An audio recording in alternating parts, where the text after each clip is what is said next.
This guy is stuck in a demon tower packed with monsters. He's lost his arm and has been stabbed in the back. Now he's surrounded by countless monsters and can barely move. But he still refuses to give up, clenching a knife in his teeth and throwing himself into an endless battle. After 20 years, he's become an even worse monster than the real monsters. And now they're locked up with him, not the other way around. Only one monster remains in the entire tower, and Lee Jian finishes it off without mercy. After all those years, he looks like a real barbarian, and now he's finally free. The tower crumbles, burying him under the rocks. Outside the tower, two guys are desperately running from a pack of wolf monsters. But their escape doesn't last long. One wolf leaps from behind and the whole pack surrounds them. They're done for. Suddenly, the tower doors burst open and the whole place explodes in a blinding light. When the dust settles, the two can't believe their eyes. Where the tower once stood, a lone human is standing. It's Lee Jian. His body is completely restored, and he looks like a total Chad, finally ready to get his revenge. But first, he wipes out all the wolves like they're pathetic bugs. The two guys are shocked, because they know that even high-ranking awakeners would struggle to take those wolves down. But for Lee Jian, it's nothing. After surviving that hellish tower and killing millions of monsters, any creature in this world feels weak and pathetic to him. It all started when monster towers appeared all over the world. Only 12 awakeners, called saints, received powers from the gods to fight them. Lee Jian awakened later than everyone else, and wasn't connected to any god at all. But his power was insane, surpassing all 12 saints combined. They feared him and came up with a plan to get rid of him. They went together to clear a demon tower and reach the final floor. But when they faced the final boss, just one look was enough for all 12 saints to run away in fear. Lee Jian was left one-on-one with the boss. He despised those weak cowards who didn't even try. In the end, he soloed the boss but lost an arm in the process. He was badly wounded, and monsters were already closing in. Instead of help, he got a dagger in the back from the saints. They took the boss's head and ran away, locking Lee Jian in a trap with monsters. So now he's going to hunt them down and kill them. But first, he needs information, and those two guys are going to be very useful.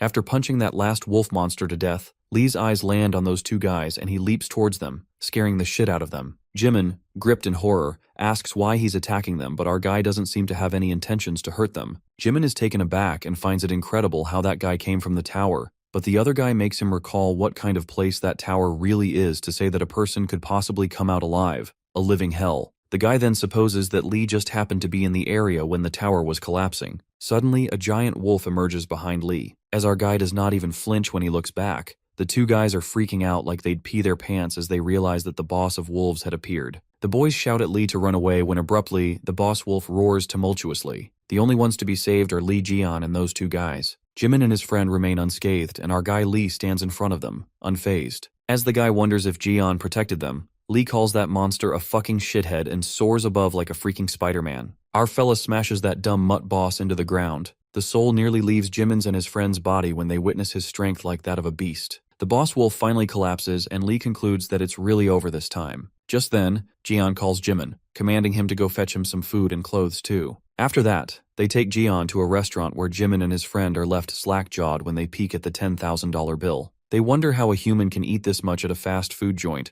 not to mention that he ate 120 servings all by himself. Meanwhile, our guy Lee takes a big burp like a freaking pig and says that he held back a bit since these guys didn't have money. Our guy orders another portion of ramen noodles and reminds them that they promised to buy him anything in return for saving their lives. Jimin asks Brother Lee who he really is, guessing that he's a disciple or divine cadre captain. He then asks the big guy what he was doing around the tower, and Lee Jian reveals that came out of the tower and just ended up there. They get to know that he was actually in the tower. After that, Lee judges that Jimin doesn't look like a normal person as he can sense magic power from him. Just then his friend responds, that's because Jimin is a disciple, and believes that Lee Jian is also a disciple who awakened with the blessings. Our guy gets angry since these gods ain't shit and there's no way he would serve those bitches. As our guy is bad-mouthing the god, suddenly, he catches a glimpse of himself in the silver spoon. He's freaked out and immediately jumps out of his seat to look for a mirror. When he looks at himself in the mirror, our guy is totally staggered, and the realization sets in that his entire body has recovered what was once covered in scars. Getting a flashback of his past self,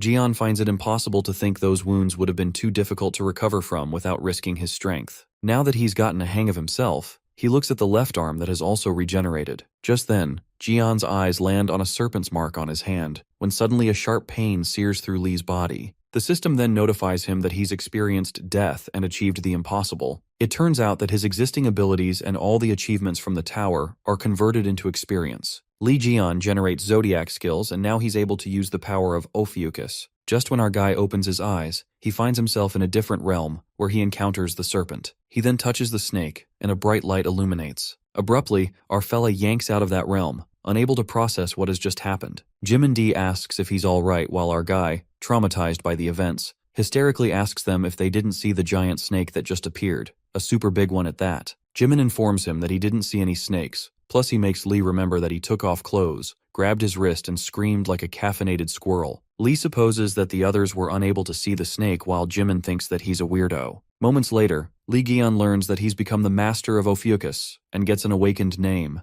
the one who pounds on all creations that sounds beyond diabolical. He also gets a super regeneration ability, and with this power, any damage on his body will be restored with a slight penalty of 50% physical ability decrease. Lee then gets to know that his physical change is thanks to the super regeneration skill. The fact that those saints never told him they could see anything like this, our guy kinda feels betrayed. On top of that, he can't feel the presence of any divine gods, but regardless of what's happened, our guy is pleased about his body recovering. Now he's only left with his retaliation and kill those saints that ran away and slaughter the fucker who stabbed him in the back. Lee gets super excited by just the thought of torturing those fuckheads. On the other hand, the police arrive at the Demon Tower and witness that the impenetrable Demon Tower has collapsed. One of the police guys assumes the reason behind the destruction could be the work of Lee Ji-on's followers or the disciples who hate him. Glancing at all those high-ranked calamities wiped out, they wonder just who the world could take all those guys and bust the Demon Tower. Just then, sudden fear strikes the guy when he dwells on the possibility that Lee Ji-on might have survived and returned. But before jumping to such conclusions, they decide to wait and see. As expected, the media is going berserk over the news of the collapse of the Demon Tower and asks Ares Saint Yang Wei if he believes that there's a chance that Lee Gi-on survived. Yang Wei confesses that he has no comments on that and walks away from the conference. In his car, Yang Wei loses his cool when the name Lee Gi-on pounds in his ears relentlessly,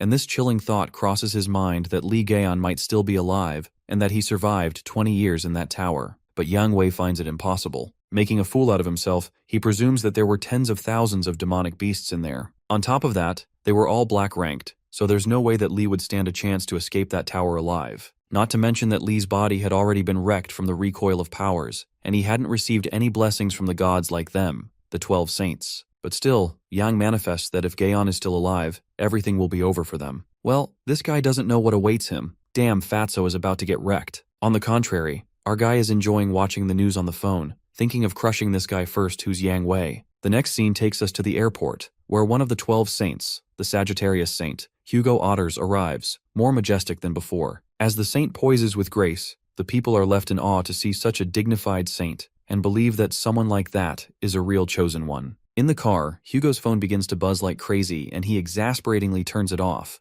tired of these damn reporters who are always on about the conspiracy theories of Lee Ji-on being alive. He then receives a call from an unknown number, but Hugo finds it all bullshit as it has already been 20 years. We then travel into Hugo Otter's flashback, where we see him warning his friend Lee about the imminent danger, saying that he's going to die. Our guy asks him why he's so hell-bent on killing him. That's when it is revealed to us that during the Demon Tower raid, Taiksu, Hugo, was taking care of the calamities outside the tower at Ji-on's request, although he prayed that his prophecy would be wrong for Ji-on to return safely. But fate had some other plans. Eventually, Hugo gets to know that Lee Ji-on died in the Demon Tower, but before he could question his friend's death or even fathom the situation, the other saints who went along with Gi-on abandoned him and returned with only the head of the Crimson Eye. After this, their success was acknowledged, and by proclaiming the 12 saints, including Hugo Otters, as heroes, they gained power and authority. While Taeksu was in the hospital, he couldn't believe that Lee died, and for that reason, he requested the search for Ji-on many times. However, the Cancer Saint Jean-Louis Morin refuses to let that happen.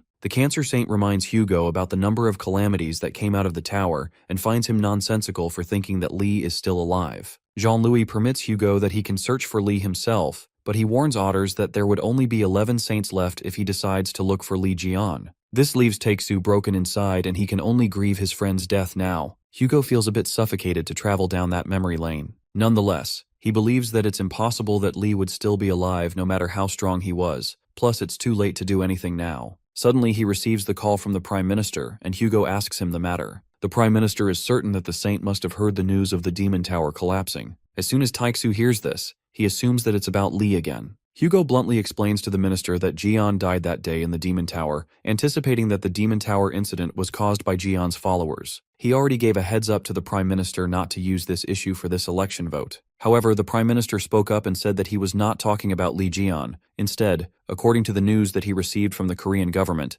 that line call just rang moments ago. Hugo orders questions about that call line, and the Prime Minister reveals that it was Li Jian's exclusive call line that rang. An urgency presses upon Taixu, and he tells his driver him to stop the car instantly. Hugo finally takes a moment to process all this, and realizes the calls he's getting just now were from Li. He then stumbles upon a voicemail on his phone. The moment crackles with intensity when a chilling voice says that it's going to find him and kill him. Heartbeat echoes like a drum when Taixu recognizes that it's Li's voice. This scares the hell out of Hugo, as he can sense the rage in Li's voice. Archer immediately orders his driver to head straight to the airport. While his man worries about all his businesses in England, Hugo doesn't give a shit about them anymore. The scene then switches to the restaurant, where Li Jian is stuffing himself with food and is mad about the fact that Oh Taixu grew up to think he learned how to ignore his calls. Curious, Jimin asks him why he'd called that guy so many times, and our guy tells him to wait and see for himself. Nonetheless, our boy is totally amused by this thing called a smartphone, and come to think of it, it was year 205 when he went to the tower. After calculating, Gian believes that since it's been 20 years, this world has become a better place now. Jimin can't seem to believe that it's Li's first time using a smartphone, and tells him that he can use the internet with that to watch the news too. Shocked, our guy asks if he can read articles about Li Jian, and Jimin opens it up for him, stating that news articles on Li are trending right now. Meanwhile, they both are overwhelmed by the amount of news circulating around about him. But the comments don't sit well with our guy, and totally loses it when he reads that it was the 12 saints who took down the Crimson Eye and carried the shit out of Li Jian. Gritting his teeth, our guy gets furious while Jimin is freaking out as Li is about to smash his phone out of anger. Our guy can't seem to digest such lies and that people actually believe those motherfucker saints caught the Crimson Eye, but in reality, they were the ones who got scared and ran away. However, Li spits out the anger and calms down. Shortly, Jian gets reminded of his will, and just then a breaking news pops up about the will that was released upon Li Jian's death. It is unraveled that Li Jian agreed to donate all his properties and possessions to orphanages and scholarship foundations. Our guy seems to have high hopes and wishes that his will was kept well, but in a world filled with greedy bastards, nothing can be done right. Because when our fella opens up the news, he discovers that Li Jian passed on all his properties, including divine artifacts to the 12 saints, to help save humanity, aside from Sagittarius Saint Hugo Otters. The moment the truth sinks in, and that's when our guy decides not to hold back anymore and kill them all, determined to rip their bodies apart, piece by piece. Our boy grabs Jimin's smartphone to the extent that he breaks into pieces while the poor boy cries in the corner, bidding farewell to his phone. But then Li gets a hold of himself when he presumes he can't do anything at the moment, given that he looks very different from how he looked 20 years ago, but still he's eager to announce his return. He knows if he goes around telling people that he's Li Jian, people will think that he's crazy. Our guy then decides to lay low for now and take care of those saint bastards one by one. Meanwhile, Jimin is bawling his eyes out on his broken phone as he still has installments planned on it. Suddenly the system warns Li Jian that someone is watching him, and our guy could sense a familiar presence. Our guy steps outside of the restaurant where he finds the household gods, godly entities controlled by divine gods. A suspicion lingers in Li's mind when he assumes that they might be underlings of Ares, and the system promptly informs him that the household gods are creating a barrier belonging to Ares. The householder then requests a tribute, and our guy seems to have enough of their bullshit for daring to act like this is their area when they go around kissing the asses of the divine gods. He decides to deal with them when suddenly someone calls out his name. While our guy gets interrupted, it turns out to be some people blabbing about Li Jian saying how it's so damn noisy since he's all over the news. That guy carelessly spouts nonsense, wondering why they are giving Li so much attention when he's a lost case anyway. Our guy just gulps it down quietly, but then Jimin's eyes land on the badges that the couple is wearing, and he realizes that they're from a Gemini divine cadre. Jimin immediately asks Li to get inside and warns him not to get into an argument with those people. However, Li stands in front of that Gemini guy, and the guy rudely talks to our main character, telling him to fuck off. Jimin cries in the corner as he believes that they're screwed. To further piss Li off, that Gemini cadre blows out a plume of smoke that paints Li's face. Just when our boy is about to spiral out of control, the man's girlfriend asks him to stop and sneers at him, saying that Li is gonna piss his pants. The couple let it slide and walks past him, calling him a pussy. The Gemini guy calls our boy a loser who likes Li Jian, ignoring the fact that he's the real one, while Jimin nervously appreciates brother Li for holding his anger and reveals that those guys were from Gemini. Our guy gets madder than a hornet in a bottle, calling those two over-the-top cadres a couple of cockroaches. The Gemini guy steps back and stands up close to Li to confront him. Well, this guy digs up his own grave when he calls Lee Jian a mere regular person who he can't even feel a speck of mana from. Our guy smashes that fatso away with a single flick. As crazy as it sounds, the guy blows away with that mere flick, leaving everybody slack-jawed. Meanwhile, that chick tries to pull a trick on him as she is about to ambush him, but Lee and our guy clearly notices what she's doing behind his back. Well, he sends her flying with a single strike. Our guy lets out that they don't even amount to much while Jimin asks how he could use his abilities in the middle of a street. Lee Jian clarifies that he didn't use any ability, and they would have been dead meat if he had used his abilities. The realization hits those guys that Lee beat the crap out of A-rank disciples with only his finger. Pretty crazy, right? Shortly, something grasps Lee's attention when he holds that fatso's necklace who's knocked out. Our guy pulls out that necklace, which is a divine artifact, and discovers the reason why he felt weird hitting him. Lee then asks Jimin why these bastards have divine artifacts when saints should only be the ones to have them. Jimin gets convinced that Lee Jian is clueless about the things that happened over the years. It is then narrated that humanity almost went extinct from the calamities several decades ago. As a matter of fact, humanity was only able to survive thanks to the divine gods and the saints that they chose. But since this entire world can't be protected by just 12 people, the saints gathered people to follow them and made divine cadres. The people who have awakened by being granted power from the saints are called disciples, and they are ranked proportionally to their power. The saints chosen by the divine gods are the heads, and the 10 stars can be considered saint candidates. The strongest disciples who command the other disciples are called divine cadre captains. Moreover, the power of divine gods comes from the disciples' faith, so they have all sorts of competitions to get people into the divine cadres. The selected disciples are then given gifts from the divine gods. Well, that was some intricate hierarchy up there. After processing that intricate hierarchy, Lee finally realizes that while he was away, so many things took place in those 20 years of time span. Abruptly, Jimin panics and asks Lee to look above, pointing at the household gods. The system then notifies Jian that the households of wealth and greed under Aries are enjoying this situation and urges them to finish off the man and woman, the Gemini divine cadres. They desire to see the spilling of blood and tempt Lee by saying that he will give him a useful gift. The guy is left in disbelief to think that our boy managed to catch the attention of the household gods. The household gods are like the shadows of divine gods, and opposing them is the same as opposing divine gods. While that guy insists Lee do as the god wants,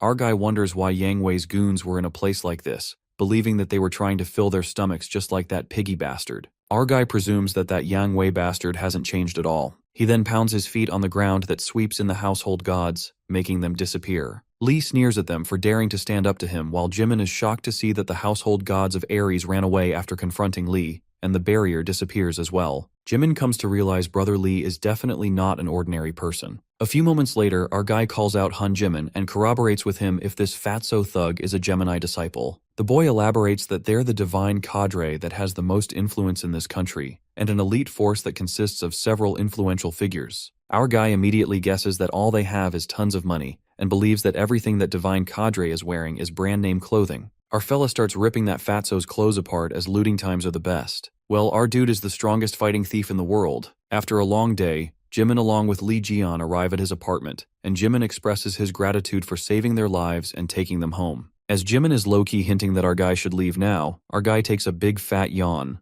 Jimin frantically asks if he's thinking of mooching off him in his house, and yeah, that's right. Later, our guy gives himself a haircut and looks hella handsome that even Jimin is left smitten. Our guy couldn't resist his pretty face and reminisced on the time when every single strand of his hair was precious since he kept losing hair as a side effect of his abilities, and poor fella used to cry buckets. He'd never thought he'd get to style his hair like this. Suddenly, Lee spots a bee and asks Jimin why there is a calamity in his house. As our guy smashes that calamity, Jimin gives him a thumbs up for killing it barehandedly. Strangely, there are several of them, and Lee annoyingly keeps killing them. Jimin assumes that Lee might be giving off a scent that calamities like, but our guy calls it bullshit, and deduces that something in this house is attracting them. Our guy then figures out the reason that Jimin has all these evil artifacts displayed in his house, and it's attracting the calamities. Jimin reveals that he received these artifacts directly from the Gemini saint, and the boy proudly flaunts the items, though they aren't his. They're things that have been blessed by the saint. However, that artifact that Jimin was cherishing more seconds ago is now broken into pieces by Lee with a single smash, as he finds it hella disgusting. While Jimin is on the verge of a breakdown,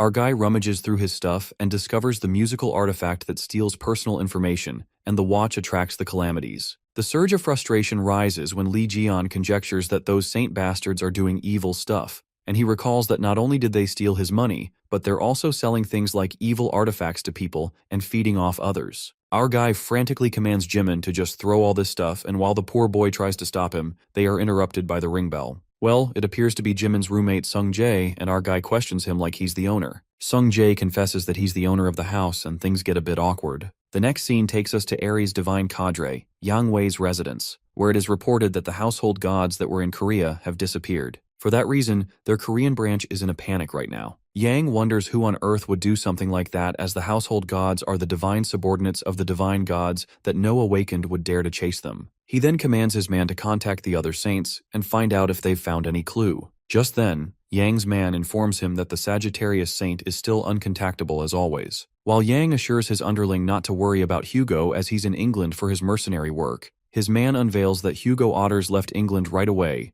adding that his destination is Korea. A suspicion flickers in Yang's mind that Hugo might be making moves due to the rumor of Lee's survival. Fear kicks in, and Yang wonders what if Lee really comes back alive. The saint starts throwing things as the agonizing dilemma tightens, making him disoriented. Yang then instructs his man to do a proper investigation on this. His underling reports to him that in the place where the household gods disappeared, a disciple of a Gemini was found left with only his underwear and was lying naked on the streets. Based on witnesses, that disciple quarreled with a handsome man. Upon hearing the word handsome, Yang gets convinced that it can't be Lee Gaon since his face was very hideous. Yang is worried about the Lee Jeon rumors and the household gods that were in Korea disappearing for unknown reasons. To make things worse, they also failed in their quest for the Spider Queen. Yang abruptly instructs his man to prepare his private jet. He decides to find out what exactly is happening in Korea with his own eyes. The scene then takes us to a Gemini-affiliated hospital in Korea, where that Gemini divine cadre, the one who got his ass kicked by Lee Jeon, is admitted while his grandfather, the chairman,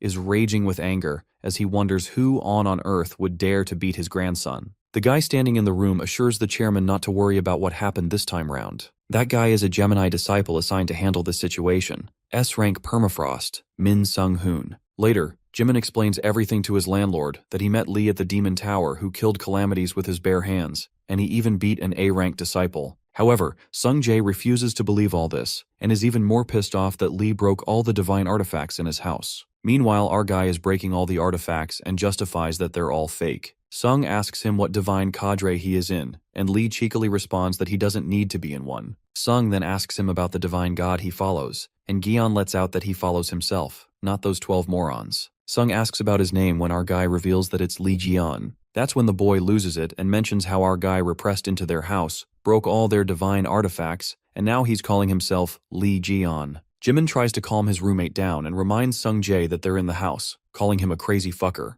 But Sung Jae, being the disciple of Gemini, his mana explodes and he activates the skill Gaze of God. Our boy warns him that he's going to burn his house down at this rate. Meanwhile, Sung goes berserk as he gets charged with power. Lee notices that Sung is already using a high-rank summon at such a young age, and admits that his trait isn't genius for nothing. Jimin shouts at Lee and tells him to run away, warning that Sung is an A-rank disciple of Gemini and also a severe Lee Jeon fanatic. Sung Jae warns Jimin to get out of there if he doesn't want to die. However, in a whisper of the movement, Gaon appears behind him. With one iconic flick, our guy tells Sung Jae that he'll piss himself at night if he plays with fire too much. While Sung pauses for a moment, Lee hits him as he flicks, and Sung crashes away with a force. Our guy basically saves everyone as Sung was planning to set the whole building on fire. Jimin corroborates with Lee if his roommate is not dead while our guy assures him that he's fine. Poor Sung gets knocked out as he foams at the mouth and Jimin starts sobbing, asking if he's still alive. Nonetheless, our guy heads into sleep first, and as soon as he barges into the room, he finds the room filled with his figure statues. As Lee is utterly shocked, Jimin reminds him that Sung is a Lee Jeon fanatic. Sung Jae warns Lee not to dare go into his room as it's filled with his Lee Jeon collection, which he values more than his life. But our guy feels uncomfortable and breaks the heads off the actions figures while Sung yells with disbelief, calling him a crazy fucker. Our guy then responds that he's not crazy, he's Lee Jeon, while Sung bawls his eyes out as he can't take this shit anymore. The next scene then switches to a restaurant where Hugo Otters watches the news about the two Gemini disciples who were humiliated by a suspicious individual. Hugo sighs as he realizes that it's Jeon. Otters wonders what that bastard is doing when he is interrupted by the waitress. Suddenly, Hugo gets furious when he asks the waitress to stop this bullshit and get out of here, addressing him as Yang Wei. Yang is disguised as the waitress and is disappointed when Hugo catches him immediately. Yang Wei assumes that he also must have thought about Lee Jeon since he's also in Korea, kinda threatening him to tell him whatever he knows. Hugo confesses this is the reason he hates him as he possesses other people's bodies, calling Yang a goddamn pervert. After Yang leaves, Hugo plans to find Lee Gaon before anyone else and wonders where the hell he is. The scene then takes us to the Buchan, a large mart, where Jimin is shopping with Sung Jae and asks him if that guy is really Lee Jian. But Sung denies it, and justifies that Lee looks completely different, not to mention that Lee Jian was someone who saved humanity, not a thug like him. Jimin lets out that he really saw Lee come out of the Demon Tower, and given that he's super strong, he might be the real Lee Jian. Abruptly, a mayhem breaks out in the mart as people shout that there's a thief. Suddenly, Jimin and Sung get hit by that thief who's dashing between the aisles. Jimin guesses that the thief is a Scorpio disciple, while Sung Jae notices that he's using his abilities to steal, and at this rate, all the items and wallets in the store are going to be emptied. The thief is too overconfident as he believes that no one will be able to catch him, not even the saints. But his plans get crushed when he bumps into a guy, who turns out to be our fella Jian. The thief realizes that it's over for him and breaks down, kneeling before Lee. Jimin asks him what he's doing here, and our guy forgot to tell him to bring some chicken. Moments later, they're interrupted by the Gemini disciple, Min Gyung-hoon, who compliments Lee since Scorpio disciples are hard to catch. Min takes our guy as a regular disciple and advises him to call the police next time. Meanwhile, our guy presumes what's up with this son of a bitch. Suddenly, the ground begins to rumble and chaos spreads when people think it's an earthquake. Meanwhile, the thief decides to slip away. The ground crumbles and a giant calamity bursts out of it. The guy decides to escape this danger before he gets caught in it. The thief tries to make a narrow escape, but overconfidence gets the worst of him when the calamity bites him to pieces,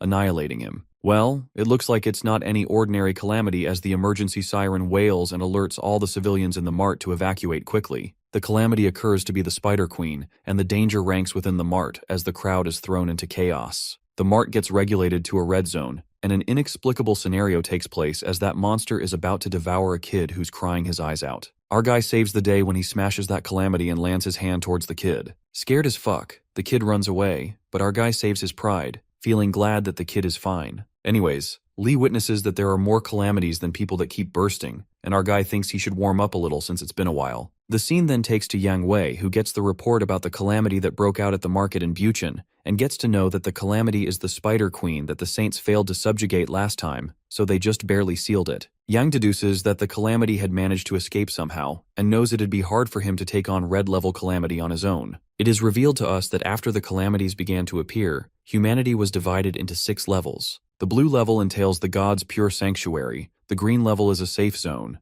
the yellow level indicates caution, the orange level is a dangerous evacuation, the red level is ruled by calamities, and the black level is the human extinction. Yang assumes the market is already a red zone. Just then, his driver asks him what they should do about the market, and Yang commands him to tell them to bury it. Yang Wei comes up with a notorious plot, knowing that it'll become a pain if word spreads about how they've suffered more damage because the strongest saints failed to subjugate the Spider Queen. He ruthlessly gives the idea to declare that all the people there are dead, and asks his man to bury the whole building. Well, these so-called saints are literally doing anything just to save their reputation. Inside the mart, Min Gyung-hoon uses ice magic to freeze those damn bugs. He thinks to himself that these monster bastards are looking down on an S rank. Suddenly, the calamity breaks through Min's ice magic effortlessly, leaving him flabbergasted. At that moment, Lee Jian appears and asks that snowflake bastard to move over, because now the real boss has stepped in. Our guy carries several beverage cans, calling them fuckers. He hurls it with full strength towards them and rips through the calamities like shots of adrenaline.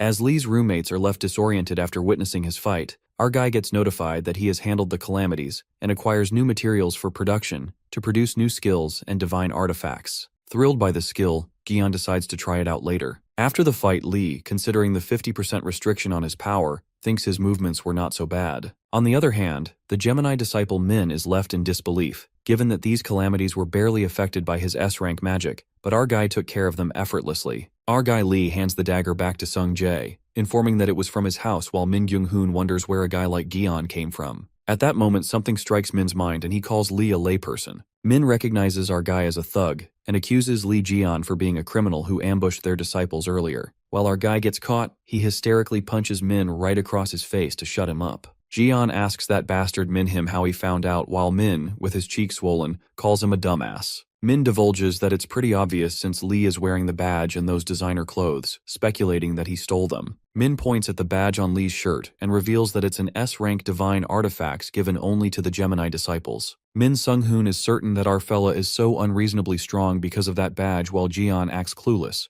Where did that badge come from, saying that it looks like shit? Min calls him a crazy fucker while Li Jian analyzes that divine artifact by crushing it into pieces, breaking it out to him that Min was tricked by that saint witch. While Min calls it blasphemy, our guy lets out that 20 years have passed, believing that shit-headed witch is the same bully as always. That sneering moment is interrupted when a calamity emerges, and this time it's the infamous Spider Queen. Lee rushes to catch up with the Spider Queen and tells her to fuck off already. He strikes a punch at a spider that smashes into the ground and leaves everyone awestruck with his unmatched strength. Min witnesses that Lee charged at the Spider Queen without any divine artifacts. Suddenly, a strange voice calls out all Gemini disciples in the mart, and Min Sung-hoon recognizes that it's Divine Cadre Captain, while Sung-tae also senses that it's telepathy, as he's also a Gemini. The Gemini Divine Cadre commands them to leave the building immediately, disclosing that some Aries guys will be burying the building. He makes it clear that Yang Wei is coming here personally, so they don't want anyone to stop him. Captain Sung-hyuk further enlightens them that the Spider Queen that appeared there is something that even Yang Wei failed to subjugate, and for that reason, those guys are desperately trying to hide the truth, so it'll be troubling if any dirt about them gets out. Min sums it up that he's only asking those two to get out of there, and his eyes land on the injured people inside the building. However, something makes him change his mind when Min looks at Lee fighting the Spider Queen. Sung-hoon asks Sung-jae to evacuate with him,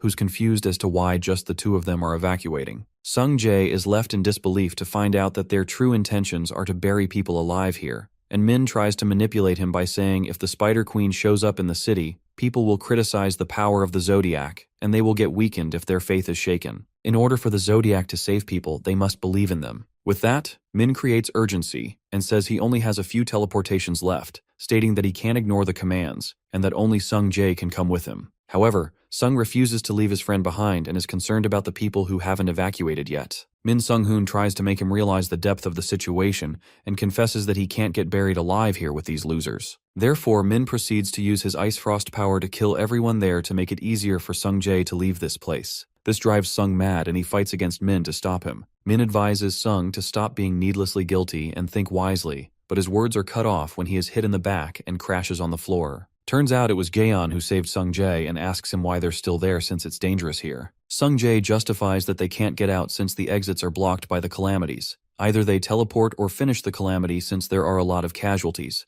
not to mention that Ares' disciples are sealing off the area. Jian gets pissed at the situation but is interrupted by an angry Min who feels disrespected to be trampled by the damn beggar. While our guy reminds Min that he was about to evacuate himself, Min Sung-hoo is about to teleport when the spider's web catches him and he's pulled into its mouth. Just then, Jaeon instructs Sung and Jimin to gather everyone to leave while he deals with the calamity. Meanwhile, Saint Yang Wei reaches the location and asks for the updates. His disciple then reports to him that they have sealed the building and set a barrier around it, making Yang think the progress is slow. It is then revealed that the seal isn't working and it feels like something is blocking it. Suddenly a serpent appears from inside the building and people run for their lives, while screaming that some guy killed the spider. This intrigues Yang Wei as to who could do what he couldn't, and so curiosity leads to check himself. While Ares' disciples warn him about the calamity still being inside, the saint tells everyone to wait out and enters anyway. Upon entering the building, the sight of the dead Spider Queen leaves Yang Wei staggered, rising his curiosity that who killed the red-ranked calamity. The saint finds the situation complicated,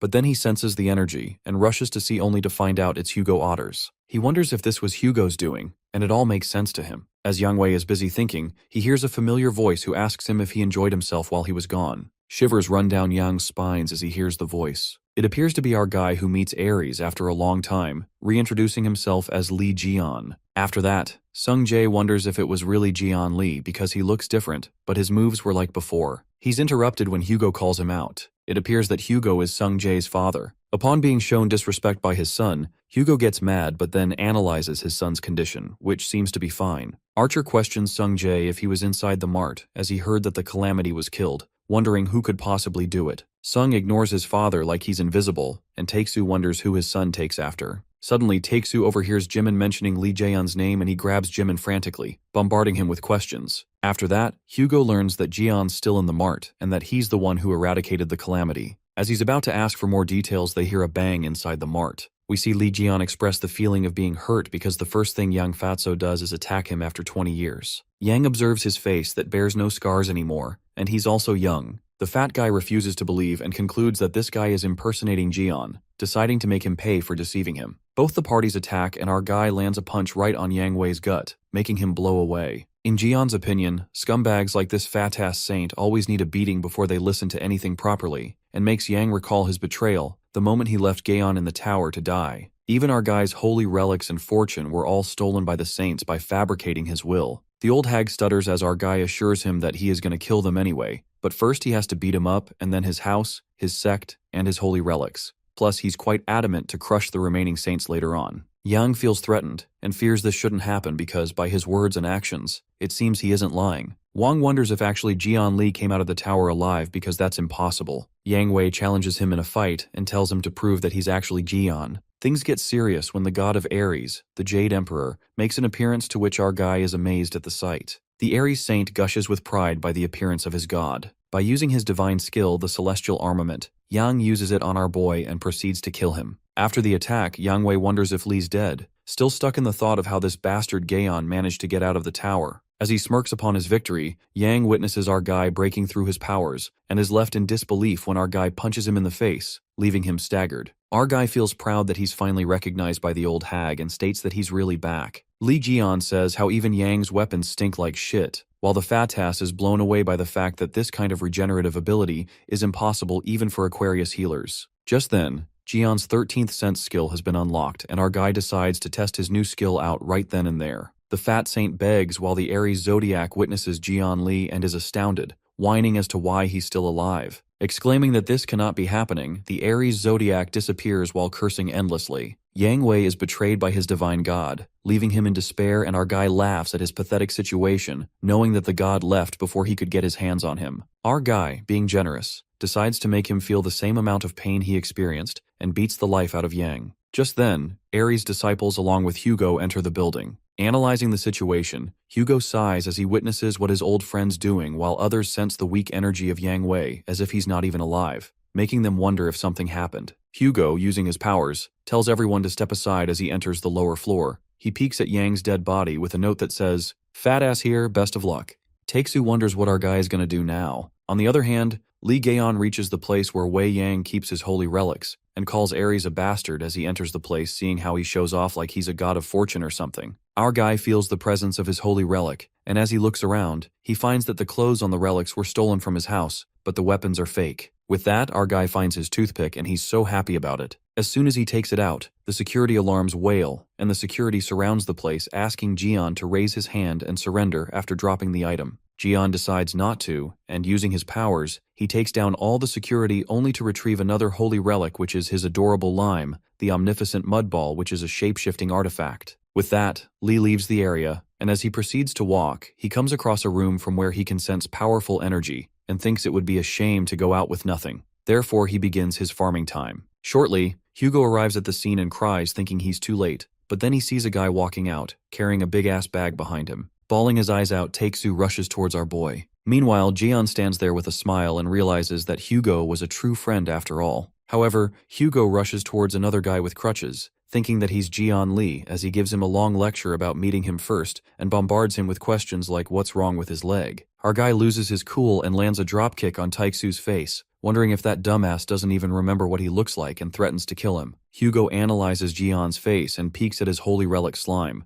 but he's unable to process the fact that he's actually Jian Li, to which our guy offers to kick his ass in order for him to recognize him. Taeksu embraces his old friend into a hug as if his life depended on it and starts bawling his eyes out on his shoulder, still not believing he is Jian Li. Our guy lands a punch on his stomach as he resists the hug, which makes Hugo certain that he's the Jian he knew. Shortly, the god of the Sagittarius zodiac, Apollo, makes an appearance. Apollo emerges straight out of nowhere. The divine god questions Li Jian's survival and requests Hugo to check if that's really him. While Hugo asks him how he's supposed to check, Apollo says that something will happen if he shoots with a flaming arrow and aims at Li Jian. As Hugo grabs the divine god and begs to stop, Li gets pissed at Apollo as he gets shot by the arrow, asking why this bastard is aiming at someone the moment he pops up. Hugo calms him down while Apollo teases Li at the back. Just then, our guy confesses to Taeksu that he needs to pay him back now. Taiksu is confused at the sudden confession, but Lee Gion smirks wickedly and points at the archer, saying that he'll kill him. Our guy scares the hell out of Taiksu and begins his ranting sessions as he mentions how he came out of the demon tower only to know that his house was sold, his will was forged, and all his divine artifacts are missing.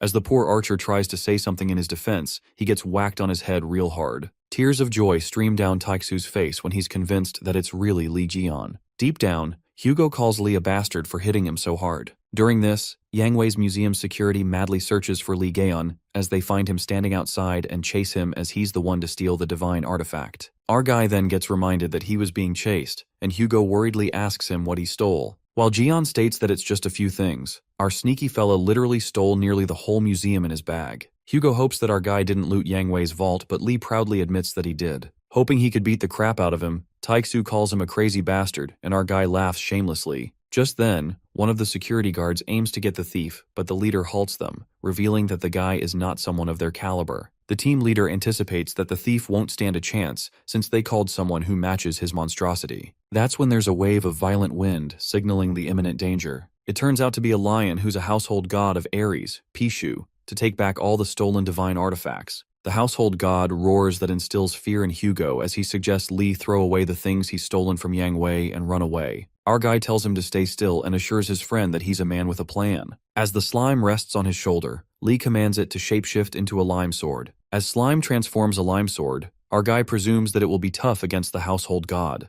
Meanwhile, Taiksu is overwhelmed by the sudden surge of power. Suddenly, Gion's divine artifact hits the ground as it awakens through the power of Ophiuchus, and due to its trait, the sword is given a critical hit attribute. Gion's new skill, 13th Sense, makes it easier for him to see weak spots of the enemies. Lee gets excited as he clearly sees the weak spots of the household bastard. With that, our guy leaps towards Pishu with his sword to wreak havoc. Taiksu is not surprised to see this at all, as Lee always used this method to strike first, recalling how our guy always managed to defeat all the challenges that were thrown at him, even if they appeared to be reckless. Just as Taiksu believes he's got this, our guy gets trampled over by that household god, making Archer's soul nearly leave his body. Our guy asks the monster what he's screaming about and says it's unbearably loud. Lee lifts that monster's limb with his power and is enraged as the stench of his foot almost kills him. Our guy slices one of Pishu's limbs off with his sword, making the household god scream in agony. The Beast of Riches sucks up all the abilities in the surrounding and bolts towards Lee, while our guy thinks he would have spared Pishu if he'd stayed still. Lee Gion decides to hit the monster lightly just once, and as his sword is charged with the serpent's power, he slashes it through Pishu.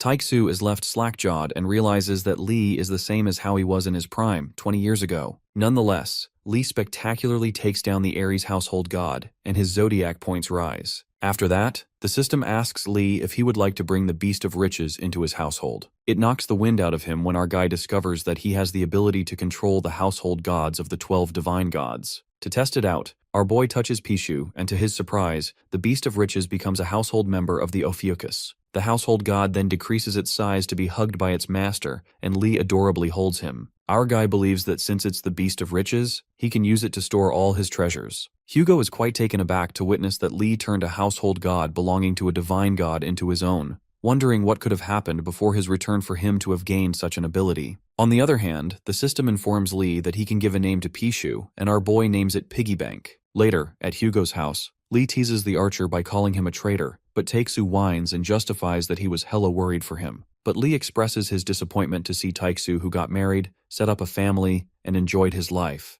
Meanwhile, his friend was stuck in the tower. Our guy tries to make his friend die of guilt. After a long ranting session, Lee makes it clear that he won't be able to mooch off in his house, but Taiksu insists that he can stay here for the time being since he lives alone anyway. While our guy regrets what he said to him and tells his friend to cheer up, thinking that he broke up, Taiksu immediately clears up that he's not divorced yet. But the archer decides not to talk about that, and asks Jian to spill everything that happened in the tower. Deep down, Taiksu plans on not telling his kids Sungjae and Yuha about Lee Jian, given that they're his fanatics. Hugo then reveals that at that time, he was fighting the calamities outside, so he's unaware of what happened inside, and wonders why the other saints were carrying the head of the Crimson Eye instead of him. Our guy then expresses that there's a really sad story behind it, unraveling that he was backstabbed and thrown into a trap. He narrates that it was a place that was swarming with numerous calamities, and on top of that, the dead Crimson Eye had also come back to life. While Taiksu is staggered by the truth, our guy elaborates that the Crimson Eye they saw wasn't its real body. Dropping an even bigger bombshell, Lee unveils that the real Crimson Eye was deep inside the tower, Although he managed to defeat that sickening Crimson Eye eventually, the real problem was the administrator of the tower, since that guy was able to relive dead calamities. Lee did manage to slash his way out of there, but he was experiencing a life-death situation thanks to the perverted admin bastard who tortured him. At the end of his struggle for his life, Lee killed the administrator and collapsed after using up all his strength. When he woke up, surprisingly, those hellish monsters were no longer in the cave, and after that, he was unaware of how he obtained his current abilities. But Lee Jian is sure of one thing when he says that the bastard who backstabbed him knew the structure of the demon tower, since that he managed to trap him in that cave,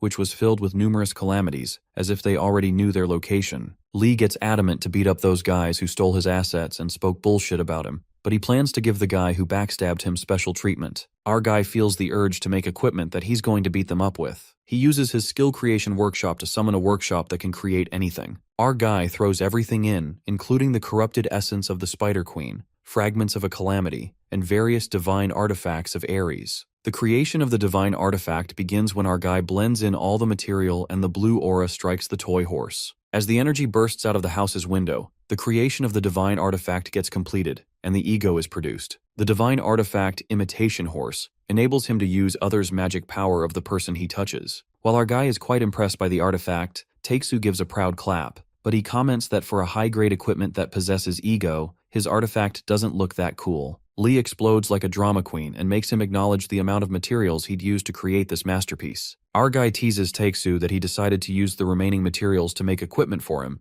but after the insult, it seems impossible. With the theatrical sweep of his hand on Lee's shoulder, and with a heart-touching monologue, Takesu proclaims that this divine artifact is indeed a piece of art. Slightly convinced by the flattery, our guy concludes that he'll make him an artifact, depending on how well Takesu does from now on. Our guy states that they're going to start by taking care of those saint bastards. Hugo asks how they are even going to do that, as it won't be easy to get the other saints out of their territory. Being the smartass he is, Lee pulls out the royal divine artifact of Ares, the safe of the Golden Fleece, which is more than enough to draw out the saints. Takesu notices that it's one of the top artifacts among the royal divine artifacts, and asks him why he even bothered to bring it when he can't use it. Our guy says that he heard Takesu is a saint who has no money, so he brought this along to fund them while Hugo is pissed off, justifying that he's not poor. Lee Jian then elucidates that the higher grade the divine artifact is, the more materials it'd cost, so to put it simply, they'll use this to multiply their materials, and also to make high-grade divine artifacts that can fuck them up. But Takesu doesn't think it's gonna work since no one's here who's able to activate the artifact. It looks like the faith Lee had in Hugo has left the building when he asks him if he can't even use this, with disappointment visible in his tone. Takesu saves his pride and reminds him that he's a Sagittarius saint. Our guy assumes that he can do it, but Takesu refuses and says they'll need to find another method.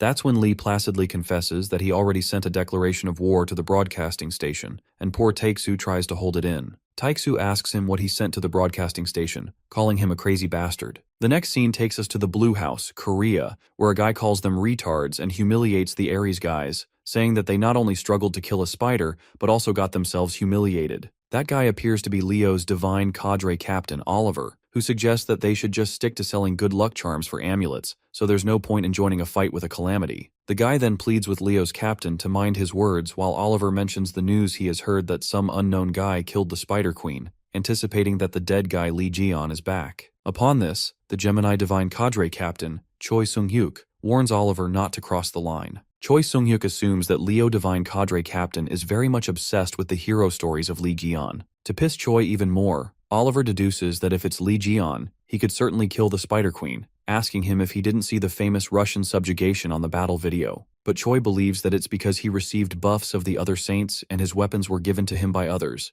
concluding that with that support, they would have done way better. Oliver guesses that they didn't have enough support, that's why they couldn't kill the Spider Queen. Sung-hyuk sets the record straight and confesses that Ares are the ones who killed the Spider Queen, thanks to the sacrifice of an S-rank disciple. Oliver strikes a nerve, yet again, when he says that he's eager to meet that amazing person, since he has to look at that person inside the Spider Queen's stomach. The president is infuriated, presuming that the Blue House becomes a den of such things. Promptly, a guy barges into a room and notifies the president that something big has happened, telling him to watch the news. Well, it looks like Lee Gaon's declaration of war is released as the news reveals that their broadcasting station received a mysterious package, and inside it, they found pictures of Yang Wei along with a short message. They conclude that according to the handwriting analysis, 99% matches the dead Lee Geo. After the news airs, Taeksu lashes out at Lee for sending such a message. Our guy justifies that it was a war declaration to warn the saints to prepare their heads to be cut off. Taeksu expresses his concern that Lee had already killed Yang Wei, which was already a big problem, so there was no need to announce that. Our guy reveals that Yang is not dead, and the moment of truth sinks. Jian excitedly pops out a bunny, revealing that it's Wei Yang. Well, it looks like days of hell have begun for little Wang, as our main character has got himself a damn plushie to punch around. Inside his head, that bunny calls Lee a fucking bastard.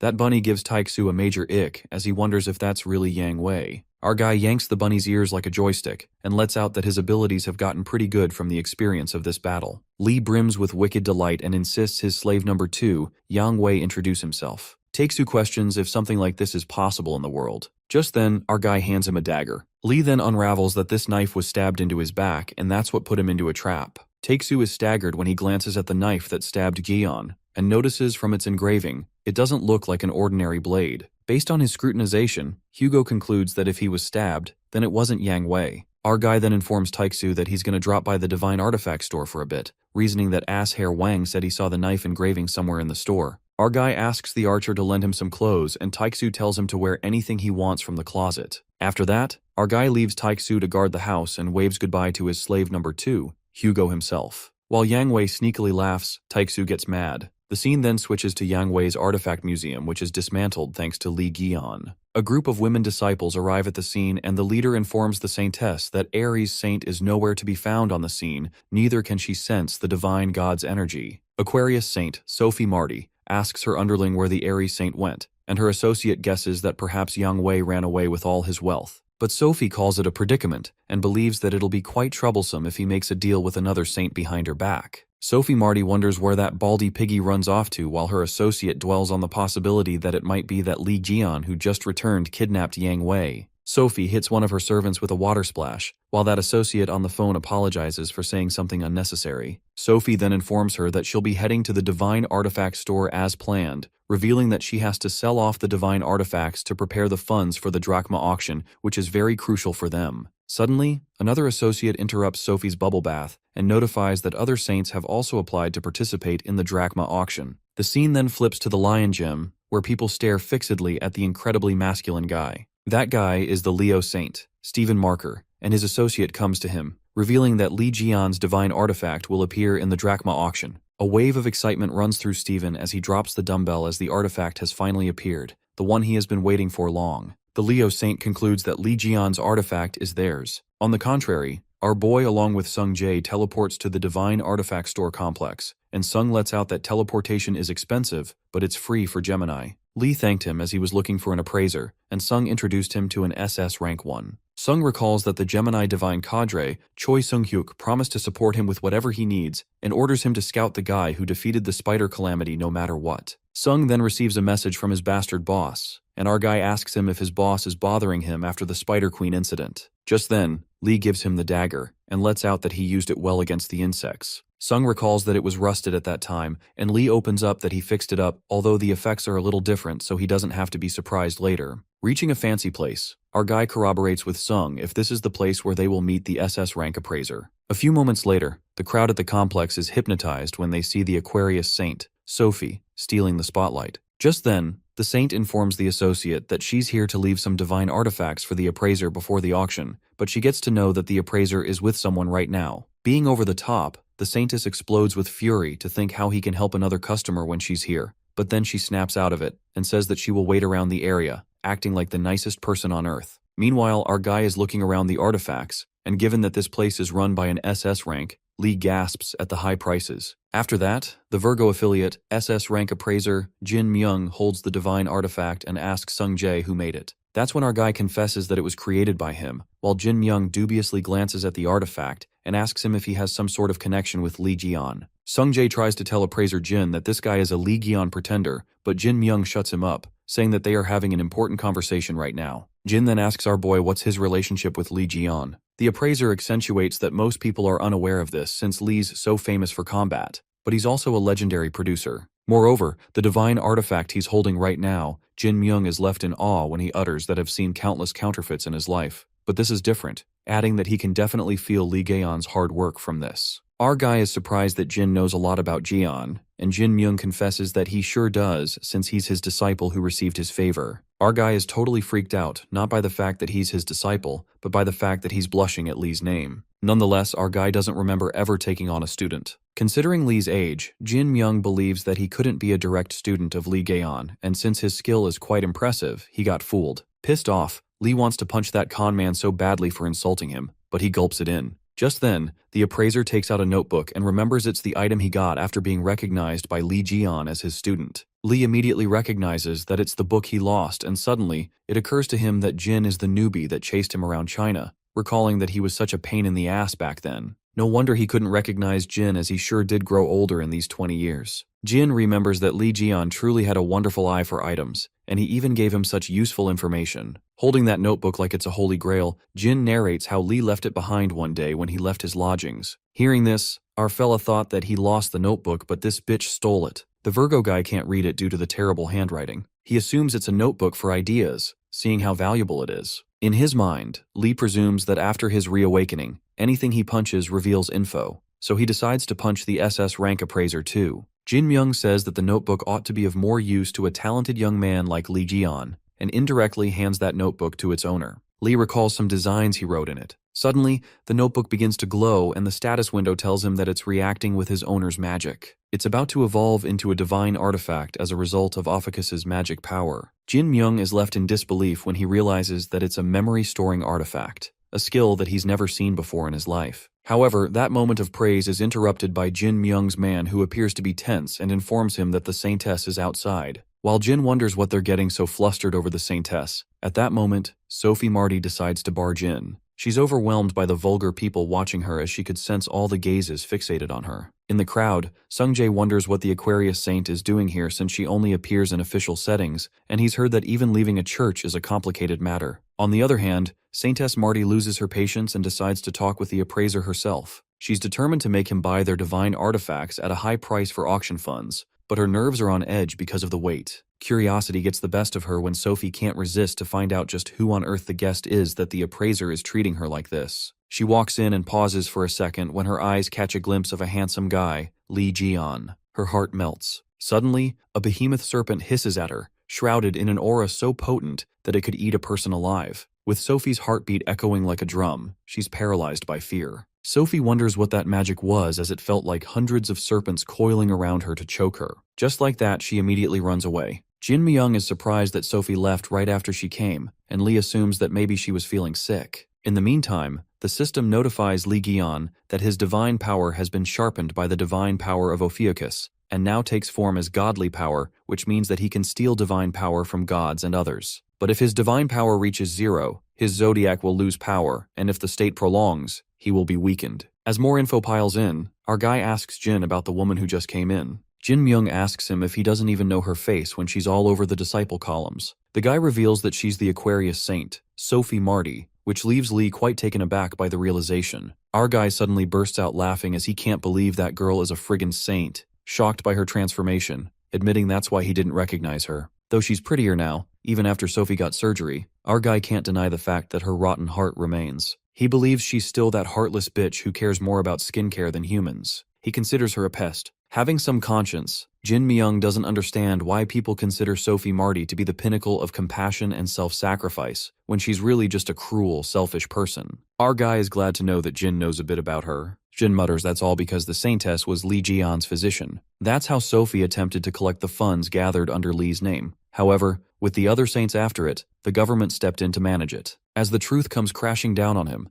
Lee discovers that these bastards tried to touch the money gathered in his name. After that, Jin Myung assumes that Lee's an acquaintance with the Saintess, given that our boy is taking her name so casually. Our guy says there's no way she doesn't know him, as they're old friends. On the other hand, Sophie seems to be having a panic attack. Inside her mind, a vision unfolds and she sees Lee Jian, who asks her if she wants to die. She wonders why Jian has to come back now, but she can't stop thinking about the overwhelming power that sends chills down her spine, similar to Lee Jian. Not in her right mind, Sophie asks herself if dying would be better than passing out, which leaves her associate confused as hell. Sophie then orders her associate to go back to the pawn shop and find out who that guy was. When asked what to do about the appraiser, Sophie changes her mind. A malicious grin spreads as the Saintess suggests killing them all. but she decides to spare the appraiser given that he's valued by Virgo, and they need him to sell their items. Sophie is infuriated at the guy who soured her mood and the one who brought back trauma, calling them impertinent fools. Marty gives her divine artifact to her associate and lends her the god's power, but the associate hesitates as she reasons that it's risky using it in a neutral district. The saintess shoots her a malicious smile and asks if she's refusing her orders, but her associate immediately agrees to her orders as the saint's will is the will of the gods. Sophie gives her the necklace, and the associate, showing loyalty, says she'd never disobey the will of the 12 heavenly beings. Meanwhile, back in the divine artifact shop,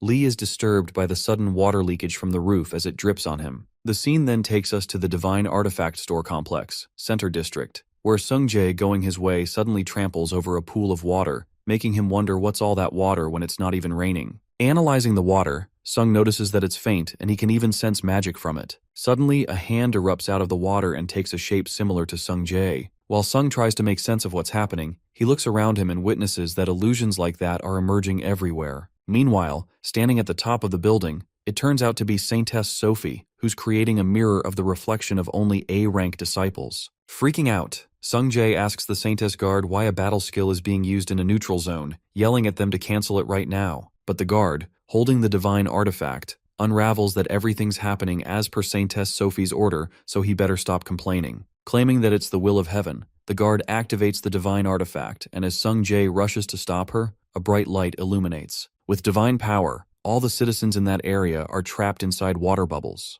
With all the reflections of the A-rank disciple as her army, the Saintess guard plans to take care of the man in the divine artifact store. In the meantime, she orders the reflections to capture the appraiser. As the water reflections slither away, Sung-jae is disoriented as he's trapped inside the bubble and feels the urge to get out of this quickly before he loses consciousness. On the contrary, Lee Ji-yeon glances at the water leaking from the roof and smells imminent danger. As the ominous water matter surrounds Jin Myung, our guy asks him if something's happening inside as he senses a suspicious mana lingering in the air. In a flash of a moment, the water chalice skill tangles Jin Myung and the Saintess guard appears, threatening our guy as she aims a knife at his neck. She makes it clear that she has no ill will against him, but Sophie Marty is quite displeased because of him. To avoid any bloodshed, the guard warns Lee not to do anything stupid. Aiming the knife at Lee's throat, she proceeds to disclose that the Saintess ordered her to kill both of them. But she decides to spare Jin Myung's life on the condition that he apologizes to Sophie for belittling her and buying their artifacts at a high price. But our guy couldn't stand still for so long and curiously asked the guard if it's normal for people to swing around knives in public spaces nowadays. In a split second, our guy breaks that knife like it's some kind of wooden stick, making Jin's eyes snap open in shock. Chilled as ever, Lee asks Jin Myung to have them pay for the damages while the Virgo guy can't dismiss the thought that our guy broke the dagger with only his hand, even though that dagger is a divine artifact of Aquarius. The guard charges a replication at him, but our guy effortlessly destroys it by just a punch, and asks her if she has more of these because it feels nice to punch them. Staggered, the guard finds it crazy that our guy destroyed an A-rank replication with one strike, getting convinced by what the Saintess said about this dangerous man. While our guy asks Jin if he's alright, the guard presumes that she needs to eliminate Lee Ji-yeon so that he doesn't harm Sophie. She then pulls out the Saintess's divine artifact that lends the god's power and is excited to know if Lee can block it as well. With that, she summons an orange rank, Water Wolf, made with the saint's high purity mana. Lee is thrilled as he thinks that goddamn pest is giving him a feast after quite a while. He then asks Jin if he could take anything he likes and takes 2 daggers. Our boy dashes towards the water wolves as it slashes through them, and he obtains the data of the Saintess's skill,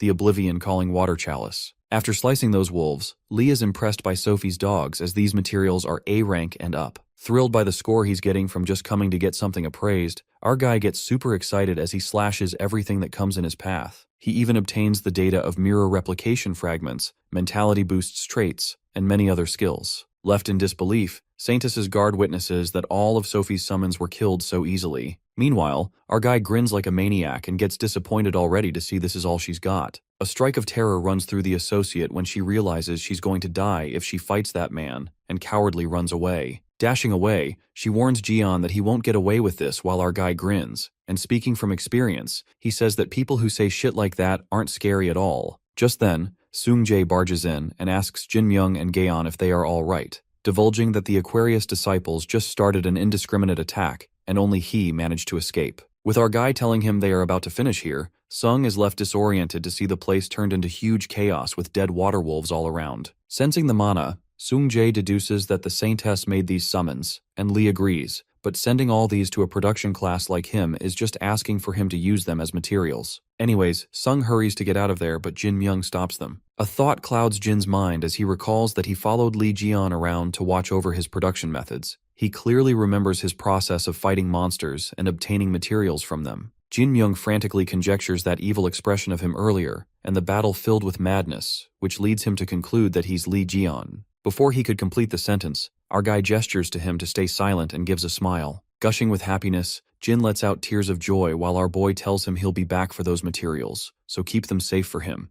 adding that he has something to ask him later. Expressing gratitude, Jin bows to him. Well, the old man is a real homie and a real simp for our main character. Later, Sung Jae asks Lee why the Saintess is targeting him. Acting dumb, our guy assumes maybe he rubbed her the wrong way, to which Sung worriedly asks him if he made an enemy out of her. Lee tells him to wait as he's going to show something amusing soon. Later, they both stop by Cafe Eden and relish themselves with fancy desserts. Our guy is in love with the gelato and excitedly tells Sung Jae to eat as much as he wants. While Sung Jae doesn't mind eating, he nervously lets out that this cafe is expensive. We then get to know that earlier in the Divine Artifact shop, when Sophie's associate ran for her life, she accidentally dropped a badge behind, and Lee couldn't miss this chance to steal and pick it up. Yanking out his flashback, Lee lets out that after taking a look at the badge, it'll do a whole lot. Sung Jae is surprised when he realizes that it looks like an Aquarius badge is an insignia that can be used as a card and even store the skills from other gods. But then it gets him that this insignia even functions as an ID card, so it might even bite them in the rear later. Unbothered, our guy leaves that part to figure out when they're done eating. Suddenly, someone approaches from behind and spots Sung Jae,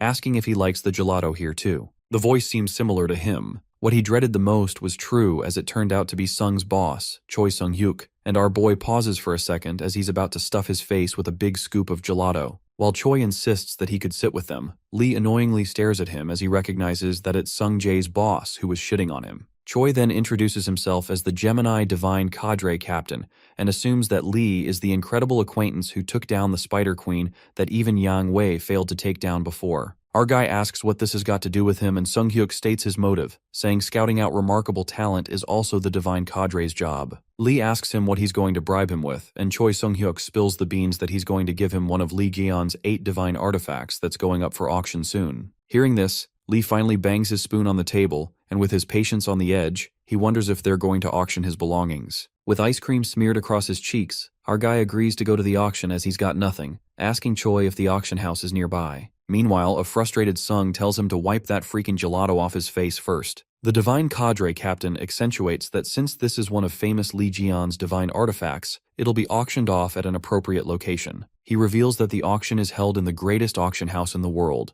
towering 16,000 feet in the sky, the wealthy fortress city, Drachma. The scene then flips to the Drachma Great Auction, where Saintess Sophie Marty appears to be pale as fuck. Drinking alcohol, the Leo Saint, Stephen Marker, asks her to get lost if she's gonna keep shaking like that in the corner, and it's making his alcohol taste bad. Pissed off, in her head, she calls Stephen a muscle brain with no manners, but she decides to tolerate this guy for now as there's no safer place than by his side, not to mention that Stephen rose against Lee Jian. Stephen Marker declares that Lee Gyeon's weapon that was gonna be auctioned off today belongs to him, warning Sophie not to even think about selling it off. Just as Marker is leaving, the Saintess asks him where he's going, but Stephen shuts her off by saying that it's none of her business. Sophie has no other way but to stay calm and believes the guy who exuded Jian's energy would never come here anyway. While it looks like she's still not over her trauma, her eyes land on Hugo Otters, the Archer Saint. Smirking, she seems to have caught a valuable customer at such a great time. Meanwhile, Hugo arrives and looks for Jian as he thought he'd be here because of the divine artifacts. Suddenly, pest Sophie creeps up on Taiksu saying it's been a long time. As Hugo is not pleased to see her at all, Sophie admits that it's hard to get a hold of him and can't win against time either. She purposely makes him recall when he used to be the face of Saints, but he's changed quite a lot. Hugo ignores Sophie, making it clear that he doesn't want to talk to her. Her pride is crushed and Sophie provokes him when she deliberately mutters that if he ignores her and does whatever he wants again, he might lose his children just like he lost his wife. Hugo stands still while she guesses that his wife isn't dead yet. She lights the fire just to rile up on him to get his reaction, blabbing that his wife might be as well dead, and mocks Taiksu by calling him an incompetent head who can do nothing when his family is falling apart. Rage crackles in Hugo's eyes that pierces the silence. Enfolded in fire magic, he strikes at Sophie and says that he warned her to go away. Giggling, Marty asks him to hold his temper and she grabs his hand that unleashes fire, using her water magic. She then reminds him about the truce they agreed upon 10 years ago and warns Hugo to be more aware of his status as a half-saint. As she is about to attack Hugo when suddenly someone calls her a pest and flicks her off like a speck of dust. It appears to be our guy, and Taeksu is left stunned to see him arrive at the action. Our guy then asks Taeksu what he's doing and who's worried for him. Upon hearing this, Lee asks him if he likes him, and Taeksu tells him not to even joke about gay thingy. Our guy then glances at Sophie, who's knocked out with a bump on her head, wondering why this girl is everywhere he goes. In the next scene, from Sophie Marty's point of view, it is narrated that Lee Jian, the 13th awakened saint, was considered the strongest. She had always hated Lee Jian, more like she was scared of him because of his hideous face ravaged by scars, his aggressive personality that doesn't forgive anyone who rubs him the wrong way, and his cold eyes that always looked down on her. The scene then flashes back to 20 years ago. On a particular day, Lee Jian, covered in bandages, barges into the Aquarius sanctuary. While all of the servants try to stop him, our guy tells them to fuck off and storms his way in. Sophie Marty immediately asks him to leave for daring to trespass into this place. Abruptly, Lee strikes a punch on the wall that nearly smashes her face and asks Sophie if she wants to die. She frantically asks him why he's doing this. Our guy then reminds Sophie that he sent her rear to treat the people injured by the calamities, asking why the fuck she's fooling around instead of treating them. Teetering on the edge of chaos, he tries to knock some humanity into her, saying that all their arms and legs are amputated, all because they were injured just to save her. Grabbing her hand tightly, Lee angrily drags her and tells her to hurry and save them. Being the stone-hearted bitch she is, Sophie yells why she would care if people like them die and believes those people should be happy that they saved her for the sake of humanity. She then divulges that they're already getting a lot of shit recently from people saying they're useless. She reveals that she doesn't even have a speck of thought to clean up whatever mess there is. That's when our guy loses it as he turns back with his eyes seething with anger. Covering her nose, Sophie jerks him away as he reeks of sweat, stating that she needs to do her makeup for her interview later. Just as she tries to release her hand, Lee holds it even tighter and smacks across her face. He lets out that he made a fool out of himself for expecting too much from a pest to understand human words, clarifying that a pest needs a beating to get their shit together. Well, in the end, Sophie was dragged there to treat the injured until she passed out. From that day, an unknown fear is instilled inside her, and finds Lee Jian rude and an irrational man. Coming to the present scene, Sophie's worst nightmare stands in front of her as Lee Jian wakes her up, calling her a pest. She opens his eyes only to discover that she's tied down, but she forgets everything when she peeks at Jian. Lashing out, Sophie orders them to release her this instant and asks how dare they treat a saintess like that. Scoffing, Lee is not surprised at all to see Sophie hasn't changed at all in the last 20 years, making him wonder how her repertoire is still the same. Infuriated, Sophie does not stand for this shit, and presumes that things aren't the same as 20 years ago. Pulling a trick, she plans to distribute acidic fluid on her hand to melt the rope that's binding her, thinking that a restraint of this extent is useless for her. Meanwhile, she wishes she could escape and meet with Stephen Marker to hide behind him. Lee stares at her like his 2 brain cells just quit. Our guy casually hits her head once again as she screams in pain. With his finger burning unexpectedly, Lee tells her to quit her puny tricks that are so obvious just from her expressions. Lee notices his finger burning and abruptly, Sophie laughs hysterically and calls him stupid, revealing that she has an acidic protection skill that activates whenever someone strikes her body. She then scares Lee, saying that acid magic will melt his entire body starting from his hand. Inside Sophie's delusional mind, she's imagining that Lee Jian is begging for forgiveness. But Lee bursts her daydream bubble when he shows his ultimate strongest fuck finger that's fully recovered, beating her down like a boss. Sophie is left disoriented when she screams in utter disbelief, realizing it's not a recovery but a broken skill. Nonetheless, Lee Jian decides to go over everything that's happened between him and Sophie. He then gets started and counts 1 hit for her for telling people that Sophie was his doctor, adds 5 more hits to it because our guy knows she was the one who sent the goon to the appraisal store, and adds 50 hits altogether for whatever shit she said to Taeksu earlier. Poor Sophie accepts her fate and realizes that she's doomed. Our guy prepares his flick and keeps smacking her on the head while Taeksu isn't bothered at all as he sips on his tea,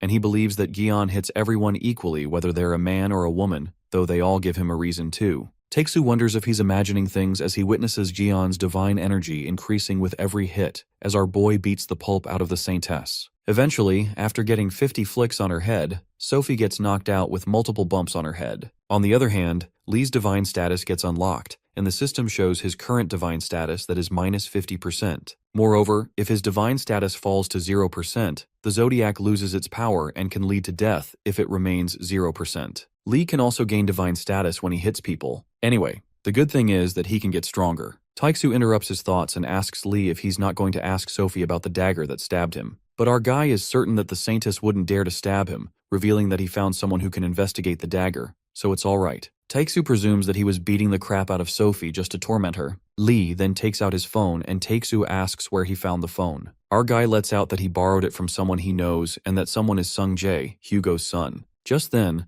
Lee leaves for the auction and leaves the rest to Hugo, permitting him to throw Sophie in a trash can somewhere. Poor Taeksu is left to take care of that witch, and our guy says that he'll contact him once the auction is over. While he wonders what he should do with her, Hugo sees a guy coming in, thinking it's Jian. However, it turns out to be Stephen Marker. Glancing at Sophie, who's knocked out, Stephen furiously asks Hugo what he is doing here. Seeing Marker, Hugo greets him, but the guy doesn't seem to be in a mood to share pleasantries. Hugo asks him why he's here, to which he reveals that Sophie asked him to be her bodyguard, and since he had business in Drachma too, he accepted the offer. With that, Leo asks the same from Taeksu, who lets him know that he had something to do in the auction. As Taeksu is about to depart, Stephen wonders if the archer is here to buy Jian Lee's holy relic as well, leaving Taeksu clueless as he's unaware of the fact that Lee's holy relics are up for auction. The bulky man makes fun of the archer, saying that it's useless for him to know anyway since he's too broke to buy it. Smirking, Hugo puts him in his place by questioning him if he's still living his life obsessed over Jian Lee's holy relics.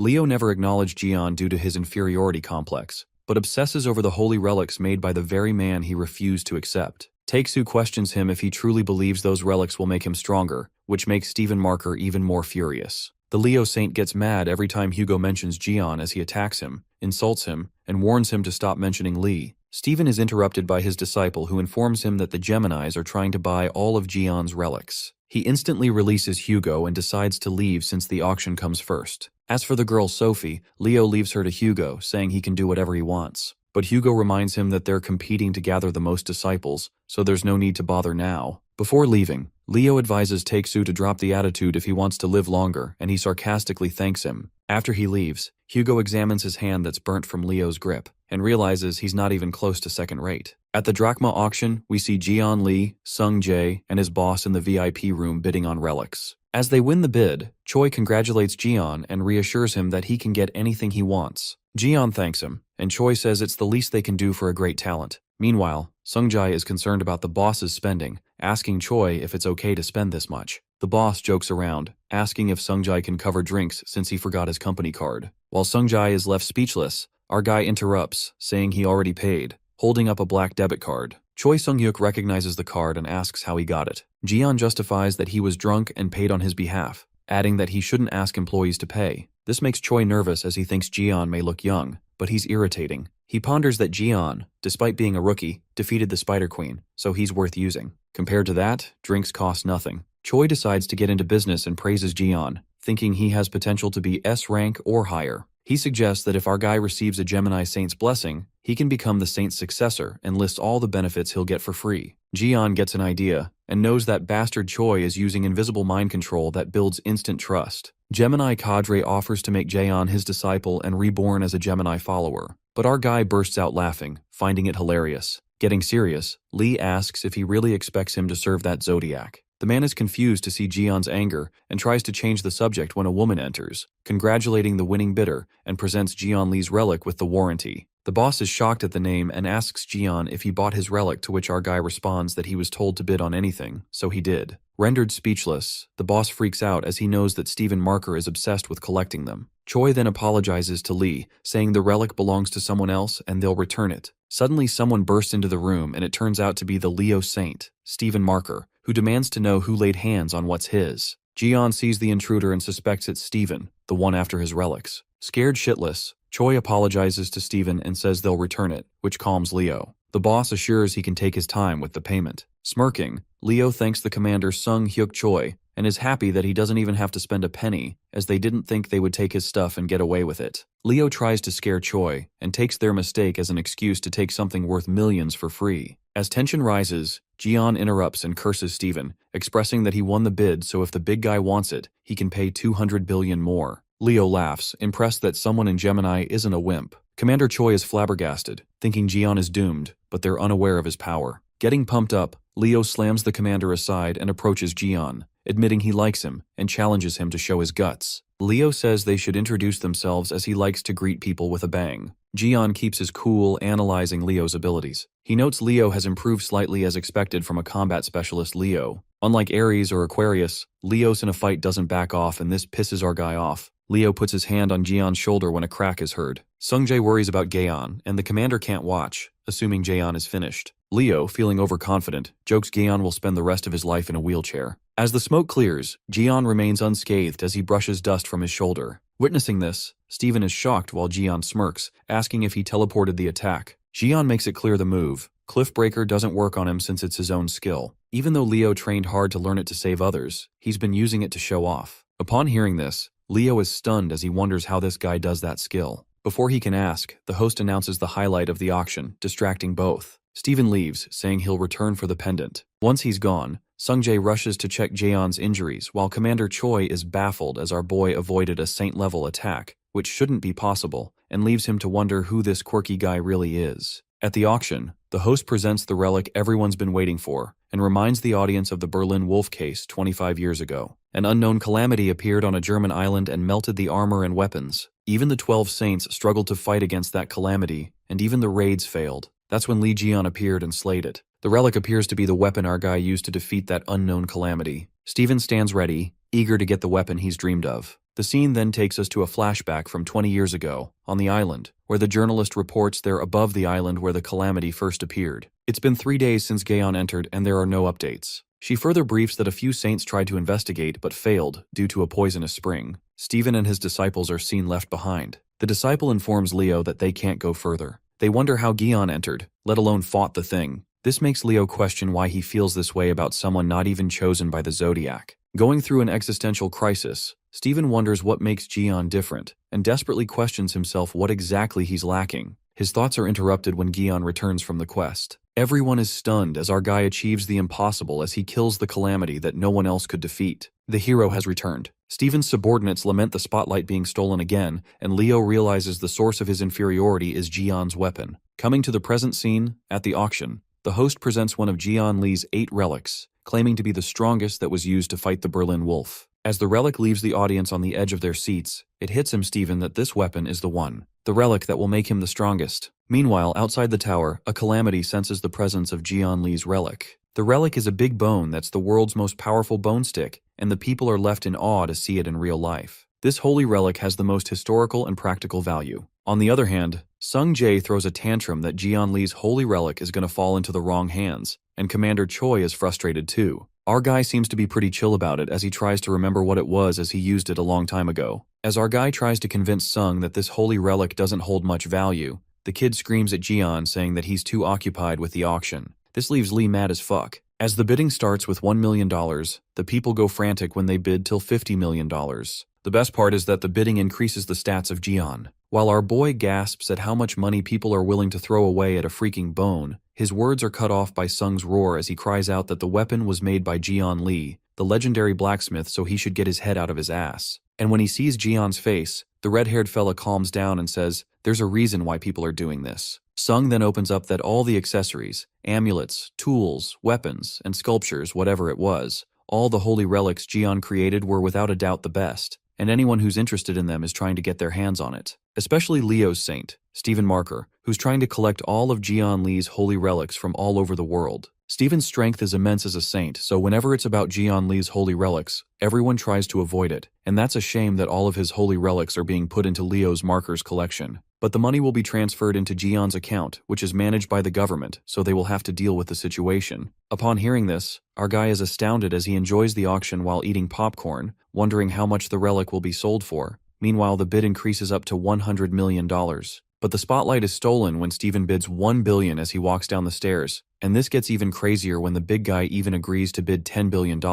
Hearing the bid, the host is left slack-jawed. Meanwhile, the bidders mourn over their fate. As the host confirms if someone would like to make a higher bid, Sung Jae looks at his boss with desperate eyes, begging him to do something. Well, no one offers a higher bid, and the holy relic is sold for $1 billion to Leo. The workers outside have a conversation about an item being sold for $1 billion as they criticize the people for being carefree with the money and spending it like it's someone's pocket money. This is the kind of money these workers can never even imagine to have. Hating the system, the guy wishes that someone would destroy this place, and as soon as he says this, they see a calamity appear on top of them. Inside the auction hall, everyone cheers on Steven as he announces that with this relic, he'll take another step forward. Suddenly, The auction is disrupted by a calamity, as its purpose is to take Jian's relic, but the bulky guy would never just give it up so easily, and is glad that there's a calamity, the perfect chance to test out the power of his new weapon. It is revealed that the magic tower in the teleport zone is collapsing. The people are concerned that if the remains hit the ground, this entire floating building will fall. All the mages and disciples unite to stop the scattering pieces from reaching the ground. But when they see it's not helping and that the skyscraper's rubble is too gigantic to destroy, they spiral into panic. That's when Archer Hugo enters the scene, and using his Zodiac Apollo's wrath, he destroys it in one blow, and everyone gets to know that the Archer Saint is here. While people thank him, Hugo curses Steven when suddenly another calamity bursts out and attacks people. Just as Taiksu is about to attack the calamity form before, the dragon enters. Hugo is attacked by two calamities at a time, and as he's about to be eaten by it, Jian comes in to save him and tells him to get his shit together. Our guy gets furious over the fact that Taiksu is supposed to be a battle saint, so how can he be worse at fighting than him, making him sulk. While Taiksu speaks in his defense and says he's trying his best, our fellow reminds him that he was almost chewed up like a freaking gum. Their attention is diverted when they hear a sound, only to find Stephen Marker coming towards them furiously, asking if they're trying to destroy his new weapons test subject. Meanwhile, the guys stay unfazed, standing exactly where they are, wondering what got the big guy. At that moment, stupid Stephen uses his divine skill and traps them in the indestructible thunderstorm. As he's done setting the stage up, Leo decides to test out the power of a big bone on the dragon, while the people cheer for him, claiming that he's stronger than Jian Li. Walking down the path pretty confidently, Stephen decides to make the calamity pay for running wild, and attacks his head with a bone. But what happens next stops the show as Leo strikes the most powerful bone on the dragon, but nothing happens. Baffled, the big guy tries infusing his skill, but even after that, it doesn't do proper damage and gets whacked by the calamity. Stephen then wonders why the fuck Jian's weapon isn't working. Jian, along with Taiksu, tries to find a way out, but Hugo claims that divine skills aren't easy to break, and this makes both of them mad over that stupid Leo who used his divine skill on them. Having no choice, they decide to deal with the calamity inside first, as it's controlling to protect themselves and putting them at the front. In order to protect the citizens, Li Jian decides to do this head-on without a plan, making Hugo freak out as he tries to stop him. Just then, one of the hostages attacks Jian, but he simply grabs him by his head and knocks that affected guy while Taiksu is shocked, as this is something he can't do. Our guy then takes this moment to insult Taiksu, saying that he was going to take care of them all by himself, and that he can't expect a weakling to help him while Hugo gets pissed, and wasn't expecting good words coming out of his damn mouth either. Taiksu decides to cover Lee while our guy is all hyped up and finds out that his friend still has some fight left in him. With that, our guy suggests pairing up like the old times. Our guy decides not to waste time and just get this over with, while Hugo covers him from the back. With that, our fella jumps into the middle of the controlled people, and as he gets rid of some, the calamity aims to kill people. As Lee is about to counteract, Hugo shoots it, which makes Lee compliment him. Running towards the calamity, Taiksu tells it to stop wasting energy and fuck off. With a single blow, he kills it, and Hugo is glad it ended quickly. Jian informs him that the people controlled by the calamity will wake up and recover soon. Notifications bombard Lee as his stats increase and he gains a new skill, Suicidal Instinct, which can only be used once divinity is accumulated to a certain level. He decides to try it out and accepts it. Meanwhile, Steven struggles with the bone, wondering why it isn't working and thinks maybe he can't draw out its true power, or he's weaker than Lee. The people freak out seeing him backed into a corner, but their attention shifts when they see Jian breaking Steven's divine skill, which is impossible. Steven is shocked since no one can break out of his skill. As Jian does, the calamity senses danger from him, and when it's attacked, it's confused how a human holds this much power. The calamity senses that he isn't a normal human. In seconds, our guy annihilates the calamity, and Steven, analyzing the situation, senses that only one person could do this, and that is Li Jian. Our guy turns to Steven and calls him a bastard for exploiting his name for fame. The furious Leo attacks our guy with the big bone, refusing to believe he's Jian. But our guy grabs the big bone, crushes it with his bare hands, and tells Steven to have fun swinging it around, revealing it's just a dog bone. Traumatized, Steven loses it seeing his $1 billion bone shattered to pieces. Being a jerk, our guy thinks it's only fair to return the favor and punches him violently. Steven flies back. Meanwhile, the Saintess wakes up, tied to a chair, lying on the floor, complaining that her head hurts. Jian yells that he'll see that Leo bastard later if he's alive since he made him fall from a great height. While Hugo freaks out, our guy tells him not to worry since the bulky guy has a tough body and will be fine. Asking Hugo if he has rescued the people from the barrier safely, Hugo informs Jian that everyone's relieved and happy. Just then, our fella takes out his piggy bank and instructs Taiksu to clean everything before they leave as he's slave number 1.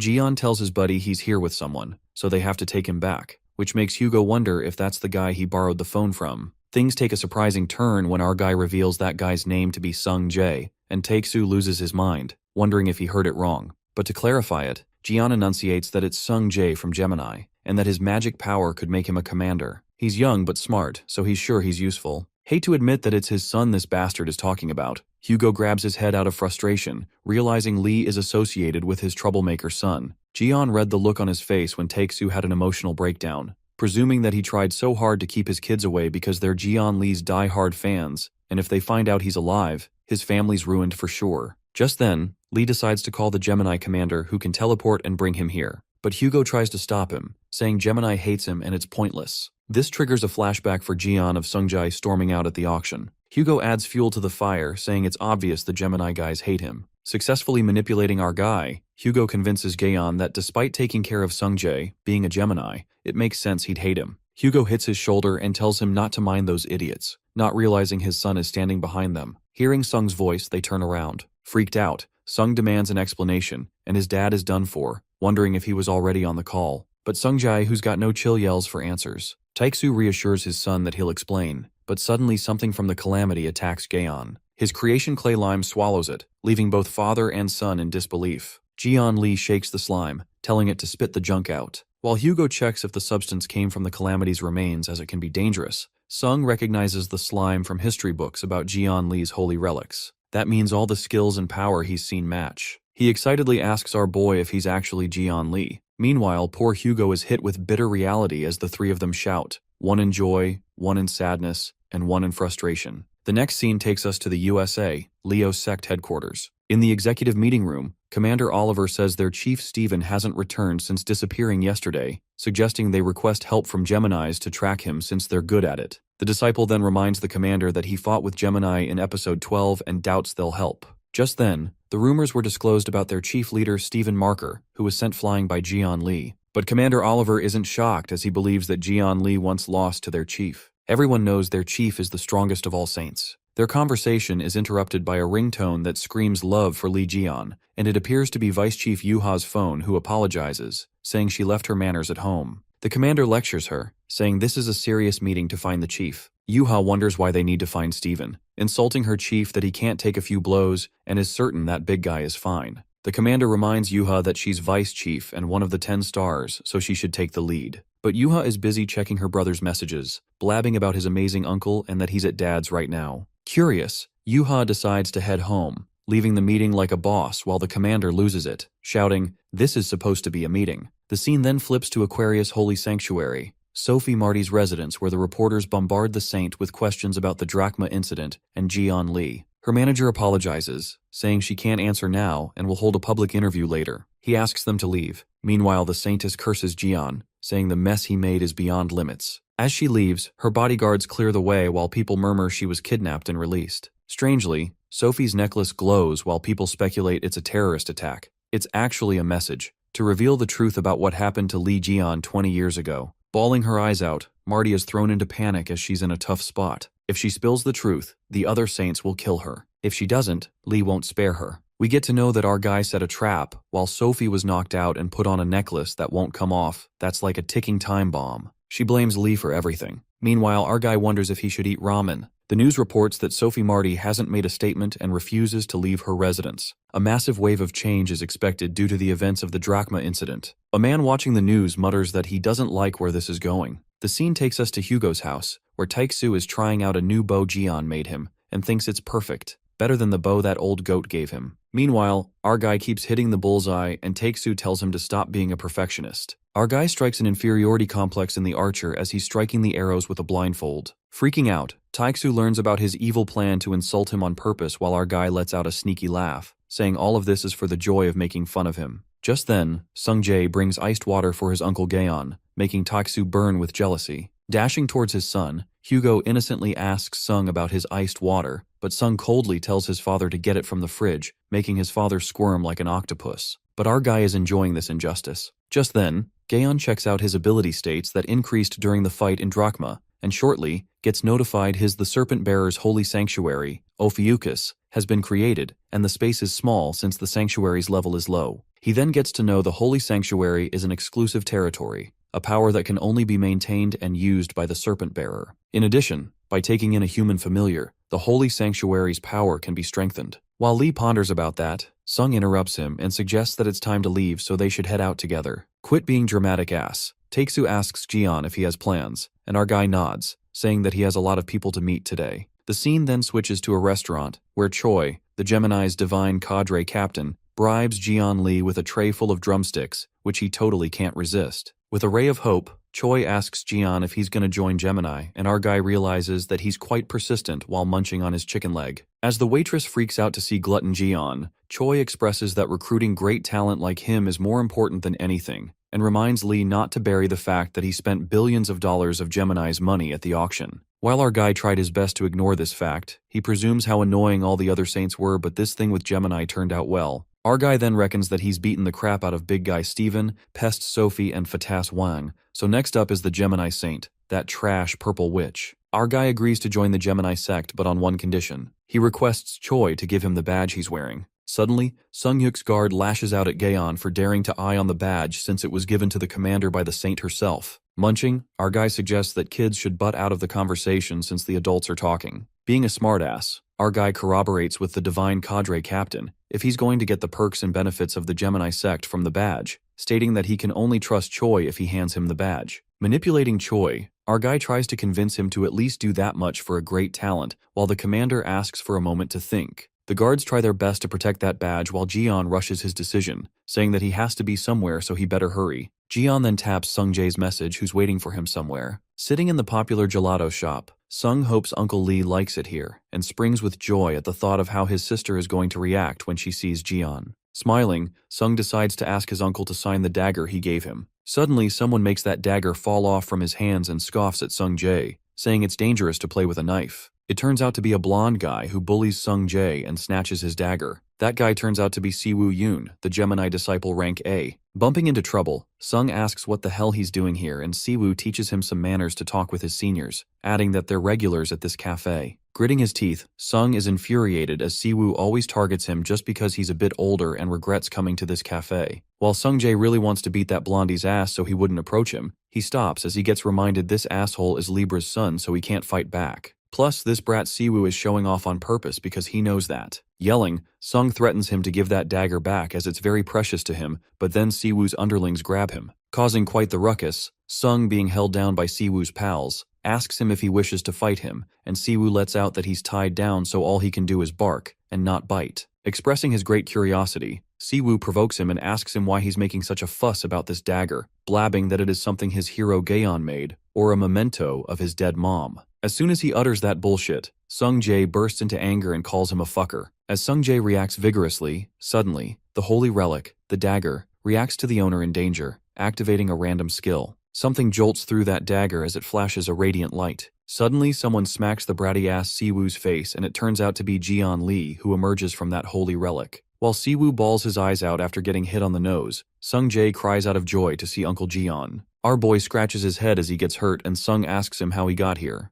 Jian then assumes that the one-use summoning he put in the dagger suddenly activated while he was in the fried chicken place. Watching that dagger, our guy peeks at the guys around him, asking Sung Jae if he was in danger from them. Our guy loses his cool as he learns those guys laid a finger on his nephew and cracks his finger, ready to kick their ass. Scared, those guys don't recall Sung Jae's uncle being a thug, while our boy grins and makes sure they remember what happens when they dare to touch what's his. Jian's evil grin sends shivers down their spine and they realize they're fucked up. The scene then cuts back to when Jian Lee was just living his best life, munching on some crispy chicken. The official is ready to hand over the badge our boy deserves, under the stipulation that he must join right away. Internally, this glass nerd thinks the trade-off is worth it. Once Jian Lee is dragged into signing the contract, the bastard is planning to sneak in terms and conditions that would work against our boy and help him snatch the badge back. For now, though, he hands over the badge he possesses to our boy. With that settled, the nerd signals his lackeys to bring out the contract papers. But before they can get Jian under their thumb, my guy teleports away, leaving those fools at a loss. Not only did they lose the badge, but they're also stuck paying the bill for the chicken my guy devoured. Inside the cafe, our fella beats the living daylights out of the guys ganging up on Sung Jae. Lee smacks Siwoo Yoon across the face, while Yoon attempts to scare him, saying he's Gemini's A-rank disciple and the billionaire Libra's saint. This bullshit doesn't stop our guy as he keeps walloping the blondie. Yoon can't even get his words out as his face is bruised from the smacks. Lee cracks his fingers and tells Yoon to get up, saying that he just got started and asks that shit-face what he's been mumbling. Getting beaten to a pulp, Yoon panics as his defense fails. Yoon gets furious as he sees Lee acting so cocky. He unleashes blue flames and creates Phalaris's bull to attack. Panic spreads when people see Yoon using magic in a safe zone as everyone runs. Yoon scoffs, thinking Lee got what he deserved, unaware of who he's messing with. But Gaeon brings out the big guns, mocking Yoon's skill for being too weak to light a candle. Our boy takes control of the magic and absorbs data from the Phalaris bull. While Siwoo freaks out, realizing Lee is a mage, our guy confesses he's a blacksmith and creates a relic with the data. The stone in his hand glows, and Gaeon decides to teach him to use fire properly. Our guy uses Yoon's skill, the Phalaris bull, burning the man's heart. That's when a massive blue blaze erupts, destroying everything and flinging Yoon like an insect, even ripping his pants. Yoon lies on the ground with his blue panties showing. Our guy warns him not to mess with Sungjae again or he'll burn him. Jian gives a quirky wink and tells Sungjae not to hold back with jerks like them, assuring him that he's got his back. Sung stares at his uncle like a puppy. Moments later, a girl barges in, calling for Sungjae. Seeing the mess, she wonders what happened. Sung excitedly spills that he is finally here. That girl turns out to be Sungjae's sister, Yuha. Sung introduces her to the hero of the video clip they rewatched countless times, Jian Lee. As memories replay, Yuha sees the uncanny resemblance and pinches herself, stunned. Lost in Jian's beauty, she can't take her eyes off him as he's hot. She remembers he used to be scared and feared from fighting in the tower for 20 years, but now he's even more good-looking. Despite his dashing appearance, she smiles, glad that he's back, safe and sound. Sungjae interrupts her thoughts, saying they can hear everything she's thinking. Lee greets her and instantly recognizes her as Hugo's daughter, Cheon Yuha. She bows and thanks him for taking care of Sung. Lee tells her to relax and drop the formalities since Hugo's daughter is like a niece to him. While Yuha gets teary-eyed, Sungjae thinks she's crying from happiness. Nervous, Yuha asks Lee for a favor. He tells her to go ahead, wondering if she's asking for a sign. Just as she speaks, a calamity bursts out of the ground. Yuha looks done as the perfect moment got ruined. Unleashing her weapon, she faces the calamity and confesses that she'll propose to Lee once she's done. As she dashes toward the monster, Jian is baffled and asks Sung what she said. Sung justifies that his sister switched to battle mode because Jian's here, but our guy is low-key freaking out at the word propose. The situation worsens. An announcement warns civilians to evacuate. More calamities erupt across the city. Meanwhile, Yuha fights fiercely to clear them out fast. Slashing her spear, she urges herself to finish this and propose to Jian. But the monsters keep coming, making Yuha realize that she won't finish anytime soon. She plans to wipe them all at once. Swirling her spear, the red energy surges and Yuha warns the monster not to block her proposal. She swings and activates Lotus Spark, ripping the monsters apart as red energy engulfs the horizon. Watching her fight, Lee is proud as she's even better than Hugo. Yuha waves at Jian, but a monster emerges behind her and our guy flinches, pushing her aside immediately. To his surprise, the calamity talks to Jian as it's amazed by how he dodged the attack. Stretching the rope, the calamity desires to make Lee Jian, the serpent bearer, its pet, and the calamity's lizard, drips lava. Lee wonders why everyone's playing with fire and warns the calamity it'll piss itself. But then our guy finds that lizard a great treasure, presuming that he needs a blast furnace for holy relics. Grinning, Jian decides to make the calamity his personal gas burner. The calamity smirks, thinking he's worth disciplining. What they don't know is that our guy's a walking disaster. Wherever he goes, calamities follow. Yuha deduces they're cryptid calamities that must be stopped. Lee interrupts, asking if she plans to handle them alone. Our guy then tells the siblings to leave this monster to him and help evacuate people, trusting their strength. Yuha and Sungjae are pumped and follow his orders. While the siblings brace themselves, Lee gets the party started. Soon, Jian and the calamity clash one-on-one. The monster strikes its whip, but Lee evades easily. The calamity mocks him and then restrains him in its rope. Laughing, it smashes our guy to the ground, but Lee lands unscathed. Lee breaks the rope and asks her if this is all she got. The monster signals the lizard inferno to roar when a massive explosion follows. Sung helps evacuate and tells Yuha they're done, but she stares at the distant fire, worried because Lee is fighting a high-class cryptid, maybe red class or worse. She wonders if he's still recovering from the demon tower. Deciding to help, she leaps away. Sungjae reminds her not to interfere, but Yuha insists he hide and promises to return. The Inferno monster thinks she got carried away as it didn't mean to turn him to ash. But her fantasy shatters when she hears our guy sneering at her futile attempts. Eyes blazing with a zest, our guy is stupefied by the lizard's blaze as that's how it should be, mocking that brat Siwoo's flame that was lukewarm. With a grin of malice, Lee chooses the Inferno lizard monster as his smelting furnace while the monster stiffens in panic. That's when our guy summons his crafting hammer. The system asks him to choose a target and points at the calamity. The monster can't comprehend, but she won't let it happen. As she launches a blazing attack, Yuha ambushes with thunderclap and stabs her spear into the monster's neck. The monster grabs it and hurls Yuha away. Screaming, Yuha crashes through walls and the monster commands its lizard to devour her. As the lizard charges with its lava dripping, Lee grabs it like a basketball and smashes it into the ground. The monster's eyes wide, witnessing that our guy threw the Inferno lizard barehanded. Lee glares at the Calamity with his chilled glare like a death's whisper, and a serpent appears behind him. Our guy warns the Calamity not to touch Yuha again, or she's dead. Locked into Ophiuchus's eyes, the monster panics, foreseeing death. She spirals out of control, can't accept being beaten by a human. The Calamity then powers up and Yuha gets blown back by the surge. The monster regrets she can't train Lee as a pet anymore, but now he's her enemy. She transforms into a red-class, imaginary-type Calamity with Inferno wings. She vows to burn Lee and the area in one blow. Activating Smash Hellbound, she dashes toward Lee with deadly force. Being a constellation himself, our guy stops her fiery punch with ease. Flash and fury light the sky as the city seems to be engulfed in flames. Yuha screams his name, but our guy appears to be fine as he's wearing fireproof vinyl gloves enhanced with Inferno wings. Yes, a plastic glove stopped a city-burning fire. The monster is stunned. Lee grins, activates super regeneration, and says she'll fuel his furnace forever. The Wings of Inferno calls this humiliation, while our guy laughs hysterically and asks if she's looking down on this plastic glove which is the best for eating spicy chicken. The system notifies Jian that the Wings of Inferno can't be taken in as Ophiuchus familiar, because the negative energy is too strong, so purification is necessary. Knowing what this means, Lee raises his hand as it's the perfect time for a purifying punch. Our guy doesn't just throw punches, he pummels the Wings of the Inferno into the ground and even scares the hell out of the Lizard Inferno as it watches in the corner. As the punches keep coming, relentless, merciless, the monster gets knocked but not getting purified. To his surprise, the system informs him that the target has died, hence it can't be purified. Our guy is shocked that Calamity couldn't even handle that, and now that she's dead, Lee turns back to Lizard Inferno and decides to use it as the gas burner is broken. Freaking out, the Lizard Inferno makes a wise decision and surrenders to become Ophiuchus's prisoner. Lee then asks the lizard which name it wants, and the monster chooses the torch. After that, Yuha and Sungjae come running to him, and our guy is glad to see that they're okay. Yuha cuts to the chase and bluntly confesses that she has something important to tell him.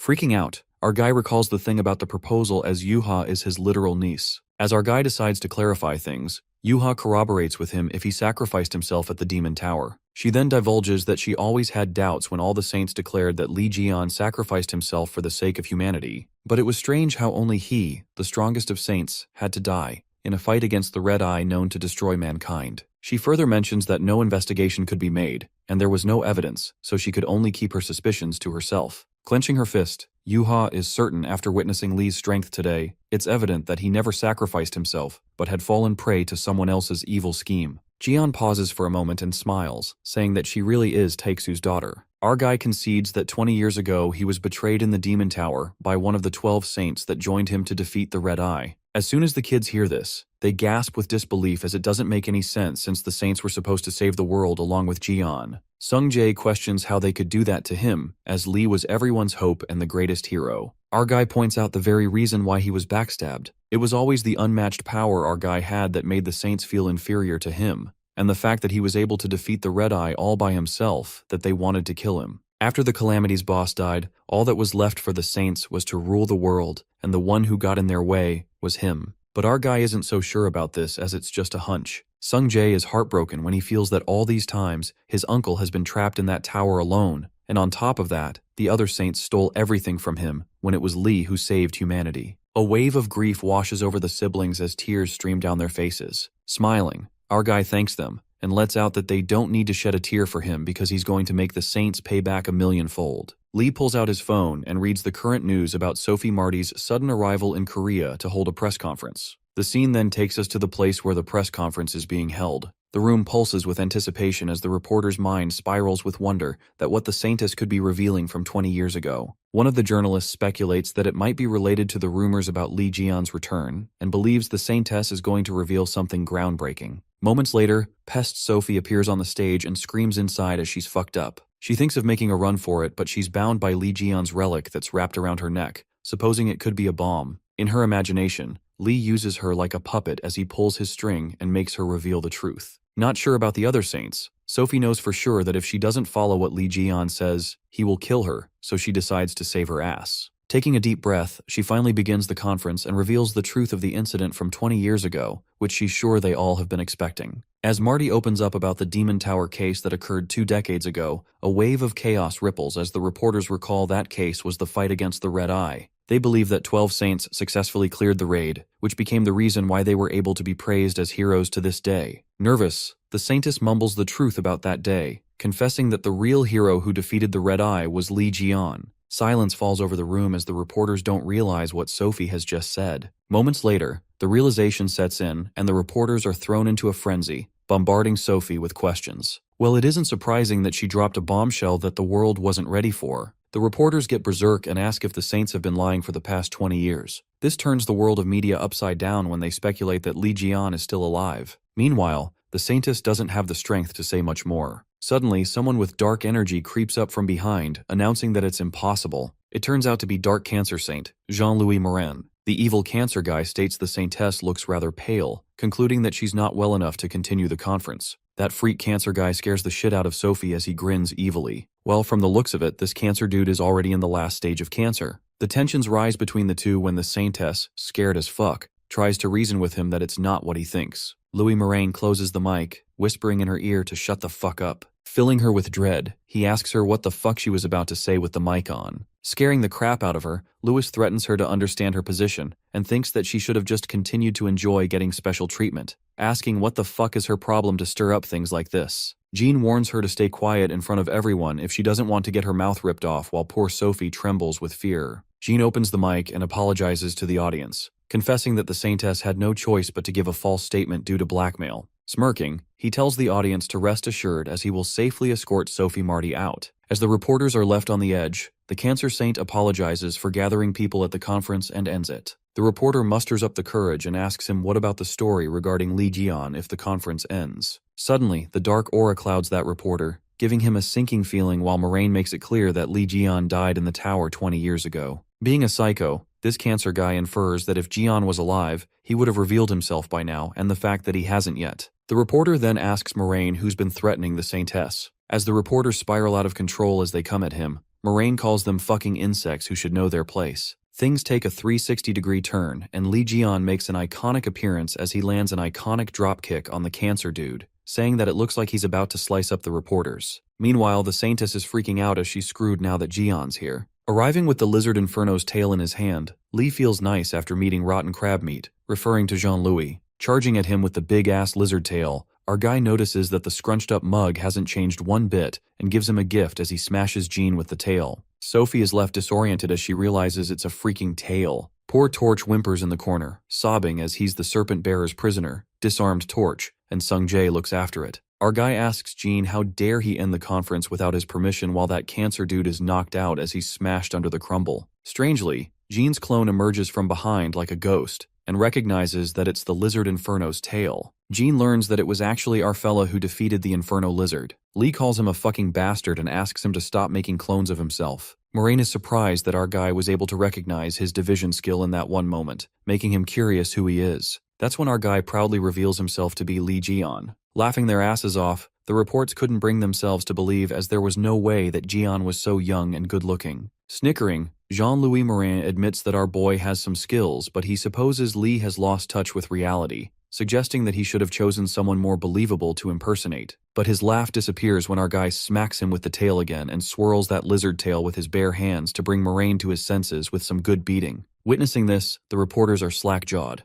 Being quirky, our guy asks the audience what the hell they are just staring at him for and leaps towards them to hit them with the tail. The reporters run for their lives as a psycho is after them. During the chaos, Saintess Sophie takes this chance to run away, but she fucked up when Lee stands above her, catching her red-handed. Smirking, he asks Pest Sophie where she's going as she needs to finish spilling the truth. Our guy announces how the Saints shit their pants and ran away after seeing the Red Eye for 20 years. All of them used Jian's name to steal everything. He then gives some colorful remarks about Sophie, saying no matter how much she changed her face with plastic surgery, it can't fix that scum personality of hers. Our guy insists on spilling everything about the past. As our boy pokes her head, Sophie calls him a fucking psycho as he's already saying everything with that damn mouth of his. Suddenly, a loud rumble disrupts their focus, and the system warns Lee about the danger of a threatening energy of a dark constellation approaching them. Just then, a dark energy overtakes the place and everything starts to disappear, while Sohipi screams that the people have been sucked in and gone. On a serious note, Moraine summons a constellation that exudes such ominous and deadly energy. Jean snickers and gets convinced that it's really Li Jian. It doesn't matter to him how our guy managed to survive that tower, sarcastically asking Jian if he should throw a little returning party for him. The scene then takes us to Hugo's residence, where Taeksu is home alone and decides to have ramen for dinner since Yuha, Sung-jae, and Gaeon aren't here. Taeksu stumbles upon the news about Sophie Marty's press conference, which has become a complete mess. However, the worst is yet to come when he pauses for a moment after he hears that a man claiming himself to be Li Jian has gone rampant in the middle of the interview, engaged in an intense fight with the Dark Cancer Saint. Staggered after the realization, poor Taeksu spills his noodles, shocked as fuck. On the other hand, the Cancer Saint is causing quite the ruckus as he's mindlessly attacking Li Jian while the reporters run for their lives. Evading, our guy tells Jean his dumb attacks are useless, but the Cancer Saint launches the black flare of magic, certain that he's got him this time. As the searing pulse of black energy tears through the air and is about to strike Li down, his dagger holds back the black shadows. While the reporters clap for him for pulling such an iconic move, our guy leaps through the black energy. Jian dashes towards the Cancer Saint while Jean creates the swirls of dark orbs. As the dark aura lingers, Jean-Louis sneers at Li, asking if he was only practicing acrobatics for the past 20 years. The Cancer Bastard strikes an attack and our guy evades each blow like it's a breeze, scoffing and asking Moraine if this is all he's got. Just like that, our boy slashes his knife through Jean and slits him into pieces. However, that bastard's head disappears again, which makes Li pissed off as he asks him if he only practiced making clones for 20 years. Another Jean's clone emerges from behind and he takes that as a compliment. Suddenly black energy swirls like a tornado, and as it consumes all the things inside, it also affects all the people around, as that energy seeps inside everyone's throats and eyes. Li then calls Jean a freaking psycho and asks if he's going to clear up the mess later on. The Cancer Saint simply concludes that he must use this chance to get rid of Li to the best of his ability. While Jean seems to return with an upgrade, suddenly, a spark of anger ignites Li when he asks Jean if he is the one who backstabbed him in the tower. Just then, multiple clones start to form, and Jean curiously asks him if he's been hung up on looking for a culprit all this time. Jean is amused that a great hero like Jian who saved the world would hold such a grudge, sneering that he'd easily be mistaken for a street thug than a saint. Calling it shit, our guy admits that Jean sure can talk but mocks Jean-Louis as it sounds rich coming from a coward who's fighting behind his clones. Just then, Jean-Louis Morin reveals that they're not just any clones, they're made from gathering the life force of all the journalists here. The Cancer Bastard makes it tough for Li, mentioning that if he recklessly harms a clone, then the life forces will disperse and there'll be no guarantee what will happen to their lives. Grinning, Li Jian has to admit that his foul and gross clone skill really matches his ugly personality. With a clone army of countless Jean, he takes those as Jian's last words. With that, those clones converge a swarm of shadows, eyes locked in on their lone target. But even the shadows are freaked out when they witness a big ass tail instead of Jian. As the Saint Jean wonders how it even got here, our guy reveals that it's a new skill that he got at Drachma, known as Get Him in My Place. This skill can help Li summon a target of his choice to take his place as a shield for the Serpent Bearer. As crazy as this skill sounds, Li strikes a punch at the clone like a bang, and being the smartass he is, our boy recognizes that it's a high-level clone that's part of the real Jean-Louis. Planning to hack that clone, our guy infers that all the other trash clones will be taken care of, leaving Moraine as his secret gets exposed. Just like that, Jian uses his 13th sense to detect the opponent's vital points and responds to Jean that he already knows his skills are foul and gross, so he'd be stupid if he did not notice how his rotten core was oozing filth. Hitting the jackpot, our guy grabs the clone's core while that high-level clone and Jean shrieks in disbelief as no has ever been able to find the core, even with the Gemini's perception skill. Well, they don't know our guy has the iconic 13th sense. With that, Li Jian rips out of that core fragment and a huge crack occurs in the Dark Cancer's power. This even scares the constellation away as it dissipates, and our guy can now absorb the Cancer's energy. After destroying the core, the souls that Jean gathered return, and all the journalists, including Saintess Sophie, regain consciousness. Tore apart, Jean asks Li just what exactly happened to him in the tower for him to sense the power of God in him. Our guy is amazed that this dude can still talk after all that beating and assures the Cancer guy that he's going to put the core to good use. Suddenly, Moraine grins and mumbles that he'll retreat for now since he still has a card left up his sleeve. His body begins dissipating and warns Li that he'll have quite trouble with it. Well, our guy is not surprised as Jean is not the guy to back off this easily. Just then, Li gets a call from Sagittarius and as soon he picks up the call, Taeksu lashes at him, calling him a crazy bastard. Takesu puts the scolding to pending and warns him to get out of there as fast as he can, unraveling that he has just destroyed Jean's high-level clone, which means a missile is on his way right now. Well, it looks like this cancer dude is from North Korea. Such a weenie for literally throwing a freaking bomb. The scene then takes us into space, where that satellite releases a missile that would wipe out the whole city. It is then revealed to us that it's a missile Mormont. After Lee Ji-yeon's disappearance, Gemini and Capricorn joined forces to create a special missile that could decisively eradicate large calamities. In case a calamity that humanity couldn't handle were to ever appear, this Mormont was mankind's last card to use an orbital strike to completely destroy the calamity, along with the surrounding vicinity. While Lee Ji-yeon gets to know all this from Taeksu, it sounds flashy yet useless to our guy. Taeksu frantically tells Lee that Jean-Louis set the missile so that if his life signals are cut off, the missile will automatically go off as well. Well, it does make sense to Lee since a high-level clone is considered the same as a real one. But our guy thinks running away won't solve the problem given that it's going to blow up a few cities like this one in an instant, and this makes Taeksu ask him if there's no plan after all. At that moment, Lee glances at Sophie Marty with a plot in mind and assures Taeksu that he has a plan. Sophie peeks at Lee, unaware of what that psycho bastard is planning. On the contrary, there's an announcement about the Mormont missile heading into the city and warns all the citizens to evacuate to the nearest shelters. The missile plummets from the sky and dread takes flight in trembling hearts. The people wonder why a weapon against calamities is heading in the center of Seoul, and they start running for their lives with all the teleportation skills sold out. While Yuha and Sung-jae are baffled as to what's going on, suddenly another bomb hurtles down, but this time it's our boy Jian Lee. Grabbing Sophie Marty, he leaps towards the missile while the poor saint is screaming for her life. With a Gemini's saint badge in his mouth, Lee uses the commander's authority to activate the teleportation and flight skills, making them teleport in front of the missile. Soaring like a broken Iron Man with no suit, our guy scoops up the saintess like she's a holy airbag. Teleporting in front of the blazing missile that's plummeting their way, our guy reminds pest Sophie who said she'd do anything if she puts her mind to it, asking her to do the same with the missile. Screaming, she mumbles how she could possibly do it and asks if he's telling her to headbutt that freaking missile. Well, this has to be done as Lee can't risk his life and everyone down there, so it can't be helped. Our guy grabs Sophie's arms and lets out that she's been slacking off for the past 20 years, so she better earn on her keep. The poor girl is crying for her life and warns Lee not to throw her, calling him a fucking psycho. Lee, being an absolute badass, flings her like a miracle shot while Sophie bawls her eyes out, calling Jian a motherfucker. After the pest gets yeeted into the missile, she immediately summons the god of Aquarius, who's devastated by the situation at hand. Even the god of Aquarius can't help but throw endless curses at Lee as she exclaims that he's crazy. But the saintess tells her to quit the curses for now, and the god of Aquarius activates all the buffs she has to save her saint. As Sophie Marty screams as the sight scares the shit out of her, that's when a big droplet appears. It turns out to be God's divine skill, Tear of Goddess, and a large splash of water streams out of the divine artifact that clashes with the missile, oozing blazing flares. The fire loses its fight as it surrenders under the weight of water. Relief washes over Sophie as she finally did it, but she realizes she can't float in midair anymore. While Sophie freefalls and asks Lee if he's not going to catch her, our guy waves her goodbye, assuming she'd be fine with all those buffs. But the trouble is still not over yet. Our guy appreciates that the pest did better than he thought at dealing with the missile, but the work's a little sloppy as things aren't going to be pretty with all this debris falling on the city. Meanwhile, on the ground, mayhem unfolds when citizens witness all the remaining pieces descending on them.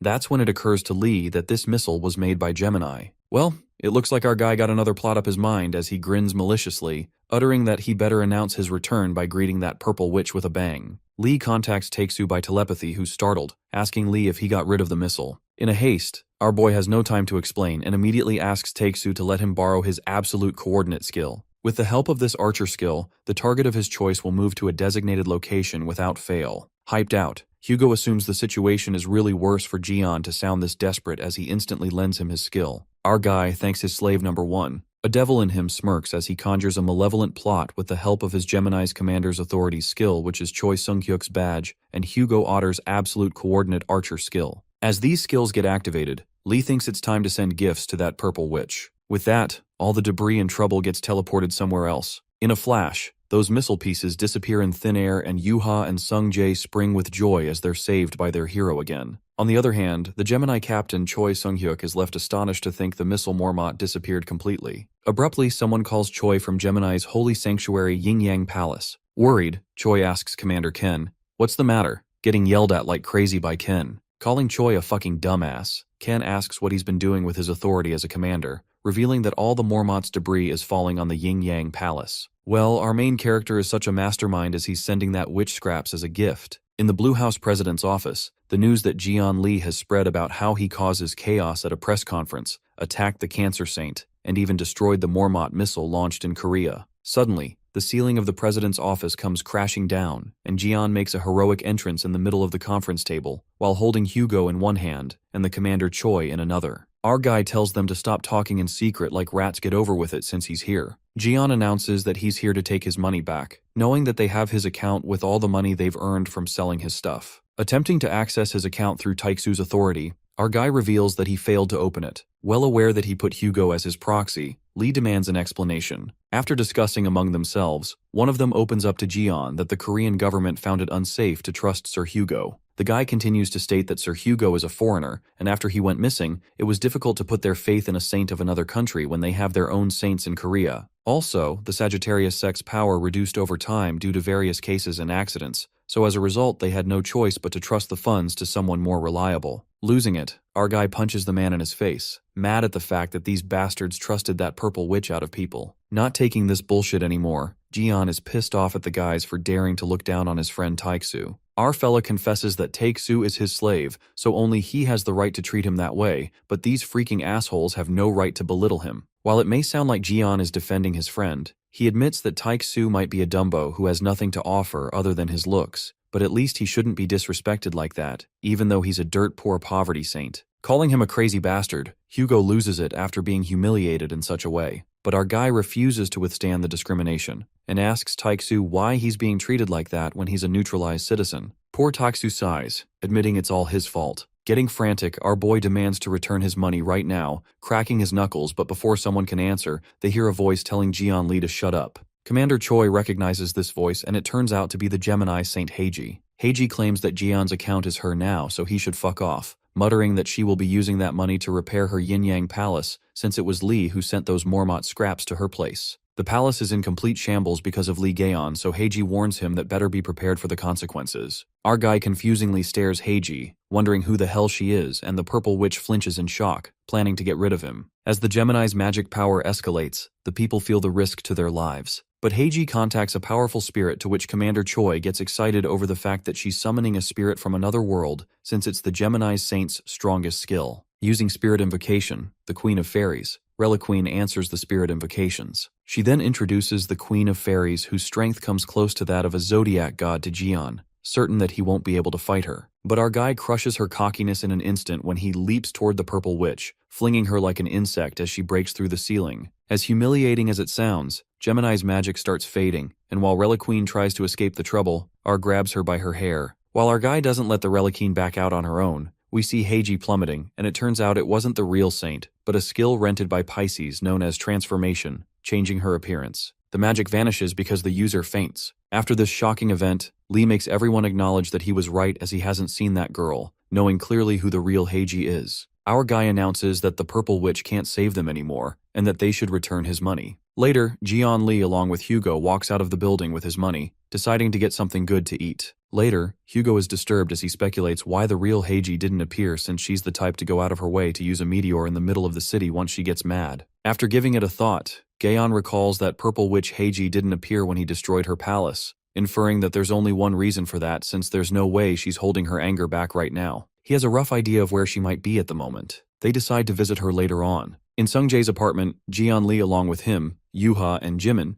gathered for an interrogation with Reliqueen, who's now encapsulated in a box. Our guy offers the siblings his burger, but Yuha says that she wants him, making Lee choke on his burger. But then she finishes her sentence, which makes Jian relieved. Jimin asks if Sir Hugo isn't coming, and Jian lets him know that he's out on an errand for him. With that, they decide to start the interrogation. Reliqueen is enclosed in an Ares Holy Relic, which is a very strong and secure Holy Relic display case. Our guy threatens the Reliqueen to answer his questions honestly, scaring the shit out of her. Geo lets her know that being trapped in a box is better than being trapped in his book, which is a holy relic in which a chosen target will be converted into texts and stored inside, so he suggests her to be mindful of what she says. He then questions why Purple Witch Heiji isn't showing up, more like she can't, and even the Reliqueen thinks it's strange. Our boy deduces that Heiji must be trapped somewhere, and to everyone's surprise, that place is somewhere in Sung's house. The Reliqueen nods her head as his suspicions are correct. While the Relic Queen hesitated to reveal the actual location, our guy gets furious and the fairy, shivering, points towards the statue. As Jian picks up the statue,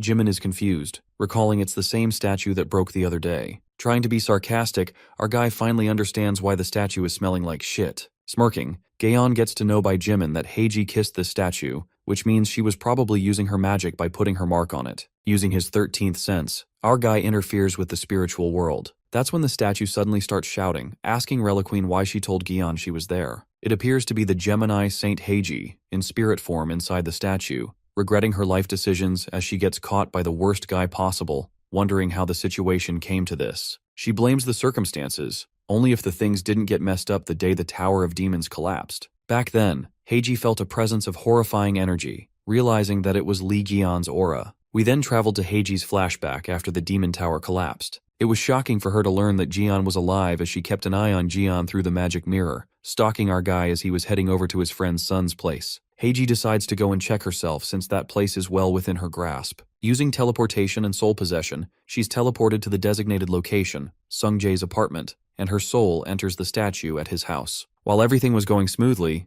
the worst happened. The statue was broken by our guy when he visited and things went downhill for Heiji who was inside that relic. Plus, if the possessed target is destroyed, then the soul can't escape out of it. Therefore, the skill got messed up because the statue broke while she couldn't do anything about it. Jimin feels bad about a holy relic being broken and decides to fix it too. The Purple Saint sees a ray of hope and wishes the boy could fix it as long as he can restore the statue to its original position, but he tries to fix it with glue, leaving Heiji hopeless of ever coming out. She cries since she can't leave now. Coming to the present scene, our guy dwells on what kind of torture he should put Heiji through, horrifying enough to let the rumors spread out. Furious, the Purple Witch lashes out at Relic Queen, knowing that she can break out of that box easily. But the fairy refuses as Gaon will catch her the moment she escapes, and begs Heiji not to tell her something so pointless to do while Yuha nods. Our guy loves that Relic Queen knows her place and Heiji calls out her disciple Sung Jae, ordering him to attack Jian. Trying to unherd those words, Sung Jae is stuck between being Gemini's disciple and his favorite person Uncle Lee as he certainly doesn't want to fight him. Hearing this, Gemini Saint hysterically questions her disciple and reminds him the Gemini sect has always been enemies with Li Jian.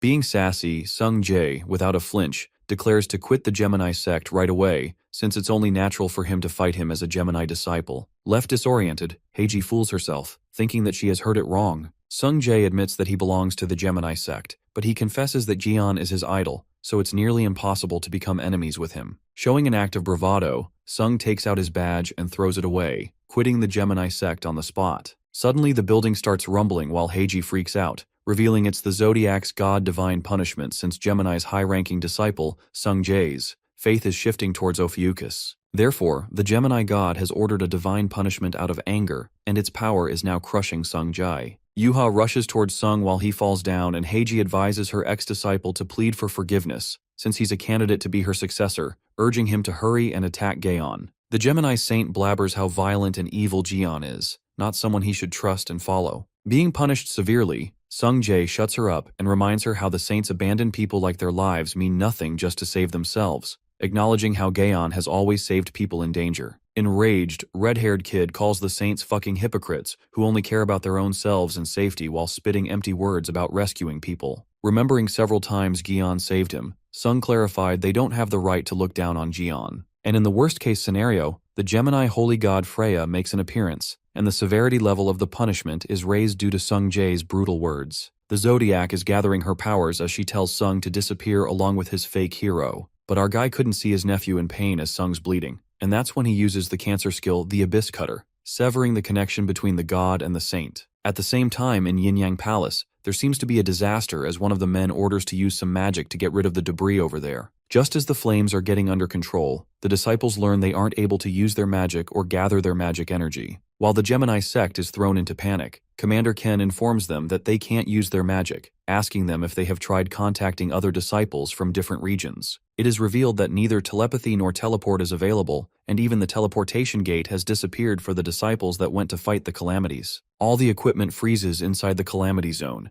and since they can't use their telepathy, they're not able to reach them. It looks as if the whole Gemini magic energy has vanished. In Sung Jae's house, Gemini God's magic energy has disappeared, as Jian apologizes to the kid that he had to go through this because of him. Our guy thanks Sung for trusting him, to which he gives him a bright smile. On the other hand, Furious, Heiji questions Gaon about what he's done and where her zodiac power went. The connection between Heiji and her Freya, the holy god, got disconnected. It is revealed that it takes great risks and resources when the zodiac is engaging with the world. That's why the zodiac grants their saint the ability to use their power. In simple words, the zodiac is a power plant. The saint is a transmission or substation tower, and disciples could be considered as some kind of plugs or outlets. That's how this blackout could be explained. As Heiji attempts to lean towards the statue to hide her ass, our guy spots her and asks Heiji how it feels to suddenly be incompetent. In case she doesn't know, Jian informs her that's what Crab Jean used to do, cutting off connections between people with an abyss cutter. He just simply combined the cancer skill and his own skill, and it seems the results turned out pretty interesting. It looks like he has not only cut off her connection with the zodiac, but the whole contract itself. Jian pulls a god-forbidden act, Divine Cutter, which cuts off anything one desires, and each time it is mastered, a new ability is created.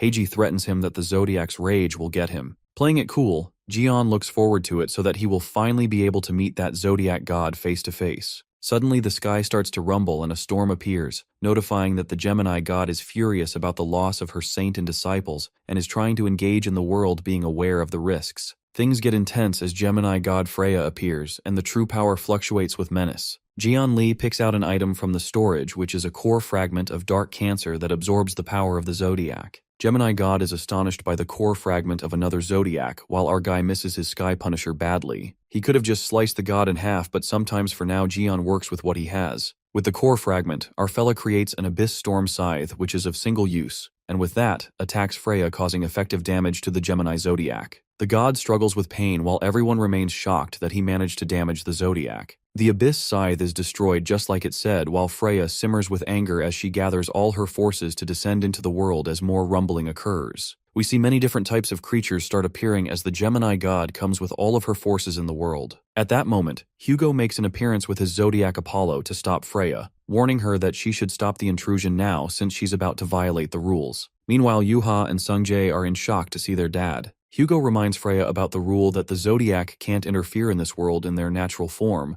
but the Gemini god says that a mere archer can't stop her. Freya belittles the Sagittarius saint as she wonders what his declined zodiac and his saint could do. While the rumbling gets more intense, Hugo admits that his zodiac can't stop her, stating they're not the only ones who are unhappy with the intrusion. Countless superior beings watching the world are stopping Gemini's descent. They express their displeasure by expressing that direct interference is a grave violation of rules. For this reason, they can expel Gemini's army and mark the respective territory firmly, while other zodiacs who are displeased with the interference exercise a sanction. To interfere with the world, Gemini has to pay a great amount of faith, and if she continues with the interference, she may cause maximum hostility from other zodiacs. Hugo apologetically reveals that other zodiacs have no intention to just watch her hustle around, asking Freya if she's still willing to take the risk. Gemini is chained as she screams, claiming that she will never forget about today. Being sassy, our guy shows her a middle finger and sarcastically asks her what she could even do. After this, our guy is notified that he completely trampled Gemini's pride and has gained a reputation from countless superior beings. He has also gained an enormous amount of experience and has leveled up,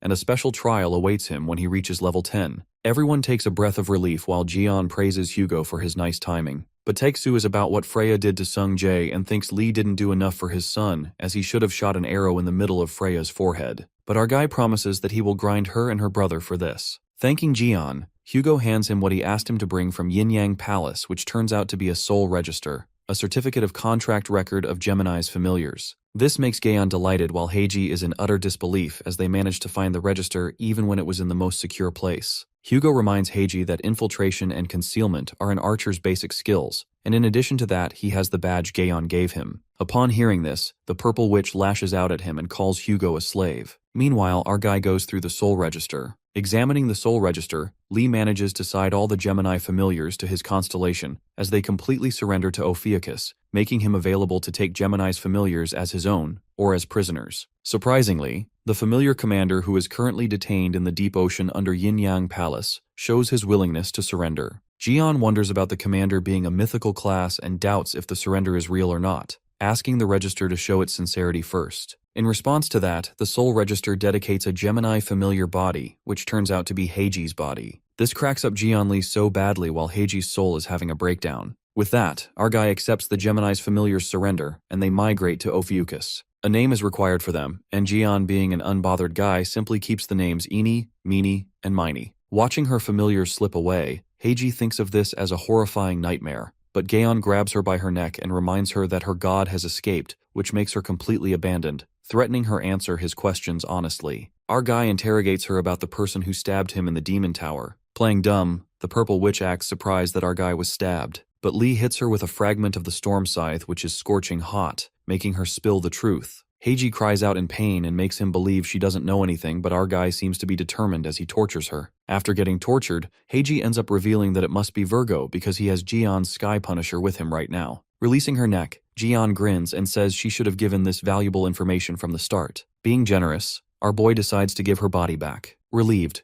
Heiji thinks it was a close call, but then she witnesses that her body is taken by Reliqueen, who thanks her master Gion for it. Meanwhile, our guy sarcastically apologizes to the purple witch and justifies that he accidentally gave her body to the fairy, who hugs him as he grins. At the back, Sungjai and Jimin stop Yuha from hitting Reliqueen as she's jealous of her for hugging Jian. Bunny Yang seems to be mad at Reliqueen for not listening to him and says there's no point in looking for a place to fix it as they are going through the contracts. The fairy shuts Yang up and claims that she can clearly see some toxic clauses and loopholes at a glance. Soul Contract, written by contract specialist Virgo Sect, and from which the parts in favor of Yang Wei have been stripped by Jian Li. Reliqueen asks Master Li to give her the Soul Contract too to review it and fix it to become an SS class. Our guy gets distracted by some weird hooting noises and diverts his attention to the box where he has stored all the familiars, along with the broken statue from Sung's house. Sobbing, Heiji wishes to be set free, and at the same time, his familiars praise Gaon highly. They find it very honorable to be familiar with Jian, and as he turns towards them,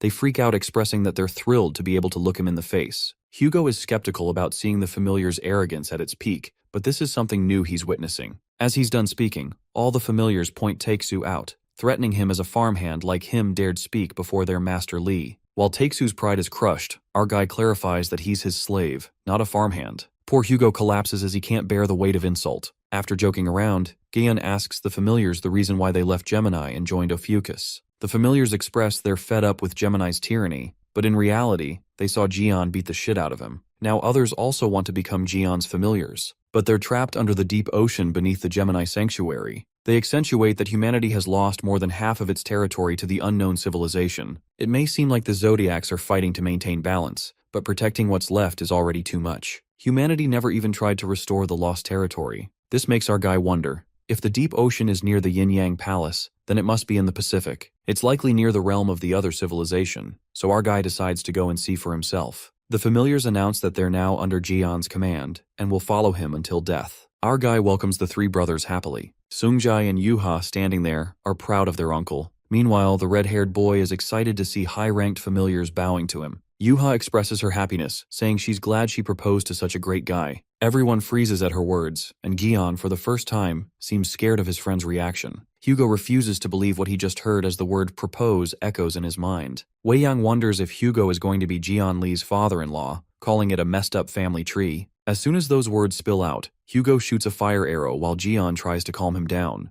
Archer snaps bitterly, saying he's never even heard "I love you" from his daughter, not even on Father's Day. Hopping mad, the Archer Saint loses it and attacks Gaon, cursing while using stealth. Jian uses God's gaze to track his magical energy while Taiksu frantically shoots arrows. Jian catches the arrows and, annoyed, asks what these fireflies are. As his anger rises, our guy humiliates the Archer Zodiac and gains massive Zodiac experience points. Hugo uses his divine skill, Helios Ring, and Jian wonders when he'll stop. Apollo asks if it's okay to use that skill inside his house, and reminds him of the loan for Sungjai's broken home. But Taiksu seems unstoppable, and our boy now understands where Sungjai got his temper from, and decides to put an end to it. Yuha reminds her dad that he's no match for Jian, making Hugo sulk. Our guy then hits him on the head and asks what's going on. He assures Hugo that he's not the type to hit on a friend's daughter. He also points out that Hugo nearly destroyed the house. Jian comforts him, saying his kids don't express themselves because they're shy, not ungrateful. They even went out of their way to cheer him up. Just then,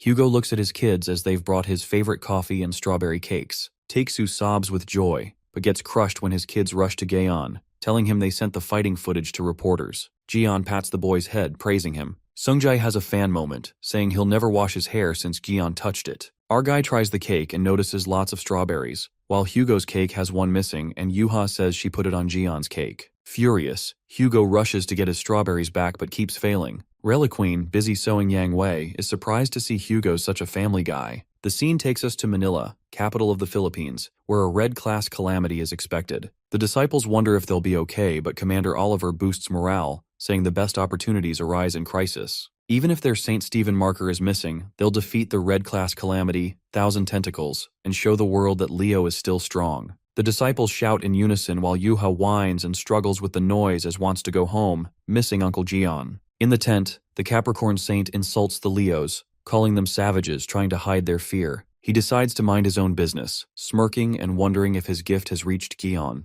Meanwhile, Archer St. Hugo's secretary, Yeren Yoon, arrives at his wrecked house. Seeing there's no ceiling, she asks what happened. Hugo sulks and tells her not to ask. Yeren notices the Thousand Tentacles raid on TV, and Hugo informs her Yuha is on that mission. Shortly, Takesu notices the box in her hand and asks what's in it. Yeren lets out that it was left at the door, so she thought it was for Hugo. Suddenly, the box starts bouncing and talking, asking where Jian Li is. Startled, Yeren tosses it away. Meanwhile, Gaon struggles with crafting tools due to poor materials. To make a relic of the desired rank, he needs a better tool. Our guy curses the limit of the hammer of crafting, and regrets not having his achievement hammer. By the way, this badass weapon got two names.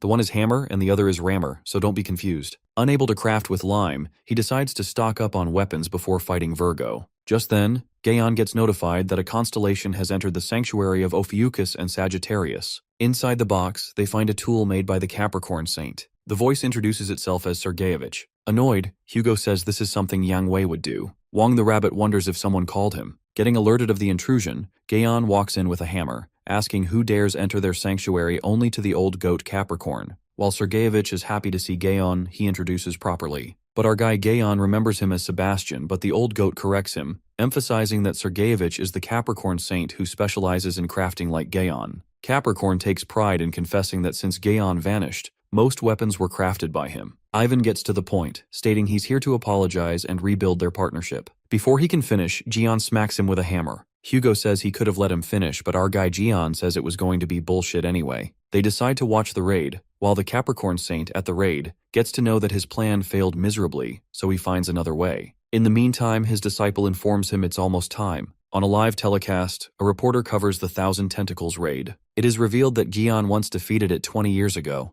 This one must be from the same species. At the raid, powerful sects have gathered. Leo, led by Yuha and Commander Oliver, Pisces, masters of naval combat, Taurus, defending the front, Aquarius, who can stop nukes with holy power, and Capricorn, in charge of crafting and strengthening weapons. Just then, the Saint of Capricorn appears on screen. Our guy sees the old goat who summons the achievement hammer. Hugo recognizes it as the hammer Lee used in the past. The Capricorn Saint enforces other relics with his hammer, known for his enforcement skills. Furious, Jian boils with anger that this Capricorn bastard stole his hammer and gets praised for it. Our guy decides to teach him a lesson before fighting Virgo. But before that, the reporter points out something emerging from the ocean. It's Thousand Tentacles and the battle stations go on alert. But strangely, something clings on the Calamity's leg. In a strange turn of events, it turns out to be Stephen Marker, desperate to get his billion-dollar bone back. Rumbling erupts in the sea, and everyone is shocked to see a man like Stephen fighting that big thing over a bone, but then they realize it's worth $1 billion. Meanwhile, Commander Oliver is screaming inside to see that the bastard is still crazy about that stupid bone, and screams at Marker to be reasonable, asking him to let it go. Just then, Capricorn St. Ivan creeps up on Oliver, asking if he's just going to stand here now that the Calamity and the Leo Saint is here. Since most of the people here are from the Leo sect, Ivan suggests that Oliver should give an order. A suspicion flickers in the commander's mind, assuming that this sly old hag wants to take over his command. Oliver then orders everyone to drink the potion which Capricorn gave them to strengthen their physical abilities. While everyone gulps down the potion, Oliver commands every sect to play their part. The Pisces to use spells to improve mobility in the ocean, and Aquarius to cast spells to buff battle and survival instincts. He orders Taurus to make a defensive formation, as they will be needed to stop the calamities that might land on the shore. With that, Commander Oliver charges to attack, declaring they are beasts who are ready to die. Leo guys leap towards the calamity, and the commander activates the skill of Leo, skill beast form, as the sudden surge of power runs through him. Oliver has the power of a wild beast as he monstrously strikes the calamities, while Cheon Yuha instructs all the disciples to cast their magic that combines into a unity skill, the beast roars.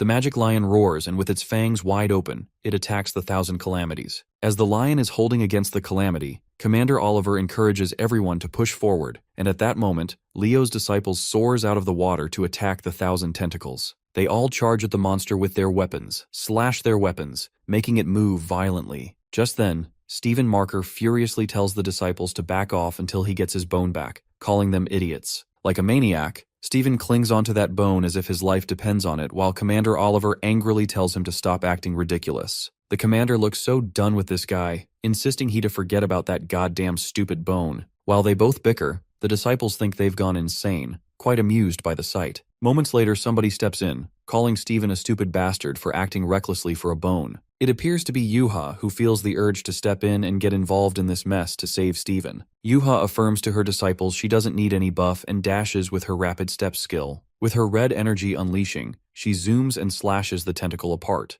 releasing Stephen and the bone as they plummet into the water. Falling into water, Stephen gets saved, and Yuha tramples on his face with such disrespect, while the disciples praise her for crossing the sea in a single leap and tearing apart that thick leg. Now that Yuha saves the saint, the other sect's disciples decide to go in to finish the calamity and not let Leo have all the fun and glory. Just then, all of them enthusiastically start cutting the legs of the monster and seeking its weak spots. The monster's movements begin to get slower, and they plan to finish it. However, the determination is short-lived when suddenly the calamity goes frantic, and something inside it awakes as the big waves begin to ripple. The people conclude that it's a tsunami, and taking immediate action, the Taurus disciples use the iron wall stance to stop the disaster. However, things spiral out of control when something more terrifying and gigantic emerges out of the water. The terror flashes across their eyes when they witness not 1,000, but 1,000,000 tentacles appearing out of that monster's body. It occurs to be a mega calamity, 1,000,000 tentacles. The disciples wonder where the hell this monster came from while the Capricorn Saint glances at the 1,000,000 tentacles, stating that there's no way than to use his last card. Holding a detonator, the old man Ivan announces that he's set up bombs throughout the whole seashore for a time like this.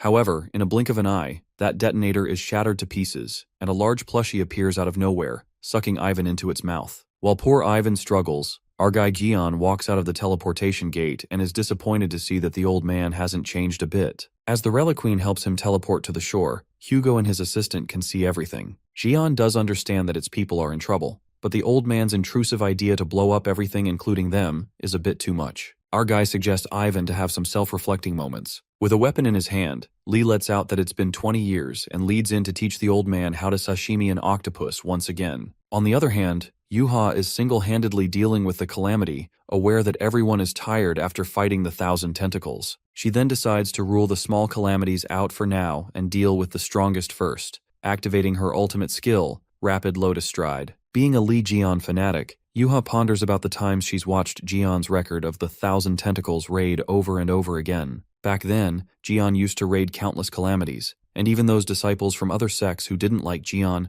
considered one record of the raid as their Bible, and that record was the 1,000 Tentacles raid. Li Jian's actions play in her mind as Yuha jumps to ignore those small legs with her speed and aims her way through them. She slashes those legs with such perfection, imitating Li Jian's movements incredibly. Yuha slashes those legs apart as they hurtle into the sea. Getting close to the monster's body, she plans to shove whatever she's got in between its eyes. Bringing her manifestation to reality, she charges her spear with a lotus flash. The spear is charged with immense blazing power, ready to destroy the calamity. While she aims the spear in between its eyes, abruptly, one of the tentacles grasps her charged spear as if it's nothing. With her attack failing miserably, Yuha does not realize that she's about to get crushed as a tentacle hurls at her. In a flash of a moment, someone grabs her and it appears to be Stephen Marker who is tumbling along with Yuha. Yuha's vision blurs as she witnesses all the disciples fighting with that monster with all they've got, but they are grabbed by the tentacles. At that moment, she wished that Uncle Gaon would be here so he'd fly forward with his broadsword. Surprisingly, our guy jumps straight out of Yuha's manifestation, making her eyes snap open in shock when she glances at her uncle going to fight the monster with his sword. Now that our guy appears, the fate of the 1,000,000 tentacle is inevitable. With his sword, Gion uses the skill of Mountain Thrust, slashing the monster in one single blow. A large explosion creates violent ripples while everyone is left thunderstruck to witness that our fella killed it with just one blow. As crazy as it sounds, the 1,000,000 tentacled octopus body is shredded to pieces while everyone is amazed by Lee's power. With his iconic serpent sword, our guy comes back to the shore on the tentacle, and everyone comes running to him. Pissed off, Lee bluntly responds that he couldn't just stay home watching these suckers act like a bunch of buffoons. This pisses off the disciple as they curse him and protect their pride by saying they can kill the octopus on their own. While our guy gets too carried away, abruptly, a tentacle grabs him and gulps Lee Jian down its throat. Panicked, Yuha shouts as she calls out his uncle while everyone finds it impossible for them to kill that monster. Strangely, the monster begins to rumble and a bright flash bursts out of the sea. It appears that Lee bursts his way out with Yuha's spear and skill. Lotus of disaster. Jaw dropped, everyone gasps with astonishment and recognizes that it's Yuha's skill. With a menace, our fella uses the skill, Sharp-Edged Baptist, and with a single strike, he shreds the monster to pieces like a freaking god. Making an iconic landing on a floating tentacle, Lee thinks it's just the same as the octopus that he killed, and asks fellow disciples to grab one each and make a skewer. The commander and the disciples are utterly astonished to see that Jian killed that monster all by himself, convinced that all those stories about Lee Jian weren't lies after all. People who witness his ability are obsessed with Jian, and a deep sense of reverence starts to grow in all of their minds. The reporter begins the broadcasting and believes that they will be the next living witnesses to a legendary story for a quite long time. The people watching the news get to know that Lee Jian, the hero who has returned, has killed 1,000,000 tentacles. After that, a story of Lee's event that would make him renowned for a long time attracts people to look up to him. With this, the Ophiuchus Bible is created that will record Lee's stories, and those stories are indwelled with power. Our guy concludes that the more his disciples read it, he'll get stronger. Just then, he's interrupted by Yuha, who's waving at his uncle, standing on the shore. Jumping to the shore, our guy asks her if she's okay when suddenly he notices something on her back. Not trying to be obvious, she tries to ignore what he's talking about, and Lee is surprised that even she's into bone collecting, guessing maybe it's a Leo thing. Freaking out, she confesses that it's just for her collection. Our guy then returns her broken spear, revealing that he broke it when he was killing the creature, offering that he'll make her a new spear soon. Yuha's eyes sparkle as she is about to get a new weapon made by Uncle Jian, but her excitement is short-lived when Steven squeezes Yuha out of her moment of joy. Calling him a dumb fuck, our guy asks him what he's cheering for while Yuha hides behind Lee. Steven makes him remember that Yuha is under his command. To put it simply, he heard Jian said he'd make her a new weapon. Pumped up, the Leo Saint urges our guy to make a new weapon for him as well. After all, Lee was a craftsman for the Saints 20 years ago, and the fact that he broke his big bone, it's only natural that he creates a weapon for him. While our guy is losing patience, Steven acts generous as he forgives Yuha for stepping on his head and even stealing his big bone. Suddenly, an explosion occurs in the sea, splattering green energy. Shocked, Steven assumes it was Jian and asks him when he learned Battle Cry bomb skill, but our guy tells him it wasn't him. In a flash, a whispering gust of green drifts through the air, shrouding everything in a murky haze. The Taurus and Leo's disciples are left in utter bafflement as to what's happening. Unexpectedly, a wolf attacks the Taurus guy who thinks it's a Leo disciple, biting his neck. Just like that,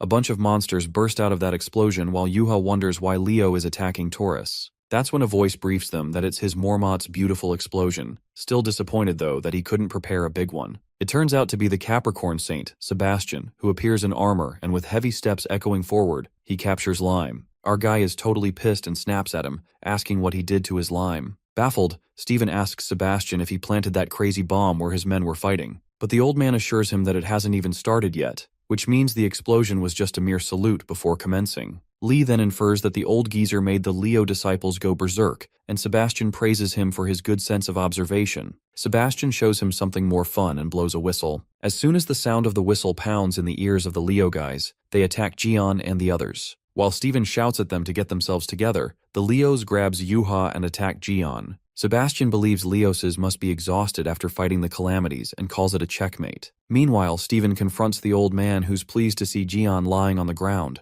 not expecting it to be this delightful. Leo Saint furiously questions Sebastian what the hell he's doing to his men as they aren't following his orders. Ivan chuckles and finds it disappointing when he discovers that Marker and Yuha didn't drink the potion that he gave him. Sebastian divulges that the potion Steven's men drank earlier has a unique reaction to the fallout of his Mormont, adding that they won't listen to anyone's order but to Capricorn's whistle. Steven warns the old man to restore them to normal, calling him a son of a bitch. To his surprise, Sebastian agrees to him, but he seems to have a condition. Suddenly, Jian's weapon gets summoned and Steven recognizes it immediately. The old man Ivan nods and reveals that Gian made it by himself. Capricorn then offers Steven a deal that he's not going to refuse, ordering him to use that sword to kill Lee Jian. But Leo refuses to be ordered around by the old hag. But Sebastian rumbles towards him and blackmails Steven into carrying out his orders if he wants his men back. The old man sympathizes with the lion and says that he understands his complex, a feeling of inferiority from Jian. While these words do hit Steven, he tells the old man to cut the crap.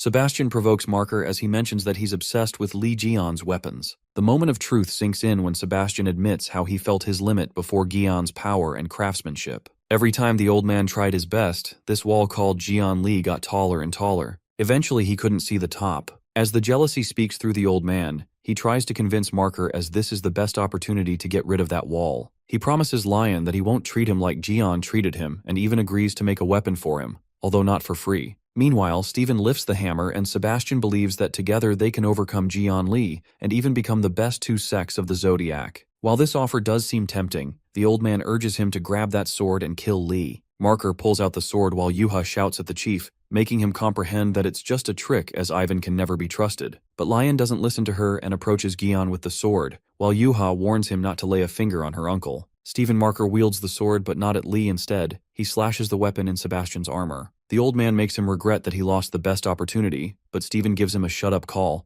clarifying that he would never trust someone who made his brothers like that. Truth is apparent in Lion's voice when he confesses that he's not Ivan. Instead, he devoted his life to overcoming Gian, and didn't waste his time weeping with such complexes like him. Steven makes it clear that he doesn't want to take his place with a cheap, shameful, and dishonorable method. Showing the old man his middle finger, the Leo Saint confidently reveals that he has already exceeded Gian, and he just needs a decent weapon. Marker accentuates they both have nothing in common and about the weapons. The old man admitted earlier that he's no better than Gian at crafting weapons. Leo shoves the brutal truth into Capricorns that he'd never appreciate such shitty weapons from a crazy old freak. Well, it looks like the old freak had too much and warns Steven that he will regret his decision, aiming his weapon at him. As the weapon shoots at them, Steven crashes that weapon into pieces with his bare hands. The old man tells him not to flatter himself as his armor unfolds a deadly weapon. That weapon is a missile launcher and Ivan goes for a full launch. Sebastian shoots the missile at Steven that would blow onto bits, certain that even the great lion can't stand it. But Steven transforms into a lion and grabs that missile in between his fangs as it blows in his mouth. That's when it occurs to Marker that maybe the old freak was right 20 years ago, but he has tested his limit while tumbling and being crushed, and that with only one purpose, to overcome Jian Li. A sudden power surges through the lion as he activates a skill, Thunderclaw,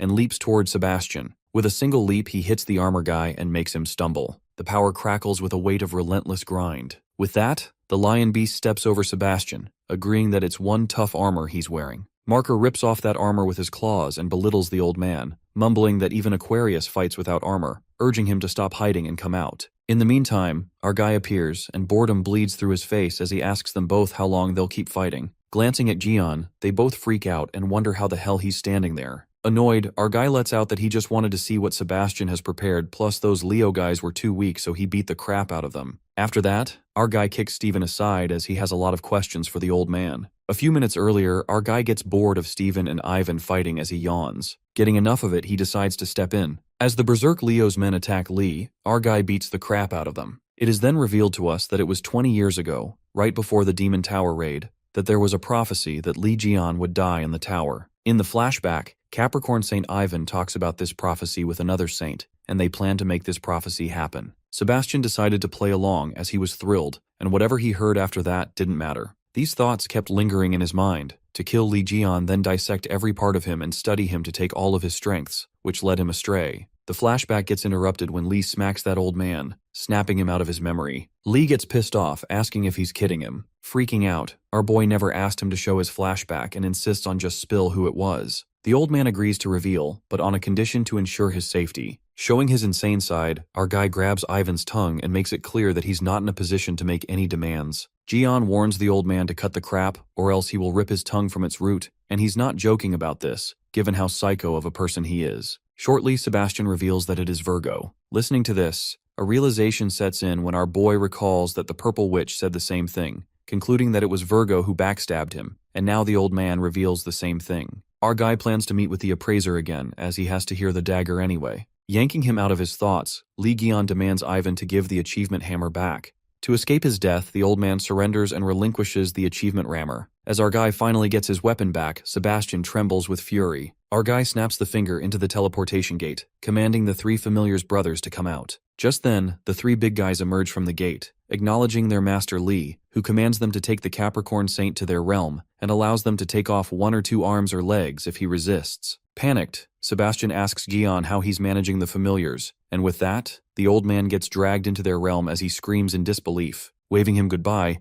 our guy tells him to have some time for self-reflection, but not to expect his forgiveness. After this, Leo's disciple finally comes to their senses, and Yuha and Steven are relieved to see they're back. Meanwhile, the Capricorn disciples are in uproar that they dragged their celestial lord away. The Capricorn Divine Cadre Captain is left with no choice when he activates something, and everyone's armors begin to glow. Laughing hysterically, the Divine Cadre Captain challenges the Leo guys and takes pride in how their celestial lord messed with their equipment before they even went into battle, hoping to see them fucked. One of the Capricorn disciples stops the captain not to provoke the Leos any further, but the captain insists on firing the Mormont launcher. In the next moment, the disciple fires the Mormont. The missile soars in Li Jian's direction, and our guy wonders if it is some fucking toy that's named Mormont. Our guy then plans to use the hammer to deal with it. The system asks Jian to choose his target and strikes that Mormont with his hammer, which turns the explosive Mormont into fireworks, changing the form of the targets. The fireworks launch in the air, and the Capricorn guys are left disoriented. Just then, the Leo guys step in. Stephen Marker warns the Capricorn bastards to get prepared to get sent flying for trying to use them. With a smirk, Marker accentuates that they're the beasts, strong and tough. Though they might have fallen to Mormont, such explosions won't do anything to their bodies. The Capricorn guys run for their lives when they see Jian standing at the back. Screaming, Marker refuses to let them run away and asks Jian if he has a decent weapon, something big that beats people up nicely and is nice to swing. Well, this description fits right at Leo Saint when our guy sees him as a weapon, big, sturdy, and beats up people nicely. The grin spreads across when Lee confesses that he does have a weapon like that. While Steven gets creeped out by the look in his eyes, our guy grabs the big guy's feet and swings him like a yo-yo, flinging it toward the Capricorn guys. The big guy causes quite chaos when he falls on them while our fella thinks of going bowling next time. The next scene takes us to the European Union of Humanities, the outer area of the Western Protective Dome, the Red Zone, where the Calamity left a trail of destruction. The Virgo sect Chief Ranger Zane smells a stench and keeps his guard up as he could encounter calamities at any second. Meanwhile, the disciples are gossiping about the octopus raid in the Philippines and Jian Li, who made Leo and the other sects like stooges. The Virgo guys also get to know that the Capricorn tried to trick Leo at the end, and both of their losses were huge, feeling glad as now they have 2 fewer competitors for them. Telling them to keep silent, Zane makes them remember that they're on a search mission for the missing party yesterday. Zane warns them the red fog is already a distraction to a mission, so it's better to focus on themselves. Suddenly a voice distracts them and it appears to be coming out of the void that's in front of them. Taking immediate action, the Chief Ranger takes the lead as the voice echoes for help,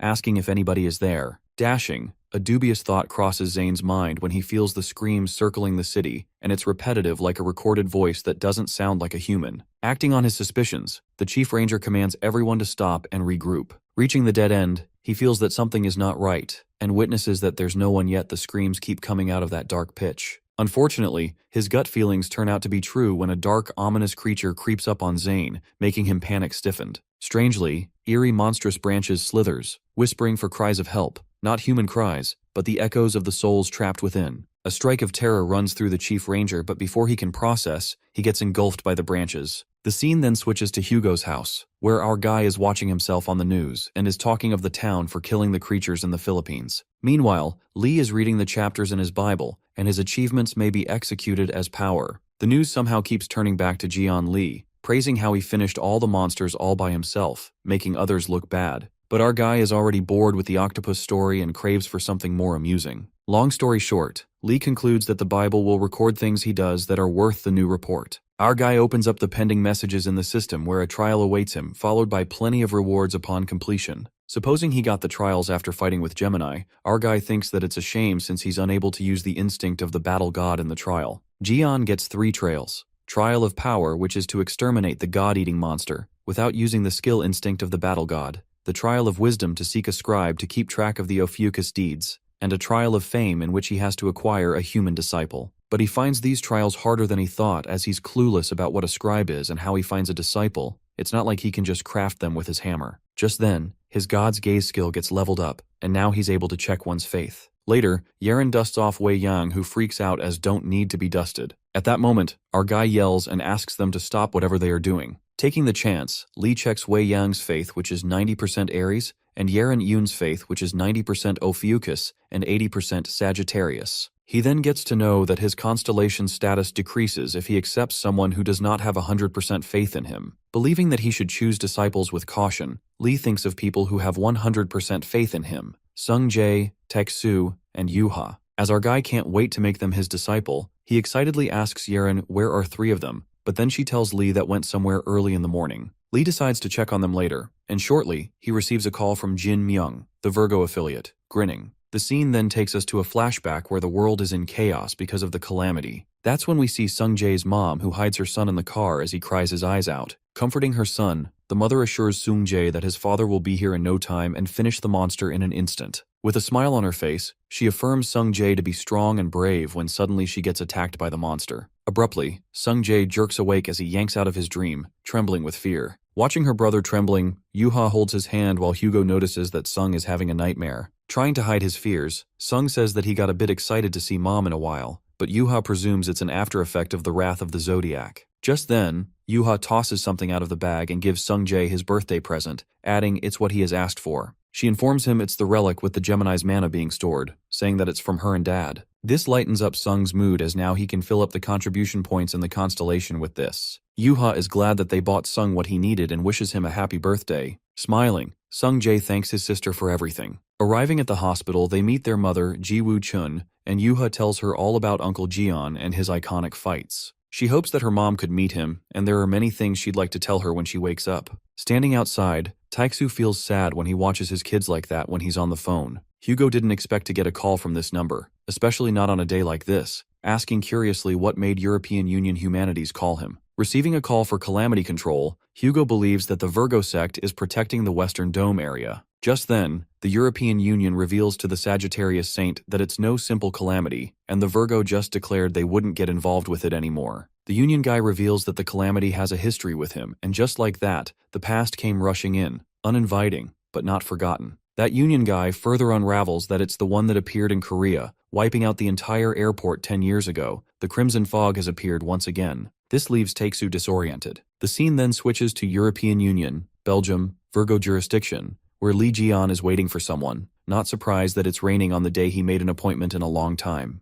In the meantime, our guy messages Sung Jae, offering him to be one of his disciples, but the kid straight up refuses. And here Lee thought his nephew would be thrilled by this offer. He then recalls that Yeren told him that it's Sung's birthday today, learning that he doesn't celebrate his birthday. Our guy doubts that Yeren didn't tell him the whole thing. At that moment, Jin Myung interrupts his thoughts and assumes something's troubling him. While Jin apologizes to Lee for making him come here, our guy lets out that it only took him seconds to get here, through Reliqueen's teleport skill. Besides, he had to come here to settle some stuff with the Virgo. Knowing this region was already under the jurisdiction of the Virgo, Jian expresses curiosity that everything in Belgium is related to Virgo. That's when Jin Myung opens up that Europe has been greatly affected. Ever since the Zodiac's appearance, and the sex system rooted throughout the world, Europe had become a giant theocracy. Above all, the Virgo guy states that the people had to believe in them since the Virgo sect is protecting the very dome they're living in. But despite his words, Lee backfires at Jin and asks how come his faith seems to be saying differently. It appears that he checks Jin's faith with his god's gaze, showing that his Virgo faith percentage decreases and faith in Ophiuchus rises. These words startle Virgo with truth so raw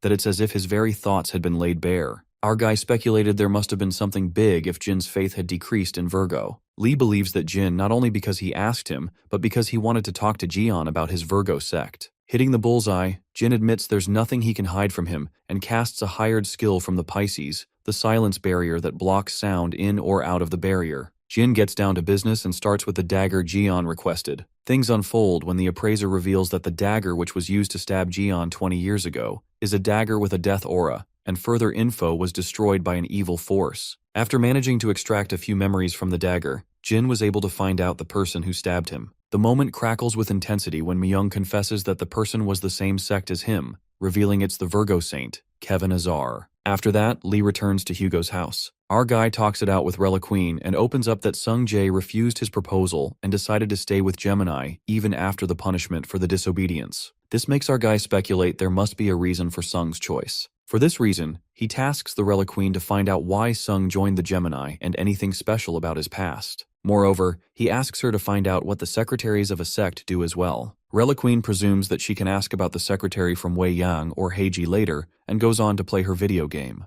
In the meantime, Sung Jae comes to Reliqueen to ask her for a favor, and the timing couldn't be more perfect. The fairy asks what it is about, and Sung requests her to open up the passage to the secret chamber of the magical library of the Gemini for him. It is then revealed to us that the magical library of Gemini is where all the distinguished magical knowledge including the Gemini gathered, and the secret of the chamber was holding forbidden knowledge that was only allowed to the highest disciples. Sung Jae justifies that he can't get access to the library since he threw his badge the other day, but even if he had it, the library is out of his reach. Sung sounds desperate and begs of her, stating that there's something he needs to find out from the chamber. Given his situation, Reliqueen opens up the passage to the chamber, but she urges him to spill the reason why he's going since the secret chamber is filled with dangerous and forbidden magics. Sung confesses that trying to find an evocation skill to summon from the other world. On the contrary, Lee recalls the conversation with Jin Myung, who states that he has checked all the records of the past years. The same dagger was auctioned several times in the past. Back then, Jin's predecessor had appraised this dagger and also felt a dangerous aura within the dagger. So he backtracked the source and surprisingly the dagger turned out to be from Virgo. Moreover, the dagger was in the vault of Virgo, believing that it was auctioned in order to get rid of it slowly. Jian then guesses that Myung must have heard something from his predecessor, but it appears that he didn't. To his surprise, the predecessor was found dead while carrying out an investigation on the dagger, plus he was stabbed with the same dagger that he was investigating. Myung deduces that it's well-hidden manipulation, the way how to deal with a person who gets involved with this dagger, and the dagger has a powerful curse that he's never seen before. Although a mere trace remains now, Jin Myung believes that even Gaeon didn't have a chance to withstand such a weapon 20 years ago, concluding that there is an evil and powerful being out there somewhere that even no saints or zodiacs are safe from. Yanking out the flashback, our guy speculates that the Cancer Saint, Jean-Louis, is well known for his curses. Besides, the aura the dagger exudes is from no zodiac. Even the aura of a dark Cancer Saint can be considered cute compared to it. Mending all the things together, it dawns on Lee that whoever stabbed him has a relation with the calamities. The stress gets to him as things remain unclear, and our guy thinks of clearing the trial first and dealing with the Virgo later. But all of his worries get carried away as he gets to the train station and the disciples step out of the train. Those people turn out to be the Archer Saint disciples and his elites. At the Red Zone area, where the Crimson Fog calamity is, the Archer disciples seem to be cleaning out the area. But the roots that are scattered all over the place seem to be hindering their mission. Meanwhile, Lee is stuck with the disciples and is quite shocked as did not realize they had business with the Virgo as well, asking the Archer Saint what made them come here. That's when the Archer Saint reveals that there was a request to Sagittarius recently, and the matter of fact is that the Sagittarius elites go out to exterminate calamities upon request from time to time. They're like mercenaries or troubleshooters. He then lets out that the saint himself is meeting with the person from the European Union for further information as they speak. Our guy finds it weird that they got here before even hearing about the details, but the Archer Saint sounds certain that Hugo would have accepted this mission anyway, as the target they are after is worth taking the risks for him. Sounding rhetoric, he asks Gaeon if he has heard of the monster that desires the power of God. He then declares that they are here to exterminate such calamity Crimson Fog. The scene switches to the Parliament of the European Union, the countermeasure headquarters of calamities. There the guy explains that from the calamity's name, this creature fumes crimson fog and absorbs nearby life forms' vitality and souls. Moreover, he notifies that due to the report, it seems like it's been 10 days since his appearance in Europe.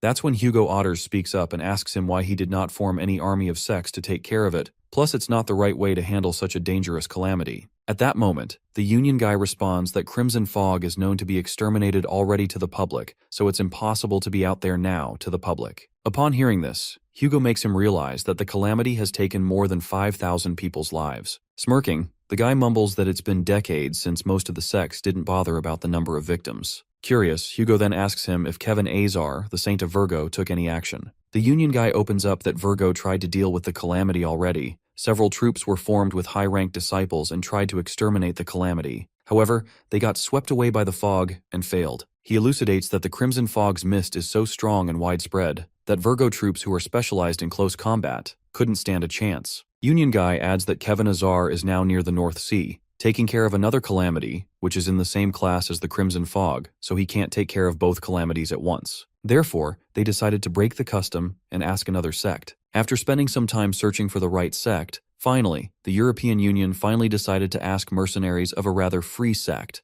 the Sagittarius. Besides, the guy tries to convince Hugo that he's the Archer Saint and has Jian Li by his side, who was very impressive back in the Philippines, earnestly requesting to exterminate the Crimson Fog for them. The atmosphere is charged with suspense as Hugo could feel the evil intentions lingering behind that sly smile. Inside his head, Hugo presumes that swell-headed and self-respecting Kevin Azar would rather choose to kill himself then would let the outsiders take care of the calamity within his region. The suspicion flickers in Otter's mind when he speculates that the Virgo is trying to get rid of Jian and him at once because it's clearly a trap with a bad intention. While anger erupts within the Sagittarius as he becomes aware of their notorious scheme, the Union guy peeks at him and gets a flashback where a guy told him to lure Hugo and Li Jian. Reeking of malice, that Union bastard tells him not to worry, and urges him to mention the Crimson Fog is out here as Hugo won't be able to reject this request. On the contrary, the archer reveals to Jian that the Crimson Fog took away the love of his life. He unravels that Jiwoo Chun was the wife to the saint, and mother to Sung Jae and Yuha,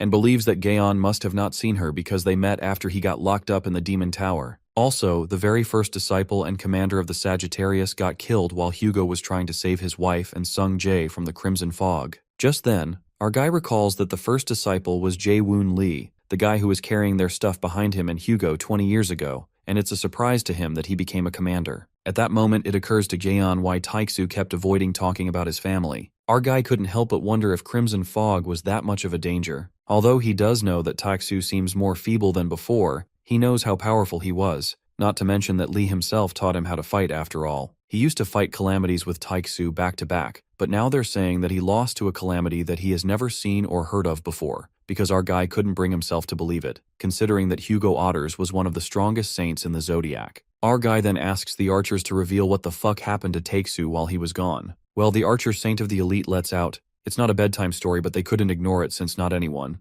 but Jian asking. That's when the archer unveils that it all happened 10 years ago, on Sung Jae's 7th birthday. The scene then flashes back to 10 years ago, at the airport, where Taeksu's wife, Jiwoo, lands on the airport. She's talking to Taeksu on the phone, and is happy as they'll be able to produce a prototype weapon for the calamity soon, thanks to the data and materials he and Mr. Lee sent them. Well, it appears that Jiwoo is a Sagittarius guest member, and excitedly tells Taeksu that she got teary-eyed when Sung Jae showed up at the airport waiting for her. Jae-won Lee, the disciple and commander, seems to have bought Sung Jae as he wanted to see his mother as soon as possible. Just then, Sung Jae's stomach begins to growl as the little guy feels hungry, and Jae-won Lee decides to bring them something to eat. In the meantime, as the little guy is waiting, his eyes land on two guys who seem to have set something free, and after releasing it, they both run for their lives and do not get involved in the mess they've created. As Jiwoo and Sung wait for Lee, suddenly, darkness overtakes the area and there's a blackout at the airport. Scared, Sung Jae asks his mother why the lights are all out when abruptly ominous crimson mist begins to linger, diffusing across the airport. And that's when the deadly calamity Crimson Fog appears, which causes an uproar while Jiwoo holding Sung Jae tells Jaewoo they're in trouble. At that moment, Lee drops the food and charges at the calamity as it's about to devour Jiwoo and Sung.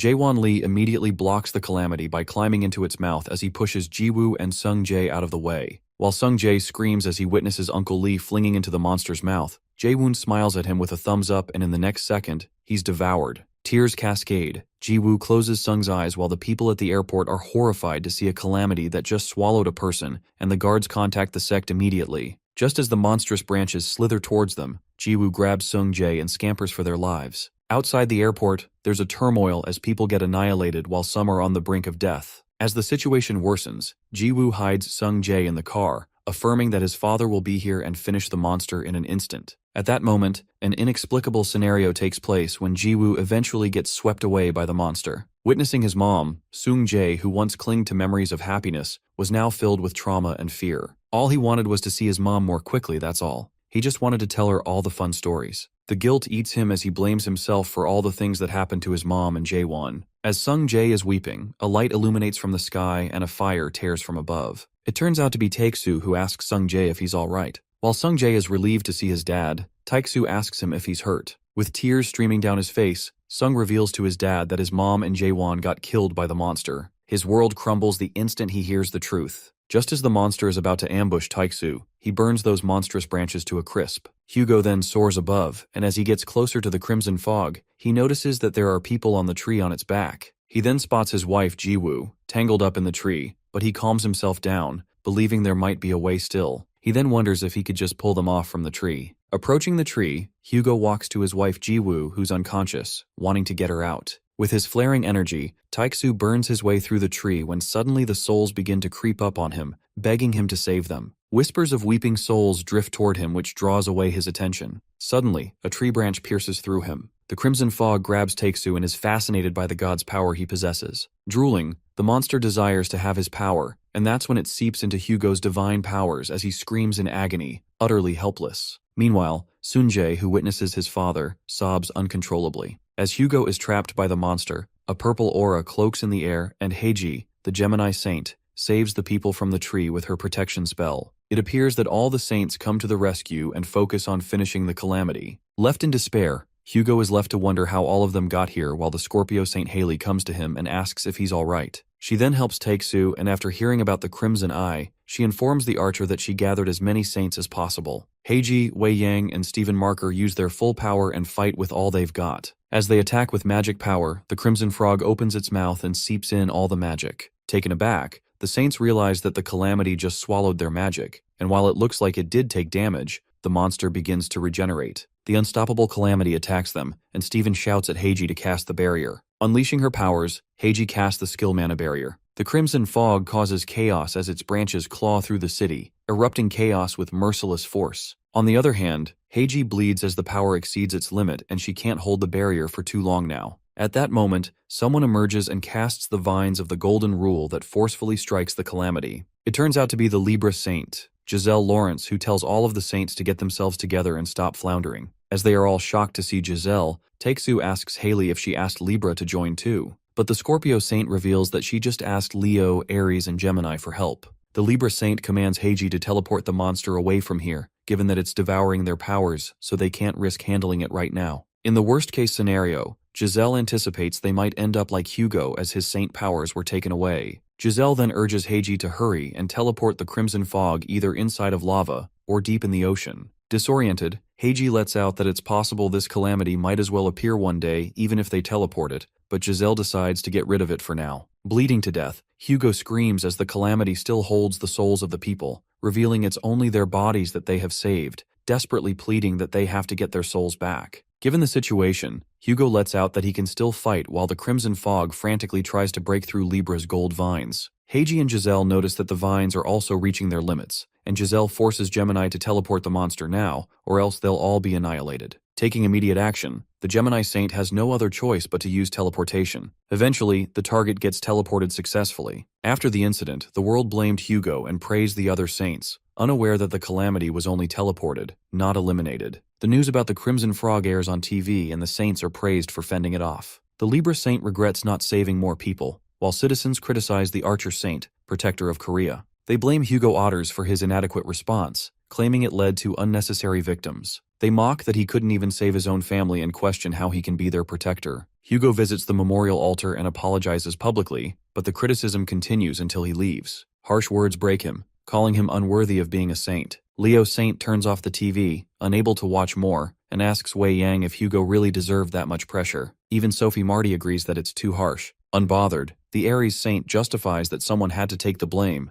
and notes that with Sagittarius weakened, it'll be easier to advance in Korea. Then Taurus Saint Ivan Kruger walks in and reminds Leo he was just waving at people with a smile, sarcastically asking if his conscience suddenly grew. Reeking of malice, Ivan says the archer was foolish to face the calamity alone and without the divine relic. He's just a half-saint after all. He adds that Hugo should have called for help, knowing his limits. Just then, Cancer Saint Jean-Louis Morin interrupts and reveals that Sagittarius is now only a quarter saint, since the Crimson Frog stole half his remaining power. Moraine and Ivan laugh cruelly, while Stephen Marker and Sophie lose their temper and storm out. Banging the door shut, Stephen thinks it's messed up, and Sophie asks if Hugo will be okay. Unsure, Leo says all they can do is give him time. Curious, Stephen recalls that the Saintess was jealous of Jiwoo, so her sympathy is surprising. Sophie admits she hates Jiwoo but never wanted something like this to happen to her. Leo sighs, feeling bad for Hugo but more worried about their kids. Meanwhile, Taeksu arrives at a hospital crowded with journalists who bombard him with questions, asking if he's planning a group funeral, including his wife's, since the victims' bodies were moved to a Scorpio hospital. Some believe he's keeping the soulless bodies to avoid criticism, but Taeksu falls silent and enters the hospital. He asks his assistants about Commander Jaewon Lee. They report that his body was found last and is on its way.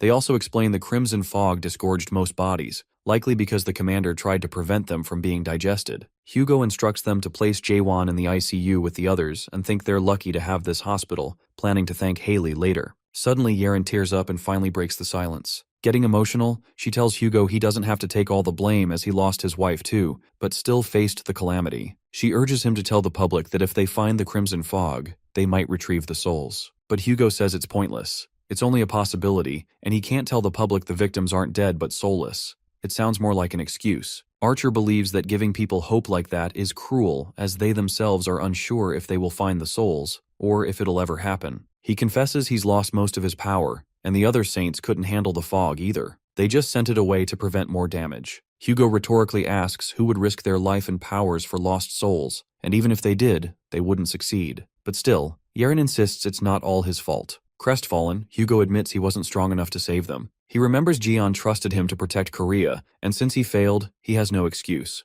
Though overwhelmed with sorrow, Hugo still smiles and thanks Yeren, saying he must endure. As he goes to check on Sung Jae and Yu Ha, Yeren tries to follow, but the vice chief stops her. The chief then tells Yeren the reason Hugo placed the victims in the hospital, not a funeral hall, is because he believes he can bring them back one day. There's no way now, but Hugo won't give up, because giving up on them would be like giving up on his wife and Jaewon Lee. Meanwhile, Taeksu approaches Jiwoo's hospital room. As he's about to open the door, he hears Sung Jae apologizing to his mom, blaming himself for being hungry at the airport. The kid believes if he hadn't been hungry, they would have left sooner, and Mom and Jaewon would be safe. Sobbing, Sung Jae takes all the blame on him. Taeksu, overwhelmed, can't bring himself to enter as he breaks down in grief. Now he wishes he'd told Sung Jae it wasn't his fault, but he didn't, afraid Sung would blame himself for his own brokenness. Coming to the present scene, Hugo's disciples sob uncontrollably after the story while our guy apologizes for asking. Taeksu says he should have shared sooner. While Hugo thought something was wrong after the messages, he didn't realize Lee was waiting for him to tell the story. Our guy then explains the chief couldn't continue because he kept crying, so he called him instead. As the fire crackles, Taeksu ends the story, his story, and this calamity. With fierce determination, he vows to make things right this time. Later, the archers clear up the area as they burn all the remains. As Hugo gives instructions, a disciple hands him a drink. While Hugo drinks, Yeren gives him chocolates. One after another, the archers give him snacks and gifts, trying to lift his spirits after his painful memory. Overwhelmed, Hugo tells them it's not necessary, and the archers quietly leave to scout the area. Meanwhile, Lee enjoys the chocolates and tells Taeksu to savor the moment. The Reliqueen communicates through telepathy and informs Gaeon that she just talked with Sung Jae. She then reveals to him that Sung went inside the secret chamber of Gemini's magic library to find an evocation skill to summon someone from the other world, his only reason to stay in the Gemini sect. Evocation skills allow one to bring those from another world, and Sung Jae believes that it could let him bring back souls. The fairy discerns that Sung wants to try to bring his mom and Jaeon back who got hurt while protecting them, and bring all of them back who got hurt that day. After hearing his story, Reliqueen opens the chamber for him. Entering the library, Sung immediately taps the books he wants to read that need contribution points to read them. The boy then offers the bracelet of mana that Yuha gifted him on his birthday to the sect, and gets 1/8700,000. Sung Jae rents the Book of the World Tree, and at that moment, the knowledge pours out of the book. The kid then searches for the evocation skill in the book. However, we see someone discreetly watching him from behind. Suddenly, that book Sung's reading flings away, and it turns out to be Siwoo Yoon, the bratty bastard. Siwoo snatches that book, thinking it's too complicated for Sung. Well, how convenient for the plot that this retard was in the library too. Being a pain in the ass, Siwoo asks him what the hell he's doing in the library when he didn't even show up during the chaos in the sect. Hopping mad, Sung Jae wants that book back while Yoon pisses him off as he creates similar books like that one, asking Sung which one he wants. The red-haired loses it as he uses magic, and Siwoo, being sarcastic, asks him if he thinks Jian would back him up this time. With a malicious grin, Siwoo tosses out the necklace and reveals that Sung's dad and Uncle Jian will be dead soon. The scene then switches to the red zone, where Taeksu shoots an arrow in the air that lights up the sky, and Chief thinks it's good as they don't want to face a calamity when dark. As of now, the Chief commands all the members to return to base. They get responses from Groups A and B, however, Group C doesn't respond. Suddenly, they hear a monster's ominous cry, luring them. Meanwhile, a deafening roar follows, shaking the ground. Realizing the crimson fog is back, Taeksu trembles in rage as flames surge around him. Lee tells him to calm down. Trying to compose himself, Taeksu says it's hard, but he'll try. The team prepares for the battle, and it feels like a revenge match after 10 years. Meanwhile, in the city, people are shocked as trees turn red too early. Abruptly, monstrous branches burst from the ground, breaking out where the archers are. They realize the calamity is emerging from inside the dome. Our boy leaps without reluctance and kicks right at the crimson fog's face, which is freaking iconic. Standing on it, he asks if it's the one who hurt his friend and family. Lee smashes the toad with a blow, but a branch wraps around his leg and draws blood. This makes our guy realize that it's no ordinary calamity, and you can tell our main character is dead serious. He hasn't been this serious since leaving the tower. That frog monster is about to get its ass beat. On the contrary, Siwoo holds the necklace and a flash emerges. As the radiant light hurts Sung Jae's eyes, he sees an illusion of crimson fog before him. Gripped with fear and terror in his eyes, Sung is shaken as Siwoo adds fuel to the fire, asking if he recognizes the monster. Smirking, the blonde bastard says Lee Jian and the rest of the Sagittarius will die today, claiming none of them can stand against the crimson fog. The scene switches back to Lee Jian as the crimson fog desires to take his powers too. As Jian tells the monster to keep dreaming, Taixu shoots a blazing arrow that hits the root holding Jian's leg, burning it to a crisp. Lee says it can't claim everything it sees as a meal and adds that it can't handle his power. When the monstrous branch releases Lee's leg, it's badly burned. Our guy then activates super regeneration, and the wounds heal instantly. Jian then calls out the toad, guessing it's here to consume them all, including the city, but makes it clear they're here to mess it up. He summons the achievement rammer, and all the archers aim at the crimson fog. Our boy asks the toad if he thought the world was its all-you-can-eat buffet, declaring they're going to cut it open today. Activating Berserk mode, Lee charges at the monster, enlarging the rammer, and smashes it onto the toad's head with merciless force. As the toad roars, the archers shoot, and the arrow hits the crimson's eyes, causing an explosion that damages the monster. Seeing its effect, Taixu commands another shot. The chief and archers use a hired skill from the Capricorn, but their mana is absorbed by the monster. Hugo tells them to use only relic arrows. As they aim and fire again, the blazing arrows hinders the toad. Rage crackles as the crimson fog grows frantic, emerging edgy roots from everywhere, displacing the archers. Frustrated, Jian summons the clump of creation clay, lime, and commands it to create scissors. Opening its mouth, a colossal pair of scissors emerges. Jian grabs them, saying it's pruning time. Our guy chops the roots that even lime freaks out. With terrifying grace, Jian slashes through the roots with relentless rage like a man possessed. Going all out, he zooms with lightning speed and pierces his daggers across the toad, slashing it repeatedly. Eventually, the crimson fog is torn open as blood splatters. The archers are shocked that it was killed so easily, but Hugo feels something's off, noticing the roots haven't vanished yet. Meanwhile, Sung Jae, who witnessed the whole fight, jumps in joy, believing Dad and Uncle Jaeon killed the fog. He sneers at Siwoo Yoon, mocking how his perfect plan crumbled, saying his father and Uncle Gaeon are stronger than he thought. Grinning, Siwoo admits they're strong and says he underestimated them, but he declares it's not over yet. He explains the toad's obsession with eating. Whatever it consumed became its power. The bastard then triggers Sung's memories, reminding him how devastating it was when he saw it firsthand. Suddenly, the necklace Yoon holds unleashes magic, uttering it's time for round 2. An inexplicable scenario unfolds when the crimson fog begins regenerating, leaving everyone disoriented. In hysteria, the archers shout at St. Hugo to check the dome, who wonders if it's already been breached. Just then, Jian gets back to work, ready to rip the toad apart, but he stops when he sees roots clawing from the ground. Calling it a cheeky bastard, Lee realizes how the crimson fog infiltrated the dome, through underground roots. A roar echoes as the crimson fog craves more food, causing loud rumbling. Siwoo laughs evilly, saying it takes a moment for the mist to devour a whole city. The dome is no longer a defense shelter, it's just food storage for the blood mist, with more people than the airport. Sung realizes Siwoo has been talking like he witnessed the airport incident. Back at the airport, the kid saw Yoon, who was scolded by his older brother for not holding onto it and releasing it. As Sung asks if it was him back then, Siwoo laughs, mocking his late realization. The blonde guy says he thought he'd die hiding the secret for 10 years. Siwoo questions what Sung will do now, whether he'll announce it to the public or call the cops. He seems to be careless about the whole thing. Siwoo bets Sung's dad might already know the truth, but the culprit is the son of the Libra Saint, the world's strongest sect. The blondie bastard wonders what a mere archer saint can do to him. Infuriated, Sung makes him recall how many innocents died because of him, asking if he feels any remorse. Being a shameless asshole, Siwoo claims those lives meant nothing, calling it bad luck to be there that day. Listening to this, Sung loses it and pulls out the item used to summon Jian Lee. Siwoo flinches, wondering if he'll really call him here, warning him to think about the crimson fog. But Sung risks it all and activates it. Siwoo gets a deja vu of his past beating, but Sung headbutts him, making him faint. Turns out it was a trick Sung pulled by the lighting magic, calling Blondie a chicken shit. As Siwoo faints, Sung collects the magic books and peeks at the item Siwoo used to restore the crimson fog. If that's the case, the red-haired kid supposes that he can reverse it. But to do so, he needs to go to Europe where the calamity is. Realizing he can't use magic without a relic, Sung immediately he grabs the item and book, flipping through the pages, and decides to use the book's mana to teleport. On the other hand, Everyone attacks the Crimson Frog, including Jaeon, who uses a pruning cutter but it doesn't affect much. He activates super regeneration, but the mist slows him down and reduces efficiency. Hugo alerts him to step back and attacks while Jaeon's left arm regenerates fully. Just then, Jaeon asks if Hugo recognizes the aura, confessing that he remembers it. It's the same as in the Demon's Tower, the Red-Eyed Army. 20 years ago, the Tower of Demons appeared as part of the massive invasion of the Red Eye's army,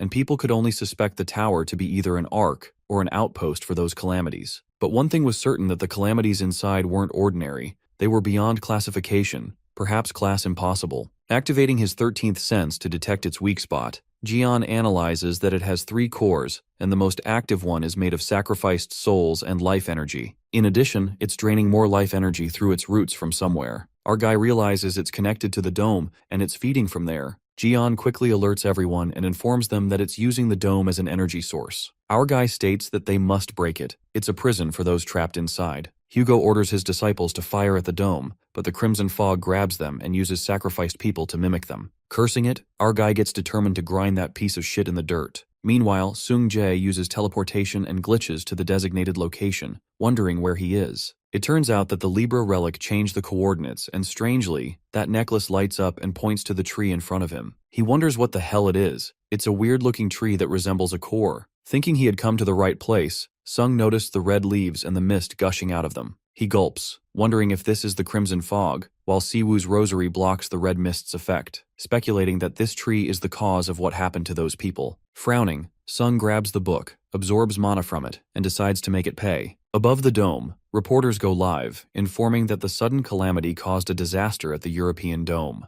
Watching the news, the commander curses Siwoo, calling him a fool, because what he revealed wasn't meant for the public, assuming people must have heard by now. The calamity is assumed to be the Crimson Fog, previously linked to several incidents, and now suspected in the disappearances within the Virgo Sect's sanctuary. The dome is filled with toxic red mist, and the rescue team isn't allowed in due to possible threats. Everyone, including the Virgo Saint, Reliqueen, and Heiji, watches the news, terrified of the damage. Footage from inside shows Jeon Lee in action, annoyed by the Crimson Fog's roots. He alerts Hugo to dodge an attack, but it's too late as he gets hit. While Jeon is concerned for Taek-soo and struggling with the mimicked sacrificed people, abruptly, the toad catches Jeon and Hugo, calling them weak. As the toad decides to devour them, it suddenly feels pain from its tree being attacked. It turns out to be Seung-jae who attacks the tree with all he's got, thinking of all the people who suffered, including his mom, dad, Jae-won, and others. He keeps attacking as the Crimson Fog reels in pain and anger, heading toward the dome. Just then, Hugo prepares Sergeyevich's bow, determined to stop the calamity.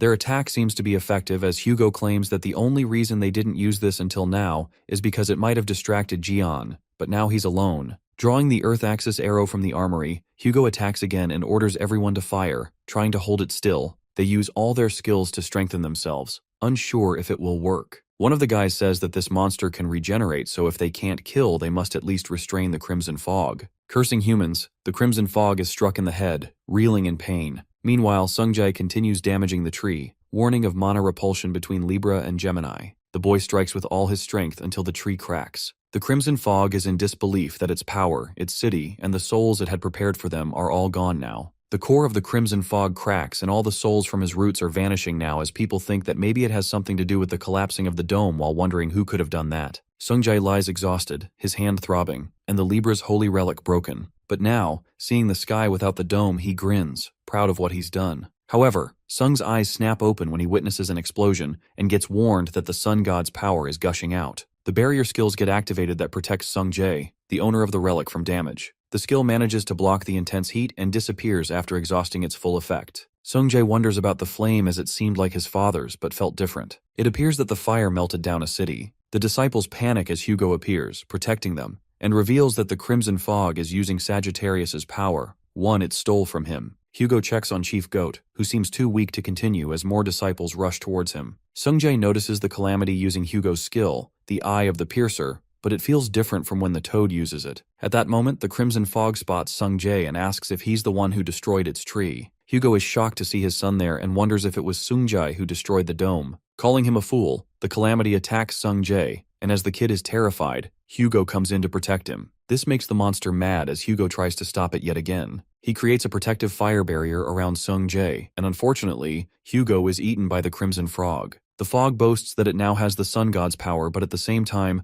our guy appears, using Ice Blender to cut that bastard up, but it no longer works since it has the power of the sun god. The toad gets too cocky, claiming that it will now take Gion, the serpent bearer's power too. Screaming in despair, Gion calls Hugo by name, urging him not to give up. Being inside the fog, Hugo can't feel his body. Cursing himself, Taeksu regrets everything, not saving Jiwoo, Jaewon, or being a good father to Sungjae and Yuha. Just as he loses all the desire to live and thinks it's the end, Hugo catches a glimpse and then sees the stolen fragment of his power. However, he was helpless. The power that he strived for was right in front of him but couldn't do anything. Taeksu believes that if he can reclaim it, he can fight again. He begins to lose consciousness as everything is fading away. Thinking it's the end of him, a memory flashes in his mind, a memory of his loving family. That's when his eyes snap open and Hugo struggles to reach the fragment, not wanting to let his family or Gion down. He finally makes contact with the Sagittarius fragment, master of the Great Light. The fragment of the sun intends to be united with its source of power, and while it warns of evil energy exposure and repulsion, Hugo absorbs it anyway. With that, he absorbs the fragment, but his body can't stand the power anymore. At that very moment, Gion pierces through the toad's body and calls Hugo by his name for the first time. Our guy tells him to wake up since they've got things to do, offering his hand, and Hugo holds onto it tightly, taking the fragment with him. The scene then takes us to 30 years ago in Saudi Arabia, Hugo, where Taeksu was swallowed by a similar calamity. The archer gave up,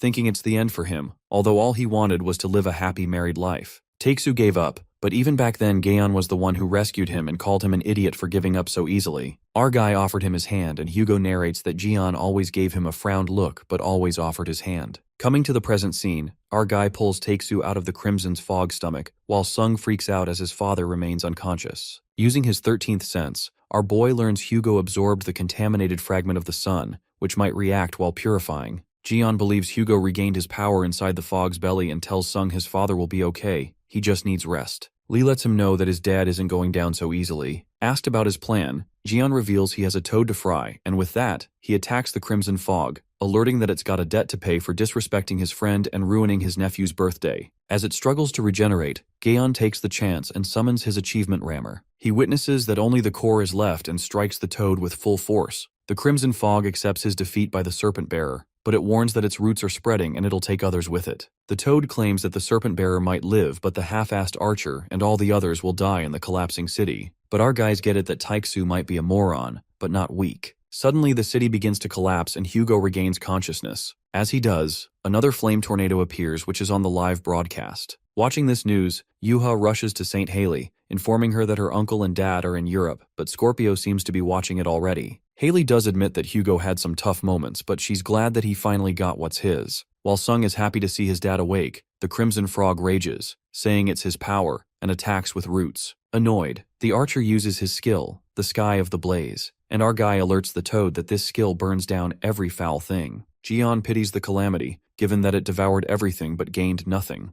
Though our guy wants to end it, he says it's not his role and uses the skill, Take My Place. By switching with the first in contact, he tells Taeksu to finish the Crimson Fog and hands. Just like that, Taeksu kills it, and finally his revenge is fulfilled. Well, respect for our guy for letting homie take his revenge. At that moment, the painful memories flood in, and Taeksu recalls his son crying and blaming himself for his mother's coma. Hugo, now in the present, affirms Sungjae that it wasn't his fault. The archer shoots his final arrow, ending the calamity for the better. Taeksu kills it, and finally his revenge is fulfilled. After the intense fight, Hugo sits, telling Gion about the chaos the toad caused, given that he didn't expect it to be this tough. While the archer wonders if that thing is really dead, our fella assures him that he destroyed the core, and its body turned to ash. Gion reasons that if the fog could come back from death, it wouldn't need to collect souls, it would have ordered others. Relieved, Hugo agrees, smiling and thanking him, affirming Gion that he's been a great help. Gion jokes, asking if thanks is all he gets. Since it's a social day, he compliments Hugo.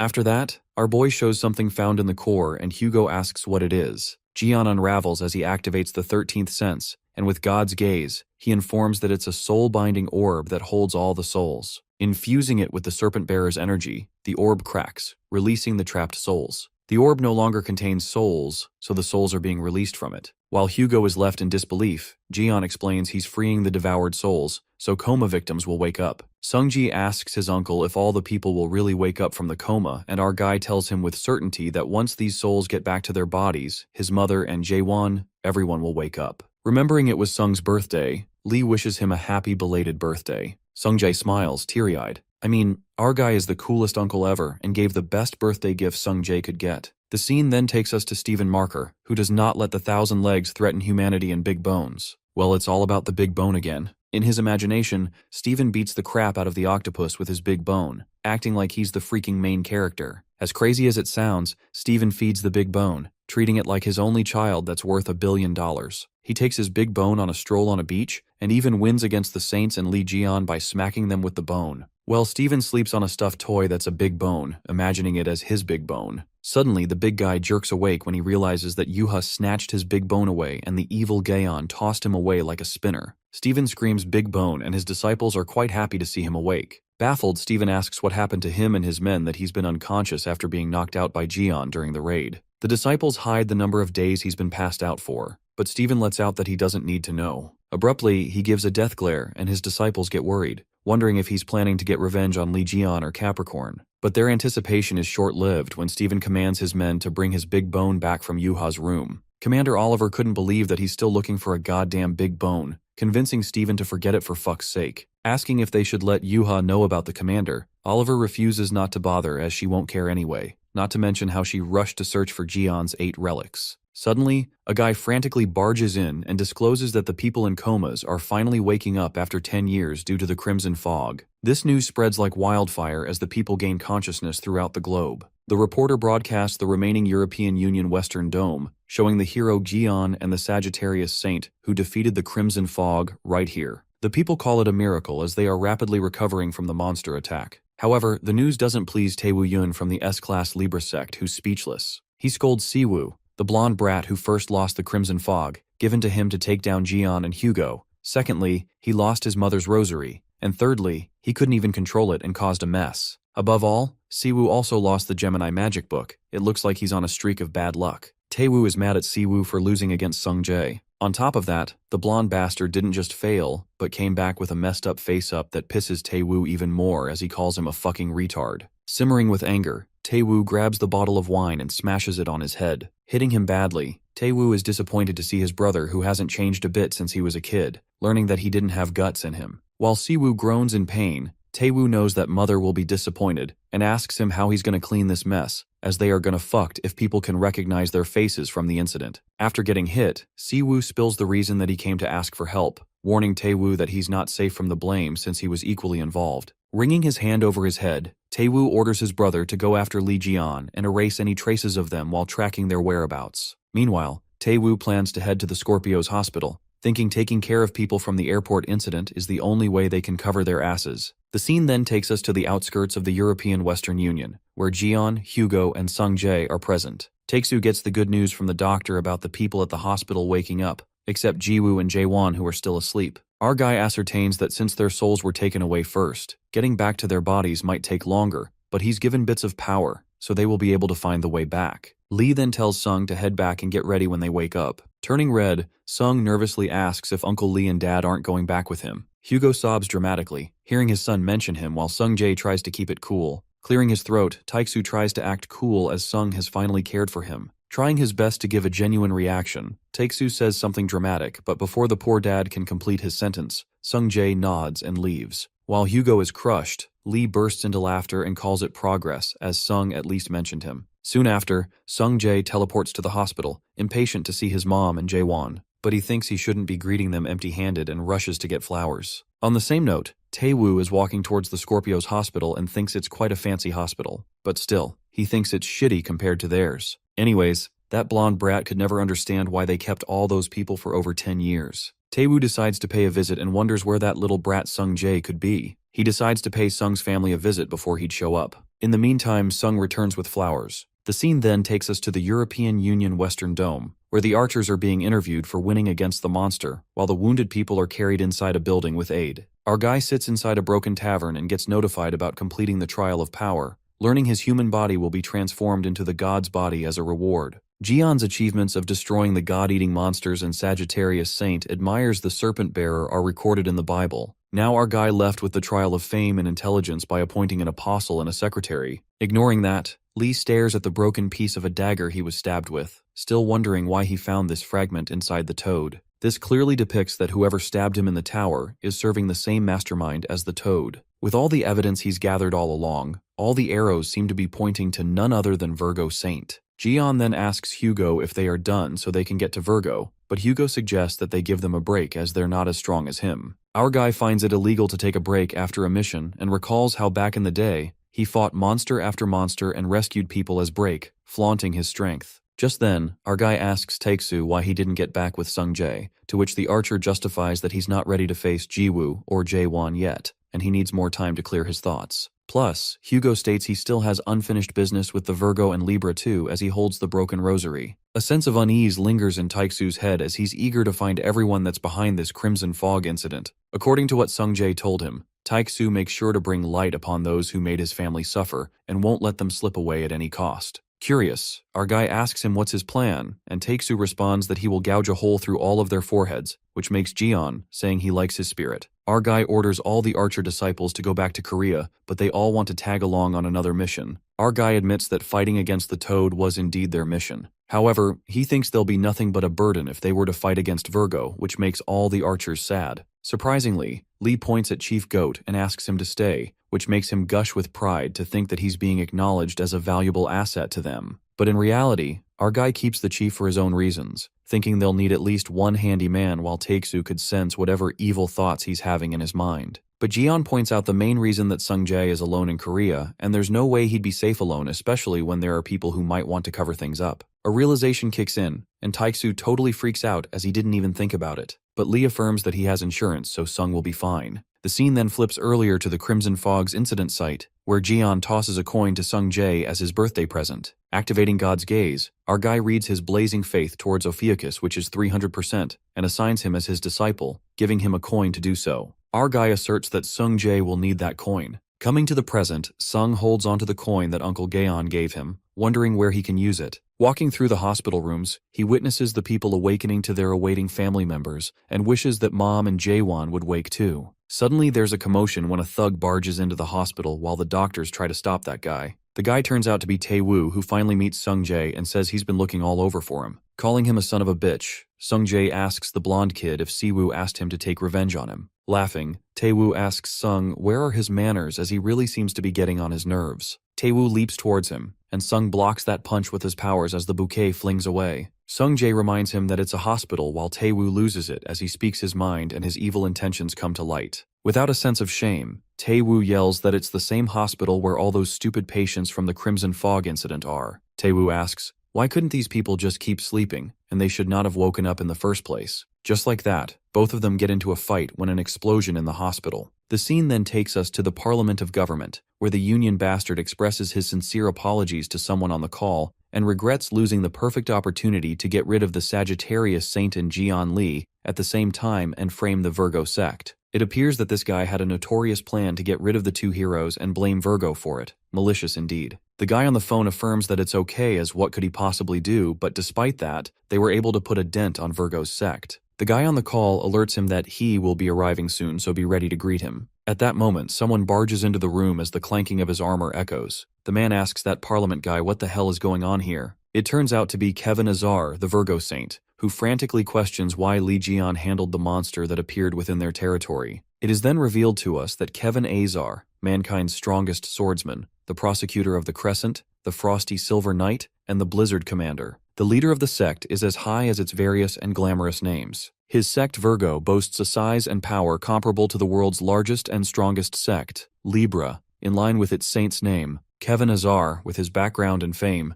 seems as if he was invulnerable, yet he had a few weak points, and one of them happened to be Jian Lee. Kevin burst with fury and questions how dare Lee Jian step foot on his turf, urging the Union guy to speak about what the hell happened. The Virgo doesn't even need anyone to explain it to him, but he makes it clear that they must have a good reason. Kevin seems to be losing it and wonders why it had to be Jian. It seems like Kevin's pride was shattered, and he is jealous that Jian was already praised and recognized as a hero for over 20 years. So he can't take it that our boy's taking the spotlight from the world again after all these years. The new disciple is shocked to see St. Kevin this emotional, but the other disciple concludes that she's rather new to serving him. The disciple opens up that the saint was always very conscious of Lee Jian. At first it seemed like a competitive sport in good faith, but it started to twist. While the new disciple curiously asks the reason, the other one responds, it's because he never won against Li Jian in any competition. The saint never won against Li, and the spotlight has always shined upon Jian, and not him. Even in the karaoke at the after-party of a raid, Li had always taken the attention away from him, and right now, it's no different. Meanwhile, Kevin relentlessly keeps fussing over Li Jian. The Union guy tries to calm him down, informing him that the Inquisitors were sent to locate Li Jian,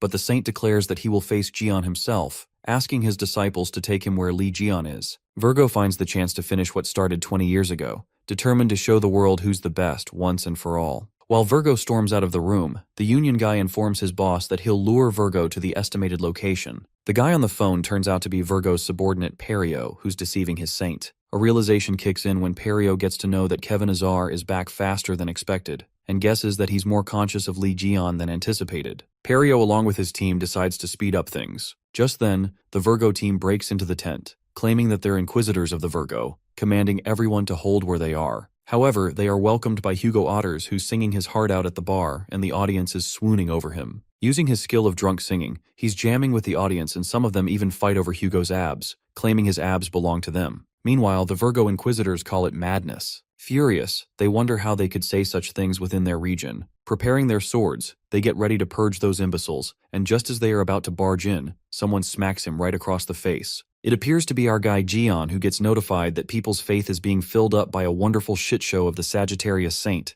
turning their faith in Ophiuchus firm and strong. Our guy scares the shit out of those Virgo guys. Daring to ruin his business, Li asks them to get the fuck out of their sight as they are making the Serpent Bearer angry. With his cheek swollen, the Virgo associate asks Jian how he could propagate his sect within their territory. It's not acceptable even for a saint. However, that poor guy gets smacked again, but this time by leader Perio, and reminds that fool they're not here to fight Li Jian, telling him to put down his sense of duty as an Inquisitor. After that, Virgo sect leader of the Inquisitors, Perio, expresses his sincere apologies on behalf of his associate. Perio cuts to the chase and requests Li Jian's assistance in getting rid of their Virgo saint, Kevin Azar. On the other hand, Kevin Azar keeps rushing to places like crazy in order to find Li Jian, but every time he keeps getting to the wrong place. Kicking his feet in anger, the Virgo counts that it's the 5th time he has reached the wrong place. At that moment, it occurs to Kevin that it's strange how he keeps going to the wrong destination. That's when the answers came clear as a bell. Nervous, that Union guy that's with him suggests St. Kevin that they should try somewhere else.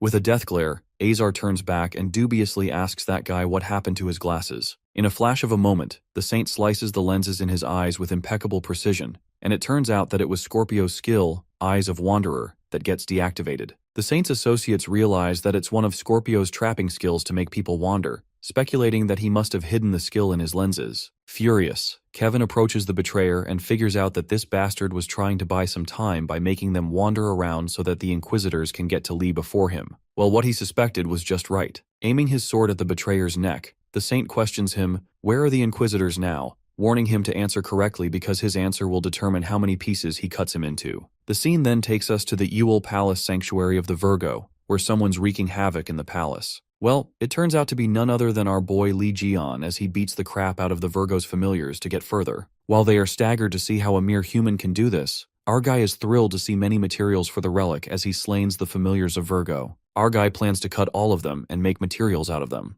Meanwhile, the archer chief is worried that they might get in trouble, but Perio assures them that it's not a problem as they were familiars who followed Kevin anyway, so it's better that Jian takes care of them beforehand. It is then revealed to us that the Virgo sect at the moment is divided into 2 factions causing chaos. Dumping all the blame on the Virgo, Perio states it's all due to Kevin's dogmatic conduct, which resulted in the loss of trust. For this reason, they, the Inquisitors, have made up their minds to stop him, and to do so they need Li's assistance. The archer chief finds it suspicious, wondering how the Virgo Inquisitors dragged them into this affair. He then believes the conflict between the 2 factions is more serious than he thought. While poor Taixu is still spinning as he's drunk, what the chief finds more shocking is that the Inquisitors even promised Sky Punisher as a reward. It appears that the Sky Punisher was the weapon that represented Jian himself, and it was stated that he lost it during the fight with Red Eyes 20 years ago. They'd never thought that the Gemini Saint was telling the truth. After a while, Li slain the familiars of the Virgo Saint and relic storage opens. A tense moment unfolds when they realize that the Sky Punisher is just beyond that door as it is about to open.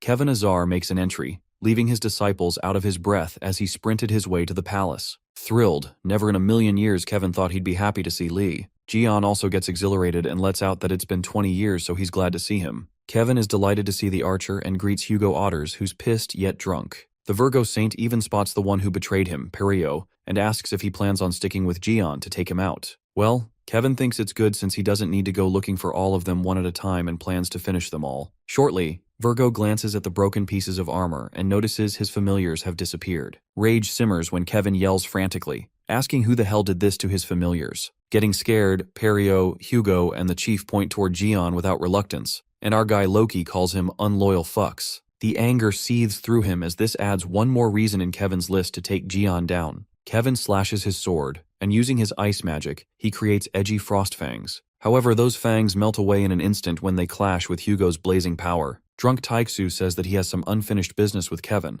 and clarifies that before he fights Jian, he'll have to fight him. Kevin then believes that the Archer Saint has found his lost power again, but still he can't match his level. With a single flick, Taixu summons multiple spears. It appears to be a holy relic, Earth's Axis arrow, that is being taken out from the infantry's armory. With that, Taixu grabs the giant Axis arrow and flings it towards Virgo. Kevin scoffs and asks Hugo if he thinks he can harm him with these Axis arrows. Using his sword, Kevin breathtakingly pierces through those arrows. While Hugo aims for a direct hit and thinks that he got Kevin, Chief Goat gives him a reality check and feels embarrassed. Meanwhile, our guy calls and reveals his whereabouts to someone, asking that person to come quickly. On the other hand, Kevin Azar stands his ground as he just dodges the attack magnificently. Virgo lets out that they're about to go at it for real now. That's when our guy steps in with his scissors and declares that he will fight Virgo since he's so eager to fight him. Kevin is more than happy that Gian's finally stepping in while his disciples get worried, asking him if they shall assist him. But Kevin refuses, and makes it clear that it's a fight between the saints, warning not to interfere when adults are playing. Virgo confesses that he has waited 20 years to take him down, and our guy can't help but agree that he sure dreams big. Kevin dashes towards him and the fight begins as their swords clash against each other. While Lee is surprised that the white hair can handle it, our guy gets notified he can't utilize his body's potential. Thinking it's a bummer,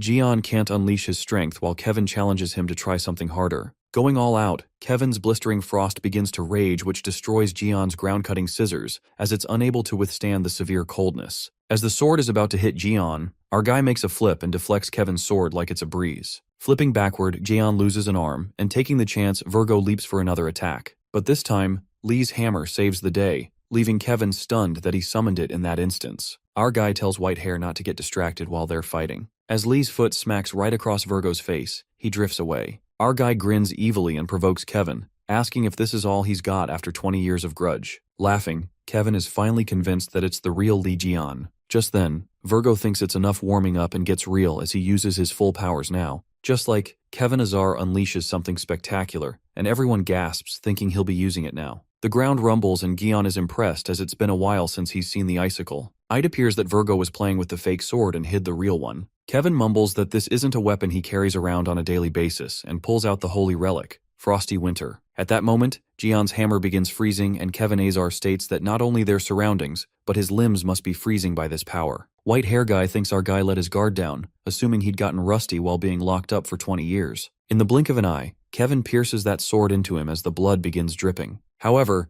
things take a 360 turn when it turns out to be Perio who's taken the hit. As Takesu and the chief shout thinking that Lee is stabbed, our guy appears behind them, leaving Kevin disoriented. It unravels that our boy activates the skill, Take My Place, and switches places with Perio who gets stabbed in his place. Perio bleeds as he begins to freeze with the power of the sword, while Gion confesses that he never trusted Perio in the first place, and it kept getting on his nerves that he claimed he'll make the sect proper, with such low devotion. Moreover, using his god's gaze, our guy stumbles upon his level of devotion, which is 3% Virgo and 97% Libra. With that, Gion leaps for a home run as he spins his achievement rammer. After that hammer slash, our guy finally gets to see his weapon, the Sky Punisher that's chained and preserved in ice magic. After the rumbling, Kevin trips to the ground and calls Gion a bastard. Just then, Hugo comes closer and makes Kevin Azar realize the consequences of betraying Gion at the tower, and no wonder now he's being betrayed by his own people. Left in disbelief, Virgo asks him what he's talking about, and Takesu tells him to drop the act, certain that he's the one who stabbed Gion at the Tower of Demons and left him in a trap. Hopping mad, Kevin states that they are uttering lies and attacks Hugo for framing him. But Taiksu still thinks he's denying the truth and assumes that since Virgo fooled the world for 20 years, calling it an act. Gritting his teeth, Kevin Azar shuts him up and says he won't take these insults anymore. As he's about to wield his sword, Perio grabs hold of Kevin's sword, muttering, "This is why it should have been done through Crimson Fog." The white hair immediately realizes that it's the Libra skill, the rope of the Golden Rule. Abruptly, Perio pulls out the symbol of Libra and concludes that he must eliminate all of them here. Making his manifestations real, Perio, the evil bastard, activates Libra's unique skill, the equivalent exchange, and asks Kevin to choose his attribute to Astrea, the zodiac of balance and justice. The relic lifts Kevin Azar in one of the beams while Perio declares that the tribute will be Saint of Virgo. As Kevin is being sacrificed, he uses his full power. To get off that balance beam, Kevin slashes his own arm, leaving everyone staggered. The circle of the equivalent exchange is formed, and Perio is amazed that Virgo ripped off his arm in a split second. Perio laughs hysterically and finds the looks on Virgo's face when he off his own arm in haste quite priceless. With that action, Kevin avoided being a tribute to the zodiac as a whole, or else his whole body would have been sacrificed. With that, the equivalent exchange activates, and Saint of Virgo's right arm is offered as a tribute. In a flash of a moment, an unknown realm opens as a reward for the tribute. It could be felt that Perio has done something treacherous to open such a realm. Smirking, Perio lets out that it's a shame, but one arm of a saint is still a hefty tribute. As the archers begin to attack Perio to stop him, our guy Lee leaps towards him with his rammer. However, it's too late to turn back now as they've already got swept into the realm. That unknown realm gives a reflection of Inferno, and while everyone is disoriented, Lee Jian senses that he's felt this unpleasant energy before. Perio tells him to have a look at the site of hell, unraveling that it's all their burial grounds. Kevin's disciples lean in for a fight with Perio for daring to use their saint as a tribute. They decide to make him pay for their sins with the most ranked skill of Virgo, cutting the winds of the jaguar. However, the magic disappears like the wind. That's when Kevin reveals that he can't use his powers anymore, realizing that the connection with his zodiac has severed. To make things worse, the archers are unable to use their powers as well, making them wonder how a single disciple can wield this much power. Suddenly, ominous arm creatures burst from the ground. While the archers dodge them, Perio laughs and reveals that this is an isolated realm created from Libra's power, where they can't receive strength from their zodiac, making them no more than ordinary humans. Perio wishes to make them perish while feeling obsolete. At that moment, our guy dashes towards that evil bastard with his rammer. But Perio sneers at Jian's useless attempts and rotates the Libra symbol, aiming those arms at Lee. Our guy could sense this is not a normal monster, while Perio forces Lee to take a trip down memory lane, asking him to greet his old enemies. Perio reveals to Jian that these monsters are the ones he fought with 20 years ago, the ones who took him to the brink of death at the Demon Tower. That's when the realization kicks in, and our guy understands why he could sense this unpleasant feeling coming from these monsters. Perio further unveils that these were not manufactured to be class impossible, as the Crimson Fog. Instead, these monsters are the real class impossible that dwelled with the red eyes in the Demon Tower. Just like that, the relentless monsters take over the unknown realm that once dwelled in the Demon Tower. The scene then switches to the Scorpio Hospital, where Taewoo and Sung Jae are still tangled up in an intense fight. However, none of Sung's attacks seem to be working as they are held by Libra's vines, while Taewoo suggests he give up since there's difference between S rank and A rank. Taewoo makes Sung Jae bang on the wall. As he breaks through across the wall, the red-haired kid realizes that it's his mom's room. That evil blondie approaches Sung Jae and even has the Gemini magic book in his hand. Panicked, Sung Jae decides to get out of his mom's room quickly, and just as he runs to grab that magic book, Taewoo kicks him right into the guts. While poor Sung struggles to get up, Taewoo knows everything that Sung pulls out mana from the magic tree book, and there's more to it. Grinning, the blonde guy asks him to give up and proceeds to attack him. He tells Sung Jae to hold on tight to his mom's hand while he's on his way. At that moment, Taewoo strikes his power that displaces Sung's mom's bed, making Sung Jae and his unconscious mother fall out of the hospital window. In that life-threatening moment, poor Sung Jae is unable to do anything as he himself is falling down. Falling into his death, Sung Jae refuses to give up like this and thinks of Uncle Gaeon, Yuha, and his dad, but he snaps out of it as no one is there to help him. Sung Jae desperately tries to think of a way to escape the narrow death. The poor guy feels so helpless as he doesn't even have the spellbook and no more mana, so he can possibly do nothing. Calling himself an idiot, he holds tighter to his mom and knows that he has to fight himself. At that moment, Sung gets reminded how Uncle Jian never gave up in the tower, nor did Dad even inside the Crimson Fog, so he shouldn't give up either. About to hit the ground, the kid gets determined to help his mom. Looks like the god listens to him when he gets a message from the Serpent Bearer welcomes Sung Jae, who possesses an indomitable spirit. The system then asks Sung Jae if he would like to accept the trial and receive the power of immorality to fight his enemy. Sung doesn't give a shit about whatever it is and begs to let him just once have the power to protect others. Suddenly, a jolt of power surges through the guy, and he successfully lands on the ground, saving his mom. Meanwhile, that bastard Taewoo is left staggered to see Sung survive that fall. The scene switches to the unknown realm, where Peryo, who's thinking of himself so high and mighty, looks down on the Saints and Lee Jian, scoffing that they're no match for him. Provoking the Saints, who are trapped by the arms, Peryo lets out that even bugs twitch when they are stepped on, but he can't expect anything from someone who can't use their powers, concluding that twitching will make them look miserable. He then calls out Gaeon and asks if he's willing to twitch or going to give up. Holding off those arms, our guy thinks this bitch blabs too much. Suddenly, a grin takes over Jian's face, and he loses it when Peryo asks him to give up, making that bastard flinch. Our guy then reminisces that in that demon tower, he was without a Zodiac supporting him, and even with his body messed up, he fought alone against the Red Eyes, not to mention that he struggled alone for 20 years in that damn tower. And never once he thought about giving up, yet this bastard is telling him to give up now. Laughing hysterically, our guy mocks Peryo for thinking that bringing out some class impossible here would make him win, calling it fucking adorable. With a menacing grin, our guy tells him not to be mistaken as this isn't even close to being considered a crisis, calling him a retard.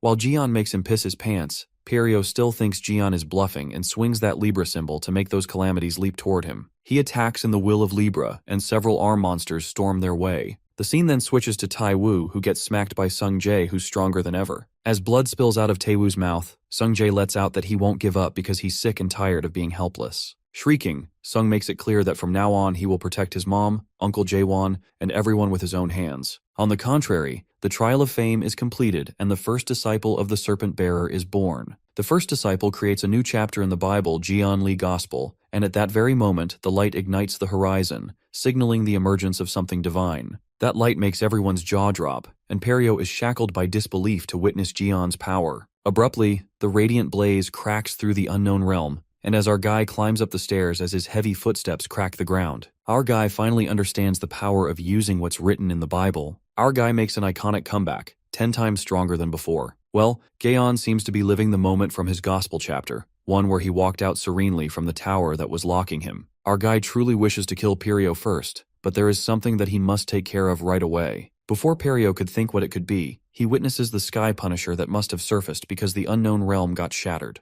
In a flinch, our guy swats Peryo away like a bug. Walking towards the weapon he owns, he retrieves his Sky Punisher. The Virgo Inquisitor is left disoriented to see that crazy bastard rip that weapon out with his bare hands. Grinning, he takes pride that even after 20 years he still has it. The Sky Punisher is Jeon's 8th holy relic and his best crafted weapon. As the calamities attack him from behind, Jeon is more worried about his weapon, which has gotten so tiny since it hadn't had any blood of monsters in 20 years. Just like that, our guy stabs the monster with his Sky Punisher without even looking back. He unleashes his jaw-dropping power and slashes through those monster arms into pieces like he's a freaking god. Flaunting his unmatched power, our guy then calls out Peryo, who's frightened to death, and sneers at him, asking wasn't he the one of the almighty Libra, repeating Peryo's words about bugs twitching when stepped on, and tells him to hurry and twitch. With a menacing grin, our guy clarifies that unlike someone he actually likes people who don't give up. Jeon suggests Peryo to be different from others, asking him how it's going to be whether he's giving up or is he going to twitch. The Libra's subordinate, Peryo, trembles in fear as he calls out to the Calamity to stop Jeon Lee, but our guy is determined to win as he slices the monster, enjoying the show saying that's how they should play. As the monster bleeds, our guy feels that even the Sky Punisher is enjoying the taste of monsters after a long time. As soon as he gets rid of the Calamity, Kevin Azan along with Hugo uses their skills Meteor of July and the Radiant Sky to use a combination sect skill. A storm of radiance appears, and their connection with the Zodiacs is back now.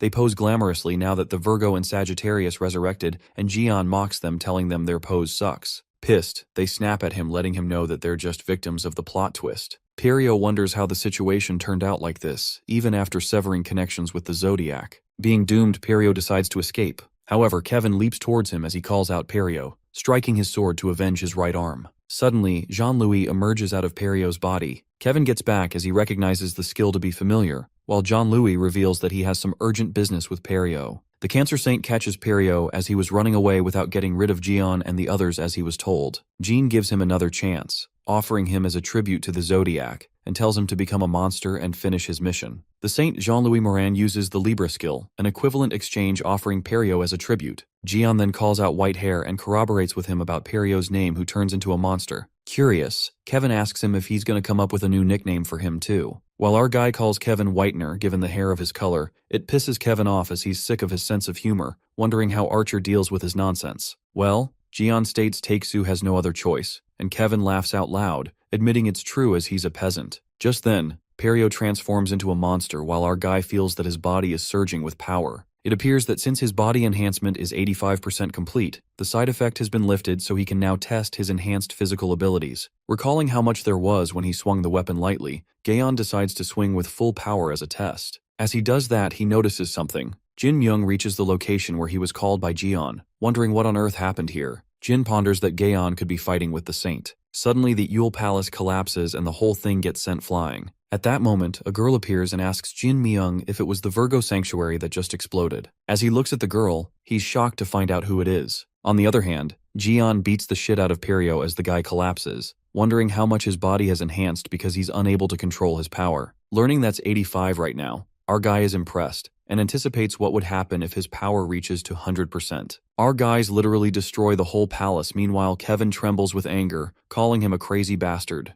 Virgo has become homeless. On the other hand, Jean Morin arrives at Libra's palace where Giselle gets to know about Perio's failure, the monster attack, alienating saints, and the internal betrayal that has failed completely. Finding it humiliating, Jean apologizes for underestimating Jian Li, since he didn't expect him to take out the impossible class calamity with ease. Giselle is also pissed about the fact that the Cancer Saint has shown his face to the enemies. Jean defends himself and blames Libra, as she's the one who told him to get Jian Li, so he was just doing his best. Getting mad, Libra Saint asks him if he's playing games with her, and chains Jean Morin with the golden vines. Petrified, the Cancer Saint admits he wouldn't dare to do that. She hopes that the Cancer Saint succeeds next time and asks him where the Jian gang will head next. Moraine predicts that Kevin Azar will prove his innocence, so the next place they will head is Scorpio's sanctuary. At the same time, Kevin speculates that Scorpio was the one who stabbed our guy, but Hugo seems to be doubtful about that. Shaking Kevin like a ketchup bottle, Takesu denies this and would have understood if it was someone else than Haley. Takesu tells Kevin that they've already checked the records of the unknown civilization dagger. Hearing this, Kevin smacks Hugo on the face, telling him not to judge so quickly just because he got help from Haley with Crimson Fog and about the dagger.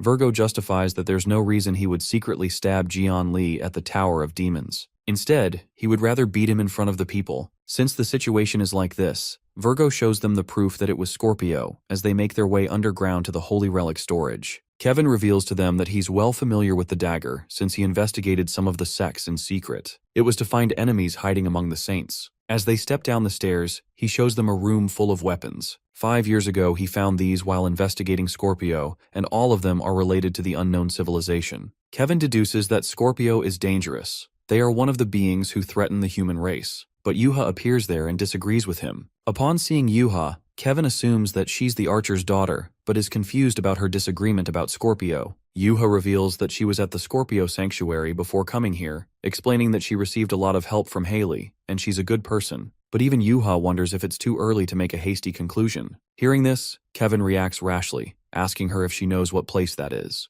Their conversation is interrupted when Jian's stomach rumbles and Hugo suggests that they should eat something first. At a restaurant, we see the cracking of the crockery while everyone's attention is on Jian's table. Our guy can't control his power, and Kevin lashes out at him, asking him what's his problem. Even a saint like him has a limit of patience. Meanwhile, Yuha is busy admiring her uncle since he's an alpha male. Kevin gets mad at Archer for the way he's raised his daughter. Staring at Kevin, our guy grabs him by the head, shaking him up and down. With that, Jian gets to know that his body enhancement is complete and has transcended into the first stage of a god's body. Our guy admits that his body did get ridiculously strong and that it might take a while to get used to it. Hugo, upon seeing Kevin, giggles, saying that's why it's important to know when to stay quiet. But even Taiksu falls prey to our guy, who grabs him by his head. Holding two divine saints like they're toys, our guy seems to be having fun. Yuha films the whole scene, thinking how freaking cool Jian is that he's handling two saints like a toy. This drives Virgo crazy as he wonders if she's really the Archer Saint's daughter. Just as our guy flings them away, Yuha remembers that Haley gave her something to give it to him, sliding a pen towards him. It appears to be truth-writing wooden fountain pen on which traces of the scribe can be found.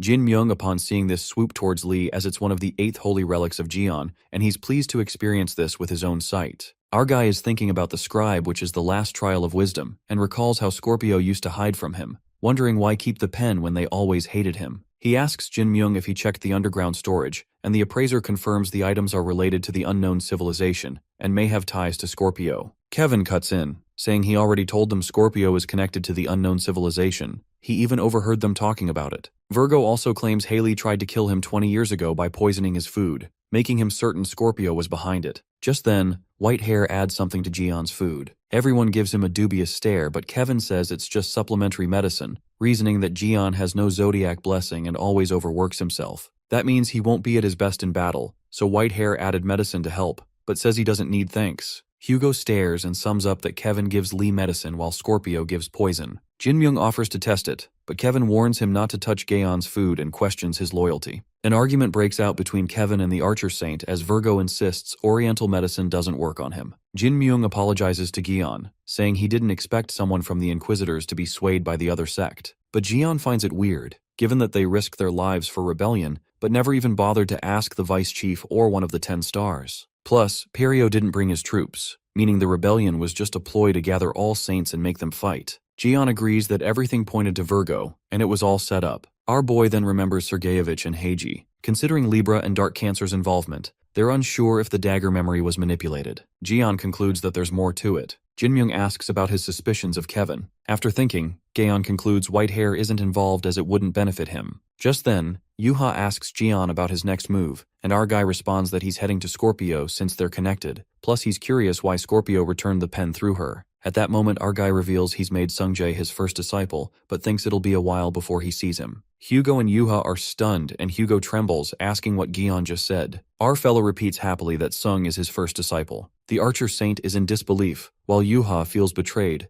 asking her uncle why Sung and not her. Her aura flares with anger, and Gion tries to calm her. Yuha apologizes and decides to ask her brother directly, angrily tapping her phone. She texts Sungjae, saying he shouldn't do this to his sister, asking how he could become Gaon's disciple and make her sad. She gets angry when he doesn't reply. On the contrary, Sung defeats Libra's son. A nurse compliments him for taking down an S-ranked Libra. She thanks him, saying they captured Taewoo because of him while Sung Jae finds her suspicious. Strangely, the nurse asks if the transformation was too perfect, and it turns out to be the Gemini commander Sung Hyuk Choi. The red-haired kid is disgusted by Choi's cross-dressing. Choi quivers with anger, saying it was tough dressing like a woman just to get the stolen spellbook back. The commander asks his disciple if he knows what's in the book since it holds unimaginable things. Sungjae apologizes, saying Choi can do whatever he wants with it, but the commander refuses to leave just yet. He has questions, including the whereabouts of Saint Heiji, who betrayed Gemini. In the meantime, Gemini disciples arrive to take Sungjae.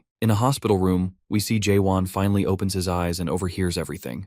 The Gemini commander, along with his disciples, doesn't plan on leaving until he gets the answers to his questions, including the whereabouts of Saint Heiji, and he intends to ask the betrayer of their sect, aka Sungjae. Sungjae feels enraged after hearing his commander being selfish again, who only cares about what he wants and disregards what others think. And with that, he announces that he doesn't plan on following the Gemini sect anymore. Gemini skill. Evocation is activated by the Gemini commander, who orders his disciples to capture the red-haired kid alive. Sungjae is ready to fight as he tells everyone to come at him at once because he's confident about being much stronger than before. But, suddenly, his mana starts getting sucked up, and it seems like it's not the commander's doing because he looks as confused as Sungjae. An entity summons from the skill the Gemini sect just used, but it doesn't look like the spirit they summoned, and as the commander tries to remember who this is, he realizes it's the spirit not even Saint Heiji could summon. It's the strongest ever and the first fairy king, Elysian.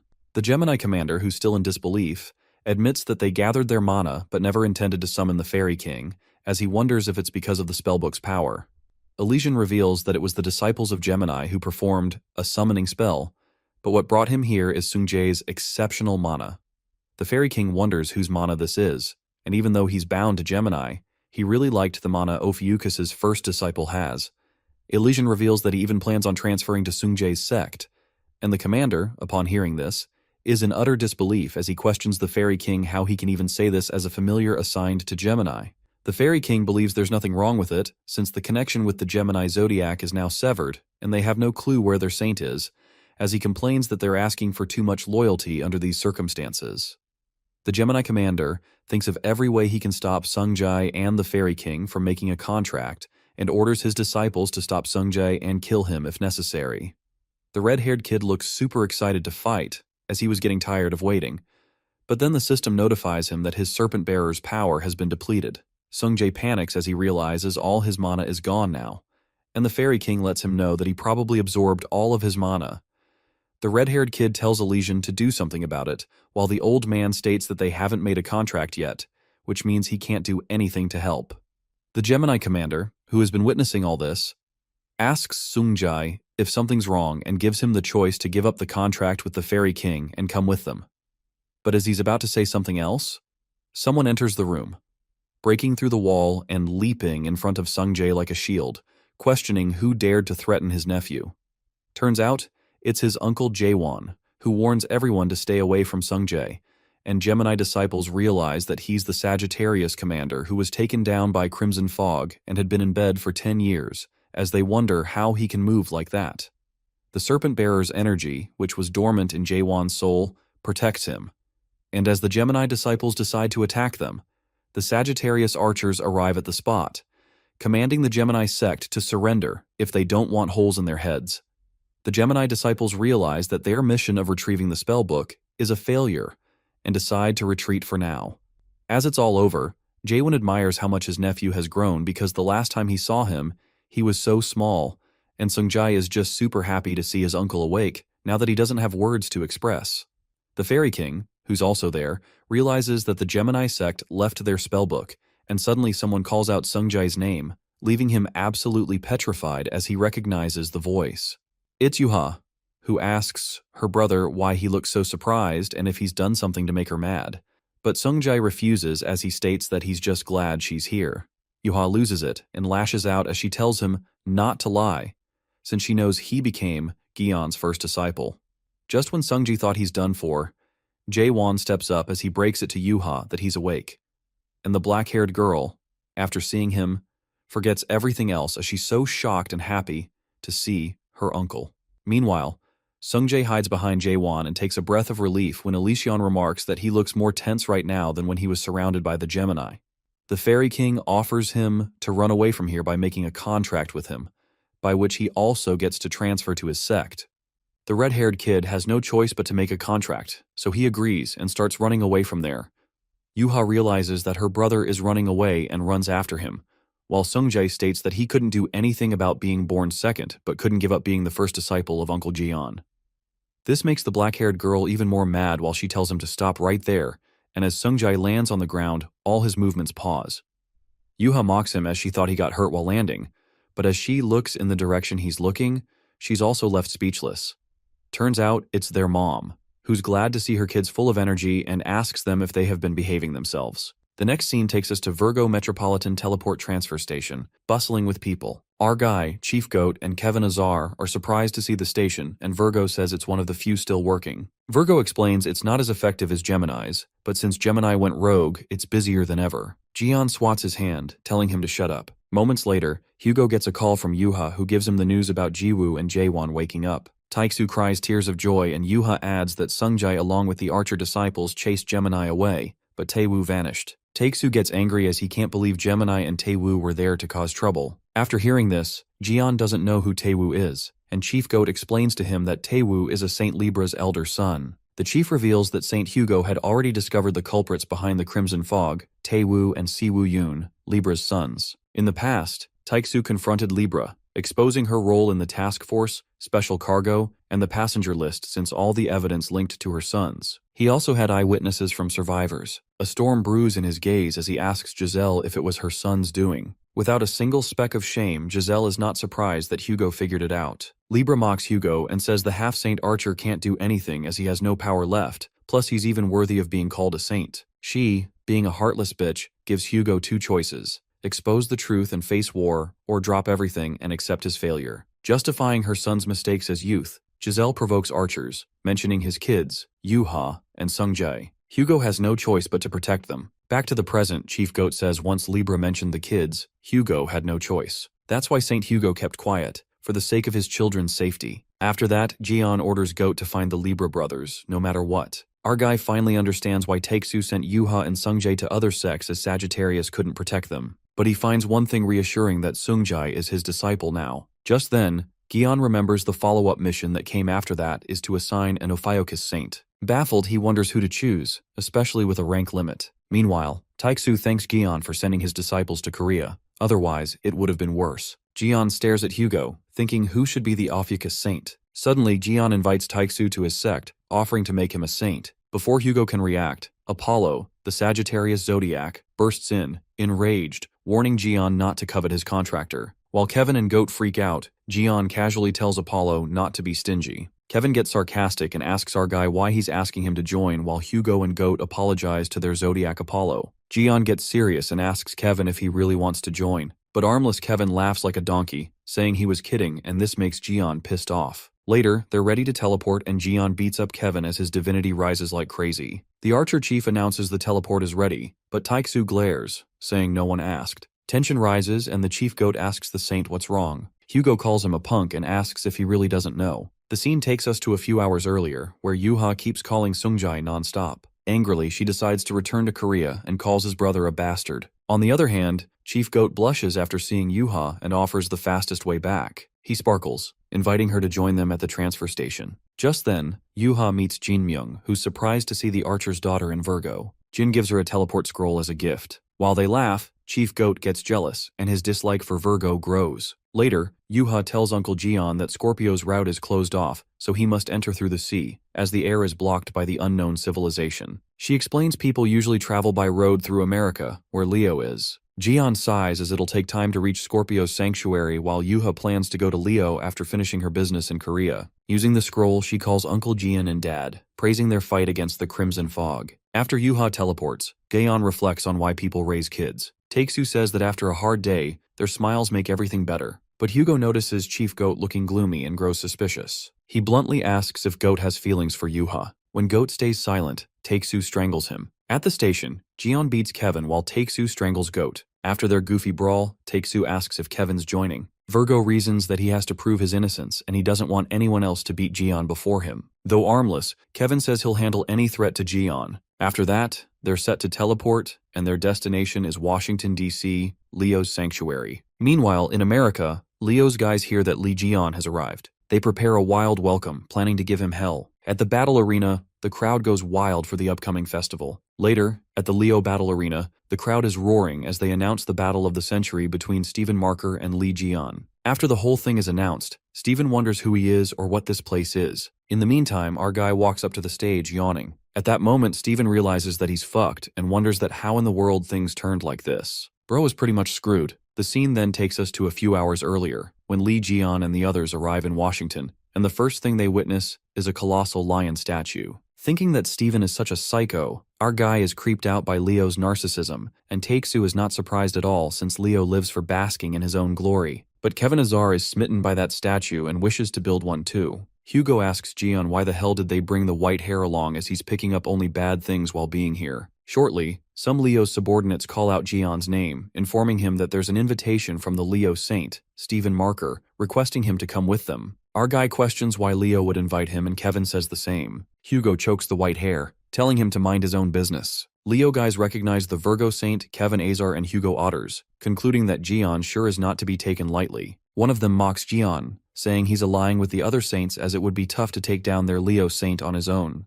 The guy gets a kick into his face after uttering bullshit. Gion refuses to go as he knows that Stephen Marker is going to ask for a weapon. While our guy beats the crap out of the Leo guy, another subordinate tells Gion that they came here to invite him officially to the Leo battle arena, passing him the envelope. It is revealed to us that Leo Battle Arena is a tournament taking place all over the states without any rules applied. No sect, no rank, no nationality whatsoever is asked. The competition is solely for the purpose of finding the strongest fighter. The subordinate reveals the match between the saints was only held once, and it's been 30 years already. That was the fight between the 13th Saint Jian Lee and Leo Saint Stephen Marker. They wish to recreate that fight again. Meanwhile, the scene takes us to Leo's headquarters, where Stephen gets to know about his match with Jian Lee. While Marker panics, Commander Oliver assures him that he has prepared everything for him. But Marker asks the commander why the hell he decided this all by himself, and Oliver justifies that Stephen was humiliated by Jian during the Thousand Tentacles raid. The commander believes that Jian must have held a grudge over him for the match 30 years ago, as he wanted revenge. While Stephen holds his anger, the commander gets the news that Jian accepted the fight.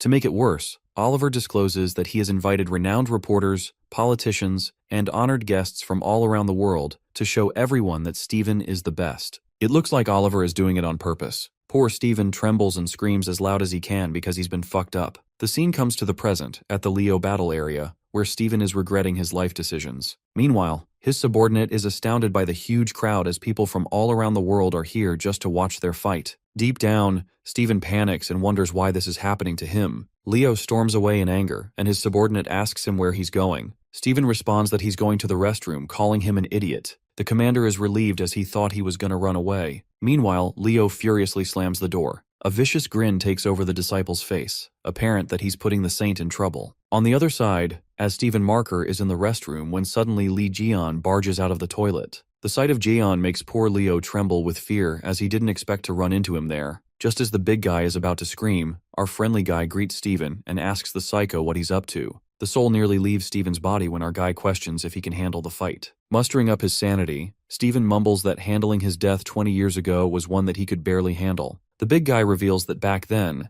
Jaeon was a symbol and mental support that made humanity believe that they could win. People were torn up and fell into despair by the news of his death in the tower, revealing that he was one of them too. Our guy tells him to cut the bullshit, making Marker recall that he was the one who announced the death of the Red Eyes. Marker justifies that he had no choice but to show off because he didn't want the people to know that even saints were being defeated. Steven calls himself a necessary evil who isn't decent or noble and states that he's trying to protect humanity in his own way, given that he's more afraid of humanity falling into despair than being criticized for being incompetent. Leo concludes that one day when people figure out the truth, he wishes that day comes after all the monsters are gone, and he's ready to take all the blame. Our guy looks done with him and tells him to get to the point. And there Steven thought he'd had him with his emotional speech, but damn, it didn't work. Just then, Steven tries to convince Gian that the battle arena is just for entertainment, so a hero like him can't be an entertainment for the spectators. Pissed off, our guy tells him to cut to the chase before he loses it, and Steven's heart pounds like a drum when he scaredly suggests that they make it a tie. And so the story continues again from the beginning,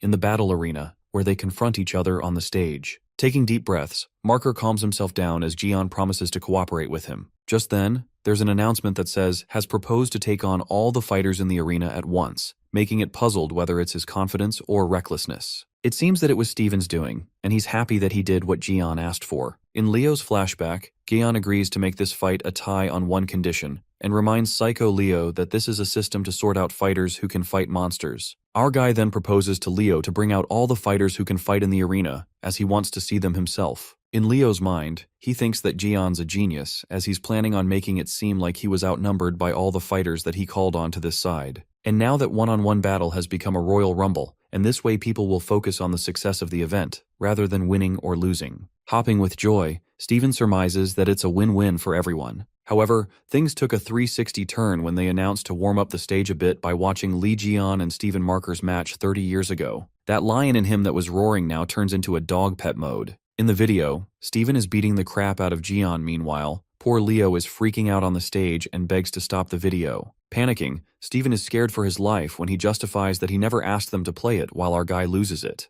Our guy glances at Leo and thinks it's quite infuriating while poor Steven accepts his ill fate, knowing he's fucked for real now. 30 years ago, Lee Gian was defeated by Steven Marker, but what the world didn't realize was, this was a fraud fight. Our guy gets steamed up for daring to keep that fraud fight and play it here, but Steven also spills the ugly truth that he paid him $50 billion for that show. Soon after, gossip spreads through the crowd about the fraud fight, and Steven regrets opening his damn mouth. To cover it up, Leo provokes the fighter to fight, and to his surprise, it works as all of them leap towards Gian. Chief Goat in the crowd is left in utter disbelief to think that Gian was paid $50 billion for that fraud fight. Takesu reveals that Lee donated all that money. Meanwhile, Kevin Azar is trembling with anger as he screams at Gian for accepting this fight with those morons while avoiding his challenge. The white hare lets out that he's got money too and summons his sword. Roaring, the armless white hare runs towards the stage while Taiku and Chief try to stop that maniac. On the other hand, the whole crowd goes crazy over Lee Gian, thinking he called his friends to help. The crowd is in uproar after finding out how much money was bet on this fight. Suddenly, the whole crowd rushes into the arena, while Kevin Azar punches his way through the crowd like a freaking psycho. The whole arena is a mess, and the commentator comments the prison would be more organized than this. The VIP box witnesses the mayhem that's going on, and wonders if they're trying to manipulate the match. The other VIP suggests that they cancel the bets this instant and asks Commander Oliver, the one who's behind it, how he's going to settle it. The commander storms out in fury as things have turned upside down. Oliver concludes that there's no other choice but to go on to the next phase. Suddenly, Yuha overhears him and startles the commander when she asks him what's the next stage. Oliver is completely disoriented to see Vice Chief Yuha and asks her where she has been all this time. Staring at him dubiously, Yuha reminds the commander that he asked her something to do, and Oliver justifies that it slipped out of his mind. But something about Oliver unsettles her and she suspiciously lets out that commander never apologizes. Just then, Yuha uses her powers and asks that guy who the hell he really is. On the contrary, things in the arena are pretty messed up as people begin to beat the crap out of each other while Stephen Marker witnesses the whole shit show, wondering why that bastard Oliver isn't trying to clean this mess up. Meanwhile, our guy is enjoying this as he runs around, beating people and gaining their data. Jian smacks them real good and thinks it was a good idea to call them all out. Our guy then thanks Stephen as he was able to collect them with ease and points at the lion as it's his turn. The goosebumps run down Stephen's spine while Jian says he would have taken it lightly if it wasn't for the stupid video. At that moment, it hits Stephen. The reason why he called out all the fighters was to gain their data and realizes he's been fucked up. Our guy flings that last fighter and concludes that Marker is still too slow just like he was in the past. But the Leo Saint quits hiding like a coward and roars like a lion, stating that he won't hold back either now that things are like this. Going insane, he leaps towards Jian with his veins bulging, but the inevitable happens when Leo gets whacked by Jian with his least efforts. Blood drips from Stephen's nose, and before the poor guy could recover from that punch, our guy leans in for another attack. After that punch, Marker comes to his senses, realizing he can never fight this monster, and knows he'll become dead meat if he doesn't do anything. As Leo attempts to use the advent of his Zodiac, our guy doesn't give any chance to counterattack and pummels him into the ground.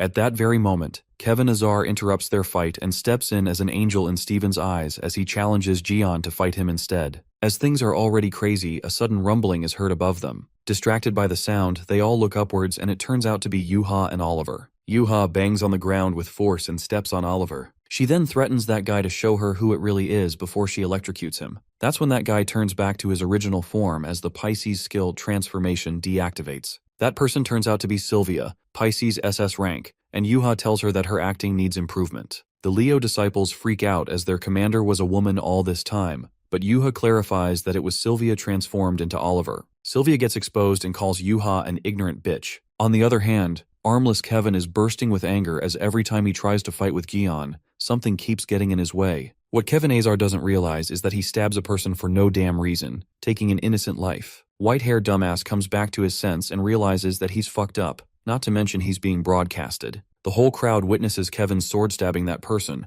leaving everyone staggered by the sight. That's when the silence falls over the arena as Bro accidentally kills someone. Knowing that he fucked up real bad, Kevin tries to explain himself and justifies that it's not what it seems. Suddenly, the stabbed guy starts speaking, asking Kevin how'd he find out. While Kevin flinches, trying to believe his ears, that guy compliments the whitehead for having a keen eye. Just as Kevin draws out his sword, sensing danger, suddenly, a light illuminates from that guy's body and the Leo guys instantly sense that it's the Libra's mana energy. They are left flabbergasted, knowing that there was a Libra spy among them all this time. That dead body comes to life again as it's wriggling and our guy recognizes that arrogant voice. The Libra guy rumbles out of that portal and finally gets to meet Li Jian. But first, he gives credit to Kevin Azar for figuring out who he was in this chaos. The white-headed dumbass being an accidental genius takes this perfect chance, flattering himself that he is always this predictable. I mean, Kevin's a real deal. First he escaped that murder and then pinpointed Libra. Dude's on a good luck streak. After that, the Libra's puppet expresses his disbelief, asking Jian how he survived and crawled his way out from the demon tower. Our guy shuts him up and finds it very pathetic that Libra has always been ignoble, including the Virgo scheme set up. This is the reason why Libra never wanted to see Jaeon's face, as he's always been resistant to bad luck. Meanwhile, Kevin goes mad when he gets to know that it was Libra who framed Virgo. The Libra guy then provokes the whitehead and accuses him of stabbing Jaeon's back for sure. Upon this, Kevin Azar lashes out at Libra and makes it clear that he won't take any more of his nonsense. But the Libra puppet reminds Kevin that he said himself out loud that he'd be the one to finish Jaeon. Even the Cancer Saint and others heard it. Suddenly, Hugo steps in and burns Libra's puppet as he unfolds in fire. The archer warns Kevin not to be swayed by Giselle's words, given what her words are capable of. Giselle swirls that flames away and is disappointed in Hugo. Giselle knows that Hugo got his powers back and suggests that he'll need a bigger flame than that to burn that body, and a sharper blade to cut through that body. While Kevin stabs that sword, Giselle provokes Virgo and says that he stabbed Jaeon in the back, but now he's following him is kinda ironic. Kevin's sword doesn't break through the shield that Libra activates, calling Virgo spineless. But Virgo is rendered speechless as he conjectures this can't be a power of a mere puppet, and notices the divine mark on its forehead. It is then revealed to us that a divine mark is a unique mark given to a beloved disciple by the Zodiac. Such a disciple is linked directly to the Zodiac, being able to perform a saint-like ability and power, which means that this puppet is now as powerful as Giselle Lawrence herself. That's when our guy steps in as he soars with his Sky Punisher. Giselle tells Gian that his weapon is useless as he can't break through those gold vines, saying that this divine mark grants him the blessing of a Zodiac. However, our guy proves her wrong as he slices through those vines, making that puppet snap. Gian, being the greatest of them all, slices that divine mark into half, making it shatter to pieces. Taken aback, Giselle Lawrence witnesses Gian break that divine mark like it was nothing. Laughing, she finds Gian full of surprises and thinks that there's finally someone for her to enjoy. At that moment, someone steps into Giselle's room as she sits on her throne. That guy reports to her that getting rid of the Leo Saint ended up in failure. Giselle manifests a different outcome if it weren't for Kevin Azar, but their plan was hurried to begin with. Surprisingly, she calls out Commander Oliver and asks him how the operation went. Well, it turns out Oliver was busy serving Libra. She then addresses the commander as the soon-to-be Saint of Leo. The scene switches to the battle arena, where Gian obtains the data of Libra's divine mark and expresses his utter disappointment in Taiksu and Kevin. As that Pisces girl Sylvia is tied down, our guy scolds them for calling themselves saints when they can't even handle a puppet. He then praises Yuha as she's the only one doing her job right. Curious, Kevin asks Gian if he summoned his Zodiac by any chance. Otherwise, how could he break that divine mark? Our guy tells Kevin to stop blabbing and confesses that he has no Zodiac on his back at all. Taiksu accentuates that the divine mark is given the Zodiac itself that no saints can break, but our guy doesn't care about any of that because he himself is the god. Meanwhile, Stephen Marker declares himself the winner, but everyone objects on the selection of a winner. Considering the audience getting involved in the fight and the Libra's spy act, they call it an informal match and make it invalid. But our guy scares the shit out of Leo guys, and they discuss it among themselves, thinking they must announce the winner. Stuck between Stephen and Gian, the disciples can't handle the aftermath, so they leave it up to Vice Chief Yuha to announce the winner. Yuha declares Uncle Gaon to be the winner, and everyone gets thrilled as they cheer for their hero. On the other hand, Kevin confirms with Taiksu that Gian didn't have a Zodiac on his back 20 years ago either, and the archer agrees. Kevin asks Hugo if it doesn't bother him that Gian broke the divine mark all by himself. He is way more powerful than most of the saints without a Zodiac on his back. Kevin Azar divulges if that's the case, it could be that Gian is a Zodiac itself for a new constellation. In the arena, our guy gets back to his stealing job as he summons his familiar piggy bank to loot some stuff. Gian commands everyone who's carrying stuff to put it in front of Pishu. The people sob as they have no choice but to listen to Gian. Meanwhile, Gian's familiar piggy bank devours all sorts of treasure. But the dude doesn't stop here when he asks those chosen fighters to hurry and sign the contract that they're transferring to Ophiuchus. Well, it turns out the system gives him additional recruitment to increase his influence by recruiting more disciples. However, those disciples who were forced to transfer lacked devotion. Our guy is such a badass when takes all of Leo's disciples and their holy relics. He then thanks Psycho Steven as it has been an absolute pleasure doing business with him. Meanwhile, Kevin thinks the future of this earth is doomed if he's really a Zodiac. Curious, Taiksu asks the white hair if he has any proof that Gion's a Zodiac, and Kevin shakes his head. But Archer takes this as a headcanon and chokes Kevin for talking nonsense. Struggling, poor Kevin justifies that the Archer himself said that Gian was able to control familiars who didn't even listen to saints with ease. And come to think of it, it's only him that doesn't have a Zodiac out of all 12 saints. Taiksu pinches Kevin's nose real hard and believes that he's making up stuff as there's no way a man can be a Zodiac. As our guy watches them bicker, suddenly, a thought about Libra crosses his mind. He finally begins to ponder that Giselle knew exactly where and how he got stabbed.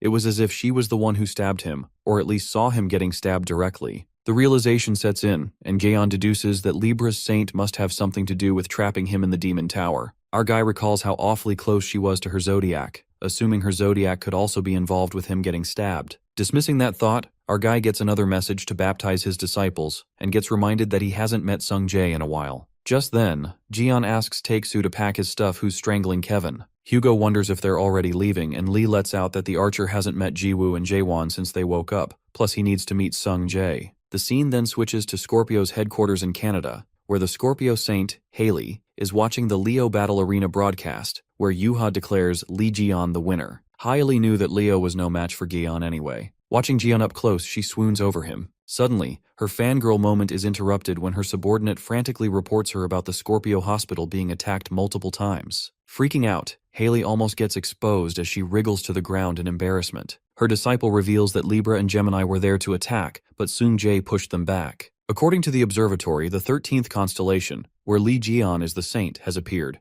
adding that Seung-jae has become the first disciple of Jian's sect. It is then revealed to us that the zodiac system is based on zodiac signs. So far, the 12 sects have come together and built a special observatory to observe changes in constellations. This makes Haley infer that the other sects wouldn't welcome the sudden appearance of a new constellation, and now that Jian Lee has his first disciple, Seung-jae, everyone must be getting ready to check on him. Her disciple unravels that there were several attempts to get rid of Jian's first disciple to get the assassination of the first reward. Given that Seung-jae will be their target, Haley plans to send her people to the hospital, but she gets to know Eugene has already left for the hospital. The scene then flips to a park near the Scorpio Hospital, where a guy is scampering towards the hospital. As the loud rumbling reverberates, the intruders are getting smacked by the familiars who are after Seung-jae. They are Jian's familiar who storm out of their realm, insanely searching for Jian's first disciple. The familiars make it clear that Seung-jae is their prey. Meanwhile, the intruders from another sect are scared for their life as they could literally die fighting those giants. Well, their motive is the same. They want to catch Cheon Seung-jae. Seung-jae, hiding under the bushes, thinks it's savage. The fairy king who's with him praises Sung for using familiars, as it was a brilliant idea to stop those intruders. Sung finds it very reassuring to have those familiars on his side,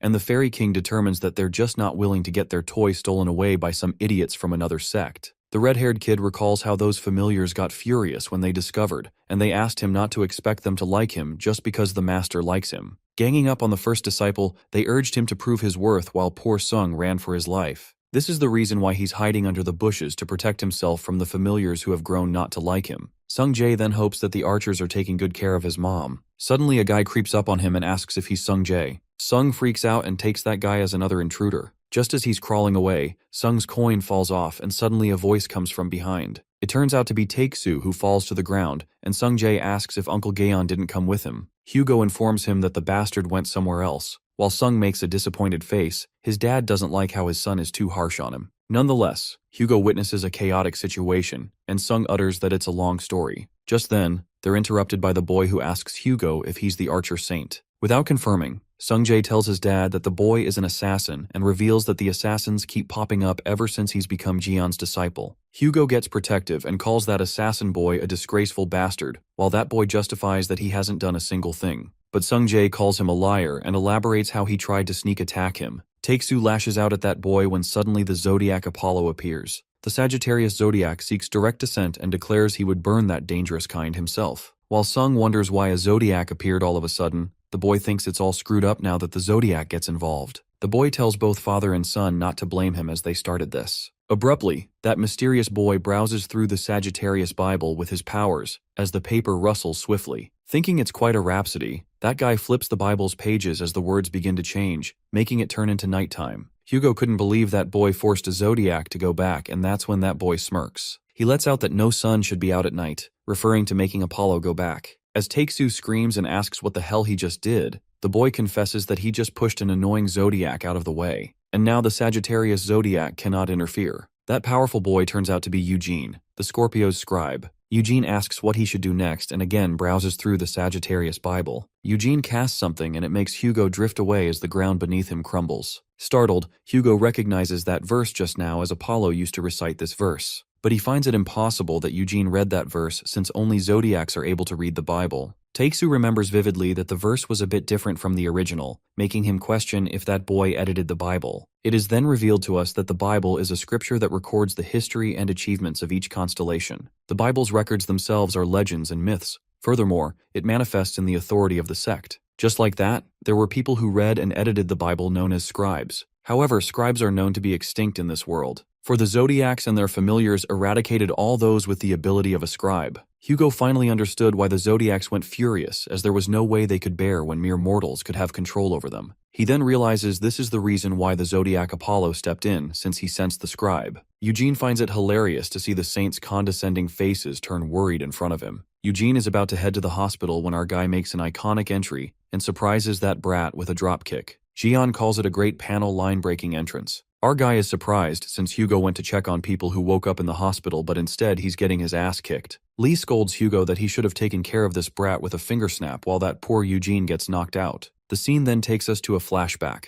where a calamity wreaks havoc on the world and wipes out all those who undermine the authority of the divine throne. Total chaos erupts when a large number of humans are massacred by the calamity and could not escape their ill fate. However, among that pile of dead, little Eugene manages to survive. Later, he opens his eyes in a bedroom and jerks awake to find the Scorpio saint, Haley, in front of him, who asks him how he's feeling. Little Eugene is disoriented, asking her where he is. Haley reveals that it's her sanctuary, assuring him that he's safe there. Well, it appears that Scorpio was his lifesaver. The next then takes us to the construction site near the Scorpio hospital, where Eugene finally regains consciousness, mumbling Haley's name. The boy opens his eyes only to realize that he's tied down by rope, but it's actually lime delightedly wrapped around him. The archers call the saints that the intruder has awakened. Meanwhile, poor Eugene screams to be set free, but Saint Hugo forgets everything when he sees Jiwoo, crying with joy. As the emotional reunion happens, Yaren and the other archers bawl their eyes out to witness such a touching sight, while Chief Goat misses Yuha. In the meantime, Jian meets Eugene and learns about the interesting power the boy has. Our guy immediately senses that he's a scribe, while Eugene tries to deny the fact that he is.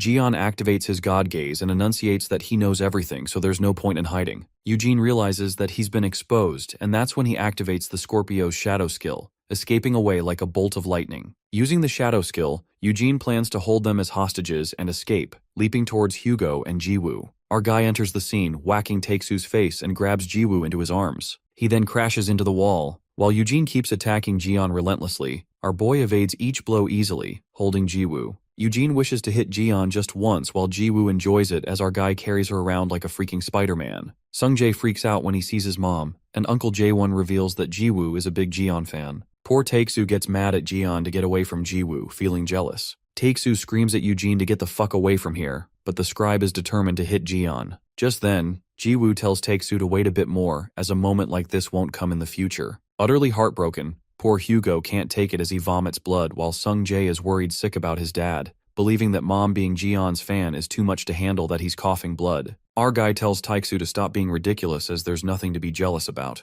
Eugene feels left out as Jian doesn't even care about his presence and plans to browse through the Bible of the targeted opponent. However, Eugene fails to browse through Jian's Bible, getting to know that no record has been found for the new constellation. But the worst is yet to come when Jian's familiars crumble their way into the hospital as they hold down Eugene, smashing him into the ground. Our guy then approaches him and asks the scribe if he tried to force open his Bible. After that, Jian gets to know about Eugene Christane through the system and learns that he's the possible candidate for this final trial of wisdom. Our guy bluntly offers the Scorpio scribe to be the scribe for his sect, but Eugene tells him to fuck himself as he shows him the middle finger, turning Lee's offer down in the most insulting way. But Jian is left with no choice but to make it happen forcibly and commands the system to do it. Seeing the Scorpio familiar's poison gland, Eugene notices that Saint Haley is here and calls her out for him. Just then, Haley appears and lets out that she warned Eugene not to act on his own. While Eugene apologizes, Haley gets startled when she hears Jian's voice telling her. Our guy threatens that she better answer his questions if she doesn't want to die. Seeing her crush showing up unexpectedly, Haley panics while her familiar warns Jian to stop with his irrelevant behavior. Haley tries to stay sane, but she falls to the ground, making everyone concerned. But Haley reassures that she's fine and just needs to crawl around for a bit. In reality, Haley is taken aback by Jian's sudden appearance as she thought he was at the Leo sanctuary. She composes herself and turns around to have a talk. While our guy thinks she's crazy, but through Haley's view, Jian looks so freaking charismatic that nearly makes her faint.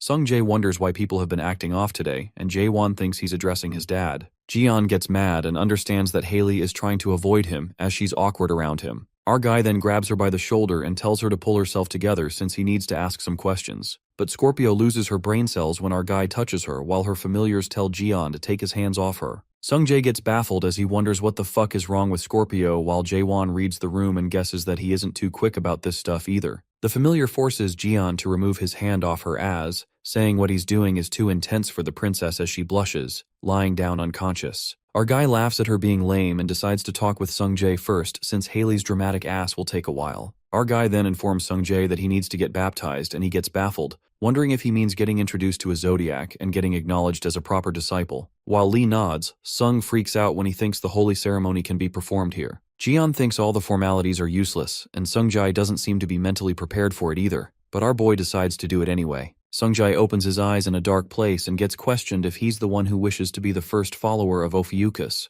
Agreeing, The red-haired kid introduces himself as Sung Jae, who's ready to follow and serve Gaeon, the serpent bearer. As he looks behind him, Sung sees the zodiac of the serpent bearer that looks familiar. Sung recognizes him to be Jian Lee, and after a snap, eyes open in the real world. Jian asks him how it was, and Sung finds it insane as he's still mentally there. Getting baptized, Sung Jae acquires new unique skills. Sung Jae has awakened as the vanguard of Ophiuchus, and has been given abilities as the privilege of being the first disciple. The boy finally learns that his uncle was the zodiac of Ophiuchus, while our guy is relieved that he has a better awareness than Hugo and Kevin. With that, Sung decides to brag about this to Yuha, but the moment is interrupted when Haley regains her consciousness, asking if it was his first baptism. She congratulates Jian Lee for baptizing his first disciple. Smiling, our guy asks Scorpio if she's feeling better now, and activating the 13th sense, Jian goes straight at her neck while all the familiars get alerted. But our guy is shocked to see Haley being so calm because she's aware that Jian wouldn't hurt her. With that, she asks him about the questions our guy wanted to ask.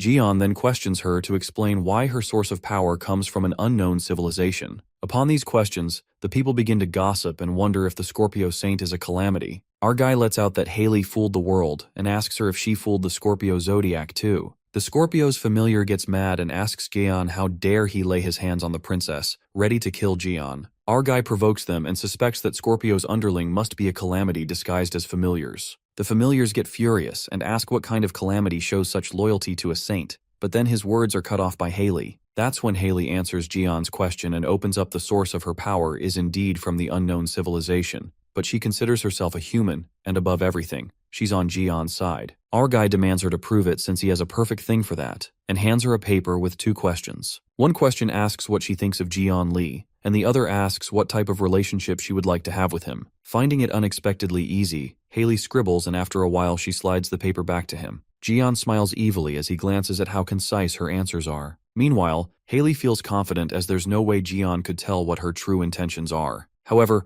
our guy smashes an Uno reverse when he pulls out the relic, a truth-writing wooden fountain pen that will show him the truth, no matter what she's written. Scorpio is rendered speechless, as it's the same relic she returned to Jian, and how he's using it against her. Our guy asks the same questions from the pen he asked Haley. The pen confesses Haley's true feelings, revealing that she loves him so much and he's so charismatic, that's why she betrayed her own kind, so that she could come on his side. Scorpio melts in embarrassment while our guy wonders how weird it is. The pen reveals the truth about the next question that is about their relationship, and it unveils that Haley wants to have a sexual relationship with him. Ignoring what he's just heard, Gaeon assumes that the pen must be broken, therefore they should try again later. Sungjae and Jaewon are left speechless as the red-haired kid finds it a critical situation and runs to his sister to inform her that his uncle's chastity is in danger. Our guy is blank by the traumatizing events while Scorpio's familiar reveals to him that the Princess Haley has turned her back on her kind and chose humans, that's why she's loyal. The familiar tries to make Gaeon understand that the princess wanted to have a relationship with him,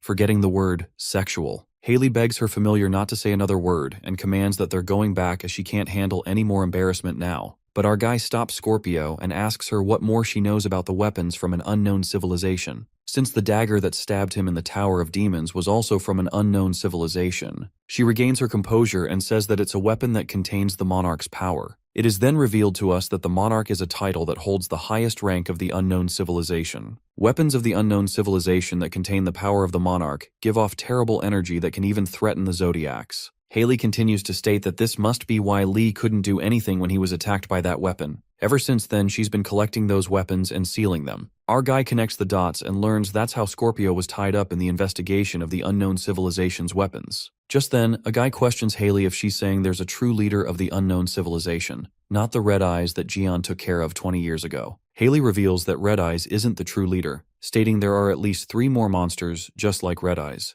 Tension rises in the atmosphere, as Hugo wakes up with a jolt thinking that the disaster like Red Eyes was not the final boss. Now that Jian thinks about it, the one called the Administrator in the Tower of Demons said the same words. The Archer Saint freaks while our guy doesn't seem to care much and decides to slice whatever comes his way, and that's how it will be. But Hugo thinks it's easy to say rather than be done, and Jian knows it's not going to be easy like up until now, so he needs to get stronger. Our guy knows what he needs to get stronger and points at Eugene, requesting Haley to give him that boy to make him believe that she's on his side. Eugene gets furious, thinking he must be crazy, and believes Haley would never do it. However, Haley agrees in an instant to make Jian happy and asks him if there's anything else he needs. Eugene crumbles away in disbelief. In the Tail Hospital, Jian brags about finding time to relax no matter how busy life gets while Eugene curses him. Eugene shuts him up and wonders why he must suffer as he flips the pages aggressively. Our boy reminds the boy that he was sold to him for free by Scorpio, therefore he should work harder on his new job. Jian makes Eugene balls his eyes out as he decides to make him pay. Deep down, the boy resents Jian and plans to make him regret by having him as his scribe. As the synchronization with the Bible completes, the scribe tries to mess with Jian's Bible and changes a verse in chapter 5 and changes it to, "The scribe who denies the constellation has accepted the serpent bearer as a servant." Eugene laughs and commands Jian to kneel before him, but instead he gets punched by our guy. Meanwhile, Eugene is left baffled as to why it didn't affect him even after he changed the verses in the Bible. Our guy tells him that life doesn't always go the way we want. Just then, Jiwoo interrupts and reveals that she changed the exact verse as it sounded weird. Eugene is left stunned and wonders if Jiwoo could change the writing of the scribe, while Jiwoo, upon seeing his reaction, thinks she made a mistake. It is then narrated that Libra is the #1 sect with over 2 billion disciples, so fighting Libra won't be easy for Jian Li. Libra's Saint Giselle is not just a representative of the zodiac, in fact she shares a close relationship with the Libra zodiac, and some people even say that she's a clone of Libra. That means fighting against her means fighting against Libra zodiac, and even for Jian to face zodiacs or monarchs of the unknown civilization would be impossible. Our guy is notified about the urgent need for a scribe that would enhance his power and authority. Meanwhile, Eugene fails to understand how Jiwoo was able to change what he wrote. He wonders if she's a scribe as well. Just then, Gaeon reveals to him that Jiwoo indeed has the latent ability of a scribe. Haley is speechless over that fact as she thinks even the goddess of fortune is on his side. While our guy is lucky to get 2 scribes at once, he's notified about the completion of the trial of wisdom and all the other trials. With that, all the restrictions have been lifted. At Libra headquarters, the Palace of Libra, Giselle Lawrence receives the information about the meetup of Scorpio and Jian Li, and also gets to know that Sagittarius, Virgo, and Scorpio are on his side. Plus, Li also found a scribe, and Libra's disciples expressed her concern. Giselle calls Scorpio a moron for having a crush on Jian for over 20 years, and doesn't know where she belongs. Libra doesn't care how many people side with Li Jian because except for him, all the others are useless shits who are Li's fanatics. However, Giselle believes it's important to secure the scribe, and if that's not possible, she orders her disciple to get rid of him. The Libra disciple calls everyone foolish who side with Jian and flatters Giselle as nobody can surpass her power in the world. Giselle supposes that those who face Jian are often divided into 2 groups. Either they join his side or they despise him and become his enemy. With that being said, Libra asks who's the closest to Jian at the moment and learns that her son Yoon Si-woo is Tae-woo's orders and trailing behind Gaeon.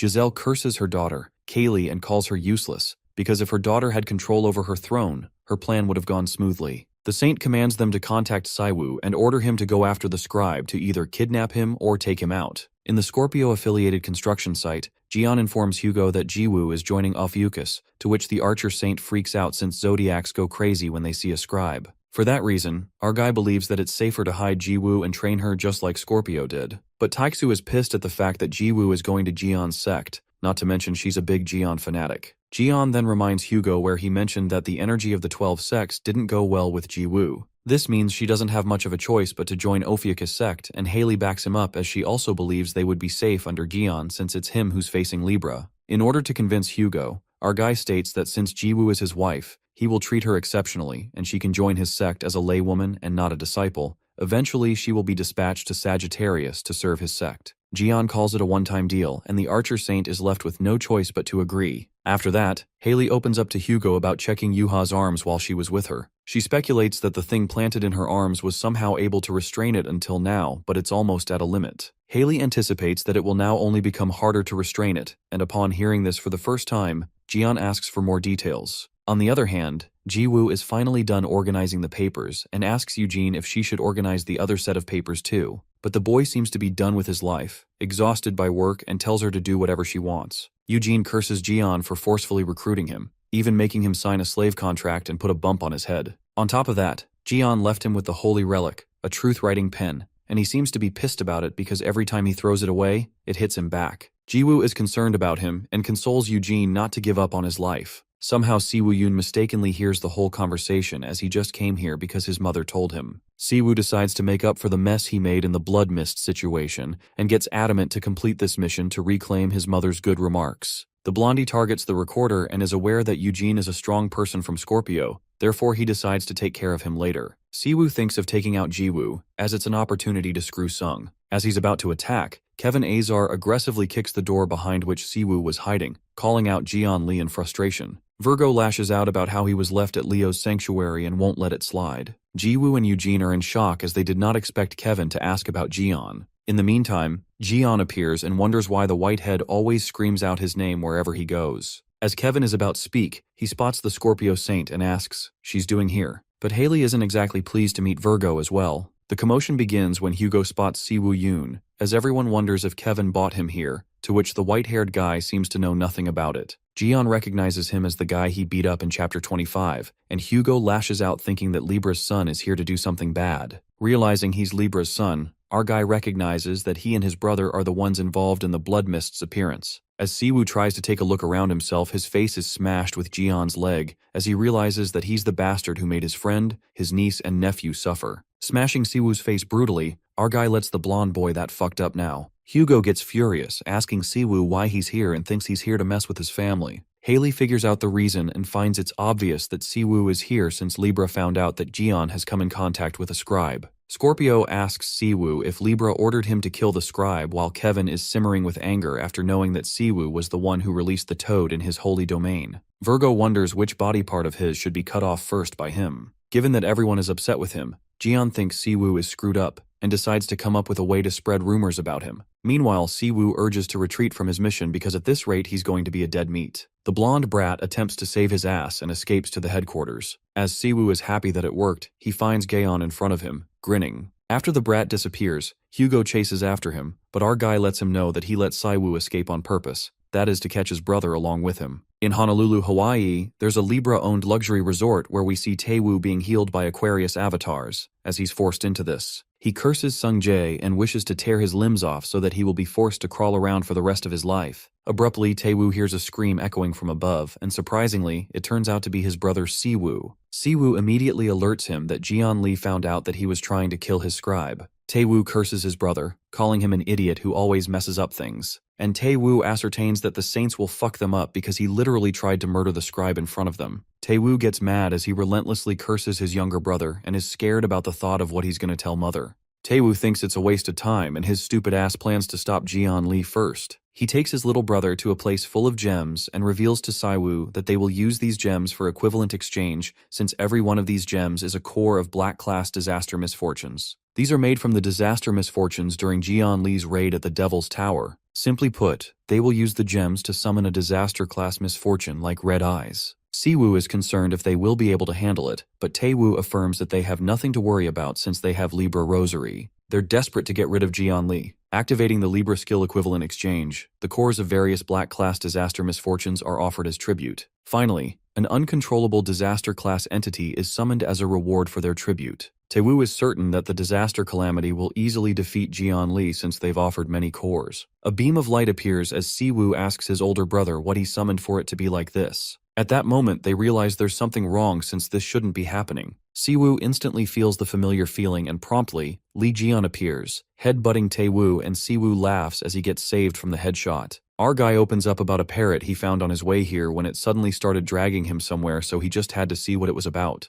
It turns out Jian Lee is the disaster-class entity that was summoned. With that, our boy released the bird and plans to have a heart-to-heart conversation with Siwoo, who curses the avatar, and is shocked to know the uncontrollable disaster class was Jian Lee himself. Libra's son gets scared as he admits they're wrong and claims to turn themselves in for what they did, even agreeing to apologize to Hugo. Our guy assumes that they have forgotten the real issue, and states that the Libra brothers are missing the punishment which they deserve. Fearing his death, Siwoo trembles, and as he stumbles back, he comes across the Libra rosary. At the same time, Taewoo, who was passed out, wakes up cursing as he wonders what kind of summon it is. Just then, Taewoo looks for his rosary like a maniac and asks Siwoo about it. That's when Siwoo betrays his own blood as he offers Taewoo as a tribute to summon a calamity, just to save himself. He sacrifices his brother by activating the Libra equivalent exchange skill and offering Taewoo as a tribute. Siwoo, instead of dying from guilt, finds it's a relief that unlike him, Taewoo is very useful since now he can be saved. At that moment, Yoon Taewoo transforms into a disaster, and witnessing this betrayal, our guy laughs how Siwoo used his older brother as a tribute, and their holy god just accepted the tribute. Our guy finally gets it how messed up the Libra sect is, Comparing them with the family of the other sect he's well familiar with, Jian concludes that they're complete opposites. Jian reveals his holy domain, and the connection with Libra has been severed. He briefs Siwoo that he created a barrier after Ophiuchus's holy domain got bigger from clearing trials, therefore he won't be able to use Libra's power. It appears that Taewoo died instantly, because Libra's powers got cut off in the middle of his transformation, and Jian finds it hilarious that he offered his brother as a tribute, but now he's turned into a bunch of trash. Meanwhile, Siwoo seems crestfallen as the sacrifice was in vain. Siwoo is left with no more tricks up his sleeve, therefore our guy decides that it's his turn to play now. The records in Ophiuchus's Bible are acknowledged as power, and now that Sagittarius's saint has moved after seeing Ophiuchus's master, Jian can borrow Sagittarius's power. Jian then activates the Sagittarius skill, piercing eye, and asks Siwoo if he has some last words or sin he wants to atone for. Our guy calls him trash and advises him to choose his words wisely since they might be his last. Hearing this, Siwoo melts in breakdown, revealing the truth in pure frustration as he questions Jian who is he to harass him like just because he released the blood mist a long ago. The boy justifies his heinous crimes by saying that he was a kid back then, and it was just a mistake. Siwoo gets mad as he spits out all the crimes he's committed, just like controlling the blood mist in Europe and ambushing Scorpio's hospital. The boy reasons that he did what he was told. He was pressured, and since the blood mist is now killed, he wonders why it matters since Jian saved those people anyways. Rage takes over Siwoo as he screams and asks Jian why he's doing that to him when it's over already, boasting about being Libra's son again.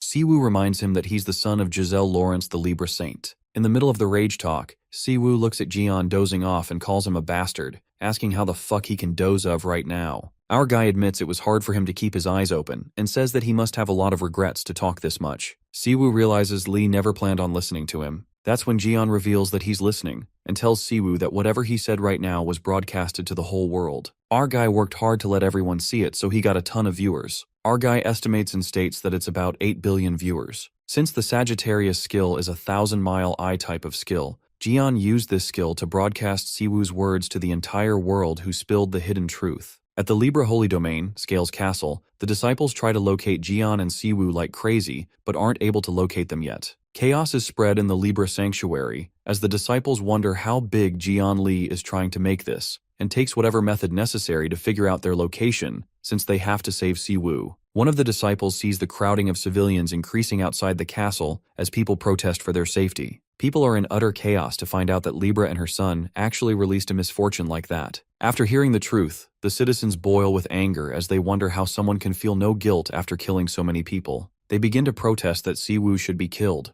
On the contrary, Kaylee, Siwoo's sister, watches the broadcast as well and smiles to see her little brother getting punished for what he did. Siwoo lowers his head as he doesn't want to hear things about him, while Lee Jian congratulates him for becoming a world class that everyone wants to kill. Our guy then points his spear toward him and concludes that he heard Siwoo's last words, but he never heard an apology, just excuses. Jian tells Siwoo that he lost the last chance to apologize to the world, and now no more chances will be given neither by him nor by the people. The Libra disciples witness Siwoo's death while people are feeling incredulous towards Libra, resulting in decreased faith since they are displeased. Due to this, the Libra sect's power decreases and the favor towards Ophiuchus increases. The disciples inform the Castellans about their faith and power decreasing. They suggest they stop Jian Li and send forces right away. On the broadcast, Jian decides to punish Siwoo in different fun ways with the crazy support of people behind him. As he's about to slash his head off, Gazelle makes an appearance and commands him to stop. Upon her entrance, our guy thinks she sure took her sweet time coming here and calls her trash, while Siwoo couldn't be any happier now that his mother has come to his rescue.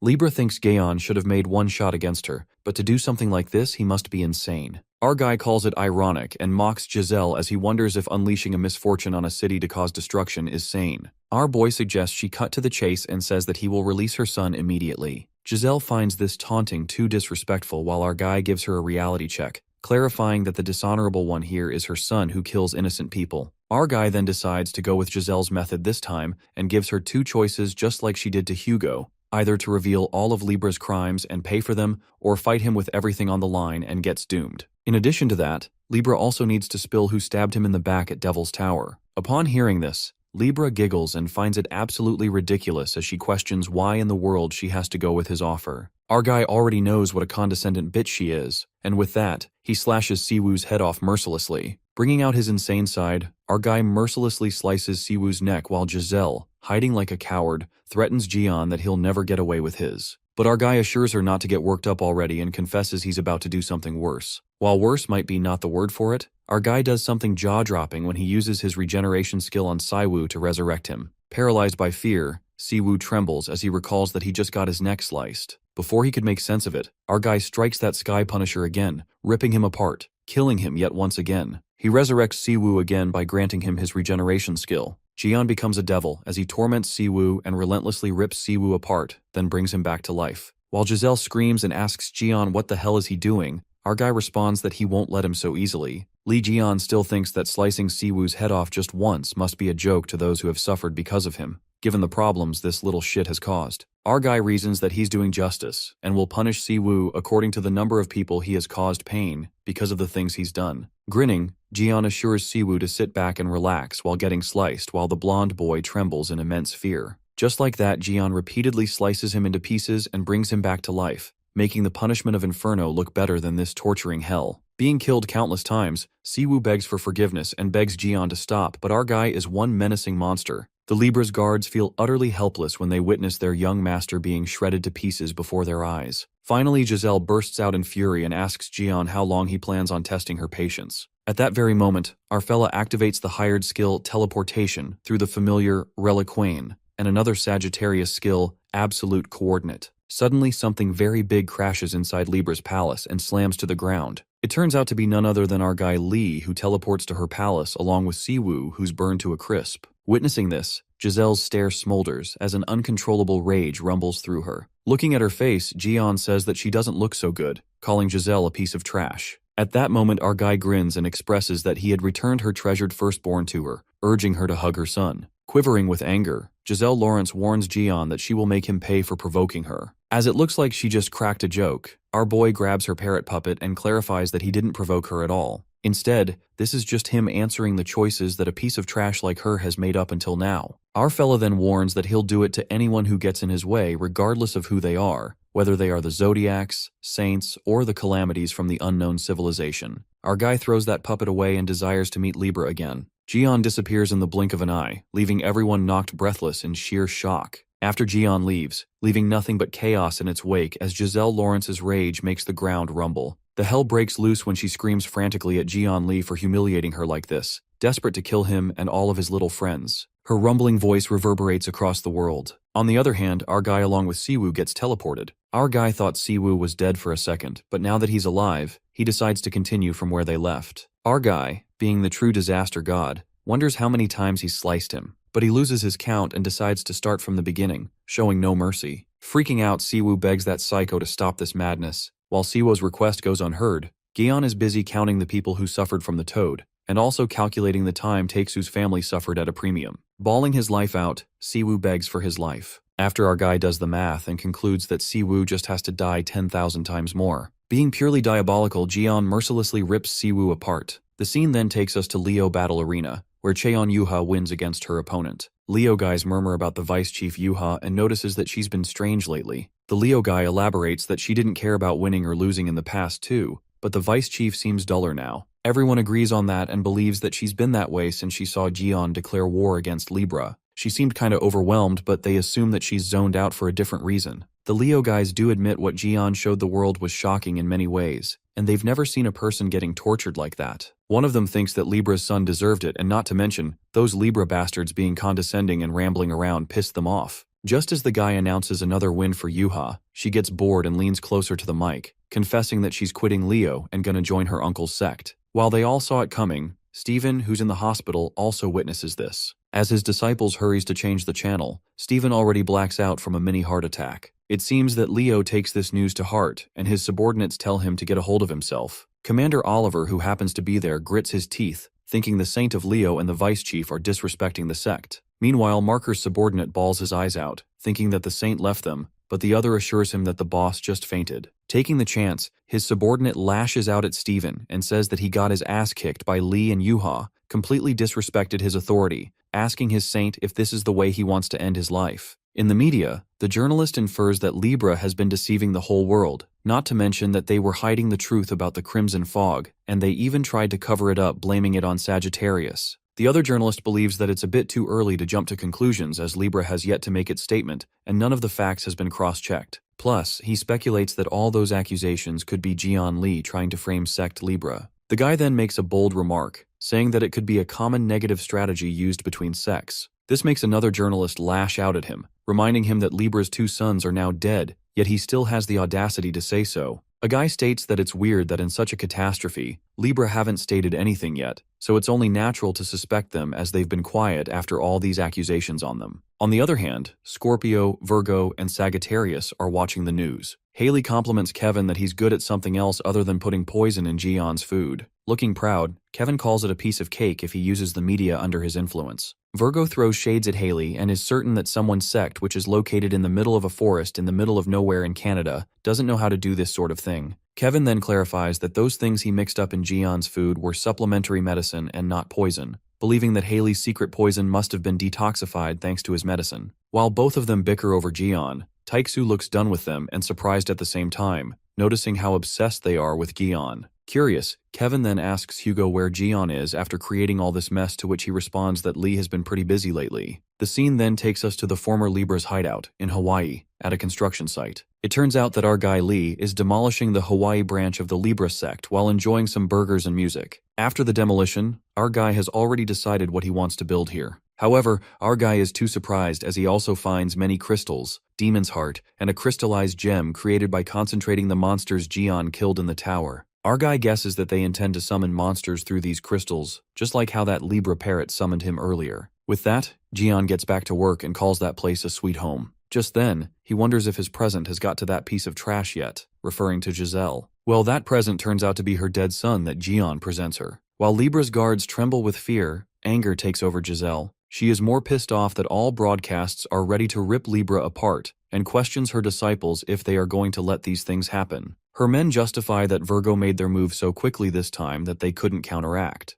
Giselle gets furious and presumes that servant Kevin is no different than that damn Aquarius saintess, calling them Jian Li-obsessed peasants. Just then, Giselle commands her subordinates to gather all the forces as they can't just sit back like this. Libra declares an all-out war against Gaon and commands them to contact all the branches and alliances all over the world, as she'll do whatever it takes to take Gaon down. Giselle tells them to hurry as they're on a war basis now, and asks her disciples to avenge their young masters. Soon after her disciples leave, Libra calls out, and it appears to be a shadow. It turns out to be the monsters from unknown civilizations who inform Giselle that they've rallied up the troops and everyone is waiting for her command. In a flash of a moment, the saint strikes her power and the blood spreads all over that golden globe. Giselle tries to summon something from that globe. The scene switches to the Pacific Ocean, where the unknown civilization's territory is located in the Black Zone. Suddenly, the sea waves get frantic and countless calamities emerge from the sea, coming together to form a colossal shadow army led by a monarch. Abruptly, a giant hand emerges and splashes right into the sea to pull something out.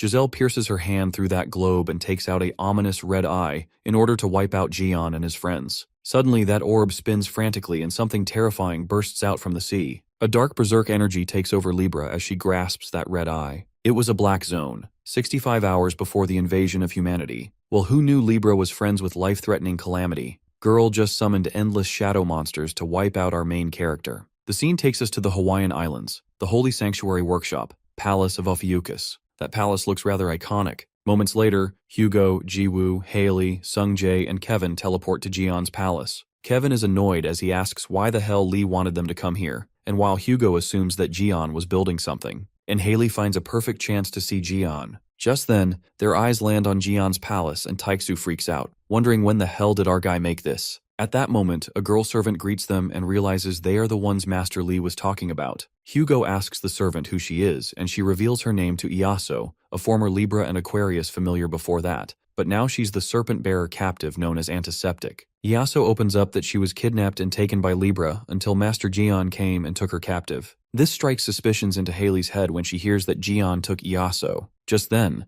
they notice an egg she's holding, and Iaso elucidates that it's an egg of Master Lee's familiar, and he asked her to take care of since she's a goddess of health and nursing. Dumbass Kevin wonders if Jian Lee started a family here and calls him a cheeky bastard, while Haley twitches her eye out of jealousy. Suddenly, Haley summons her familiar and commands it to bring everything from the sect they could offer to Jian, even pull out the base of the column. Iaso then asks them to enter through the door, and as soon as it opens, the smoke brushes against their faces. Welcomed by a lizard who's erupting fire, Hugo is left astonished when he figures out it's a furnace. It appears that our guy made a whole freaking steel mill here. Meanwhile, Kevin can't believe his eyes as he just saw a freaking lizard go into that lava tub. While they are amused by the amount of things going on in there, Taiksu discovers this was what he was building after demolishing the Libra's hideout. As expected, Jiwoo is quite impressed and Haley presumes that Jian's is so cool as he made one hell of a drive. The familiars, working at the workshop, spot the master's slave, the archer dude, informing him that Jian is waiting for him. The familiars then guide them to go further where the forge is.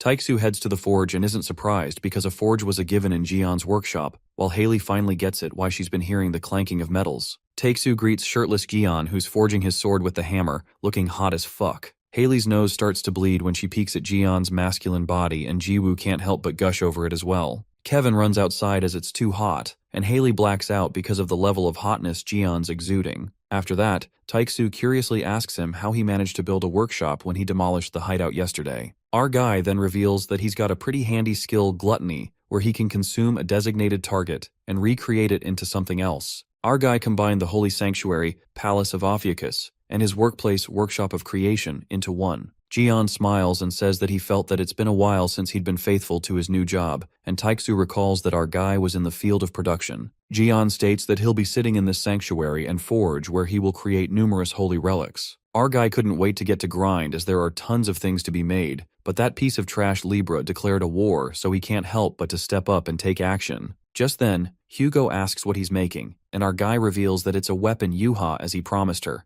affirming that he'll make one for Sungjae and Jiwoo as well, leaving both of them in awe. Our guy then asks Hugo for his broken holy relic when suddenly his sanctuary begins to rumble, manifesting that they are attacked. But it turns out to be Scorpio's urgent delivery from the sect headquarters that arrives at Lee's place. Haley excitedly announces that since it's like a housewarming party, she asks Lee to accept all the housewarming gifts. In other words, it's just another way for Haley to express her love for him. Scorpio blushes like crazy and is proud of how things went smoothly so far. While Scorpio is rummaging through her gifts, Taiksu and Gion look done with her. Hugo makes our guy believe that Haley is pretty serious about him, giving him future advice that one son and one daughter are the best. In the meantime, Haley stumbles upon a box that's filled with letters, and Haley informs Jian that they are all for him. Our guy gets pissed off as he assumes it's from Psycho Leo Gang, and Taiksu cracks a joke, saying they might be fan letters that say, "We love you, brother Jian." Jian grabs Taiksu's mouth to shut him up, and Scorpio lets out that it's a resume. This gets even more confusing as Lee wonders why Leo would send him resumes. That's when Sungjae reveals that it might be about his sister Yuha, since she declared that she is quitting Leo, so things are going crazy right now. The scene takes us to the Leo headquarters where Stephen Marker slams his hand on the table, asking Vice Chief Yuha why would she say something like that on stage. Marker informs her that many people are trying to leave with her and Yuha is aware of that. Stephen even agrees to grant her any wish, but Yuha then insists and wishes to let her resign. Marker even agrees to make changes in her salary contract, but she straight up refuses. As the stress dawns on him, Leo gets concerned that he might lose muscle mass. Leo asks her if she's really fine leaving from here and asks how her arms are lately. The scene then flashes back to 10 years ago, a few days after the Crimson Fog incident. While Jiwoo is in the hospital, little Yuha wakes up to a sound, and thinking it's Dad, she steps outside. She's half awake, and after seeing it's no one, she walks back when suddenly a mysterious person in a cloak appears behind her. Giselle appears at the hospital where the Archer Saints family is and comes across little Yuha, who gets startled by her sudden presence. While Giselle wonders if she surprised her too much, Yuha recognizes her. Just then, Giselle takes Yuha somewhere else since she wants to have a talk with her. Giselle expresses her concern about her family and apologizes for her mother's condition. Yuha says it's fine as she's certain that everyone tried his best, believing it's the best result. Giselle thanks her for saying so, and she finally understands the reason why Hugo brags about his kids so much. Libra compliments Yuha for how mature she is even after what happened to her, and worries about her own kids who are always getting in trouble. She wishes her kids to be half as good as Yuha, but Giselle is sick of them causing trouble again. After she praises Yuha for how well-mannered she is, the Libra Saint wonders how good would have been if Yuha was her daughter, and this makes the little girl get scared, as she's confused about what Giselle is talking about. Giselle calls it a joke, trying to ease her and says that a kid is a kid after all. Libra apologizes for being too mean, and gives her a pair of earrings, telling her to take this as a gift to celebrate their meeting. But Yuha refuses to take things like this when they've just met once, but Gazelle insists on taking it since she bought it specifically for her. Insisting Yuha to take it, the little girl stretches her hand to take the gift. At the same time, Hugo arrives and he hears Libra's voice as he wonders who she's talking to. He walks over to the room only to find out that it's his own daughter,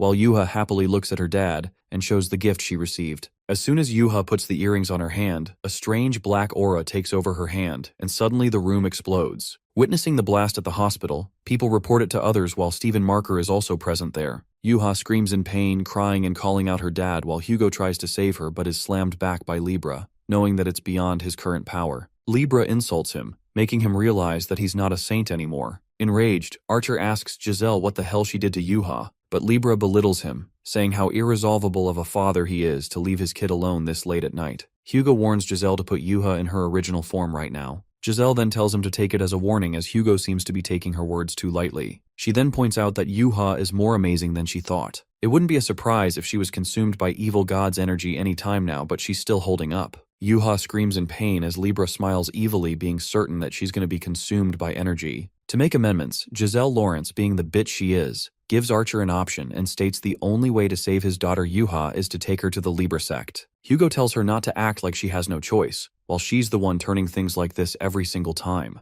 Libra threatens him to keep his voice low since it's a hospital, and if he doesn't want to hand Yuha over, she offers Hugo to be her subordinate instead. Giselle suggests that he forget about the dead Jian Li and come under her command because she's aware of Hugo's worth more than a saint. Giselle even promises Hugo that she'll restore his lost power and put him back on a saint level if he decides to follow her. Hugo trembles with anger as he realizes that she was up to this notorious scheme from the very beginning. Libra again gives him two choices, either to entrust his daughter Yuha to her, or Hugo himself becomes her subordinate. Suddenly Yuha holds Libra's leg and tries to restrain her from bullying her dad. Giselle calls her a brat for using the energy of the evil god against her. Libra decides to teach Yuha a lesson to be obedient before she takes her. Hugo rushes towards them, shouting at Libra to stop, and that's when the Leo saint, Stephen Marker, steps in. Taking immediate action, Stephen immediately grabs Yuha to separate her from Libra, while the Archer Saint recognizes the familiar Leo's sovereign skill, Victor's Battlefield. The fact that the skill has been activated here means that he's here right now. Stephen shows himself and declares that the Archer and his daughter are recruiting candidates that he marked first. He says that if she understands that, then she should follow the orders.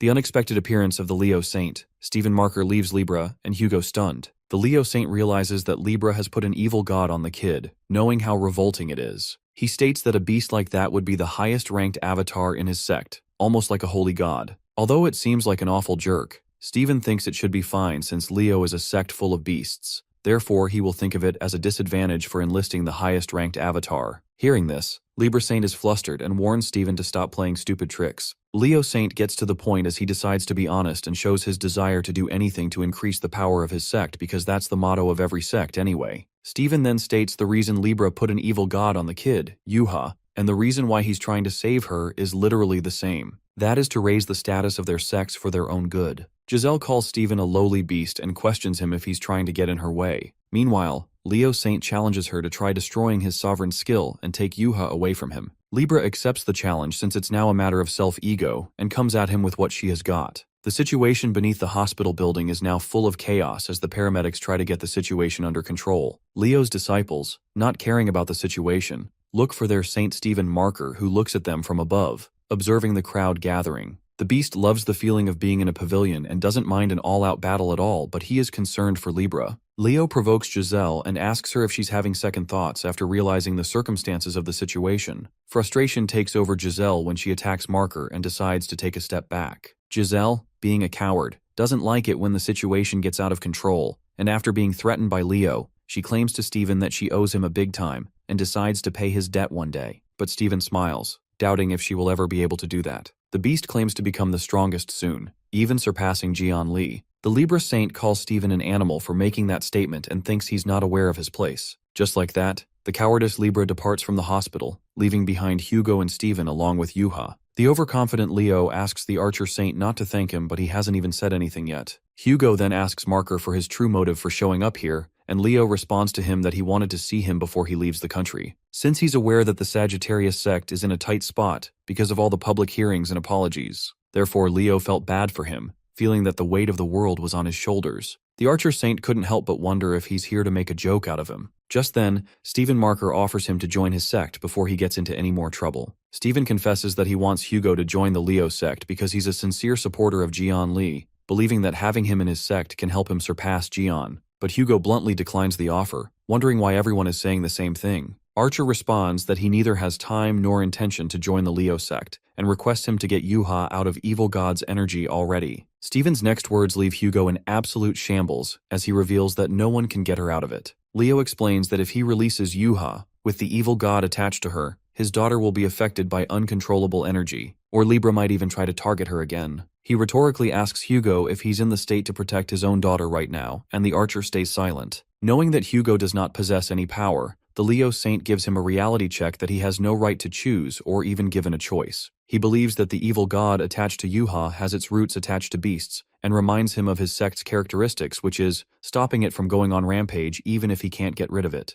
For this very reason, Steven decides to take Yuha with him. Leo holds Yuha in his arms and notices that the evil god's energy is suppressed somehow. Hugo interrupts him, wondering why he's gone this far as to go up against Libra. That's when Marker reveals to him that he wasn't able to recruit him, therefore he's taking his daughter who has great potential. In addition to that, he felt guilty about the time when Jian died and Hugo raged at him. Back then, Hugo questions Leo why he left Jian's corpse in the demon tower when he had the time to recruit Red Eye's neck. That pinched his conscience and reminded Leo of that bitter past. Coming to the present scene, Yuha expresses her gratitude for what Steven did for her, but she feels like her growth is restrained in Leo. She emphasized that needs to get stronger in order to help her uncle, therefore she needs something different from the way she's been doing things. Steven thought he was doing a great job being her guardian for almost 10 years. He even ignored the fact that she was secretly seeing Scorpio for the problem of her arms. Leo blames his lack of efforts, which is the reason why Yuha's quitting. But anyway, Steven thinks it can't be helped, and advises Yuha to take good care of herself.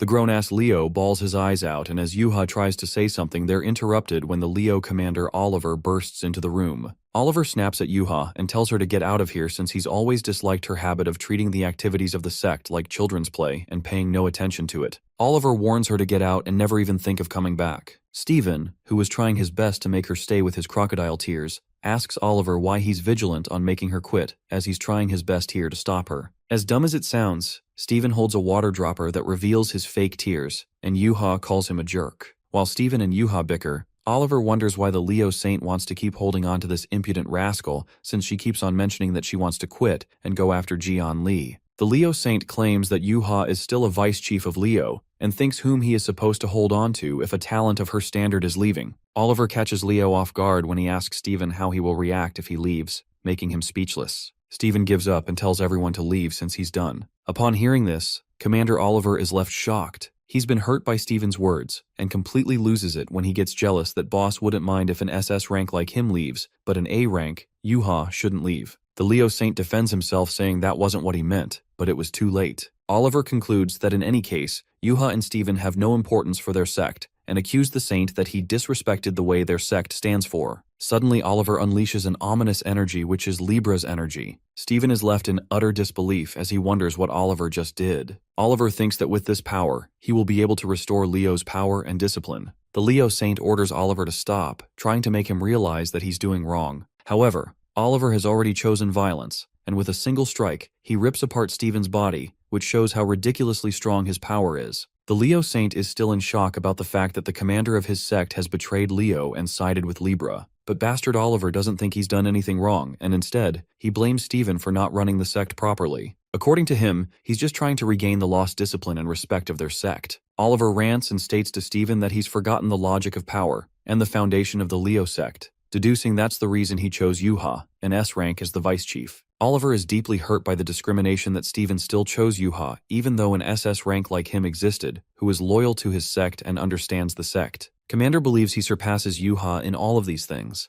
thus questioning Steven why he chose her over him. The betrayer guy continues to rant about what he's been holding back all this time. He blames the Leo Saint's capriciousness, claiming that he wanted to cover up for Yuha. Oliver mocks Marker for getting his ass beaten up by Jian Li, and the vice chief is always bragging about him and is crazy over him. By this, he meant that both of them neglected the sect. This makes Yuha mad since she can't hear anything bad about her uncle. Oliver wonders who they're supposed to trust to run the sect and purposefully reveals that he's done something bad with the previous vice chief. The commander confessed that to become the vice chief himself, he killed him. Upon hearing this, both Steven and Yuha are left in profound shock. Enraged, Yuha asks Oliver to explain what he meant and speculates that this is the reason why her master passed away. A deadly silence takes over the place as the Leo commander reveals that it's exactly how it sounds. To make them believe, Oliver makes them rethink why the previous vice chief died in isolation, with no help while he was the one in charge of the troops back then. In the blink of an eye, Yuha leaps onto him while Steven yells out her name, warning her that Oliver is terrifyingly strong. Using her skill, Rock Smash, she swiftly goes straight for his face, but the guy holds her by the wrist. Bragging about being excited, Oliver corroborates if it's the same skill Steven Marker created with Jian Li, named Rock Smash. It seems like he passed it on to Yuha solely, and Oliver noticed that. However, Oliver states that for him a skill like that seems too weak as something to use in order to avenge her master, and with that he decides to show her what type of skill she should use. He punches her with such immense power that she goes down, plummeting through the walls. Yuha falls onto the gym floor where the people recognize their vice chief not to be in a good position, getting concerned for her. Yuha ends up in a rough state as her body trembles while Oliver jumps from above, mocking her now that she's weak, and challenges her to fight. The building of the Leo sect cracks as they continue to fight while Oliver warns Yuha that even the red lightning she possesses is powerless against him. Oliver makes it clear that Yuha is no match for her and says if she wants to live, she'll have to unleash the beast residing in her arms. The commander wishes to crush the vice chief, trying to trigger her to get the evil god energy out, which is going to result in the worst consequences. He attacks her as the building cracks even more, while the people standing around it run away since the building will now collapse any time.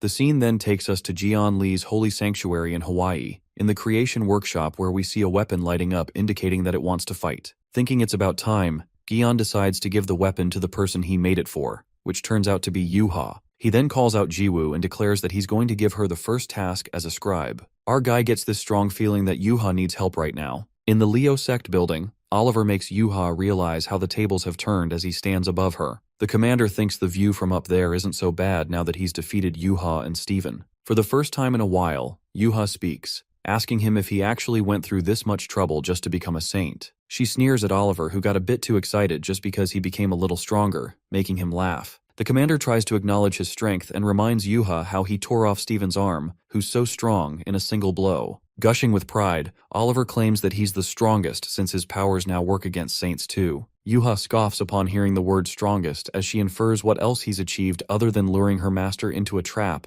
and chopping Steven's arm off with a surprise attack. She mocks him for claiming himself to be so-called strongest as he hasn't even defeated an S rank like her. She unapologetically declares that Oliver's not the strongest, triggering him even more. Yuha puts him into his place and tells him that he's just Oliver, the dumb ex-commander of Leo who can't even figure out his own level. She then decides to execute the traitor of Leo and gets ready to attack him. Oliver, after being insulted by an A rank, activates the Leo skill, Beastification, and claims that she can't even use the power of the beast and leaps onto her. Just then, Yuha smashes him with full strength as he goes back flying, hitting the wall. She takes this chance to strike another attack by using her skill lighting fist strike, and Oliver gets bangs into the wall yet once again. Yuha, attempting to attack the third time, gets caught by his beastified hand that smashes her on the ground while Oliver tells her not to make a pest out of herself. He tells Yuha that her struggles are worthless and it's her end right here and now. The guy reveals that even though Libra's saint tried to please Yuha in the past, he felt no need to please a person like her who couldn't even control the evil in her arms.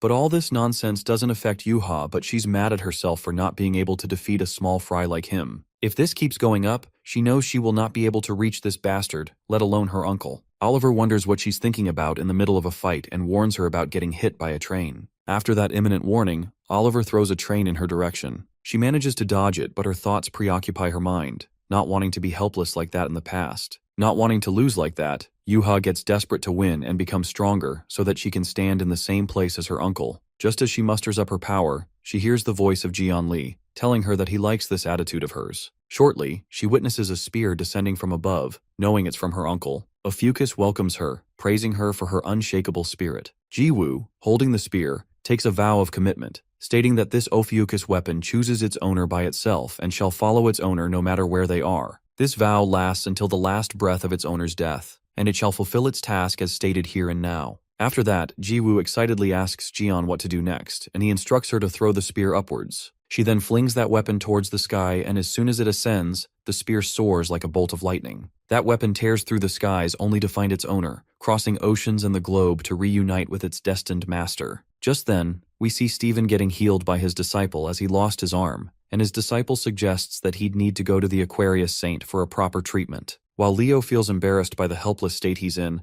suddenly something pierces through the building, breaking through it only to find its owner, Yuha. Yuha's jaw drops as the weapon makes a dramatic appearance as it bursts through the walls, creating quite the chaos by igniting sparks. She stares mesmerizingly at the weapon, and as the dust settles, Ophiuchus welcomes Yuha, who has a will of iron. She pulls out that spear and the weapon urges her to prove her worth to the Ophiuchus. It asks her to accept the power of the immortal and destroy her enemy, which Yuha gladly accepts. As soon as she accepts the mission, a gust of blue aura howls violently, signaling something incredible. Meanwhile, Oliver witnesses Yuha in a perfect state and thinks she got lucky with the train. Stomping his feet like the beast he is, Oliver attacks her from behind to end things once and for all. However, Yuha is not to back down that easily now that she's got her weapon, and she charges her spear with skill, Flash of Lotus. The spear hits the beast, however. This doesn't affect Oliver as he already makes it clear that her power is no longer effective on him. She tries hard to pierce that spear through him, but it doesn't seem to work. Just then, she gets notified that the power of Ophiuchus spreads through her red lightning and Yuha uses her power. At that moment, Jion's fighting style replays in her mind, and she hits that bastard with the spear as she activates her ultimate skill, the Lotus of Disaster.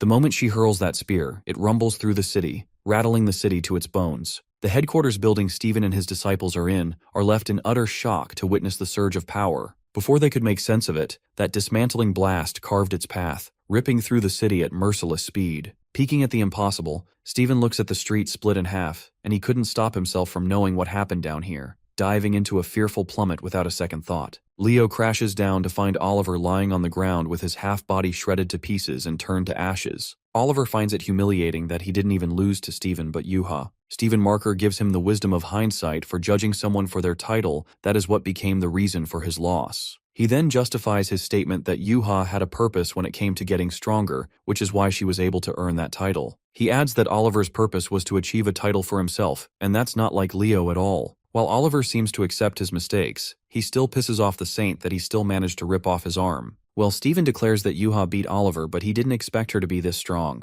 At that moment, the truth unravels when Yuha jumps out of nowhere. As Oliver is about to say his last words, Stephen freaks out when he witnesses Yuha fuming out Jion's energy, and not Leo's. Leo couldn't believe his eyes while Yuha hides that spear behind her, confessing that she already told him she was joining the uncle's sect. But the Leo saint warns her that the Zodiac won't allow her to change the sect, but Yuha responds that she doesn't need his approval, which drives Stephen crazier. As poor half-dead Oliver tries to speak again, Stephen challenges Yuha that she'll have to go through him if she wishes to leave. To his surprise, Yuha gets a mission from Ophiuchus to destroy the Leo saint, as he's interfering in her path and earning what she wishes for. However, his ass is saved when Oliver frantically yells to make them listen to him. Stephen makes fun of the half-dead guy and says that he can see only a chunk of ash, and Yuha adds a spark of humor, thinking it could be left over of Oliver the traitor while staring at his body. Jokes apart, Oliver starts to wither away, but he warns them not to think it's over, alerting that things are just getting started yet. He then warns them of the Libra's unmatched capability, and given that Leo's headquarters is severely damaged due to their fight, Oliver mentions that the barrier protecting this area has gotten weak. These words signal the imminent danger, and a grin spreads over Oliver's face. Suddenly his body vanishes, and Oliver accentuates that the catastrophic disaster will rain upon here. With that, his body ascends, and Stephen is certain that he must have had a backup plan. A tense moment unfolds when Leo guesses that he's trying to summon a monster here. That's when the unexpected happens, and a giant monster tears through the walls. A beast of such monstrous scale, so immense that its shadow swallows the towering building whole. Well, to everyone's surprise, that monster turns out to be the Crimson Eyes. They stare at the colossal crimson eyes that emerge right in front of their eyes. Stephen couldn't believe his eyes as he wonders how is this even possible because he was certain this monster died in the Demon Tower. However, the big guy dismisses the thought when he hears the civilians who are running for their lives. Meanwhile, the Crimson Eyes rumble and erupt a big flare of fire. As the people are paralyzed by fear to see what's to come, that blazing attack is halted by the Leo Saint. The scene then switches to the Ophiuchus Sanctuary in Hawaii, where Lee could feel the strange vibe, knowing something's not right. On the other hand, the news breaks out about the monsters appearing all around the world and attacking cities. Furthermore, they report that a gigantic monster was seen in D.C., Washington, causing chaos in the area, and what's more shocking is that the monster is similar to the Crimson Eyes from the Demon Tower. On the news, Libra's spokesmen state that they will stand in the front line to prevent damage. While Haley, Jian, and Takesu watch the news, Scorpio Saint isn't surprised at all, certain that Libra must be the one who prepared this just to get to them. But she didn't expect that they'd summon the Crimson Eyes, and Taiku gasps in disbelief, wondering how they could summon it in the first place. Hugo knows that Jian ended that monster in the tower 20 years ago. and even the saints brought back its head as proof. That's when our guy questions Haley about the Crimson Eye's head afterward, and she confesses that there were some quarrels among saints over the ownership. Scorpio then believes that the archer isn't aware of this since he cut off contact with others. But after the long, meaningless quarrels, they decided to sink it in the ocean, not to mention that it was Libra who suggested it in the end. While Taixu feels that she's pointing out that Libra recovered the monster's head later, our guy could picture it quite clearly as Libra is capable of that. Jian then prepares to go after the Crimson Eyes in order to find out whether it's the same one killed or not. Our guy calls out Haley by her nickname Corpy. That sounds cringe, but Haley is smitten by it already. As she blushes, Jian leans closer to her and asks her to set up a defensive system in his sanctuary, since she's the specialist in barriers and traps. While our guy takes advantage of her feelings, Scorpio gets crazy and bursting with joy as her crush is so close to her. As she manifests some wild thoughts, Haley rummages through her stuff and even decides to pull out the last pillar from her sanctuary to make a perfect system, just out of love. Meanwhile, Haley's familiar tells the princess to calm herself as they will be broken soon in the pace. Scorpio seems like she's going to throw a parade for Jian as she can't believe that he said he trusts her. According to Haley's algorithm, our guy asked her to fortify the sanctuary and it requires a lot of Scorpio's relics, but to skip the trouble, she decides to move into his sanctuary. Kinda crazy. It seems like she's starring in a rom-com with chapter 1 being Delulu, assuming that maybe he proposed to her, but her familiar gives her a reality check and affirms that Jian did not mean that way, making her pissed. After that, Taixu already seems to know his task, to follow Jian to get the Crimson Eyes. However, our boy asks Hugo to go to Korea, who gets worried about Yuha. Smirking, Gion then assures him that he can feel Yuha's energy well and strong and makes him sure that he'll take care of her. Our guy suspects that if Libra had planned something, then Taixu's sect won't stand a chance without him. The scene then switches to Seoul, Korea, where the archers are fighting against the monsters as they keep emerging. The situation seems out of control as the monsters are attacking from all sides, and the archers find it tough to let them pass through the front line. The endless wave of monsters hit the city. Suddenly, there's a loud rumble, ripping through the city at merciless speed. That blast creates a hole in the giant monster, wiping it out immediately. Well, to everyone's surprise, it turns out to be the Taurus Saint, Ivan Kruger, who sneers at the Sagittarius disciples for not even being able to handle such monsters. Ivan guesses that he expected too much from the half-saint sect, mocking Hugo Otters. Taurus, acting cocky, asks the archers where Hugo is, and Chief Goat thanks the Taurus Saint for helping, informing him that their saint is absent at the moment. While the chief asks Ivan if he has a message for him so he'll pass it to him later, Kruger refuses and says that he's going to wait until Hugo shows up. As the archers seem to be standing in his path, the Taurus Saint grabs one of the archer's shoulders, warning him that he doesn't like when someone blocks his path. Ivan flings that archer away while the chief screams at him, asking what he's doing. Reeking of evil, Ivan assures him that his fellow archer will live as he didn't use his full powers. Just then, they're interrupted by that guy who Ivan just tossed away. It appears to be Jaewon who asks the Taurus Saint if he's here to fight them, and not the monsters. As Ophiuchus's protection bound to his soul activates, Jaewon isn't amused at all to see that the one who despises their master is here. Ivan lets out that he looks tougher as Jaewon remains unaffected after the attack, believing this guy isn't under Hugo's sect. However, Jaewon requests the Taurus Saint not to mock their master, and not to call him that way. Trigger, Ivan feels disappointed that Hugo didn't teach manners to his minions. Jaewon's blunt words strike a nerve, and it was all taken to rip away the facade and expose the monster Ivan truly is. As the archers brace themselves, Ivan unveils that Libra told him that it's okay to wipe out the archers, and that's when he activates his powers, ready to crush the Sagittarius disciples. On the contrary, in Ophiuchus's sanctuary, Taixu leaves and asks Jiwoo to call him if anything happens.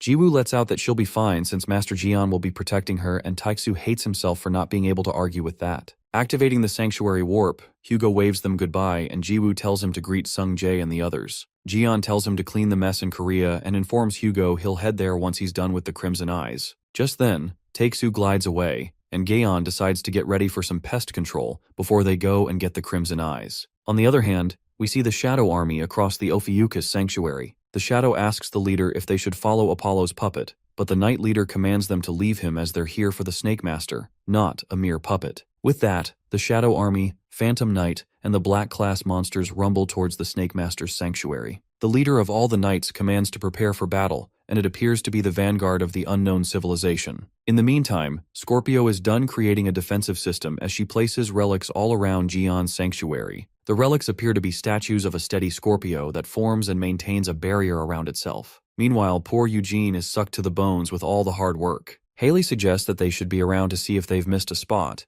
and Eugene bets that they've done their best. However, Scorpio bursts their bubble when she reveals that they need to cover the whole island. Eugene bawls his eyes out, and her familiar is certain that they're gonna be broken for sure, as nothing can stop Scorpio now. Haley decides to place more relics as Jian asks it while the boy lets out that she's lost it. On a serious note, Eugene gets concerned as even the Scorpio's sanctuary is not covered with this much relic, and her familiar loses hope since Scorpio has made up her mind to give up anything for love. Just as Eugene thinks it's crazy, his eyes widen with shock when the relic they had engraved into the soil begins to tremble, and suddenly it shatters to pieces. Suddenly all the relics start bursting as if there's an earthquake. Haley assumes that there must be someone who these relics can't endure. That's when things unfold, and it appears that the Phantom Knights have reached the Ophiuchus sanctuary, asking them if this is the snake sanctuary. The Shadow Army rumbles through the water, and the Vanguard makes a sneering remark, calling Jian's sanctuary shabby. The leader asks the Scorpio's saint where the Snake Master is, while Eugene bravely asks who they are. But the knight doesn't seem to take this act of bravado very well, and swishes his sword to strike an attack on Eugene for daring to speak rudely with their lord. Luckily, that attack is blocked by Haley's familiar, who holds it off with his armor, and asks the princess if she's alright.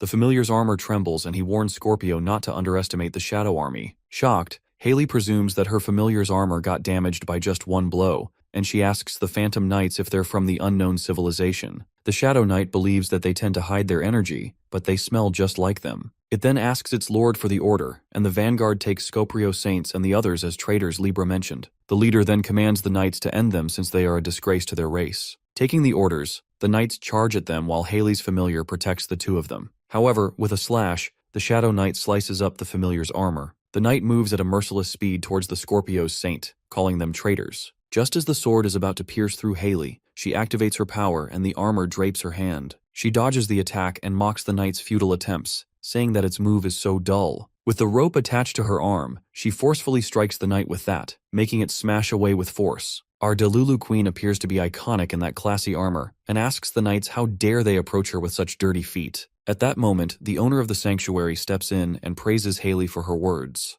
Our guy gives the Phantom Knights a welcome surprise, bombarding them with magic arrows that fling like a bolt. While those arrows rip the knights apart in a single hit, the leader remains unaffected as he grabs the arrow. Jian mocks the Phantom Knights, saying that he did hear some rats crawling, but to his surprise, the rats are quite big. Approaching with his new weapon, our guy questions who the fuck are they, and the Vanguard believes that he's the Snake Master. As Haley and the others are delighted to see Lee, our guy calls the knights Libra's house dogs, while the leader warns him to watch his tongue. The Vanguard mentions that Libra told him he'd find a narcissistic snake, but he's kinda disappointed as he didn't expect the Snake Master to be a kid. Our guy feels insulted as he wonders if he needs to satisfy them with his looks now, and asks the leader to answer if Libra sent them here. Just as the knight threatens Jian to slice off his tongue for being arrogant, an arrow strikes the knight right in the skull. Our guy gets mad as he didn't ask the underling and shoots an arrow at him. The Vanguard gets humbled after seeing his knight strike down with that arrow, and presumes that Libra had her reasons to warn him about the Snake Master. Despite the fact that Jian attacked his man, it surely damaged good, and the leader decides not to underestimate the Snake Master much. Just then, the leader asks the Snake Master his name, and our guy reveals it to be Jian Li. The Vanguard calls out Jian and apologizes for underestimating him. He then introduces his team as the Phantom Knights, the vanguard of the unknown civilization, under Baron Armet.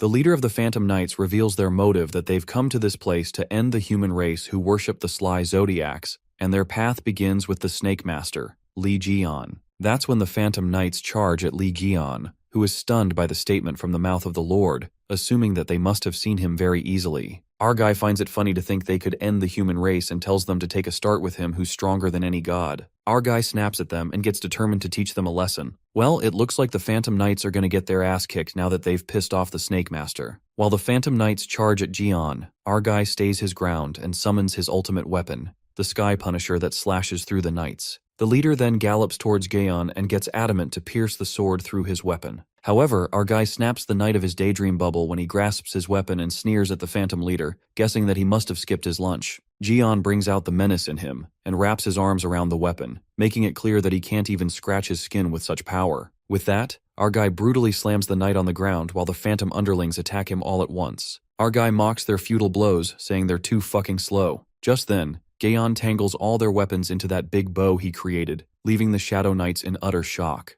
The skeletons try to get their weapons out of that thing, but it's stuck with such a force that it's not even moving. Suddenly, Jian releases the bow intertwined with all the weapons, making all the knights crash away. As the weapons were useless anyway, our boy leaps as he increases the size of his achievement rammer and attacks the knights. He moves with that colossal hammer and smashes the skeletons, concluding that their weapons are gonna break just like their skulls. Just like that, Jian rips the knights apart with his weapon, causing a straight-up one-sided massacre. Suddenly, the flares of fire begin to emerge that burn up the knights, and Jiwoo shows up along with the lizard Inferno who's ready to roar fire. But that's not all when Jiwoo excitedly informs Jian that she's gathered all the Ophiuchus demigods, ready to beat the shit out of their enemies. The Ophiuchus familiars rage with anger as they challenge the knights who dares to trespass their master's sanctuary. Our guy gives a thumbs up to Jiwoo and thinks that the demigods are gonna handle the pawns. Well, Jian gets to the real business now as he confronts the Knight Leader. As he summons his Sky Punisher, the Lord of the Knights leaps toward him with dark energy, threatening Jian to slice him in half.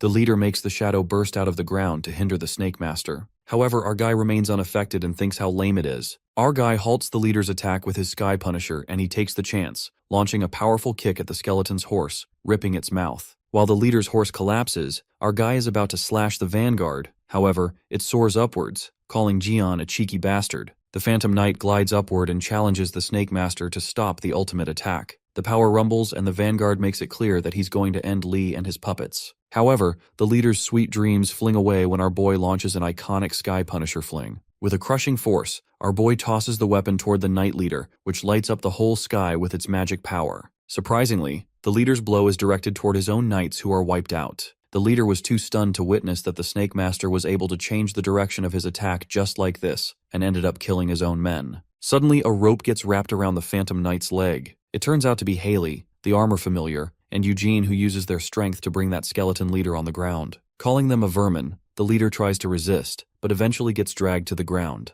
The Knight Leader waits until he gets closer to them and hits them off. But fate had some other plans when Haley seemed to be dragging the leader to his death. At that very moment, Jian emerges with menacing power and slashes that Sky Punisher across the leader knight. While the skeleton screams in agony, our guy scoffs at the leader, saying his scream was the most effective attack on him. With that, Jian forcefully penetrates that weapon, making the knight slam on the ground with a rumble. Haley concludes that it's all over now as the Phantom soldiers are soon to be finished as well. Meanwhile, the Lizard Inferno and the Familiar are ripping the soldiers apart. On the brink of death, the Knight Leader couldn't believe the Snake Master got them this easy, but our guy reminds him that he wiped a bunch of his knights himself and thinks they're a tie on that one. Jian suggests the leader calls himself the Knight of Team Kill. The leader gets furious and stares at Jian when suddenly a blue hole appears behind them. Before our guy could make sense of it, the Knight Leader grabs Jian and jumps into that magic hole, saying that he won't die alone. Gasping with shock, Haley and Jiwoo call out Jian while that knight drags Lee and tells him that he's coming to hell with him.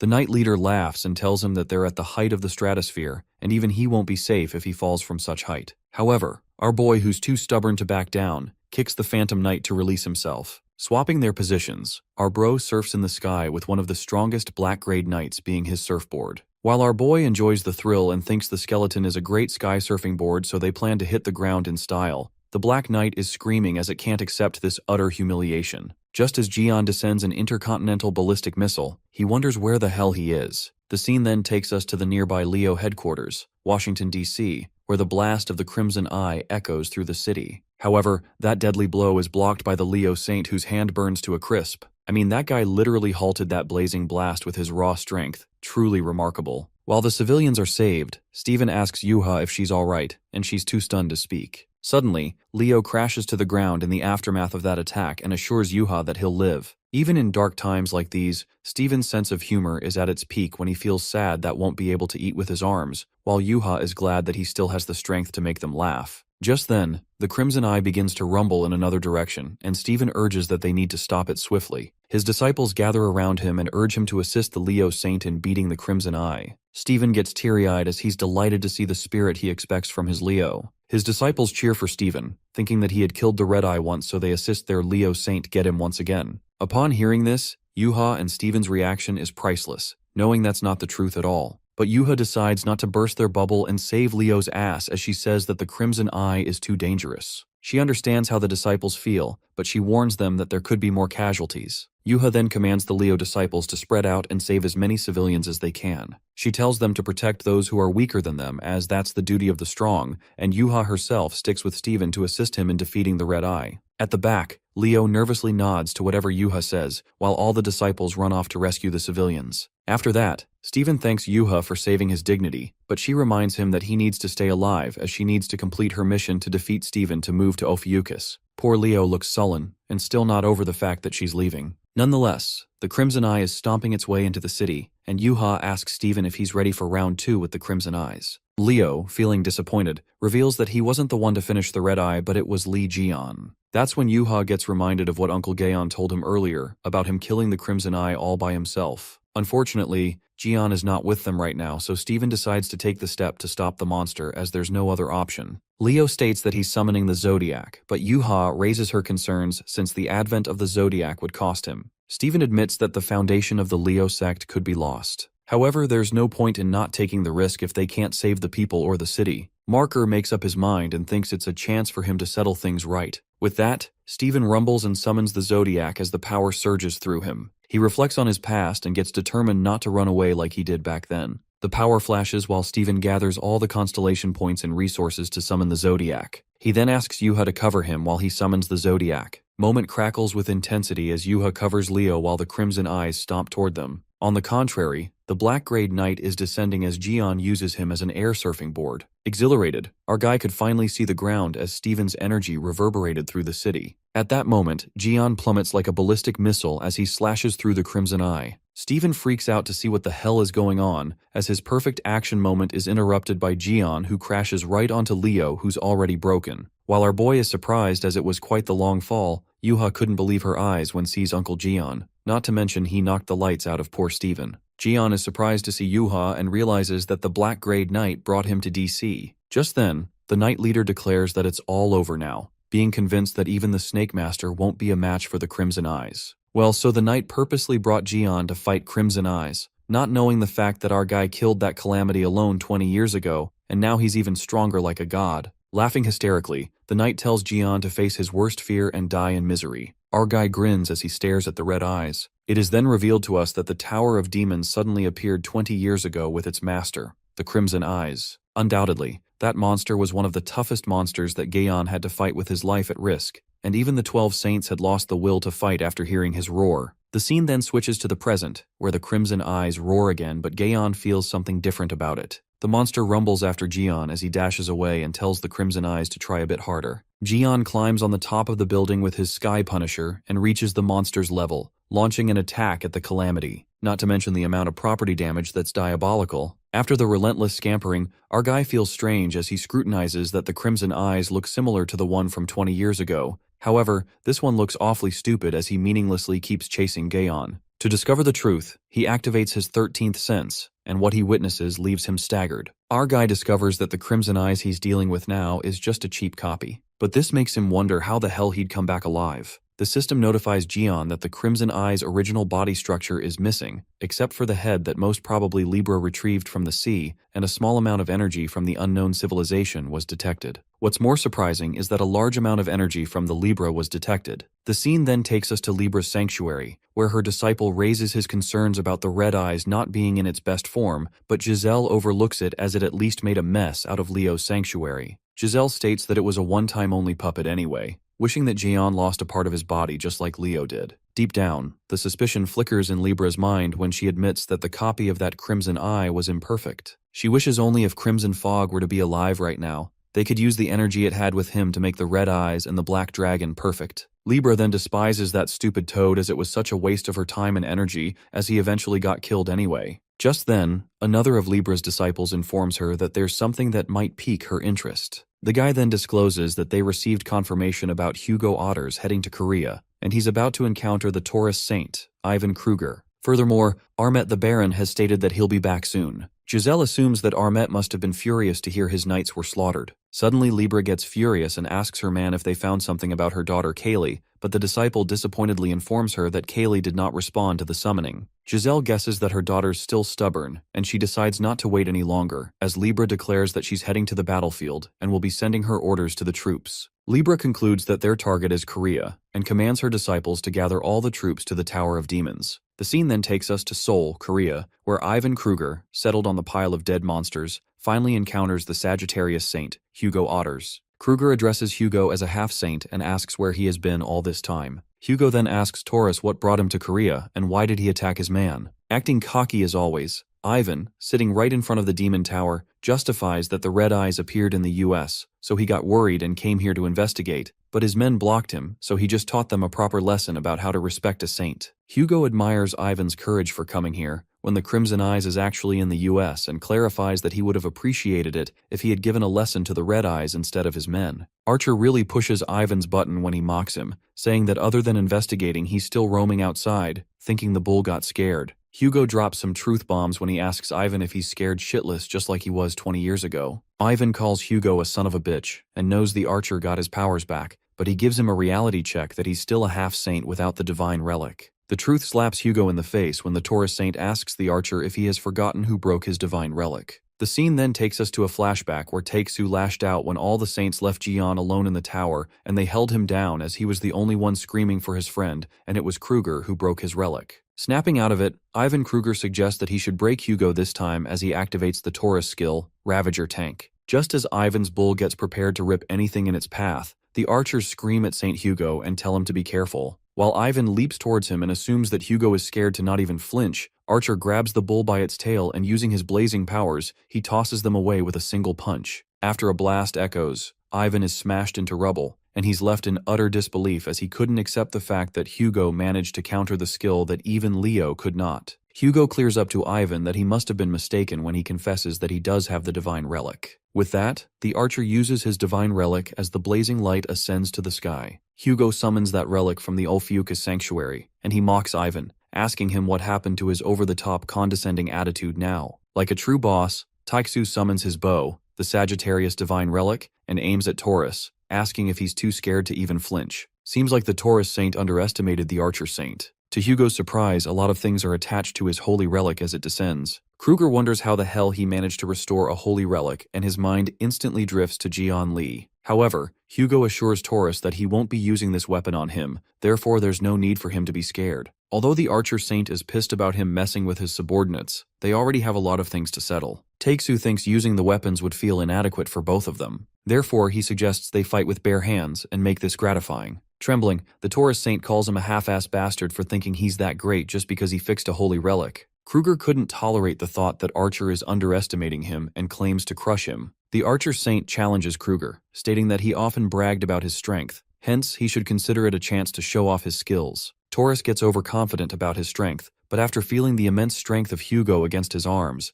Ivan gets humbled as he groans in pain. Hugo reminds him about not underestimating the strength of an archer. Kruger gets pissed off and attempts to headbutt Archer in the face, but as a result, his nose starts bleeding. Taeksu calls it a pack for a punch and punches the Taurus Saint in the face, making his mouth bleed. The fight continues and Hugo seems to have humbled Kruger down big time. Kruger's leg looks injured, but the Archer Saint wants to test how a bull handles a beating. Cursing each other, the fight starts again as the ground rumbles with their fight affecting the surroundings. People gather at that place, curious about what's happening and concerned for their saint. Being beaten to death, the Taurus couldn't afford to accept his defeat. In order to protect his body, he covered his entire body with armor. Kruger admits that he lowered his guard a bit too much and decides to go for round 2. Taurus plans to play dirty, and Archer decides to use his weapon as well. Even up until this point, Hugo Otters has still not realized just how roughly Jian Li has handled his holy relic. As soon as he's about to use his holy relic, it breaks, splitting into 2 pieces. As poor Hugo wonders why this happened, he realizes he's cooked. On the other hand, we see Stephen Marker still unconscious, wondering what happened since he only remembers the holy god's descent. He's uncertain if his holy god took control of his body because of the holy god's descent. Stephen wonders what happened to the red eye, and shortly, he hears the Calamity weeping and assumes Leo's holy god is still fighting with his body. Leo feels a sense of responsibility as a saint, therefore he decides not to leave everything to his holy god and faint so peacefully. But Stephen tells himself to get a grip and wishes to help his holy god and face the red eye. But then he sees a bright light shining in front of him, making him wonder if it's the holy god's guidance telling him to wake up. If that's the case, he tries to wake himself up, replying to the holy god that he's coming. Upon opening his eyes, the Leo Saint finds himself lying on the ground. Above him, he witnesses the Red Eye, who's up against Jian Li. Stephen finally figured out that Jian was the one fighting the Red Eye this whole time. While poor Stephen wonders what he's been doing the whole time, Yuha lets him know that he's been lying down since chapter 83. Jian is annoyed by the bastard Red Eye and strikes its body, realizing that at least its head is genuine. Jian wonders if the Red Eye remembers their time back in the Demon Tower. Since it didn't matter how many times he killed him,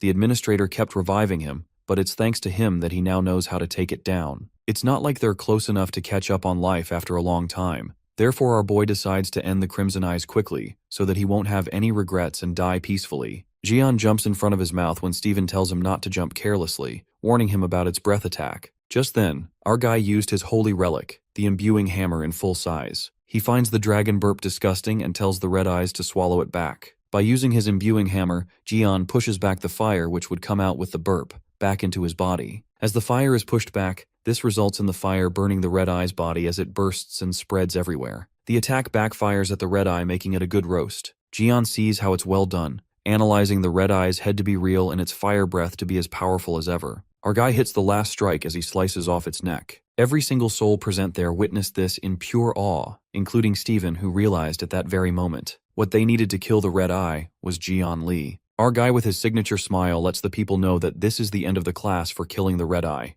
referring to them as his students. Slicing its back open, they discover an egg while Steven and Yuha wonder what this is. Jian, who's already aware of what this is, reveals it to be another Red Eye. Furthermore, the giant form of the Red Eye they just encountered is just a host for this black dragon, acting like a vessel that holds it while it grows, just like parasites. This leaves both Yuha and Steven in utter shock as they learn they just defeated a mere vessel. Steven wonders how Jian knows all this, and our guy lets him know about it. Jian then reveals when he was trapped in the Demon Tower, the tower administrator kept reviving the disaster's misfortunes. Including the Red Eyes and the Black Dragon, he fought those resurrecting monsters back to back for 20 whole years. Therefore, he couldn't help but learn about them. Our guy speaks according to his analysis, saying that the head of the Red Eye was stitched with the bodies of disaster misfortunes. He concludes that they most probably got the Black Dragon from the Demon Tower. Knowing about Libra's connection with the mysterious civilization, our guy guesses that much is possible. Jian manifests so much that if the Crimson Fog would have gathered enough power, the Crimson Eye would have been resurrected fully. Our guy then refers to the Phantom Knight and assumes that he must be disappointed,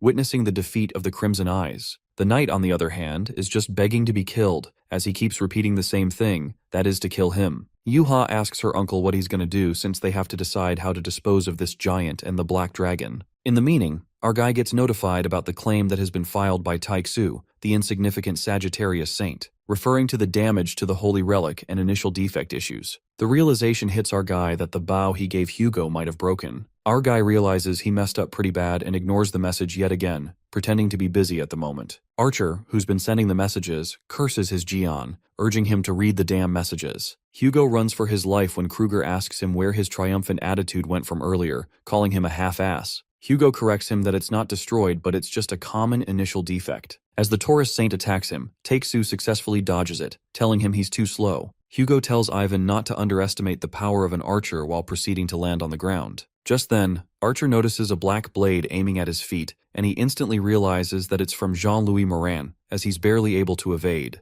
The Taurus Saint praises Cancer on his surprise entrance and takes it as a chance to pull an ambush attack on Hugo. Suddenly, a sword is pointed at Kruger's face and it freezes along with him, leaving him to wonder who the hell did it. The Archer Saint feels relieved and falls on the ground since he almost got hit. Well, it appears to be Kevin Azar who comes as a savior, telling Hugo that he's in a terrible state. Archer then questions his sudden arrival, and Kevin sarcastically states that it's a nice thing to say when he went through the trouble to save him. The Virgo Saint gets mad and wonders why Hugo is always getting his ass kicked, informing him that it's his rematch with the Taurus, and he could have pulled off something. Getting a bit personal, Kevin gets the reason why Jian doesn't trust Taixu. The Archer Saint shuts Kevin up, letting him know that he was winning the battle until earlier. After that, Kevin advises him that he needs to pay more attention to the defense of his holy domain. Virgo alerts Hugo that his holy domain was flocked with bugs from Gemini, Aquarius, Capricorn, and Aries who lost their saint attacks. Upon hearing this, Hugo gets concerned, but the Virgo Saint assures him that he took care of them,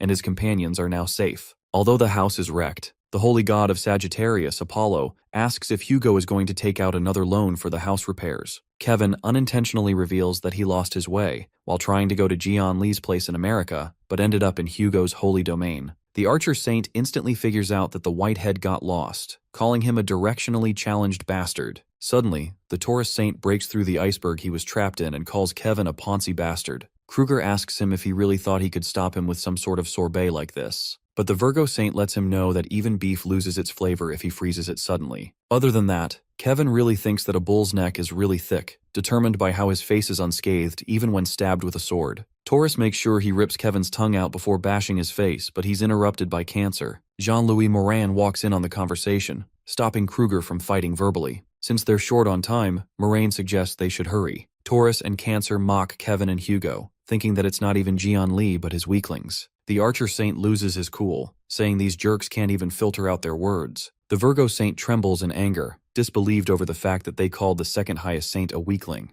Getting ready to fight, Hugo asks Kevin if he likes his food well done, referring to Taurus and Cancer as beef and crab. The Taurus Saints look confused as to who's cooking who, while the Cancer reveals they're in a hurry so there won't be any mercy. All ready to start a battle, they're interrupted when they hear a voice and all their movements halt. It's the Libra Saint, Giselle Lawrence, who confesses that they're getting along pretty well. She walks towards the place where Hugo and Kevin are, addressing the Archer Saint, and wonders if it hasn't been so long since they last met. Panting heavily, Sung-jae objects to his house being damaged yet again. Yang Wei protests, telling them they're bringing trouble to themselves. If they just let go of him, this wouldn't have happened. Sung-jae snaps at him, asking him who caused this mess. Jimin reveals that it's the jerks that are looking for Wei Yang and tries to hold him back, suggesting Sung he should save his energy for cleaning. Their attention is diverted when a black dragon flies from above them as they look at it. On the other hand, Libra Saint appears as Hugo calls her out by her name, surprised and nervous at the same time. Kevin wonders if she's stepping up personally.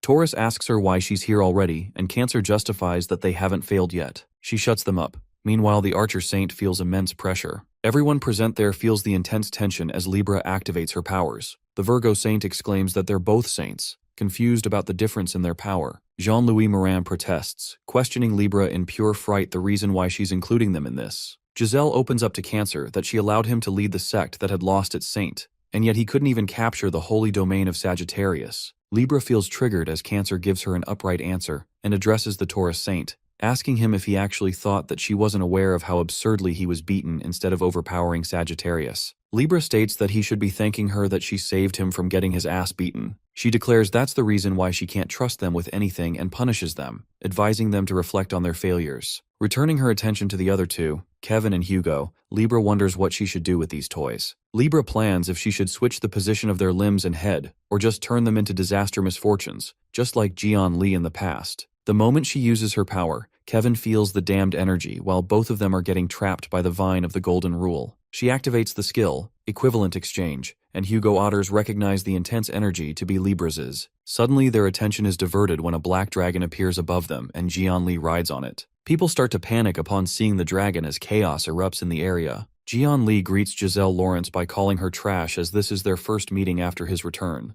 Before Libra could react or move, our guy jumps from the black dragon at lightning speed. He punches Giselle with full strength while everyone's in shock. Eventually, our guy finally defeated Giselle while everyone present there wonders how she could possibly be defeated so easily. The vine of the golden rule disappears, and Hugo ponders if it's actually over as Giselle is not someone who can be defeated this easily. Our guy asks his members why they're on the apothecary scale, the one Libra put them in. Jian then scolds them for being whacked whenever he takes his eyes off them, sighing. Upon hearing this, Kevin complains and justifies that it's not like they ended up here by their own free will. Hugo, who's been condemning for a while now, bursts out as he calls Gion a bastard. Archer lashes out at him, telling him to answer when someone is trying to reach him. Our guy acts like he doesn't have a clue what Taixu is talking about. Furthermore, the Archer Saint questions Jian about what the hell he did with the bow and why there's a bunch of mysterious civilization weapons mixed in it. Jian nervously tries to justify his actions by explaining that there's a complicated story behind it, promising to fix it. Hugo's temper got the best of him since he's not buying anything Jian says to him since he almost died because of him.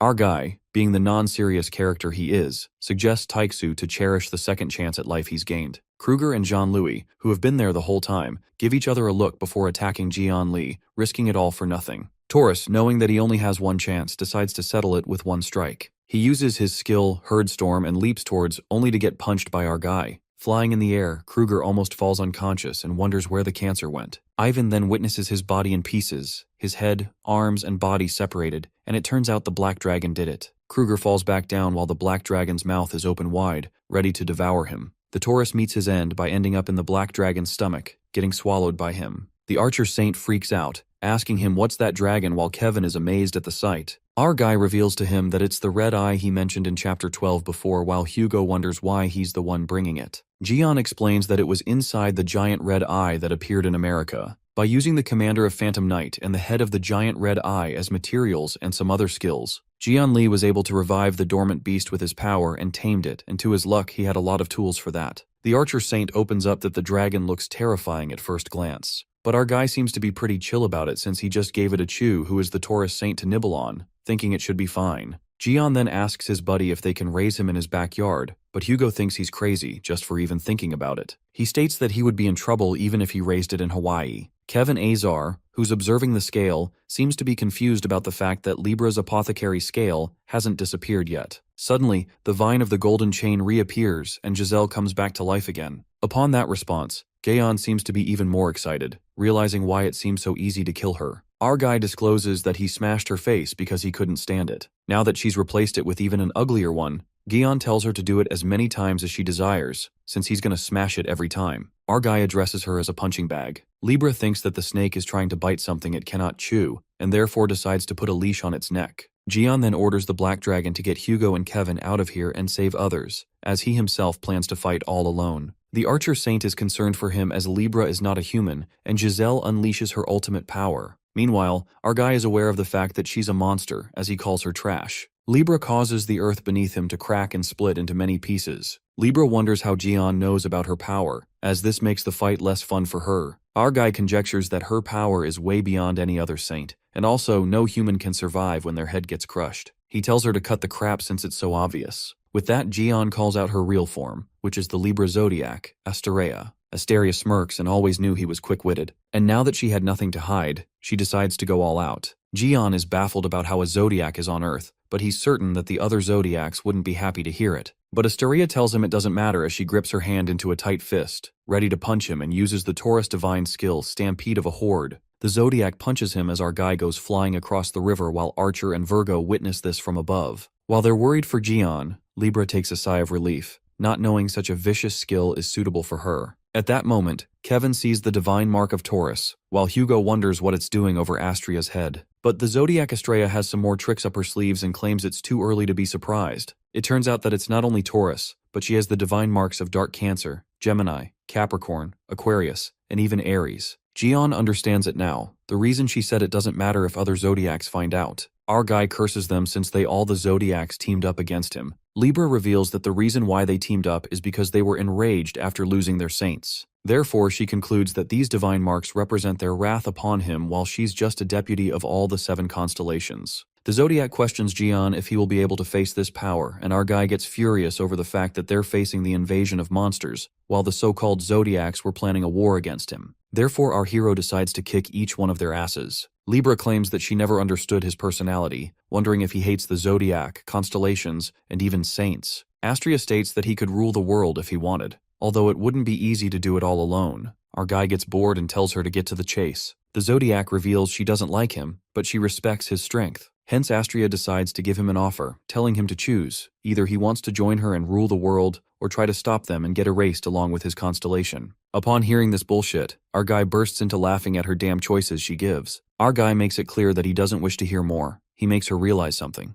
Jian thinks how ironic it is and calls out her so-called choices that never include an option for the safety of the people on Earth, despite being a Zodiac. But Libra ignores his response and tells him not to complain later that she never asked. The sky starts to rumble as she mocks Gion for having such a noble cause, to save people. She decides to get rid of his concern, which is the people. Just like that, Astria goes berserk as she uses Ares' divine skill, Celestial Armament, and Aquamarine skill Tornado. The powers form a tornado, and Libra blames Gion for this consequence as he's the one to make the Zodiac upset and being the reason why this city is getting destroyed. She also uses the Dark Cancer skill, Multi-Show, calling Gion a disaster. The whole sky is now occupied by different skills and weapons all against fighting a single person, our disaster hero god. That explains how strong our guy is. Astraria attempts to trap him with the vine of the golden chain and commands all the swords to attack Jian Li. Each sword is huge, and the sky is full of them. Our guy growls that she has already used this on him before. She can't capture him with this. All the ropes snap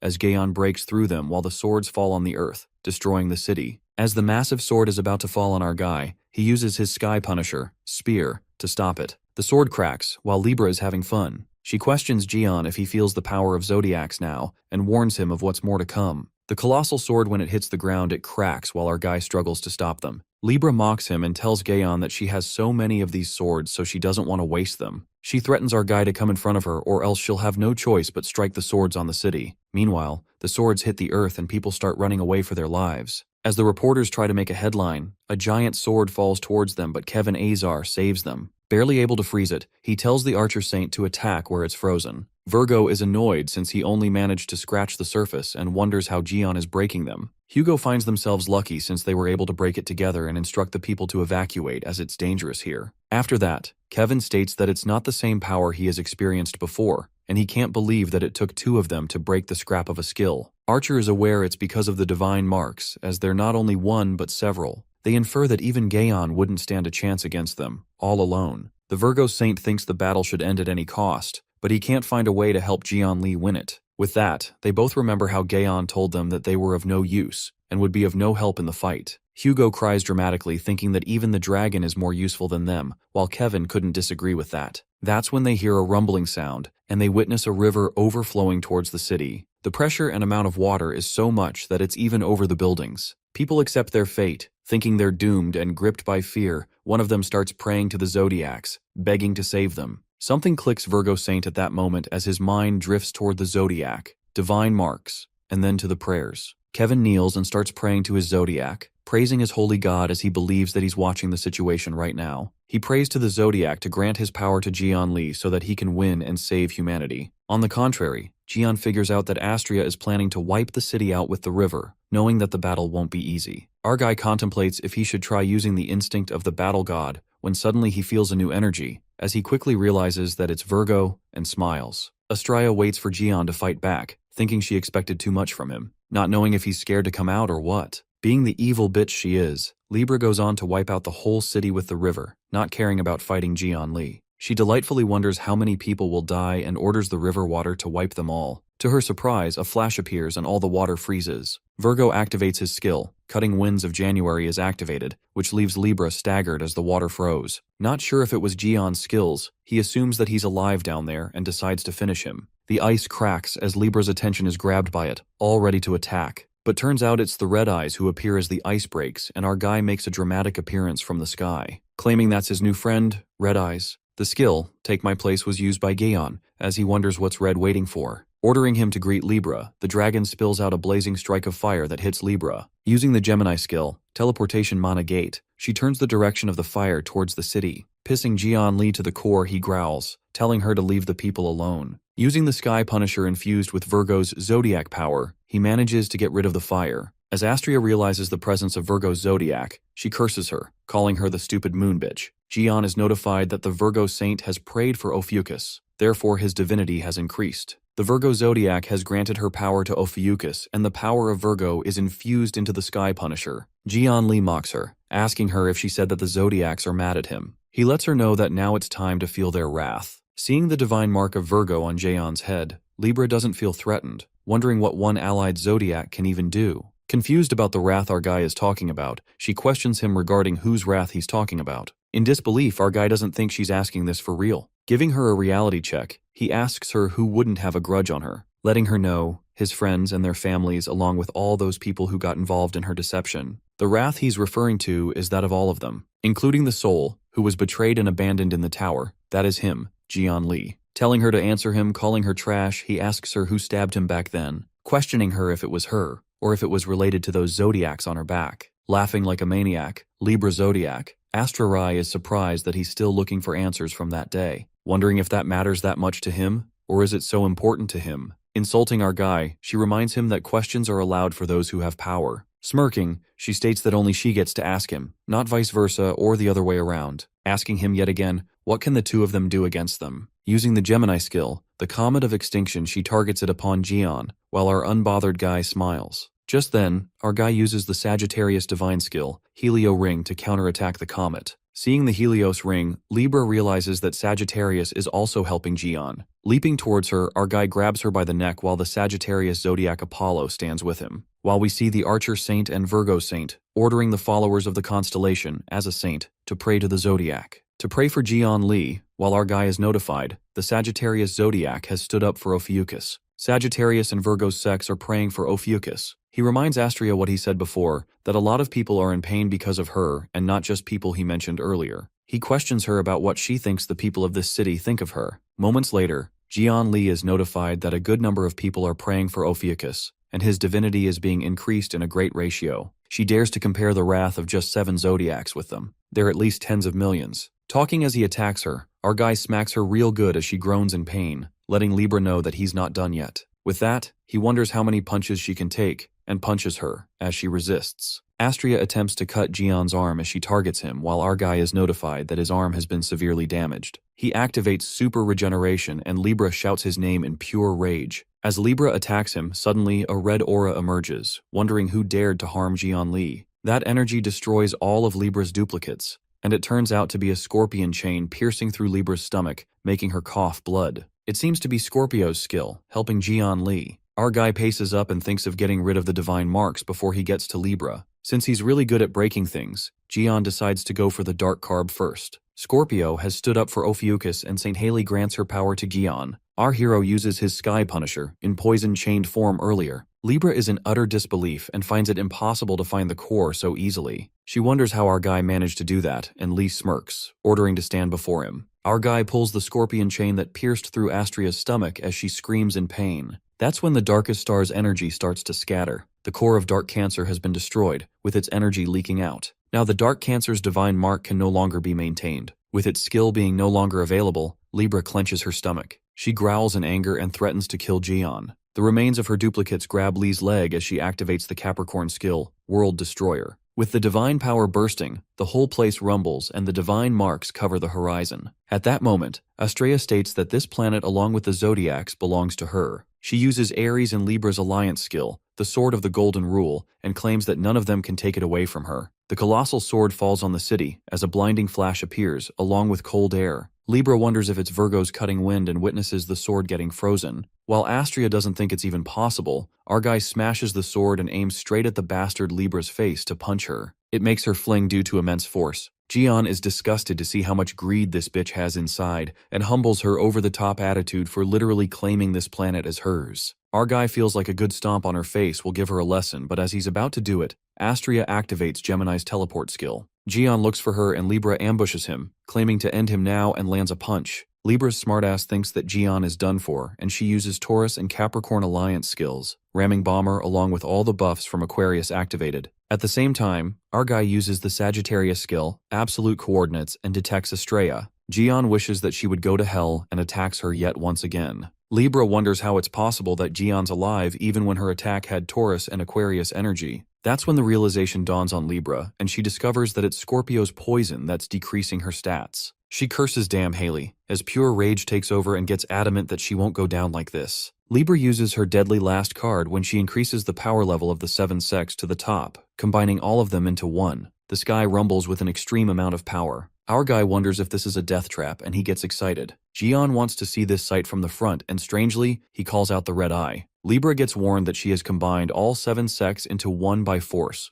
resulting in great resistance to the bonding. The rumbling gets more intense, while Jian orders the red eye to go steady, trying to go through it. The people on the ground witness this and the news gives live headlines. The fate of the Soul City is still vague, yet to be determined, unaware of whom to trust in such dark hours. That remains a mystery for all of them, as everyone prays, including the people present there, Sung Jae, Reliqueen, Jimin, Hugo, Kevin, Haley, Jiwoo, and her sect. In Leo's tent, the disciples of Leo try to stop Yuha from praying, knowing that their constellation won't be happy to see her like this. But Yuha tells them to let her concentrate since this is the only thing she can do to help her uncle, who's fighting out there all alone. At that moment, Stephen Marker enters the place and tells them to leave her be. He too sits down beside her. Leo is well aware that there's no one to end this misfortune but Jian Li. Stephen raises his hands to pray and commands all followers of Leo to pray for Jian, in order to provide him with their energy. On the contrary, our guy appears and Libra mocks him that he took his sweet time to appear. At the same time, our guy gets to know that the Leo sect has stood up for Ophiuchus, and his divinity has increased. The Leo saint, Stephen Marker, granted his power to him. Jian gets prepared with his achievement hammer. Both powers collide relentlessly, while Libra seems to be reassured. Since the divine marks given to her are by the zodiacs themselves, thinking that not even he can penetrate easily. Hearing this, our guy reminds her that he's got something too. The matter of fact is many people in diverse constellations are praying for him, which is increasing his divinity higher than ever. He then activates all divine marks that he's given. Our guy uses battle instinct. With 4 divine marks on his side and the people, Gion tells Astraya to get the fuck out of this planet. Our hero then uses the ultimate skill, the Abyss Cutter, and completely destroys and severs the divine marks of Taurus, Capricorn, Aquarius, Aries, Dark Cancer, and Gemini. As the divine marks lose connections with Libra, her body is ripped into half while the whole place is now in ruins. Jian Li fails to understand what the hell she planned all this for, although he's now aware that he won't be able to get a response from her like this. Our guy reminds Libra what she said earlier and can't let her go until she answers his questions. Hence, Jian decides to use whatever skills necessary to get all of his answers. Just then, they're interrupted by a voice that calls out Jian Li and is amazed that he really defeated Libra. Our guy turns out and sees an armor, looking confused as to who it might be. It occurs to be Armet the Baron.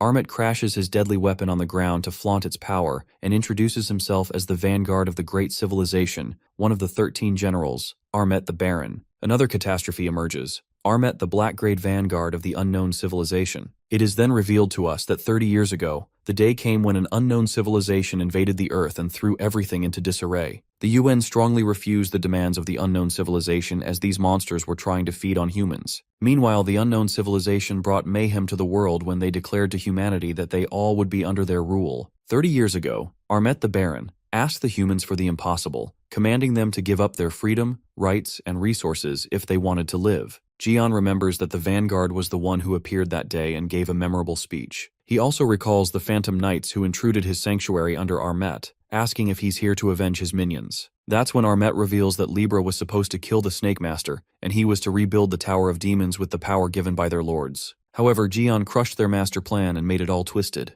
While the thing about rebuilding the Demon Tower doesn't settle with Jian, Armet didn't expect Li to be able to defeat his Phantom Knights and Libra, not to mention that the Snake Master also destroyed the Tower of Demons. In that case, the Vanguard had to change his perspective on Jian and had to change his plan. The Baron then wields his weapon and decides to put that Demon Tower on hold to kill Jian first with the power given by his lords. Our boy knew there'd be more than just Libra and other zodiacs. Jian grins and feels glad that the Vanguard came because he was going to come to him and finish each of them himself. The divine marks flash as Jian activates all of them and he dashes towards Armet. To his surprise, the Vanguard blocks his attack and that shocks him. Armet, having the upper hand, infers that a strong zodiac is still just a strong zodiac within their range, and energy from any constellation has always been weak against them. He then makes it clear to Jian that he's nothing but prey to his lords. Strangely, this time our guy couldn't fight back as he sensed that feeling of getting weak, reflecting that he'd felt this before. That's when the realization sets in, and Jian vividly remembers that this is exactly how he felt at the time he got stabbed in the tower back then. The ominous energy overpowers our boy when he ponders that this was the power of Lords Haley mentioned earlier about the weapons of the unknown civilization containing the power of the monarch that give off terrible energy that can threaten the zodiac. Suddenly, the divine marks begin to shatter, and the system warns Jian that the unknown energy is isolating him from his world. The divine marks get disconnected, which means our boy cannot use the zodiac powers anymore, and Jian is left helpless as the light of the constellation falls into shade. He then gets teleported in a dark realm, into the unknown. Jian assumes that it's the similar space when he was trapped by Perio, when shortly, that dark energy damages his shoulder. The system glitched and notifies Jian that the unknown space is making him weak. To make things even worse, his stats are decreasing rapidly, and his super regeneration skill is no longer activated. The guy who once carried the world now trembles under silence. At that moment, someone calls out Jian, and he looks back only to find a blonde girl. She reminds Jian that they are going out today while terror flashes across Jian's eyes, not being able to process what the hell is going on. The girl distracts him when suddenly a chilling stillness takes over. It turns out that Armet pierces his arm across Jian, stabbing him from behind. As the blood splatters from Jian's mouth, Armet succeeds in his infamous plot and concludes his skill, Nightmare, even fooled the strongest guy Li Jian. The Vanguard glorifies his skill as there's been no one who ever resisted this skill. While our boy coughs blood, Baron elucidates that this skill shows one's worst memory and reminds him of it. Just then, Armet apprises to someone about Jian that won't be able to fight back, addressing that woman as Libra. The golden Libra energy flashes and Astria appears in that realm, thanking Baron. She emerges in her half-destructive body and admits that Gion is indeed incredible, but she's not ready to vanish just like that. The Libra Zodiac desires to take over Gion's body and power, which makes our guy grin evilly. asking if she's going to use his body as a vessel. Our guy makes it clear that she will regret it. Libra asks Jian if these were his final words when shortly her power strikes him. While it looks like our boy has collapsed, Baron is not amused at all to see that Jian gave himself up this easily, as he was one of the strongest fighters, thinking it was a waste of time. But the story takes an unexpected twist when Li Gaon becomes the god of Ophiuchus. The scene then switches back to the past where Li Jian's body gets restored, and he believes that it was due to the super regeneration. The super regeneration skill restores the body rapidly, and after Jian comes out of the tower, his physical ability is reduced to 50% with the penalty time. Well, it appears that the penalty has ended now, and our main character was nerfed, not to mention that he cooked the holy gods with just 50%. Now, time for some good action. The scene takes us to Jian's past as a kid with his friends. Our guy is obsessed by the 12 saints, a total saints fanatic, while his friends ask him if he really loves them so much. He points at the 12 saints billboard, who are the guardians of humanity, and finds it incredible that they're saving people. He finds no reason not to admire their noble cause and lets out that he even donated to them yesterday. Jian anticipates that they are going to be able to defeat any monster if they join under the name of those 12 saints. They're going to win this battle any day. Our guy is pumped up to fight the monsters and tells them to have something to eat because it's a great day, saying that it's his treat. In a tragic turn of events, a smile that once lit up the world, drowned with all the dreams shattered that never made it past the dawn. Jian witnesses the death of his friend who's been ripped to pieces. It turns out that a gigantic monster appeared out of nowhere and destroyed a mall in the middle of Seoul. But eventually, it was defeated by a strike force. Jian is left traumatized as he sobs and recalls how that monster devoured his friend before his eyes. Just then, the saints arrive at the scene and think that the monster left just before they arrived. As one of the saints asks what to do with the boy, the other saint shamelessly suggests informing the press they missed him and tells them to stay here for a while until they get paid. The news reports that multiple casualties were found at the scene, claiming that no one died due to the hard work of force and are rest assured as they are under the protection of the 12 saints. Those greedy saints do not even have a sense of shame while Gion bangs his hand on the ground, screaming that they didn't protect a damn thing as he weeps near his dead friend. Coming to the present scene, it is actually Astria who peeks at Gion's subconsciousness and his memories. After this flashback, Libra finally understands the reason Lee despised monsters, constellations, and saints. She calls Gion's story cliché and traps Gion into an orb of. Libra finds it funny he much hatred Gion holds because of an insignificant past, calling it a melodrama. As the blue energy swallows him all, Giselle mocks our guy for the state he's in right now and believes that he couldn't see things on a bigger scale because he was blinded by his own rage. She rhetorically questions if he really believed his rage could overwhelm her divinity. Libra Saint puts things to an end for Jaeon as she plans to make him a part of her and plans to resurrect him again. As Astria is about to engulf that orb, the system warns her that the difference in depth of divinity between Ophiuchus and Libra is too much, so she's unable to consume Jaeon. The system bombards her with relentless warnings and Libra screams in rage as her pride is crushed, after knowing that Gaon's power is too much to handle. As that evil bitch is too busy ranting about how weak is, suddenly the clock ticks and a snake moves around it. That's when the constellation Ophiuchus emerges in the realm and Libra goes into denial after learning that Lee's divinity is so huge that it's beyond her recognition range. The reality slaps her across the face and Libra is left in disbelief, thinking there's no way Gaon has greater divinity than her. Things take 360-degree turns when the orb in her hand shatters, and the system alerts that the penalty upon the Ophiuchus is soon to be lifted, in merely 25 seconds. Gion's true power is wriggling to be freed. The penalty thingy doesn't get through Giselle's head since she's clueless. But something shocks her to the core when Gaon speaks to the Zodiac and asks Libra if she had fun peeking at others' memories. Just like that, the magic orb shatters and Gion gets emancipated, ready to beat the crap out of Astria. Well, the god of disaster has finally awakened, and now he's going to end this bitch who was acting almighty and cocky. Astria freaks out as she witnesses Gion's terrifying powers and burns with jealousy. As the Libra knows that she's fucked up, our guy enters the berserk mode and asks her why does it matter when he has the power to fuck her up. Just like that, our fella gives her the taste of her own medicine and smashes Libra's face, dragging her to where the vanguard is. Armet the Baron wonders where the light is coming from, and moments later, he witnesses Li Jian pushing Libra. In the meantime, the penalty gets lifted, and our guy's power is no longer sealed, which means he can now use his true power. Now that Gaon becomes a god of Ophiuchus, a divine mark appears on his head, and with godlike power, he is about to punch the life out of the Libra Saint. In the real world, a giant cube appears and dissipates a dark energy, striking fear into the civilians as they thought the fight ended. The ominous energy engulfs the horizon, and as Kevin is hit by a realization when he and Hugo conclude that it's the unknown realm, the same one that Pirio opened. Virgo Saint wonders if Jian is trapped under the realm when suddenly it ruptures, spilling forth a violent cascade of energy. As they see it break open, everyone's jaws drop by the energy, and it turns out to be Jian who smashes the Libra Saint across that cube, taking his very first iconic step as a zodiac. While that realm breaks, Ahmed is left flabbergasted to see that the Snake Master broke out from the Lord's nightmare skill. On the other hand, our guy beats the shit out of Libra God for making him pissed off by showing some of his memories, and that sucked. Jian finally understands how pathetic their so-called Lord is, and mocks at Ahmed's Lord for being proud of himself after naming such a peeping skill. Our guy believes that the Toad got this charm from his master as well, and Ahmed gets enraged to see his Lord getting mocked like that. Just then, Lee confronts the Vanguard who strikes him with his weapon. However, our boy blocks the Vanguard's axe attack with one finger that shocks Baron to the core. Our guy is tired of Baron praising that lord of his a lot,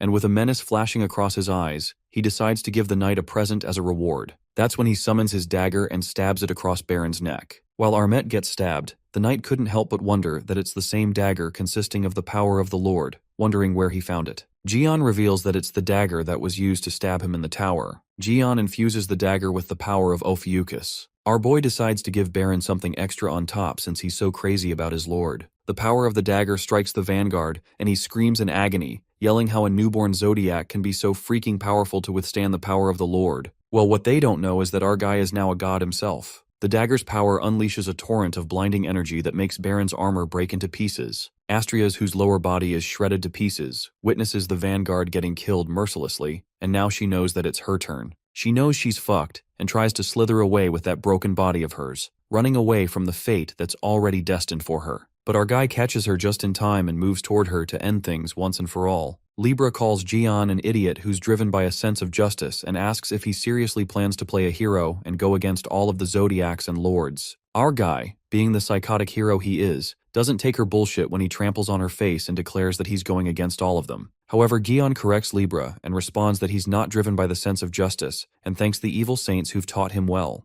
Jian then declares that he's going to pay back with his malice now that it's been piled up endlessly. Our guy uses the gluttony skill to absorb Libra's divinity, making it clear that his action will be from nothing but only malice. Just then, the Libra's astral body pulverizes for absorption, and the magic serpent appears to devour Giselle. Our guy then concludes that this is where Libra's journey ends. In the most pathetic way, just like the trash she is, she deserves it. But that persistent bitch doesn't want to die like this as she screams in agony, and death flashes before her eyes. As our guy steps on her, she tries to do everything she can to escape her narrow death. Just like that, Libra declares to execute the contract and drop the palace. At that moment, the light descends from the sky and Libra's palace plummets from above right onto Jaeon to crush him. Well, at least that's what she manifests. Our guy looks above as the palace is falling, while Libra's cockiness doesn't go away when she assumes that Jian will die helplessly. I mean, she's just making a fool out of herself to think that the palace can destroy the Ophiuchus god. In her wildest dreams, maybe. Grinning, Jian seems done with her puny tricks. While Libra couldn't process that he's smiling, our guy takes a leap as he shall take it as a whole and glides with his power. The people witness the palace crashing on the ground while Taexo freaks out as he thinks Astria crushed Jian with her palace. But the disappointment is short-lived when a radiant power erupts from underneath that palace, which is Jian's energy. The people are left wonderstruck when it dawns on them that the palace is changing its shape into something else. Our Ophiuchus god recreates the Libra's palace with his gluttony skill and absorbs the Libra's divinity. The Ophiuchus, being the greatest of them all, becomes a true zodiac and obtains a divine mark that's freaking iconic.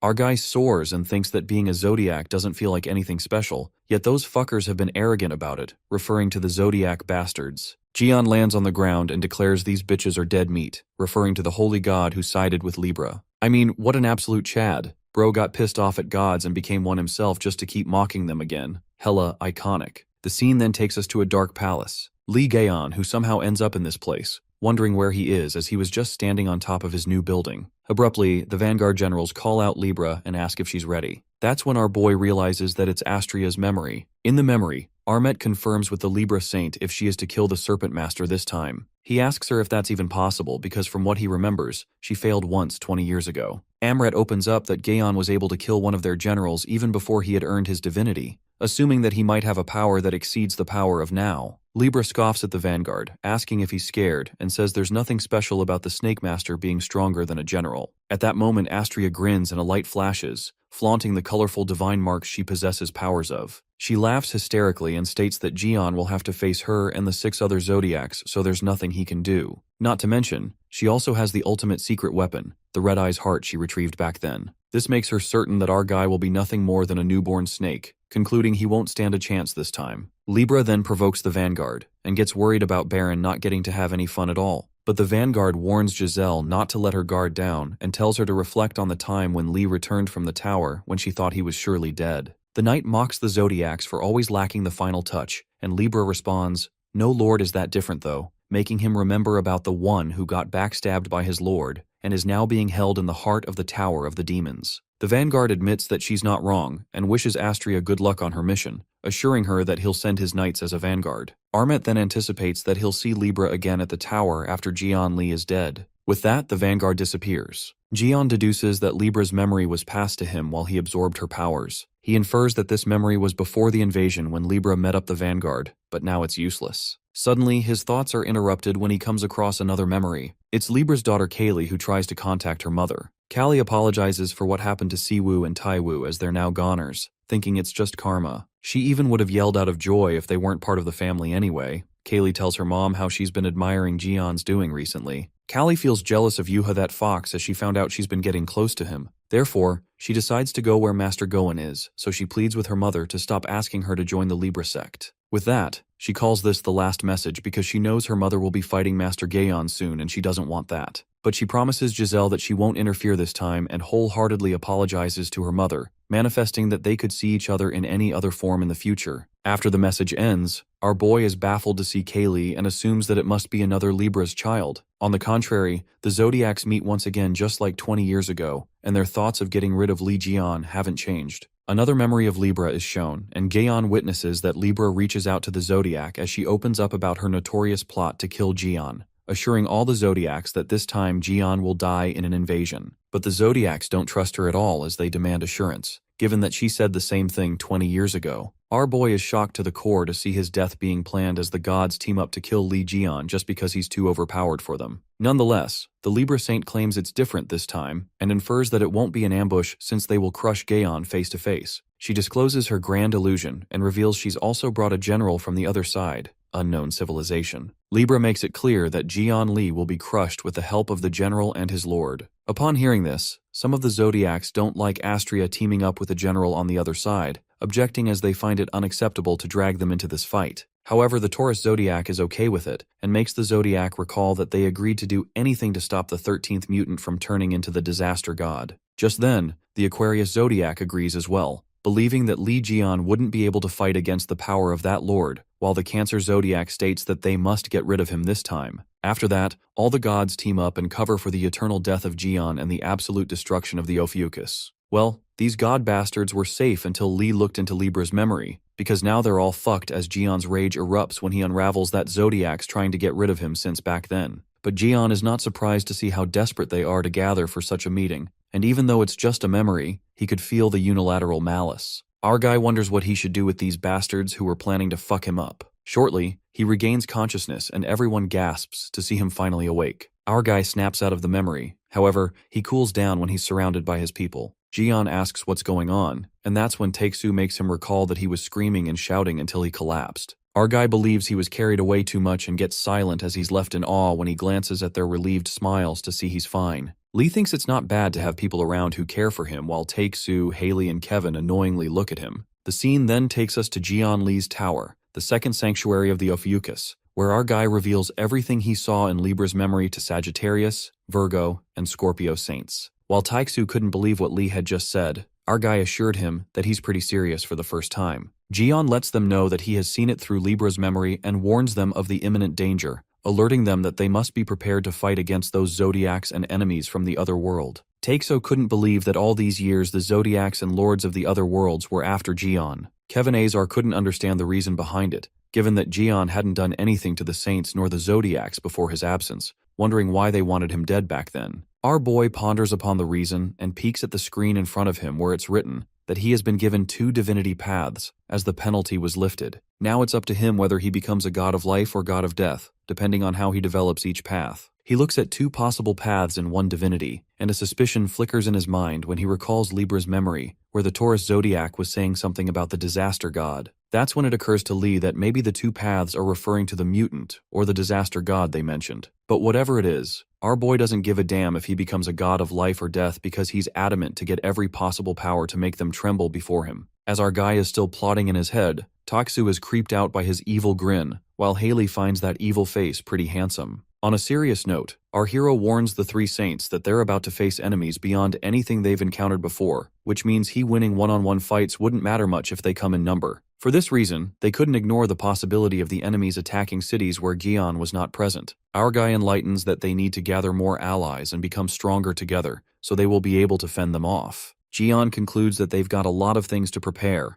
advising them to keep their spirits up. Later, in Gion's workroom, our guy puts all his best efforts into preparing the weapons for the upcoming catastrophe. Our guy peeks at the Vanguard's armor he got after shattering it, thinking of making a prosthetic arm and upgrading some gears with his weapons. He plans on using every piece of him. Gion then glances at the Demon Tower and recalls that Baron mentioned restoring the tower. The thought disturbs him as he wonders why would they care to do it after all these years. Suddenly, Libra's words echo in his mind when she was talking about the one who got backstabbed in the tower, and Gaon thinks it's related to that person that she mentioned. Our boy gets furious and regrets losing Libra again as questions are left unanswered. We are then taken back to a flashback when Astria dropped her palace and takes that chance to slip away, teleporting to another realm. Lee never expected Libra to escape like that, thinking she's tougher than a cockroach. Well, he doesn't regret it because what's lost is lost, and he thinks of getting into the tower for more information. While he decides to be well prepared to go inside the tower, Gaon peeks at the notification that tells him that Yuha's propagation is being processed. Our guy notices that Yuha hasn't fully registered with his sect, and gets to know that candidates for a saint can be given temporary authority as a saint. After this, something pops up in Gion's mind.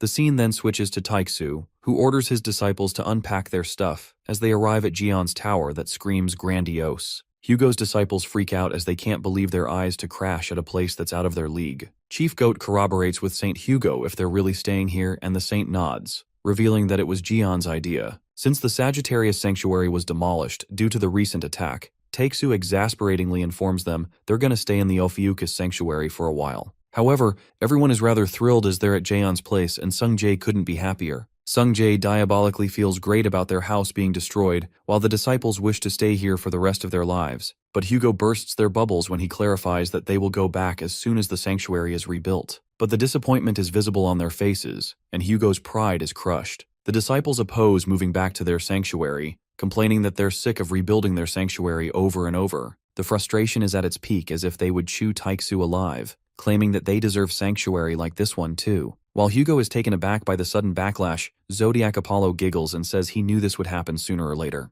God Apollo enjoys his saint who's going through an existential crisis and suggests that they should build a nice sanctuary this time. Taiksu lashes out at Apollo and asks him to send him some money for the sanctuary, because that's what he's lacking. But Apollo, enjoying Taiksu's breakdown, clarifies that it's not part of his purpose. Just then, Gion witnesses the chaos going on and asks Taiksu to get ready as they are going to Leo's. Taiksu justifies that he wasn't fooling around and asks why they're going to Leo's. Gion explains that he gave a mission to Yuha to join the Ophiuchus, and was thinking about appointing her to be his saint if she proved to be suitable. Hugo overlooks for a second, however, the guy goes frantic, knowing his daughter is going to join Gion's sect. Hugo was scammed by our cunning fella as he thought he was just giving Yuha a new weapon, but he was actually testing her. Archer grabs his hair and goes through an emotional breakdown, muttering that bastard Gion stole his family. Archer sulks as he couldn't take this anymore, given that his god is disrespectful to him and none of his men obeys him anyway. Hugo grabs him vigorously and asks Gion to appoint him as his saint. While Apollo thinks his saint is joking and calls it pure nonsense, our guy pats Taiksu's head and immediately agrees. What Taiksu didn't realize was the intensity of his words, but Gaon was exactly looking for this opportunity. As Sung-jae, Hugo's disciples, Hailey, Reliquine, and Little Wei Yang are left in a state of hysteria, Gaon takes Taiksu into the Ophiuchus realm and chooses him as a temporary saint for the Ophiuchus. Our guy welcomes him to the sect while Taiksu's head is spinning around as he can't process what has just happened. Archer's world has turned upside down as he became a temporary Ophiuchus saint while kicking the Sagittarius aside. Apollo thinks it was all fun, but he actually begins to weep to see his saint betray him. Thinking what the fuck just happened, Hugo and Apollo bawl their eyes out. On the contrary, outside the tower, Kaylee arrives at the city and glances at the Ophiuchus tower. She then screams Master Gion's name, On the other hand, God Apollo furiously asks Hugo how he can move to another sect while Hugo isn't in his right mind. Apollo asks him what was so dissatisfied about Sagittarius, and Takesu can't bear the thought that he has to be Jian's sidekick again. Archer grits his teeth in frustration and presumes that being a sidekick is better than being a saint, which is more like a slave. Meanwhile, Apollo reads his thoughts and tries to convince him to come back by stating that he never thought of Hugo as his slave. But at the moment, Takesu is having a full-blown meltdown. Our guy couldn't believe how persistent they are and finds it pathetic. Suddenly, a loud rumble is heard in the tower and someone calls for the Snake Master. As they all rush to see what all the commotion is, Sung-jae points towards the sky and tells Uncle Jian to look up there. Well, it appears to be Baron's private force who have come to take revenge on his life, and they ask Jian to come out before they destroy everything. Jian assembles his thoughts when Smirks asks Sung-jae where's the hairball, referring to Wei Yang. On the other hand, Wei Yang is living his best life as he peacefully watches television and giggles as the doll life suits him politely, even better than a saint. However, his moments of solace are disrupted when our boy grabs Yang's ears with a cunning grin. Jian asks Wei Yang to do something for him, and starts crafting something while poor Yang cries his eyes out, begging him to stop as he can sense his malicious intentions.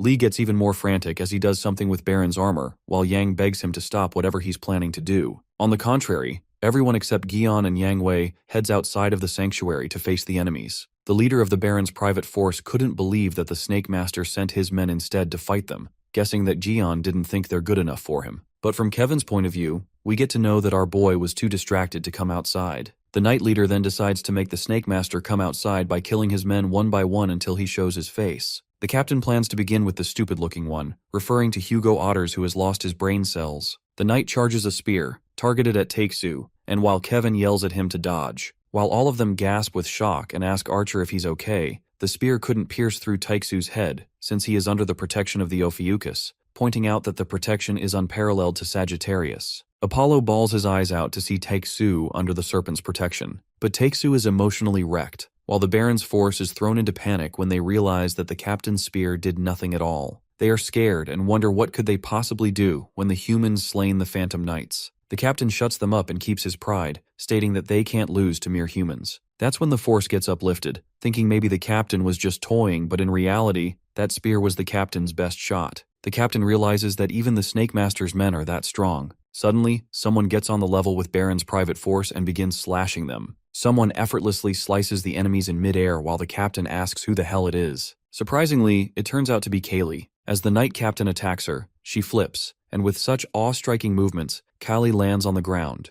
Making quite the iconic entry, she leaves everyone astonished while Chief Goat recognizes that she's Kaylee Collins from the Libra. Kali, who's SS class, and one of the 10 stars, greets Chief Goat and assumes the last time they met was at Leo's tournament. She makes fun of the Chief, asking him how's the spot where she hit him, thinking it's all healed up. While the Chief gets reminded of the embarrassing moment of his life, Kevin makes fun of him and asks Goat if he lost to Kaylee. The Chief admits that he lost to her badly and miserably. Chief Goat then narrates that Kaylee Collins can't simply be described as one of the 10 stars. A couple of 10 stars and many others have challenged her, including Yuha and Sylvia, but she has never lost. The 10s are the next in line after Saints, so if there were no Saints, Kaylee would be the strongest person in the world. Curious, Kevin asks the Chief if Kaylee is stronger than Jin Myung, and the Chief lets out that he didn't even think to fight her. Meanwhile, Haley's eyes widen with shock when she notices Giselle's daughter, wondering why she is here. Just then, the Baron's force captain overhears that Collins is from Libra, and asks why she's attacking them when Libra made a deal with them. Callie responds bluntly that she's not part of Libra, confessing that she left the sect. While everyone gasps with disbelief, Kaylee warns the knights to get ready to be chopped. She grasps her weapon that looks similar to Gion's Sky Punisher, and makes it clear that she's going to join Ophiuchus today, no matter what. The captain thinks Collins got a little proud of herself, slicing off some of his weakling. He then declares a battle. As Kaylee is ready to chop off their heads, suddenly our guy steps in with a big-ass box in his hand. The box gives off enormous divine energy as it swirls around the tower, plus the mysterious civilization is peeling away with the energy. Our guy questions the Baron's force, asking what they're doing in his sanctuary. Just then, Kaylee catches a glimpse of Master Gion and blushes while the Baron's force finally gets to confront the Snake Master. Lee gets to know they've come to take revenge and believes that Baron must be proud to have such faithful servants, but he warns them if they don't stop now, someone will get into trouble. That's when he throws that big box on the ground and opens it up. To everyone's surprise, the armor that was once broken was now fixed into Armet, the Baron's face. Lee lets out that he was having a great day so far with a new sanctuary and everything, so he decides to cut them off some slack. Our guy offers them to take the leftover Baron and buzz off. As Takesu and Kevin ask Gaon if they're giving up on the Baron now, our guy shuts them up and affirms that he has a plan. On the other hand, the Baron's force is left in turmoil as they weren't expecting this, and the knights are furious to witness what Jian had done to Baron. The knights agree that the commander's spear was nothing more than a mosquito bite, and many of them turn to dust by just Jian's energy burst. However, they refuse to take what's left of their Baron and run away just like the Snake Master said. But things take an unexpected turn when the commander immediately agrees with whatever Jian has to say, smirking. Eventually, the Baron's private force leaves in peace and takes the Baron. The atmosphere turns back to normal at the Jian Li Tower. In the tower, our guy decides to hear Kaylee out, who wants to join his constellation, while she looks at him with sparkly eyes. Jian straight up refuses her request while Kaylee freaks out. Our boy does not doubt that she is the strongest of the 10 stars, and that she has the will to join them, but that it is not enough. Then, Callie comes to a realization and asks if he's refusing because she's from Libra. That's when the Scorpio saint, Haley, steps in and bluntly confesses that it's because she's the daughter of Giselle Lawrence. It is then revealed to us that in the past, Giselle created her children by combining her DNA with influential people from around the world. She planned to exercise her leverage from the root of society. Nonetheless, the Scorpio saint can't exclude the possibility of her children having the same moral values as her. Hearing this, our guy feels pessimistic about what Scorpio said, while Takesu presumes that it's not like Giselle had multiple relationships. Haley lets out that she can't blame them for having such an idea, given Libra's evil doings. She then asks Kaylee why she is trying to betray Libra and join the Ophiuchus Saint. Callie turns red, and as she's about to spill some truth, she immediately confesses that she's a Jian's daunting fan. Admitting that Libra has done bad things, Callie justifies that she didn't want to just move to any sect. She pleads with Gian to trust her and assures him that she'll prove her loyalty. Our guy activates his god's gaze to find out the truth and looks through Kaylee's faith, which is 200% Ophiuchus and 1% Libra. Even our boy is shocked to look at her faith and thinks she'll never betray him. The system gives remarks that Callie possesses a similar aura to that of the Serpent Bearer, which leaves him baffled. Gian tells her that it's her lucky day, and asks Kaylee to meet the rest of them and prove her sincerity. Callie smiles and assures Master Gian that she'll do her best. Callie didn't expect Gian to accept her right away, and she sure loves a challenge. Our guy loves her spirit, and Callie gladly takes that as she hears this a lot. On the other hand, their frankness doesn't settle with Haley and Kevin, who find it a surprise that a Libra is joining Gian's sect. Not to mention, she seems to get along well with Lee too. Meanwhile, Haley is going through emotional chaos as she's jealous, and Kevin leaves her to it whatever she's doing. As Scorpio acts as a possessed woman, Kevin approaches Gian and asks about the Baron. Kevin Azar informs him that the Baron is back with his army now. That's when our guy reveals that it was Hairball inside the armor, leaving Kevin, Haley, and Hugo slack-jawed to know it was Wei Yang. On the other hand, the knights are pulling the leftover Baron upwards, but in reality, Wei Yang's soul trapped inside the armor is screaming. While knights curse Jian Li for whatever the hell he did to Baron, Wei Yang bawls his eyes out for getting tortured like this. The scene then takes us to Wei Yang's flashback, where Gaon orders him to enter the Baron's armor and infiltrate the unknown civilization's world to gather information. Yang freaks out at his madness and refuses to do such a thing. Our guy forcibly grabs him and assures Yang that he'll get back into his body when it's done, knowing that his body is being preserved in the sanctuary. But Wei tries to justify that he can't do such a thing, and Jian shuts him up, reminding him that he's trash but still a saint. Our guy tells him to show at least a bit of dignity as one of the 13 representatives of humankind. Yanking to reality, Yang ponders that it's too late now and he must get back by any means. Yang agrees that Jian is an insensitive bastard, but is aware that Jian always keeps his promise. However, one thing doesn't settle with Hairball. He's in deeper trouble than expected. Just then, Ares peeks outside the armor and notices that they're headed to the Tower of Demons. Yang acts as the leader and asks the knight why they are headed to the tower when it is broken. The knight reveals that's where the facility is that can restore his body. Baffled, Yang couldn't help but wonder that there are facilities left in the tower all these years. The scene then takes us inside the tower, where we see the man tied down by chains and tree branches, in the middle of a divine mark. That guy is blindfolded with multiple daggers stabbed into him. The subordinates inform their captain that is the place where they will restore his body. Hearing this, the Hairball seems to be nervous. Referring to the Lord who's chained, they inform Baron that this is the facility they have been talking about. That's what they use to restore their bodies, even in the tower. Although its function has been reduced to the bare minimum, they think that restoring the Baron's body will be the end of it. Yang Wei gets scared and tries to procrastinate the process, lying that he's not ready. His underlings try to console him, telling him to trust them. Wei assures them that he's fine, telling them he likes being in there better. Baron's subordinates seem to be concerned for their boss, knowing that he isn't himself right now. They curse Gaon, thinking that he brainwashed their chief. The Lord awakens, pointing towards Armet the Baron, and claims that he's not one of them. The Lord questions why he's in the Baron's shell. Meanwhile, Jian is notified that one of the Lords has awakened, sensing the Snake-Bearer's energy. The underlings are in disbelief, as they see the Lord moving for once in a blue moon. They wonder what he meant by saying about Baron not being one of them. Upon hearing this, Yang Wei knows that he's doomed, now that the Lord knows. The Lord asks them if they have any idea whom they've brought here.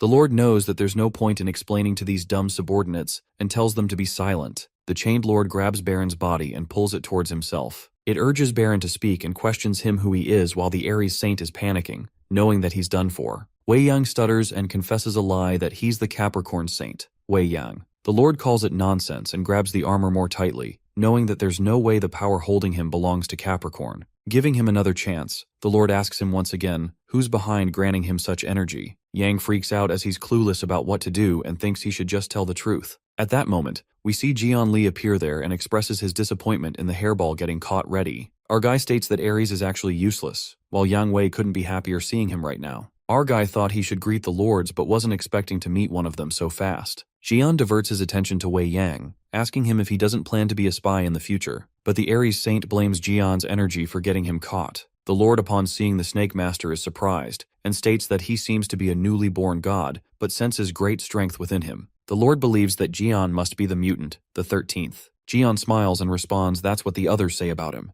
While our guy is aware that he's the Lord who has been locked in this tower, the Lord acknowledges the fact that he knows Jian. The Lord then asks Li that he must know what he's going through right now. It grabs Yang Wei with force and unravels that he's been locked in his tower and starved for a long period of time. The Lord lets out that he's going to take the power from the Saint and starts to suck it in. Our guy learns that the Snake-Bearer's energy is being consumed by the Lord, and the power sustaining the Baron's body is vanishing. The Baron's body starts to crumble as Wei Yang struggles and he shouts at Gaon for help. Jian, who seems to be worked up about something, snaps at what the hell he just said. Meanwhile, the Aries Saint cries in tears of joy, being certain that Jaeon won't abandon him, upon hearing his response. But to Hairball's bad luck, it's revealed that our guy got super furious over the fact that the Lord called Wei Yang his saint. Hearing this, Wei Yang sulks. While the Lord already knew that Yang didn't fit anything like a real saint, it assumes that Gaon must have run out of candidates to take Wei Yang in. Having enough of this insult, the Aries Saint asks Jian to help him out now, but our guy tells him to stay calm, as everything is going as he planned. While Yang has high hopes that Gaon is going to help him, our guy praises him for his great job. Our guy affirms that he won't ever forget this beautiful sacrifice of his. Baffled, Wei Yang asks him where he's getting at. Jian Li reveals to him that before that, he was planning to greet the Lords. That's why he sent Yang in the first place. That's when it occurs to Yang Wei that he was being used as bait this whole time. But our guy tells him not to worry and affirms Yang that he will make sure to tell everyone that he had a terrific ending. Hairball calls out Jian's name before being sucked in by the Lord. After this, the Aries skill, World Destroyer, is activated. Our guy enjoys the show from a building afar, knowing that retrieving data from Libra would be useful. Jian wears sunglasses sitting along with Lime. With that, he decides to finish up his work and get there to source from whatever is left. Our guy wonders if he should start with Yuha, but then he's notified about something that makes him go nuts. We see Yuha, on the other hand, not expecting the situation to go like this. Stephen Marker's body emits immense energy as he calls out to Yuha, asking her how she could leave their sect and move to another. Not just any sect, but the 13th. The Leo disciples try to stop their chief, but Yuha stops them, letting them know it's no use since that is not Stephen at the moment. That's the Leo Zodiac, Narasimha. Our guy is notified about Yuha's special mission to defeat all the enemies who interfere in her path, with her target being the Leo Saint Stephen Marker and Leo Zodiac Narasimha. The Leo Zodiac attacks Yuha. Narasimha is unaware of the situation going around as he questions Yuha. The Zodiac questions what happened to his sanctuary and asks why Stephen got his arms cut off and why is she moving to another sect. Yuha is freaked out and realizes this is getting awkward. She confronts the Leo Zodiac and tells him to read the previous episodes, accepting the fact that what's done is done. The Zodiac uses the Leo skill, 2 hands for reading, and grasps the depth of the situation. Narasimha realizes that everything they've done is nothing but sabotage to the sect, giving them 1 star for that. He finds out that the so-called Captain Oliver betrayed the sect and unleashed a monster. The vice chief suddenly quits the sect, and yet the saint couldn't do anything about it. Not to mention Saint Stephen has lost arms. Narasimha is also mad about the fact that his saint couldn't even do anything about it, and even granted powers to Jian Li without his permission. The Leo Zodiac decides it's about time they settle things right here. With yellow lightning all over the sky, Yuha is notified about her qualification mission to join Ophiuchus. Yuha realizes instantly that it's literally impossible to defeat a Zodiac. She decides to go for it nonetheless, as she needs is to enter her Uncle Gion's sect whatsoever. She grabs her spear and points it towards the Zodiac, ready to fight. The Leo Zodiac is shocked to his disciple as Yuha just pointed the weapon at him. Narasimha accepts the challenge, determined to teach her a lesson now. As the Leo Zodiac activates skill, Lightning Mace, the disciples worriedly call out for the vice chief as she's literally going up against the Zodiac. The disciple warns them to get away from there while Yuha awaits the attack approaching her. Suddenly she hears a voice, telling her that her decision was reckless, and instructs her to quickly insert the spear on the ground. She instantly recognizes that it's Gion's voice that tells her to follow the instructions. The Ophiuchus snake scale protects Gion's temporary follower Yuha from the lion's attack. While the Leo Zodiac lashes out, asking if this is Gion's power, he uses the Leo skill, Thunderclaw, letting her know it can't protect her forever. The lion decides to rip the shield apart with his bare hands as he leaps on the protective globe. At the same time, Gion's leg appears out of it, and he greets Narasimha, calling him the Captain Cat. Narasimha holds him accountable for what he's doing to his followers, but before he can continue, our guy smacks his foot onto the Leo Zodiac's head, slamming him on the ground. The ground rumbles with immense strength, while Yuha is awestruck, telling her uncle that he scared her for a moment there. Gion asks her where she learned to be so reckless and lets out that it's obvious she can't win against a Zodiac. Although our guy admits that she can beat the hairless Captain Oliver and Little Kitty Steven, defeating a Zodiac is too far-fetched. But Yuha is lost in her world, being certain that Gion would come to help her. Our guy decides to interfere in this one and asks the Lion Zodiac what made him show up here since he was busy sleeping all day, leaving everything to his saint. Trembling with anger, Narasimha tries to get Gion off his head while threatening him to do so. Our guy realizes that he can push him up and asks the beast if he has been lifting. Narasimha loses it and tells him to shut up, growling how dare he step on his head. Gion lands on the ground and asks the cat Zodiac the reason he's here. The Leo Zodiac reveals that he didn't just show up. In fact, Stephen Marker summoned him. Leo admits that he might be a little late, but he still answered his saint's call. Narasimha was summoned when Stephen was trying to fight the Red Eye earlier, as Yuha realizes that was hours ago. Getting back to business, the Leo Zodiac claims that he didn't do anything wrong to Gion after his return, and even lent his powers to him. Yet, he wonders why our guy is still trying to steal his followers. He decides to teach Gion Li a lesson first. A ridiculous amount of energy is released by him, as the divine mark appears over Narasimha. Our guy, upon witnessing this, smiles, knowing very well that they can never settle things out with words. Meanwhile, the Leo Zodiac claims to settle this with powers. Yuha discloses a weak point of Narasimha, that he can only be here until the energy gained from the offering is depleted. Gion then decides to fight with the time being key in it. Gion takes out his Sky Punisher and grins when he gets reminded that penalties are gone, planning to test out how strong he's actually gotten. Hopping mad, Narasimha tries to put Gion in his place and threatens to crush him with all his might. While the lion traps Gion with colossal claws, our guy lets out that he can't crush him this easily, telling the lion to do better. Gion strikes a punch that makes Narasimha smash away with brute force and mocks the beast, asking if this is what he calls power. Our guy leaps with his Sky Punisher and warns the lion to get back on its feet, otherwise it just goes back to sleep more. Pissed off, the Leo Zodiac roars and calls Gion an arrogant bastard. The lion's roar rumbles, and that's when Leo uses the skill, Divine Lotus of Punishment, that echoes like thunder, hitting right at Lee. The crushing attack makes Yuha worried about Gion, while Narasimha makes it clear that he's not done yet as his power blasts through the ground, wanting to turn Gion into dust. However, our unbeatable disaster god emerges, and tells the lion to keep wishing to turn him to dust. Gion emits the divine power and the Ophiuchus divine mark appears on Lee Gion's forehead. It appears that our guy steals the skill of the Leo Zodiac, the Lotus of Disaster, which makes Narasimha mad as hell. Our guy gets diabolical and calls Lion a cheap bastard, justifying stealing the skill in the name of sharing.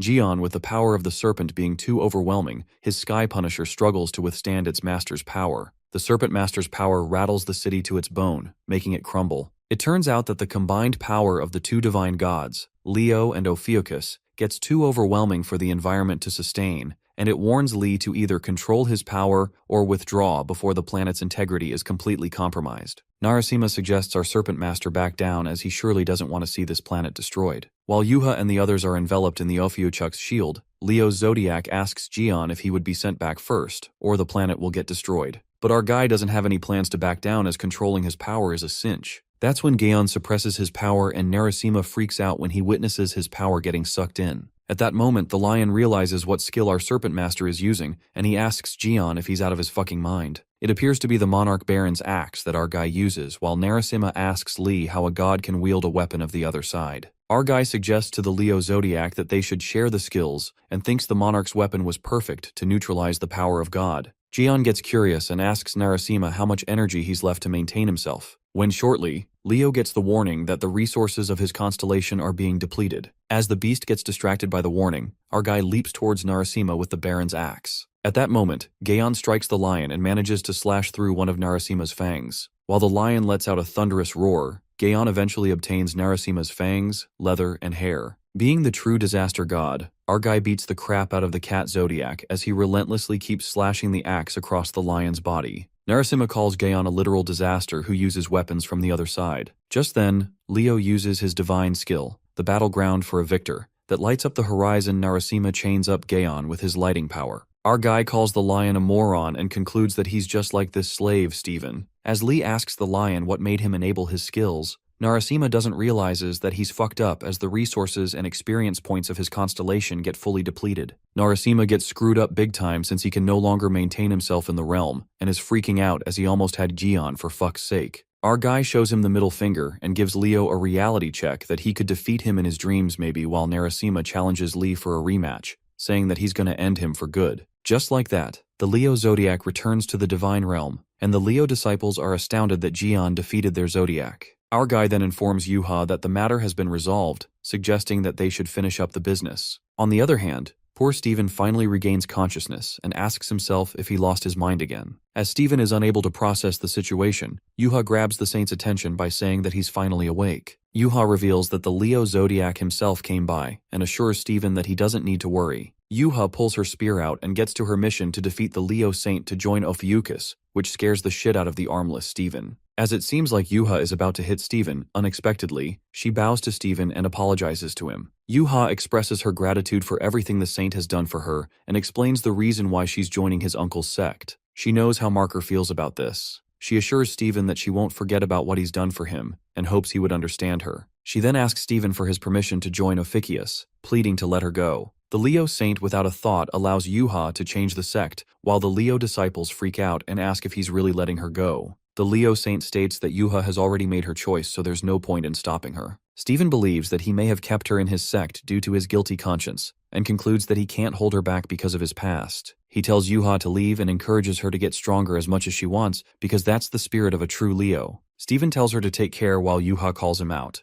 Marker grins as he hears her voice and gets deluded that maybe his dramatic lines would make Yuha hesitate and reconsider. However, Steven's delusions wither away in a second when he turns back only to get smacked on his head by Yuha's spear, making his nose bleed. With that, she finally completes her mission. Yuha defeats the Leo Saint and can't wait to join Uncle Gion's sect while our guy proudly claps for her. On the contrary, at the Gion Lee Tower, which is his second sanctuary, Yuha gets an unpleasant surprise when she encounters Kaylee Collins, asking what she's doing here. An unsettling intensity rises between the two as they're rivals, and Kali asks the same question. Kali confesses she's trying to join the Ophiuchus, but Yuha tells her to keep dreaming as she's from Libra. Meanwhile, Sung Jae loses his brain cells when watches them both bickering and asks Chief Goat if they have always been like this. The Chief Goat asks Saint Haley to do something. However, she's already in a turmoil as she watches those two girls trying to take over her place. Given that she also lost her brain cells, the chief concludes that Scorpio is useless at the moment. After that, Yuha asks Kali about her true intentions for coming to the Ophiuchus sect. But Kaylee clarifies that Master Gion has already told her that he would think about it.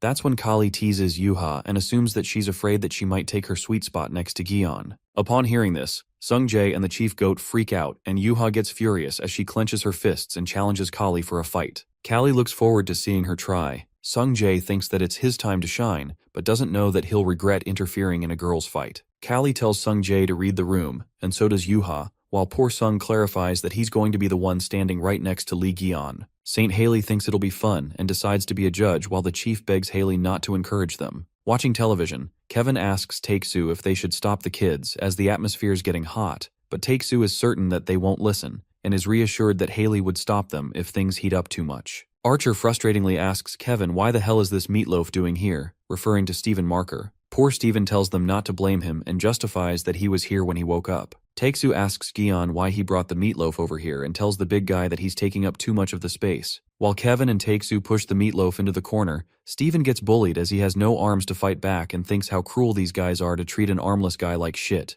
On the news, it's reported that the recent attack from an unknown civilization has left them with global destruction, and the citizens question certain constellations as they get exposed. Steven infers that the balance between the 12 sects is shaken to the core, wondering what will this phenomenon lead to. Whitehead and Archer are annoyed by Marker's shit talk. Marker believes that it's all because of Jian, which makes Taiksu pissed off as he says no one asked for his opinion. But the Leo Saint elaborates that he's seen Jaeon for quite a while since he became a saint and never understood him. At first, our guy was just an irregular mutant who was treated as such, but now he has become a god himself, opposing others and lords. Steven realizes how Jian has gone too far up, and Archer curiously asks him if he still has a sense of rivalry. But Steven refuses and says that's all in the past and feels kinda sad about it. Kevin and Steven are hurt on a personal level as they know how it feels. Virgo recalls that there was a time for him too, when a goal line which seemed just a couple of meters away, suddenly pushed far away when Gaon became a constellation. Kevin admits that he's mad at the fact that there's nothing they can do except rely on Lee Jian.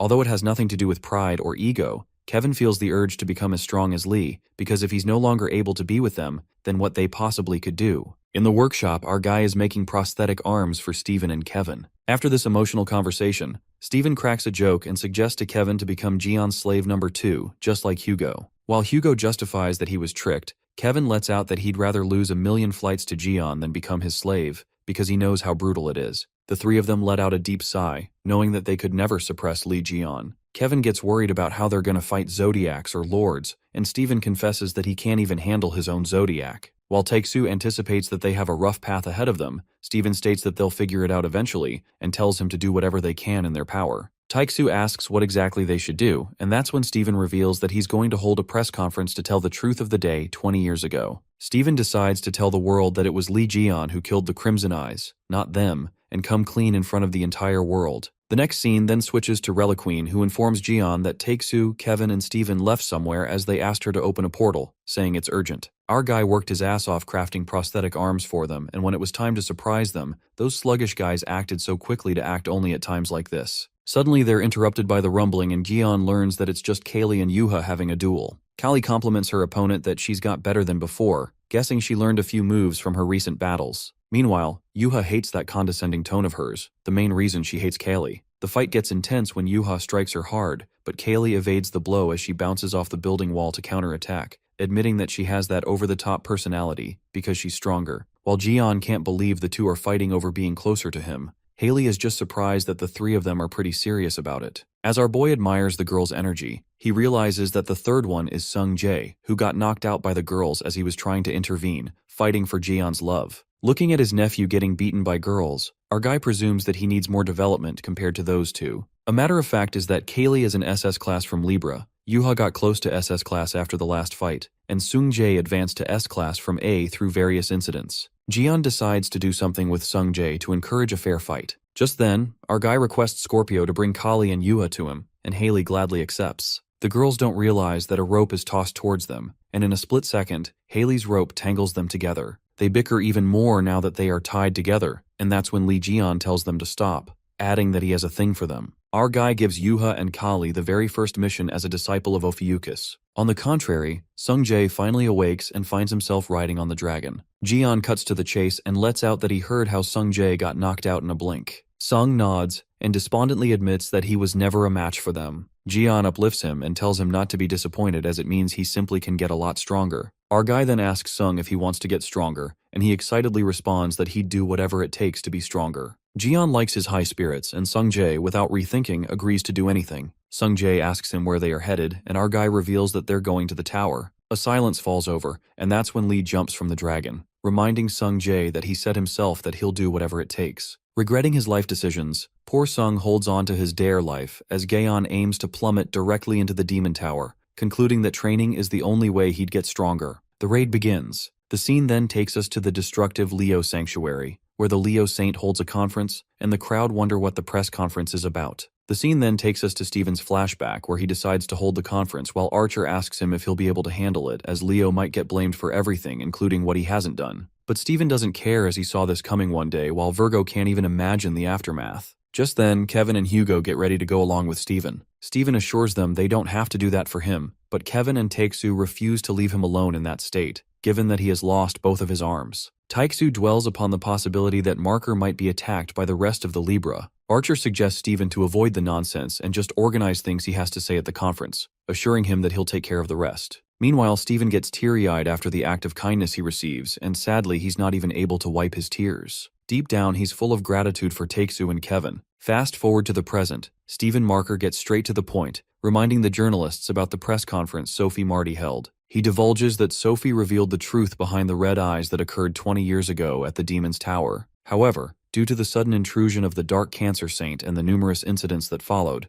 that story sank beneath the surface. Steven declares that he intends to bring that story up once again, and according to Sophie's testimony, the person who killed the Red Eyes back then was Lee Jian, and the one who defeated the Red Eyes that appeared in the US was also killed by Jian. While Steven continues to reveal the truth, Hugo monitors everything and believes everything's fine until now. He also wonders about the situation outside, as Kevin's responsible for that. Outside the Leo Sanctuary, Kevin's guarding the area when suddenly an unwelcome guest shows up. It turns out to be the Dark Cancer Saint once again, Jean-Louis Morin. Virgo did expect this bastard to show up, and Moraine responds that it's only natural that he's here, as he can't just sit back and watch when Steven undermines them with lies. Kevin Azar justifies that Steven just wants to tell the truth to the whole world, while Moraine manipulates Virgo and manifests that Leo will spill that Kevin was the one who backstabbed Jian in the tower. While Kevin gets enraged, the Dark Cancer Saint continues to spit nonsense, confessing that it was Virgo and Libra who planned out the plan to get rid of Gaon. He provokes Kevin into thinking and says that he remembers something from that day. Suddenly, Moraine casts some kind of spell on Kevin that makes him remember nothing about that day. It appears that this cancer bastard manipulates Kevin's mind using some kind of skill. A gust of ominous aura surrounds Kevin, and Jean Morin messes up with his memory, supposing that it would be good to start from the time when Kevin was desperately trying to catch up to Jian Li. Kevin can't seem to move his body and asks Louis what he has done to his memory. The Cancer Saint tries to play with him and justifies that he didn't do anything. Instead,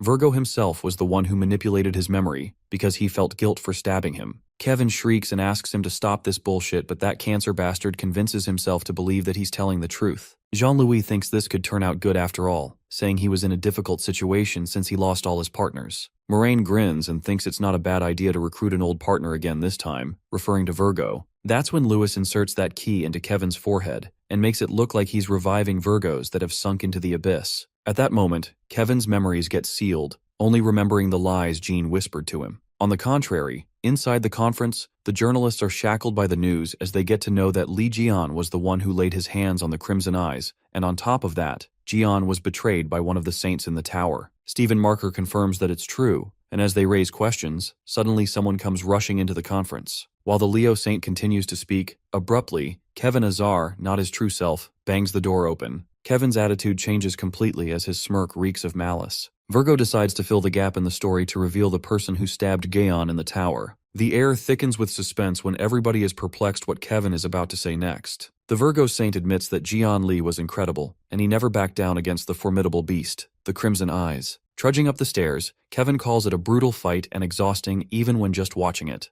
Nevertheless, Jian managed to defeat the foul beast. Kevin Azar agrees that it was an emotional moment, and somehow in his memories, he's the one who stabbed Jian from behind. Kevin then reveals to the world that the moment Lee killed the Crimson Eyes, he could easily finish him as he was exhausted and defenseless. Kevin screams and lets out that he felt very empty in a way. He was so tense, yet it was so easy. Kevin urges them that they should have watched Jian fall, shocked, with a look of disbelief on his face. As Steven and Hugo ask what the hell he's saying, Virgo repeats it one more time so that they can believe his words. At that moment, a chilling smirk slithers onto his face, and Kevin confesses that he was the one who stabbed Jian in the tower. Things get heated up when the Archer Saint gets furious after hearing Kevin's confession, and he tells him that he better have a pretty good reason for that. Virgo responds that he has already said it, but Hugo demands to explain everything in detail. With unsettling intensity rising between the two, Kevin bluntly mumbles that he doesn't have time for that right now, and just then, he holds a relic in his hand. A strange aura oozes out of the relic that turns out to be soul monsters, similar to the Crimson Fog. Chaos rumbles through the crowd when they're attacked by monsters, and Steven immediately commands his Leo disciples to stop them. Steven wasn't expecting this commotion and asks Hugo what they should do. Archer suggests that they kill the monsters and grab Kevin for more answers. Kevin sends more monsters their way. In a flash of a moment, relentless monsters break out of that relic. The monsters leap at the journalists to annihilate them, but Hugo and Steven step in, attacking the monsters. Leo fights with his feet and asks the people to run to the exit. Just then, something makes Steven pause for a moment when he witnesses the monster with a red eye. Smirking, Kevin tells them not to look down on the monsters from the Lord of Harvest. The red-eyed monster slams its branches on the ground, making it tremble. Steven ponders that the building might collapse if the fight gets too long with all the rumbling, and they plan to finish it as quickly as possible. The Leo Saint leaps toward the monster and forcefully lands a kick on the monster's head, making it crumble. However, the worst is yet to come when the red-eye monster regenerates and ambushes Steven. Meanwhile, Leo gets banged to the ground. Taixu's powers roar to life when he burns the monster's branches to a crisp. Just then, Taixu heads to Steven to see if he's okay, who is struggling to fight off the tentacles with his feet, freaking out as his attacks aren't as effective as Hugo's. Suddenly, Ophiuchus's aura emits from Taixu and Marker nervously asks him why he is using Li Jian's abilities, while Apollo cries in the corner to look at his former saint using Snake's energy. At that moment, the monster branch wraps around Steven's leg, and he asks Archer to do something instead of just standing there. In that instant, an illuminating light burst forth that rips through that monster, shredding it into pieces. Steven wonders what was just that, and to their surprise, it turns out to be a flashy prosthetic arm that cuts through the monster like a vengeful comet. Looking at the arm showing up a thumbs up, Marker is left speechless. While Steven notices it's an arm, suddenly, that arm flies towards him, scaring the shit out of the armless guy. The arm fits into the right place, and that is one of Leo's arms. Leo couldn't process what had just happened, and just then, Yuha barges in, searching for something. Yuha is relieved when she sees Steven and is glad to see that arm found him well. Leo is utterly shocked as it flies right into his arm, and Yuha reveals that it's a prosthetic arm Uncle Jian made for him.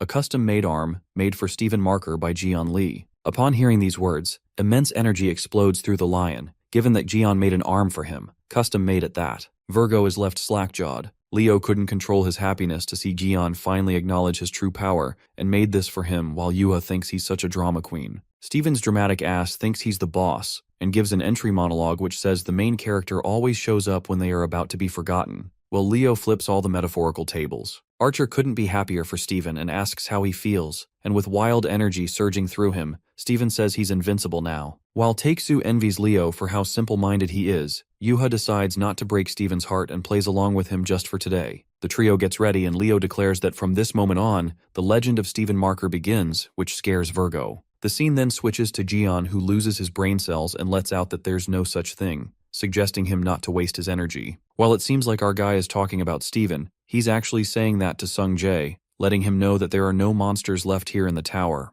Our guy ruminates that he should have weakened the blast while Sung curiously asks him why they are here. Jian points at the throne and reveals that it's because of the Lord who was held captive in this tower. Sung Jae concludes that it looks dead to him while our boy tells him to wait, asking the Lord to stop acting dead. Jian says that with certainty that he knows he's alive, and shortly, the Lord smirks, greeting our 13th zodiac. The talking skeleton scares the shit out of Sung Jae. Sung thought there were no monsters left according to Jian, but our guy corrected it, saying that there were no pawns left. Lee knew the Lord wouldn't be harmed by such blasts, and the Lord responds that no Lord could be taken down by an explosion. The Lord addresses him as Jian Li and greets him while our guy is startled and asks if he knows him. The Lord knows Jian somehow, and elucidates that he's not just the power source, but also the archive, revealing that Jian successfully raided this tower 20 years ago, yet he was betrayed by his own kind and stuck here for decades. The Lord couldn't help but to pay attention as he was stuck in his damn tower. Our guy is convinced that the Lord knows him well and decides to question him directly. Suddenly, Jian switches to serious mode and asks the Lord who the fuck stabbed him, knowing that he'd know. Of course, the Lord knows really well,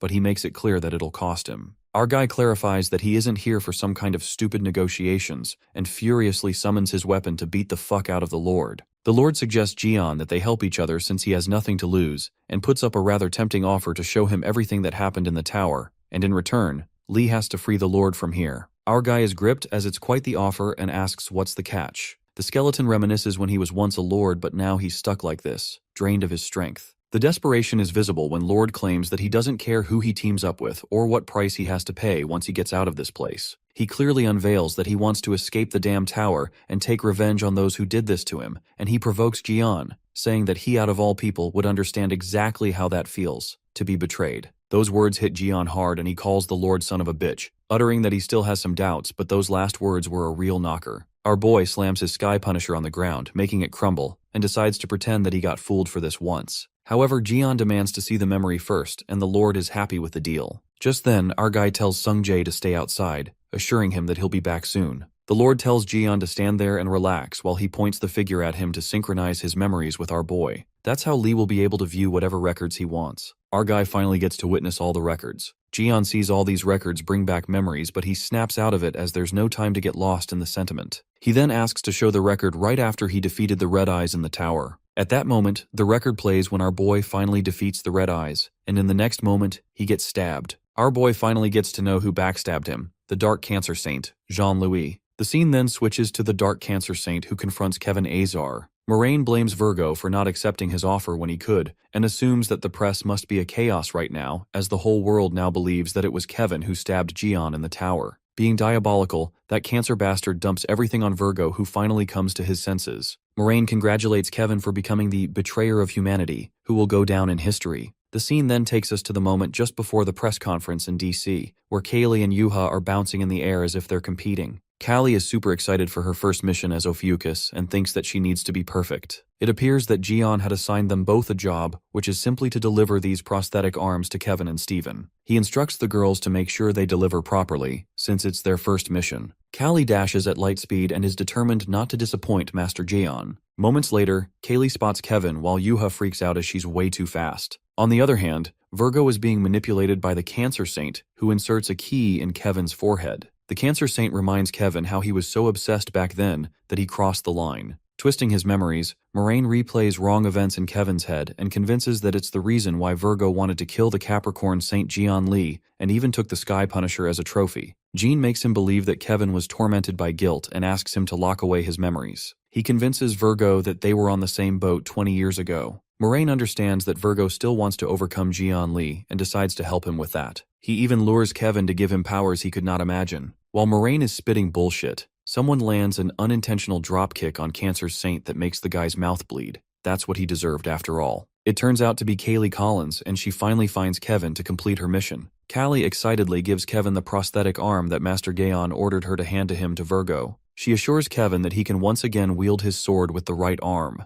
The guilt overtakes Kevin, and he bows, confessing that he doesn't deserve such luxury. Callie asks him the reason when suddenly she's distracted by the whispering of the red aura sweeping across the ground. It appears to be that bastard again, the Cancer Saint whose red energy cloaks the scene. However, Moraine's energy is so terrifying that Kevin sticks his sword to the ground while Kaylee trips as she couldn't take it. Virgo then assumes that the Cancer Saint has teleported them to a different location, which looks like a desert. Cancer's divine mark emerges, and Moraine lets out that he moved them to a location where they have no disturbance, making it look like it's Kevin's last conversation. The crab turns into half-god mode and asks Kevin if he is confused. He makes Kevin regret not accepting his offer, and believes that the conference must be in chaos, since the whole world will think that it's the Virgo Saint who stabbed Jian Li, and congrats Kevin for becoming a betrayer of humanity who will go down in history. Moraine anticipates that it's just a matter of time before the truth is revealed to the world, and puts Kevin in a helpless situation, saying that his only way out is to be with him now. He provokes Virgo into thinking what Jian would do to him. Smirking, Kevin doesn't give a damn about it and responds that if he really was the one to betray Jian back then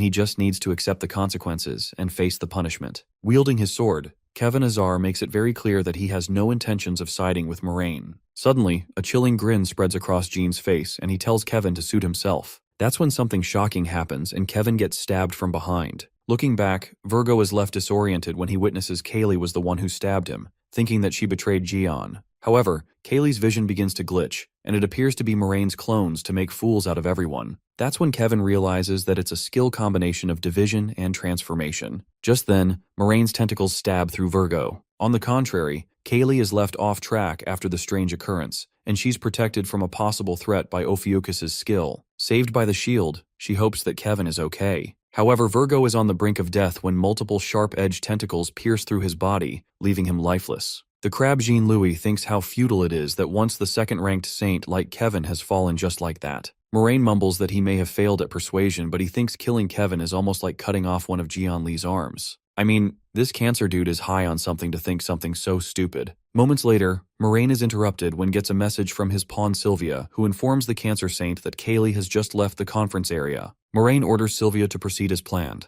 Meanwhile, the blood flows from Kevin's body as he's gravely hurt. That's when Kevin's Zodiac had to intervene as she couldn't see her child like this, and took over things from this point on. Abruptly, the ice begins to sweep across the tentacles that are penetrated through Virgo, while Moraine finally wraps up things here and moves. At that moment, Someone steps in, and the Cancer Saint is not much surprised to see the Master of Crescent intervene in the fight. Well, it appears that Kevin's Zodiac has come to his rescue. Abruptly, an icy chill creeps through the air, wrapping everything in a frozen grip. Kevin turns brittle while the Cancer Saint assumes that Virgo's Zodiac seems very desperate, showing himself in a place like this. The cold crept in like death itself, and Moraine frantically yells as he's not going to sit around and watch the Zodiac interfere. The crab then uses his Cancer skill, crushing Claw when suddenly Kevin counterattacks with his skill, April's Blossom. That's when an icy blast occurs, and the freeze spreads like a curse. At that moment, the Virgo Zodiac, Artemis, finally shows herself and asks Moraine how dare he harm its precious child, warning that she won't stand by any longer. Artemis points out that the Dark Cancer Saint treated her Saint Kevin really harshly, and even used the artifact from the Lords. In that case, Artemis, the Zodiac herself,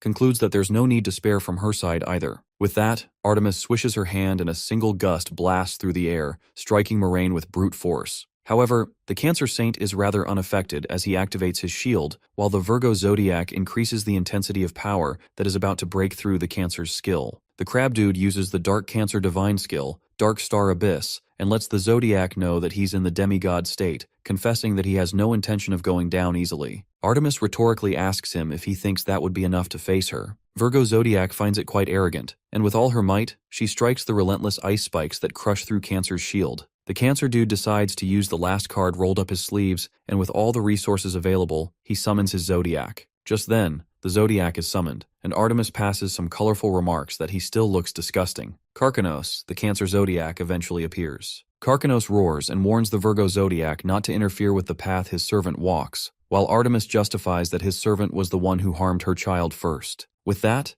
the power of the two Zodiacs now confronts each other, and with their divine powers so immense like God's wrath, the surrounding environment gets destroyed. As they're in the middle of an intense battle, suddenly, the Cancer Zodiac is interrupted by a noise, wondering where it's coming from. It turns out to be Kaylee. Callie holds onto Kevin's prosthetic arm as it dashes at light speed, and she warns everyone to move aside. Moraine stiffs for a second, and before he can make sense, that arm forcefully smacks the Cancer Dude across his face. While Kaylee fails to control the arm's speed and crashes into Moraine, it occurs to be Moraine's other clone as it begins to dissipate. Things begin to take a turn when the summoner, Moraine's clone, is no longer present, which means the Cancer Zodiac gets forced to return to the Divine Realm as it teleports. In the meantime, Callie gets relieved as the arm finally stops flinging. Callie then realizes that she hit something really hard. It's the clone. She then gets notified that the relic, the right arm of the Frost Swordmaster, crushed the head of the rotten crab, obtaining the core fragment of the Dark Cancer. Surprisingly, that prosthetic arm snatched that core right out of that Cancer bastard as it held it proudly. As Kaylee wonders what's the core doing here, Artemis calls her out.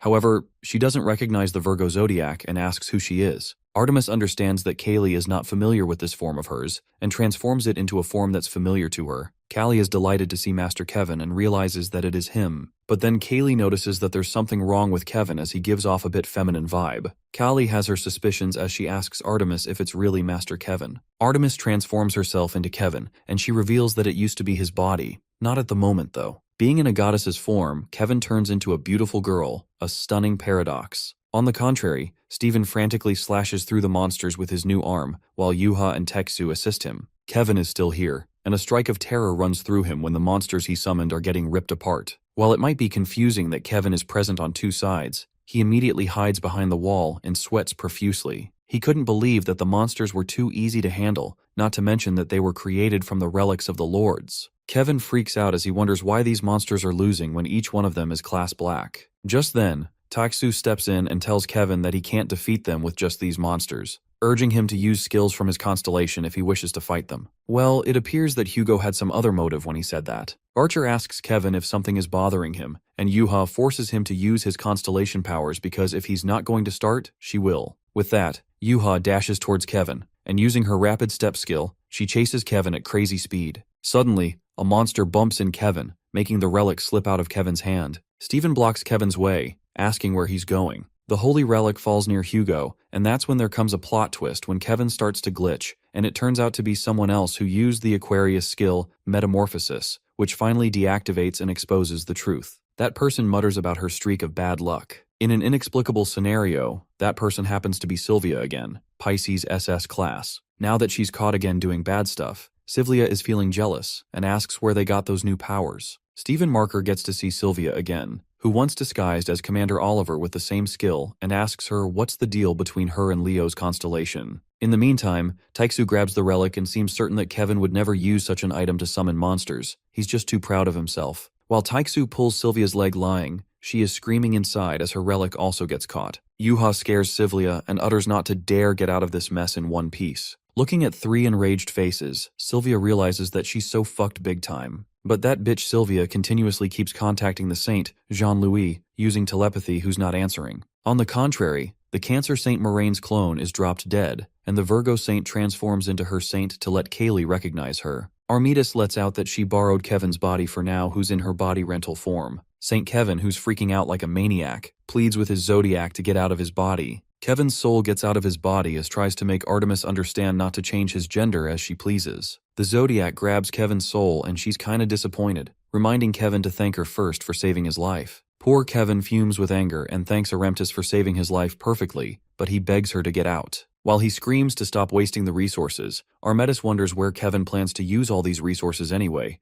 adding, "This is the right to use them." The Virgo zodiac justifies that she had no other choice, given that Kevin's wounds were not just a small scratch, but his body was critically ruptured by the blade of the Cancer Saint. She thought Kevin will die if she goes out of his body, while Kevin drowns in dread to see as she plans to stay in her body for a while. The Zodiac smirks and asserts that she's going to stay until Kevin's all healed up. Meanwhile, Kaylee seems to be enjoying this chaos as she captures Kevin's embarrassing moments on her phone. Kevin then catches her recording him and tells Kaylee to stop recording. But Artemis thinks there's nothing wrong in capturing this moment, and like a true fashion diva, she begins posing for a flick. Kevin screams as he's freaking mortified and asks them to stop. After the photo session, Armidas pats Kaylee's head and thanks her for the help as they couldn't leave if it weren't for her. Kaylee asks Artemis and Kevin if they're leaving, and sadly, the Zodiac responds that they need to leave since the enemies didn't just plan this in Leo's territory, so they should head back to their territory and prepare for defense. Just as she's leaving, Kaylee gives her the prosthetic arm to take with her since Master Gian made it especially for Master Kevin,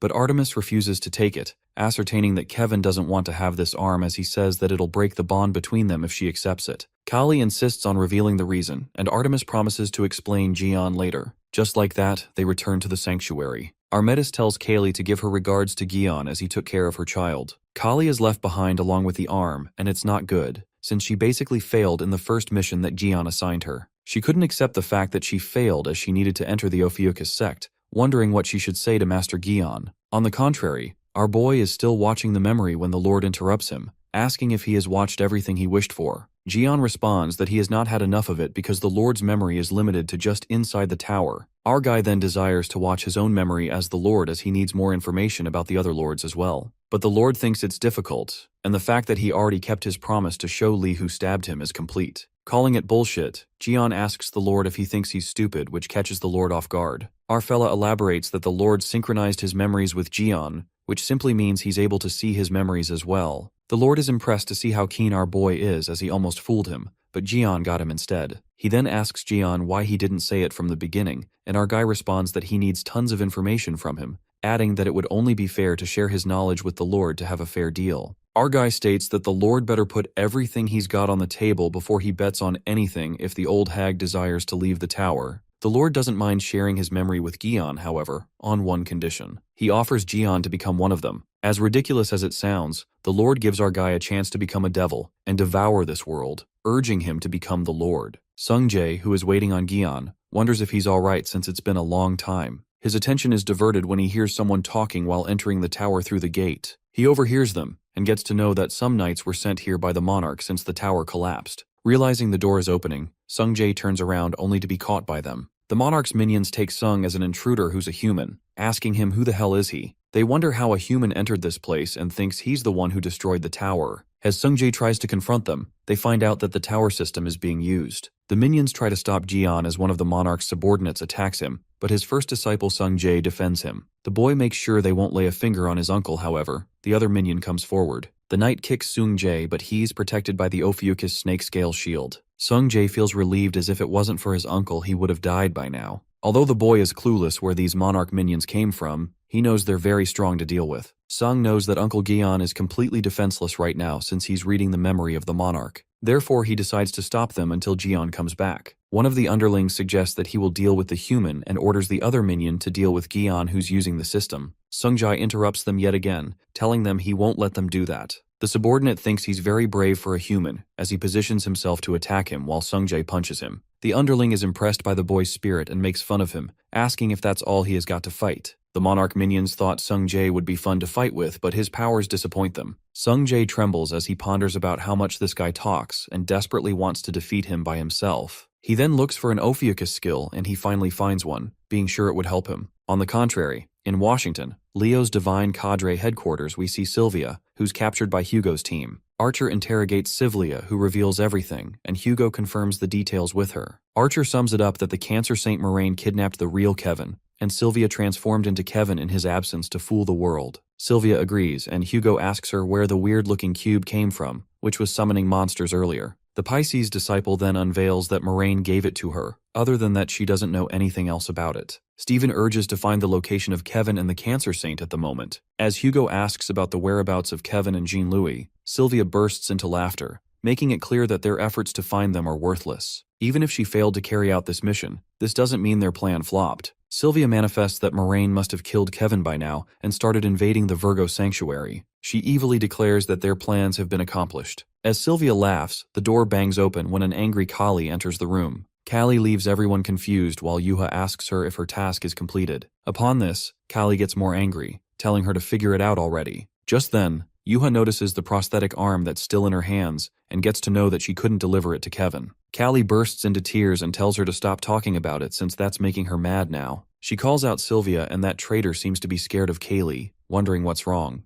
Kali smacks the prosthetic arm on her face to vent her anger and asks her what's so funny. With that, Kali starts beating the shit out of Sylvia and warns her to shut her mouth. While everyone is taken aback as Kaylee gets frantic, Hugo and Steven ask Yuha to stop her right now. But Sylvia gets knocked out by now while tears stream down Kaylee's face as she's frustrated that she lost the first mission that Jian Li gave her because of them. Meanwhile, Yuha tries to calm her down. Kaylee looks unstoppable and tells Yuha that it's none of her business. To tease her more, Yuha brags about completing her mission. Hearing this, Kaylee snaps her head towards her as it is the last straw for her. The poor girl sobs while claiming to kill all of them. Steven stresses out as he can't take care of this while Hugo sighs, looking done with everything. While Archer begs everyone to stop Kaylee, he's interrupted by a notification. It is revealed to him that the skill "Get Hit Instead of Me" is used, and Hugo gets teleported to be the family shield. Suddenly, Hugo disappears while the Leo Saint looks at his side only to see nothing. Kali is ready to slap the shit out of everyone, while Yuha sneers at her for not being able to deliver a mere item. Kali warns Yuha that she's next after this fish bastard. Stephen Marker claims this day was harder to endure than the days where he was scolded by his divine gods for the whole day. On the other hand, Hugo travels through the portal while the other subordinate walks towards Jian Li, asking him how dare he access the tower's central system. As the Calamity is ready to execute Gaon, Taixu makes an entry at the same time.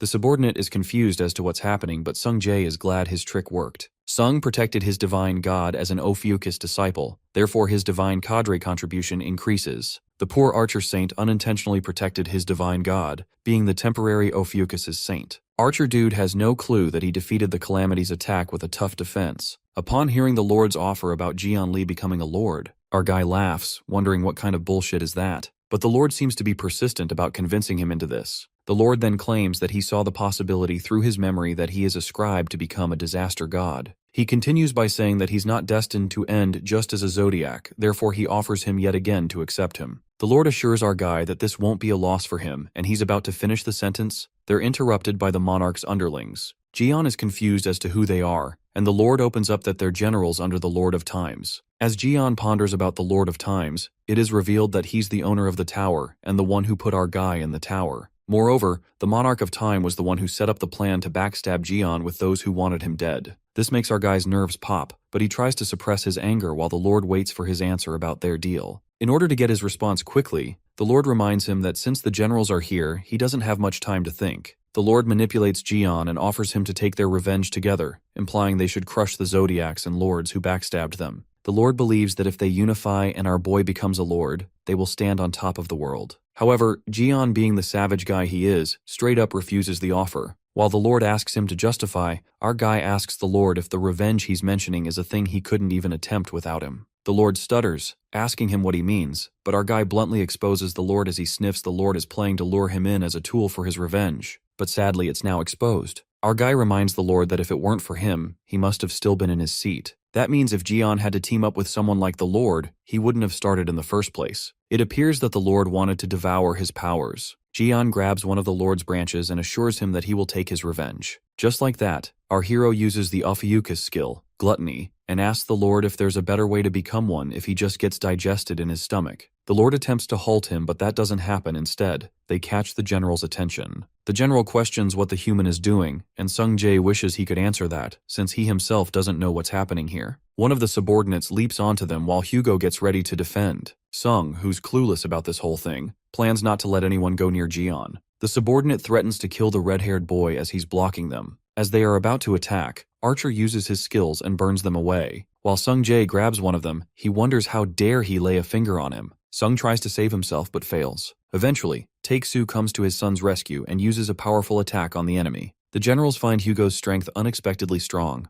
making them wonder if they have gotten weaker somehow. The general speculates that these humans are utilizing power from a stronger being. In addition to that, they observe that the older human, Hugo, is using more than one Zodiac's power. This leaves the generals with no choice but to use their time travel ability. They possess the power to turn back the time of the tower while Hugo doesn't like the feel of it. That's when the tower restores itself as monsters start appearing from everywhere. Taek-soo wonders if this is what Jian Lee mentioned to him earlier, the resurrection of monsters. Meanwhile, our guy's gluttony skill is interrupted by the Lord's control inside the tower. Our guy gives credit to the old hag for being able to block his skill by doing God knows what. Just then, Jian stumbles upon the message by the Lord of Times, realizing he's trying to make an impressive first demeanor. Our guy, setting his priorities straight, ignores the message sent by the Lord of Times. Lee tells the Lord not to interrupt his dining time and reactivates his gluttony skill, hence breaking the suppression. The Lord struggles to stop him from devouring him as he tells him to reconsider his offer. Jian, being steadfast in his decision, lets him know he's way too diligent. He advises the Lord to accept his fate and affirms that he'll take revenge on his behalf. While the Lord screams as he gets devoured, our guy eventually spots its core. Our fella knows the core is the real deal, and thanks the Lord that it's for the satisfactory meal. In the meantime, to everyone's surprise, the Lord of Time makes a sudden appearance and interferes with our guy's business, stating he can't let him do that.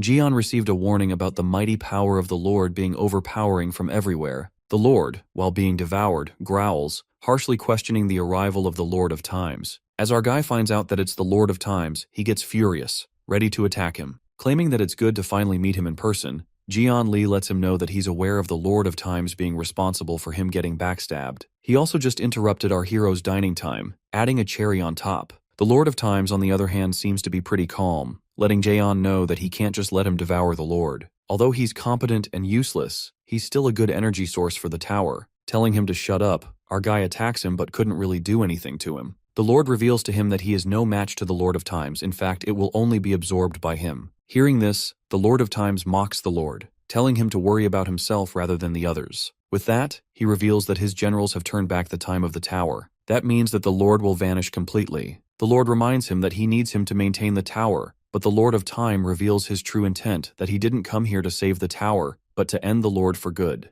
The Lord bursts out, calling them ungrateful bastards who took everything away from him and treated him like trash. To his ill fate, the Lord was killed by the Lord of Time. After that, our guy guesses that they're tangled up in a fucked up business as well. The Lord of Time agrees and expresses that life is pretty much similar everywhere, revealing that it's not his time of departure since the time-space is collapsing. The monarch alerts Gion that the tower's time will be reversed and reset, so he may do whatever he wishes with it, telling our guy to consider it as a token for interrupting his meal. But our stubborn main character decides not to let the monarch get away like this. But the monarch gets lucky this time as our guy tells him to be patient since it's not just the right time. Our guy declares that they will meet again, and with that, he departs from there. Later, Jian returns to the real world, not happy with the fact that it didn't go as planned. Hugo calls him out as our guy awakes. Our fella then looks behind only to find Hugo and Sungjae fighting an army of monsters. The generals, referring to Gaon, ask him what he did to the Lord of Space-Time that made him burn like that. Our hero then analyzes the dead body of the Lord, seeing him burnt to a crisp. Jian then warns Taek-soo and Sung-jae to duck as he uses a powerful attack. With most of the monsters now gone, our boy addresses the generals, stating that he's in a bad mood because of their boss. The generals tremble in fear when they see the disaster god furious. Jian reveals to them that he has nothing to do with the Lord of Space-Time, but their scaredy cat boss. The general gets furious over Jian bad-mouthing their lord, and as he threatens to rip his body into pieces, a huge number of monsters appear. All of the monsters appear to be red class or higher. Sung Jae gets terrified and wonders how his uncle stayed in a hell of a place like this for 20 years. Our hero then reminds him of the training he mentioned earlier and decides to demonstrate for him a little before the training begins. Jian instructs his nephew to watch and learn since Sung has always wondered how to survive and fight for 20 years. While Sung sees this as a golden opportunity to learn, Gaeon lures all the monsters to attack him. Our guy feels sorry for lying to his nephew, but can't let someone else defeat these monsters when he, himself, is too freaking excited to get a chance to crush them all once again in the tower. Looking around the mess our guy just made, the general wonders if they're still going to continue the fight. The generals try to find the humans' whereabouts but are left in disbelief upon seeing the damage Gion has caused. Our guy sarcastically confirms with them if they're the generals as he shows off his power. Archer behind his back witnesses the scene and learns that Gion was stronger before but now he's just unparalleled. After our guy got his dignity, no one can imagine his limit. Our guy makes it clear that the generals are no match for him, demanding them to bring someone like the Baron. The generals shut up our disaster god and tell him not to compare them with someone who has already lost, justifying that they would have been stronger if they were given the powers of the lords. Our guy learns that they have the same hierarchy system as them. The generals and the lords must be the same as the saints and the zodiacs. Gion supposes that these two generals haven't been authorized with the power of the lord yet, or maybe he's just too strong. As Gion concludes he's too strong for those two, Sung Jae cheers for his uncle since he knows he's the best. Just then, our guy points at his nephew and orders him to fight the monsters in his place. Hearing this, both the general and the red-haired kid are left in utter shock. A few hours later, the scene takes us to Jeonli Tower, which is the second sanctuary for Ophiuchus. We see our guy welcoming Yuha and Kali as they come back after their first mission. Upon being asked about the mission, Yuha appears to be totally satisfied. Our guy then addresses Kaylee and asks her the same thing, to which she just sulks and sag. But our guy ignores the details and decides to give it to Kevin later. Our guy then asks about Steven's remakes on his arm, and Yuha responds that Steven was more than satisfied. In fact, he was supposed to come here to ask about the other arm. Hearing this, our guy thinks of Leo as a greedy bastard. Just then, Yuha spots her dad who's been sighing and asks him the matter. Taesku grabs Gion's neck and can't believe that our guy actually did that. We are then taken to a flashback, where we see Gion telling Sungjae to fight the generals instead of him. He tells Sung to take it as a part of training and instructs him to go and defeat them. The red-haired kid tries to make his uncle believe it's impossible, but Gion assures him, stating that he's already drained their energy. While the generals object to fighting with a kid, Gion is bored since the generals said themselves they lost to him since they weren't granted the powers of the Lord. Therefore, in order to make this a fair fight, Gion, who's too strong for them, puts them against someone on their level. The general thinks he's mocking them, but our guy tells them not to be upset since Sung Jae is the candidate to be his right arm, although he's 4th place out of 4. Sung Jae gets insulted, yet praised at the same time, but being positive, the words about him being Gion's right arm echoes in his mind. Archer interrupts and reminds Gion they're freaking generals they're talking out, but his son Sung Jae cuts him off, confessing that he's the right arm of Gion Lee and the first disciple of Ophiuchus, so he will take over from here. Hugo calls him an idiot for his foolish choice. In the present, Yuha assumes her dad is worried about Sung Jae being all alone. The restless Archer shakes Gion like a ketchup bottle and freaks out, wondering what if Sung gets hurt, or worse. However, Yuha thinks that Hugo is being too soft for Sung Jae. And since her bro is one of the disciples, in order to become Uncle Gion's right arm, this risk must be taken. In her opinion, Sung has already gone through a few crises, therefore he should be fine. Kali agrees with Yuha on that and Gion as well, while he blinks at Hugo with an evil smile. Our guy tells Taeksu not to worry about Sung Jae, since he can get to the Demon Tower in no time in case anything goes wrong. After that, Taeksu asks him about his plan, and our boy reveals that he's now heading to Virgo's place to face the Rotten Crab.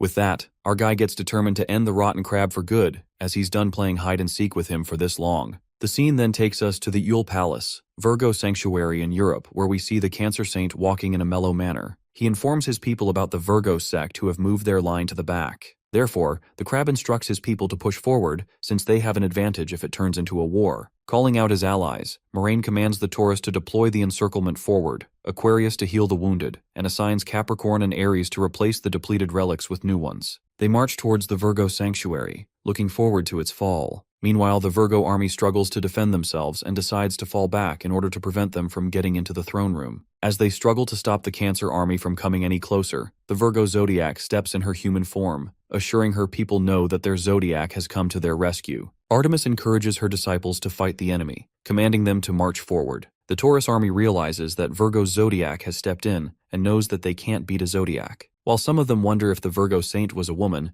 Kevin roars out of embarrassment upon hearing that. At that moment, the Cancer zodiac decides to step in as well, while Artemis uses the Virgo skill, Meteor of July, to attack him. Jean-Louis Morin manages to block Virgo's skill, which means he's using his zodiac too. Moraine gets confident since it's nothing new for him, and plans to make the fight difficult to end. Karkanos, the crab, tells Artemis that it's their rematch now. Meanwhile, the Virgo zodiac exactly hoped for this to happen, and plans to put an end to this mad fight. The palace shakes with thunderous roars of explosions, and while everything's dismantling, the journalists report that the allied force led by Cancer is invading Virgo, and an intense battle is underway. The rumbling gets stronger and the force is so intense that the journalists fail to stand on their feet. However, something more jaw-dropping grabs their eyes when they witness that it's not the fight between two saints, but the two zodiacs. On the other hand, our guy is surprised by the Virgo and Cancer zodiac appearance as he's watching through Haley's mirror. Gian is disgruntled to see the evil bastard crab causing trouble again. Just then, Gaon is interrupted by Callie, who gives him something to take just in case. On the battlefield, Artemis commands the disciples to charge at the enemy to protect their sanctuary,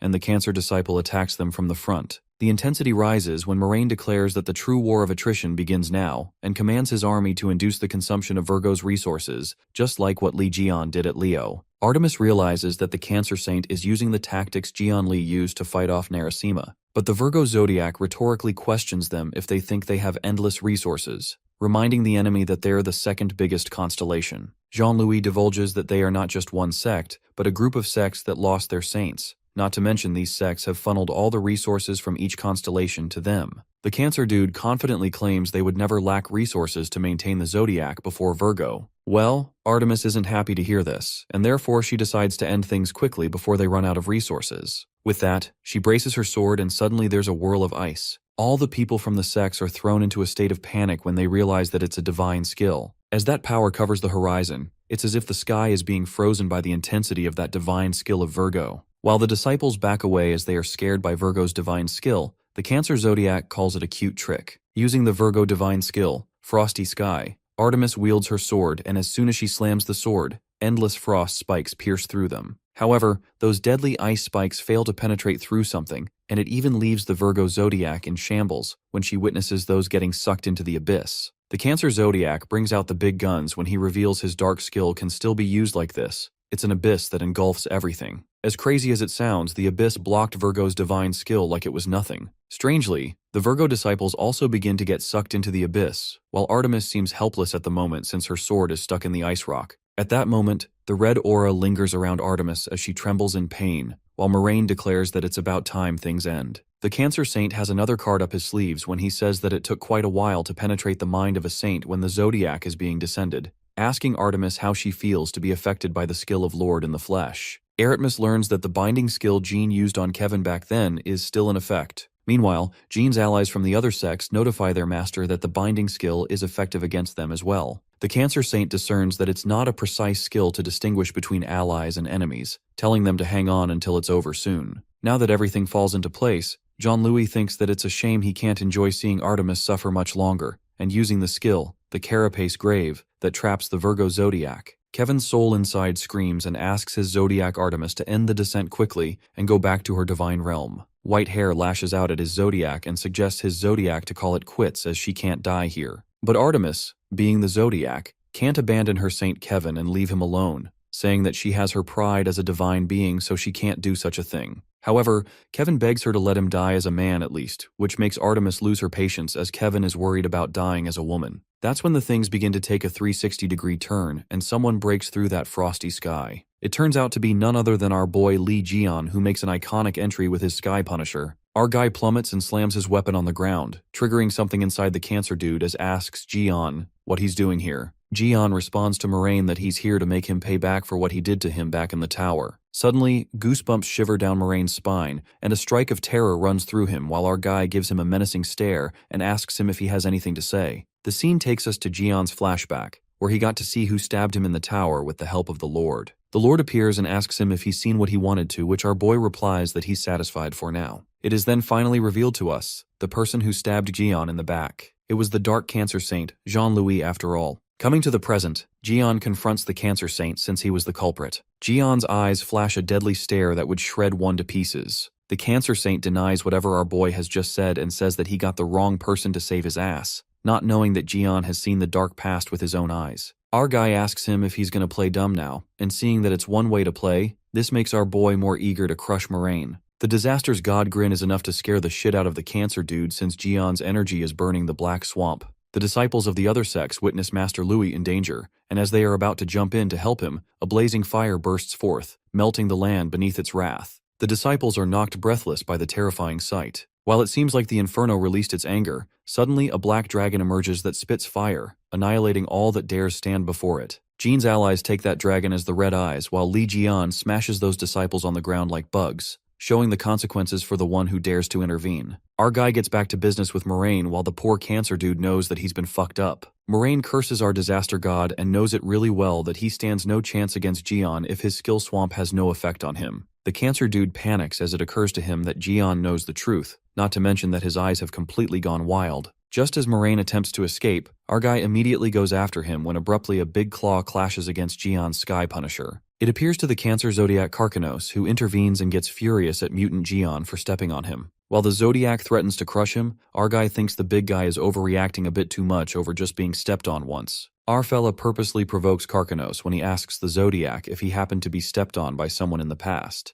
Our guy hits right on spot when he triggers the Dark Cancer Zodiac as he shudders at the shameful memories of the past. The Zodiac gets furious and unleashes his true power. The Cancer Zodiac summons all the other Zodiacs from the sex, and the constellations that made an alliance with Dark Cancer begin to send their resources. All the constellations spill forth a violent cascade of power, and that swamp starts to suck the disciples inside as they scream for their life, wondering where Jean-Louis is. The system warns the Virgo Saint that the darkest star's power is engulfing everything nearby, and the integrity of the surrounding won't be able to withstand it. Artemis wishes she could do something if it weren't for the Cancer's binding skill. She tries to make the other Zodiacs understand that Karkanos' swamp is not only damaging them, but everyone. However, the Zodiacs remain silent, and Artemis calls them a bunch of fools, realizing that the Zodiacs are willing to endure this much just to end her and Li Jian. On the other hand, Jian is left with no choice when he calls out Lime, who plops on Artemis's head. Lime begins to swallow the red energy, and the Virgo Zodiac could feel the binding energy getting weak. At that moment, our boy calls out the crescent moon, referring to Artemis, and elucidates that as long as Lime is with her, the binding skill will be weakened. Our guy thinks Artemis can move in this state and commands not to let the other Zodiacs interfere, affirming that the Red Eyes will help if needed. Artemis asks him what's his plan, and our guy confesses that he's getting into the abyss. But she reminds Jian that's the abyss Karkanos created, and our guy goes in there exactly for this reason. Our fella feels that the abyss holds something important, and just like that, he withdraws the power of the Serpent Master, which makes him vulnerable to the power of Dark Cancer. Without a thought, our guy jumps inside the abyss, and for him, it's not an abyss, but a sewer. Lee activates his 13th sense to scan the surroundings and detect the energy of the Dark Cancer. In a split second, Jian spots the core of the Cancer Zodiac when suddenly he gets notified about sensing multiple refined energies of Karkanos. Just when our boy looks around, he's astonished by the several cores that scatter through the abyss, similar to Krabs' cowardice clones. While our guy is a little baffled, a voice calls him out, saying that Jian looks confused. In a flash of a moment, Karchinos appears behind him and admires Gaon's courage for jumping into his abyss to go after his core. The Cancer Zodiac caught Lee off guard and surprised Lee with a split core. However, our guy drops an even bigger bombshell when he grasps the real core. Karchinos lashes out and asks Gaon where he got the part of his core, upon which our guy reveals that one of his followers gave him this as a sign-up gift. Jian then tests if it's the real core he's holding. The scene flashes back to earlier where Kaylee gives Jian Kevin's prosthetic arm, holding tight to the core it extracted earlier. The relic, the right arm of Frost's Swordmaster, obtains the core fragment of the Dark Cancer. Coming to the present scene, our guy questions the Crab Zodiac if he wants to bet to figure out if it's a real core. Suddenly the core begins to glow and Karchinos tells Gaon that he may hold a part of his core, but it's still under his control. The Zodiac calls Lee a fool for taking it out in this abyss, and that's when our boy does something insane. He chews on the core. Our guy, unbothered, keeps munching on the core while Karchinos thinks he's out of his damn mind. After gulping it down, our fella makes a disgusting expression as the core tastes like crap and suggests the Cancer Zodiac to change his title to Dark Crap. Jian prefers eating dirt like he did in the tower, and while Karkanos tells him to stop with the taste reviews, our guy couldn't help but complain that it tastes like shit. After he finishes eating the core fragment, the power of the Dark Cancer taints the body of the Serpent Bearer, and the erosion starts. Curious to see where this goes, Jian doesn't even activate any defensive skill on his own, and he grins, revealing that the more the Zodiac's power taints him, the more it will reveal about him. Being the ultimate mastermind, our guy uses the Cancer Zodiac's core power to taint him and then activates the 13th sense. Moments later, Jian finds the inner core of the Dark Cancer Zodiac and he immediately runs for it. The crab freaks out and understands this was Jian's plan all along, and our guy admits, saying this is the very reason he endured the crap taste of his core. Our guy crazily dashes towards the inner core with his Sky Punisher. Soon as the weapon hits the core, the absorbed energy of the inner core cancels out the power of the Sky Punisher, resulting in Sky Punisher's power weakened. The inner core of the Dark Cancer absorbs the power of the Baron's axe, and surprisingly, the energy of the inner core is very similar to that of the Lord's. Our guy is unable to cut through the core as he finds it tougher than he'd thought, plus the inner core does not get damaged even from the Sky Punisher or the axe. Just then, Carchinos asserts that it's not that easy to harm a core of a Zodiac and attempts to attack him. But our guy, who's too busy to come up with something, smashes the ugly crab bastard away. Li Jian, using telepathy, communicates with Red Eyes, the black dragon. The dragons get the signals from its master Jian. With a thunderous roar, flames poured from the beast's jaws. The dragon exhaled doom itself, flames that tunneled deep into Carcino's abyss while the Cancer Zodiac was left staggered by the sight of a dragon. It turns out that the Sky Punisher shared its location with the Red Eyes, and while the fire burns Carchinos, our guy asks him what he should do with him now. Jian buys himself some time and contemplates that he can't just infuse more power into the Sky Punisher, or else it'll break and the axe will only transfer its power to the core. That's when something strikes his mind. On the other hand, the flames rain down on Carchinos, who gets burned, but the Zodiac doesn't back down, and clarifies that Jian can't defeat him with an attack like this. Suddenly, yellow energy begins to surge and Gaon, being a total lunatic, pulls out a freaking Narasimha's fang that he extracted himself. Carchinos recognizes that it's the lion's fang, and our guy grins as he holds that big-ass fang, knowing that this will not be weakened by Carchinos' energy. With that, our boy forcefully slams the Zodiac's fang on the inner core, which finally breaks, and blood spills from Carcino's mouth as the core is damaged. As that fang pierces into the core, Jian is astonished as his attack was more effective than he'd thought. Carcino struggles and our guy calls him a crap bastard. As the core is destroyed, those souls break free and Gion shows Carcinos all these souls and demigods he has consumed that are begging for help. Our guy calls Carcinos a literal monster while the crab screams out of anger, responding that there's nothing wrong in that and justifies that he filled the abyss in his own way by consuming souls. The Cancer further reveals that's how he got his powers and made it all the way up here. But Carcinos infers that Gaon is no different from him, since he also doesn't hesitate to use any means necessary to fulfill his goal. Our guy agrees that Carchinos did not get him all wrong, and gives Cancer a wisdom of hindsight that he wouldn't have messed up with him in the first place. Jian claims that he's going to grind them both and pull the inner core out of the place. The Fang's lighting strings tangle the inner core and pull it upwards, while the lighting energy also hits Carchinos as he's freaking out. The Cancer Zodiac witnesses how they are all planning to pull his core out, and looks at the dragon using the lighting ropes to tug the core above. While Cancer underestimates their power, there comes another help to hand,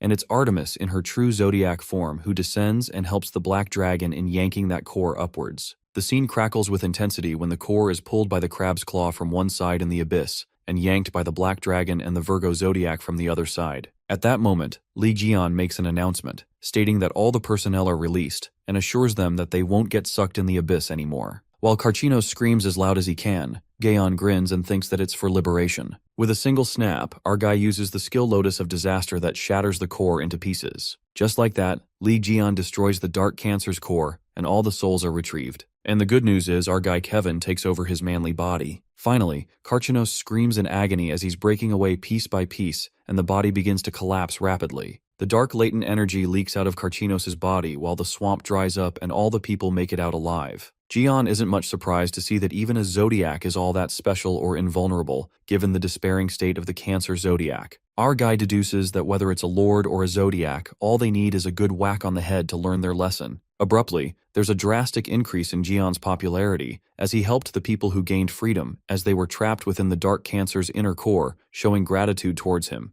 As the crab is withering away, our guy casually holds the axe and assumes that the Dark Cancer is much weaker now, asking Carcinos how he wants him to end this. Dark Cancer trembles and tells Jian what he's been through to save that much energy. The crab threatens our boy that he won't let him leave this place alive. Carcinos blames our guy for losing everything he had, and with an ounce of energy left in him, he uses it to attack Jian with spikes, wanting to tear his body into pieces. But our crazy fella listens to his blabbing and allows him to say whatever he wants. The Dark Cancer loses his shit and attacks Jian with the spikes emerging, but our guy evades each blow spectacularly. Our guy breaks those tentacles and summons his achievement rammer. He then uses it to smash the crab's head, whacking the daylights out of him. The Dark Cancer crab gets squished like a lifeless creature. Looking hideous as ever, the crab couldn't accept the fate that he called upon himself, and it appears that Karkanos is in shock from revealing his true form, writhing in agony. Our guy looks at Cancer and understands why it gathered the energy to hide its ugly ass, given that the shell is now completely broken. The Serpent Bearer's hostility towards the Zodiac, Karkanos overflows as Jian is about to use the divine power, Death, against him.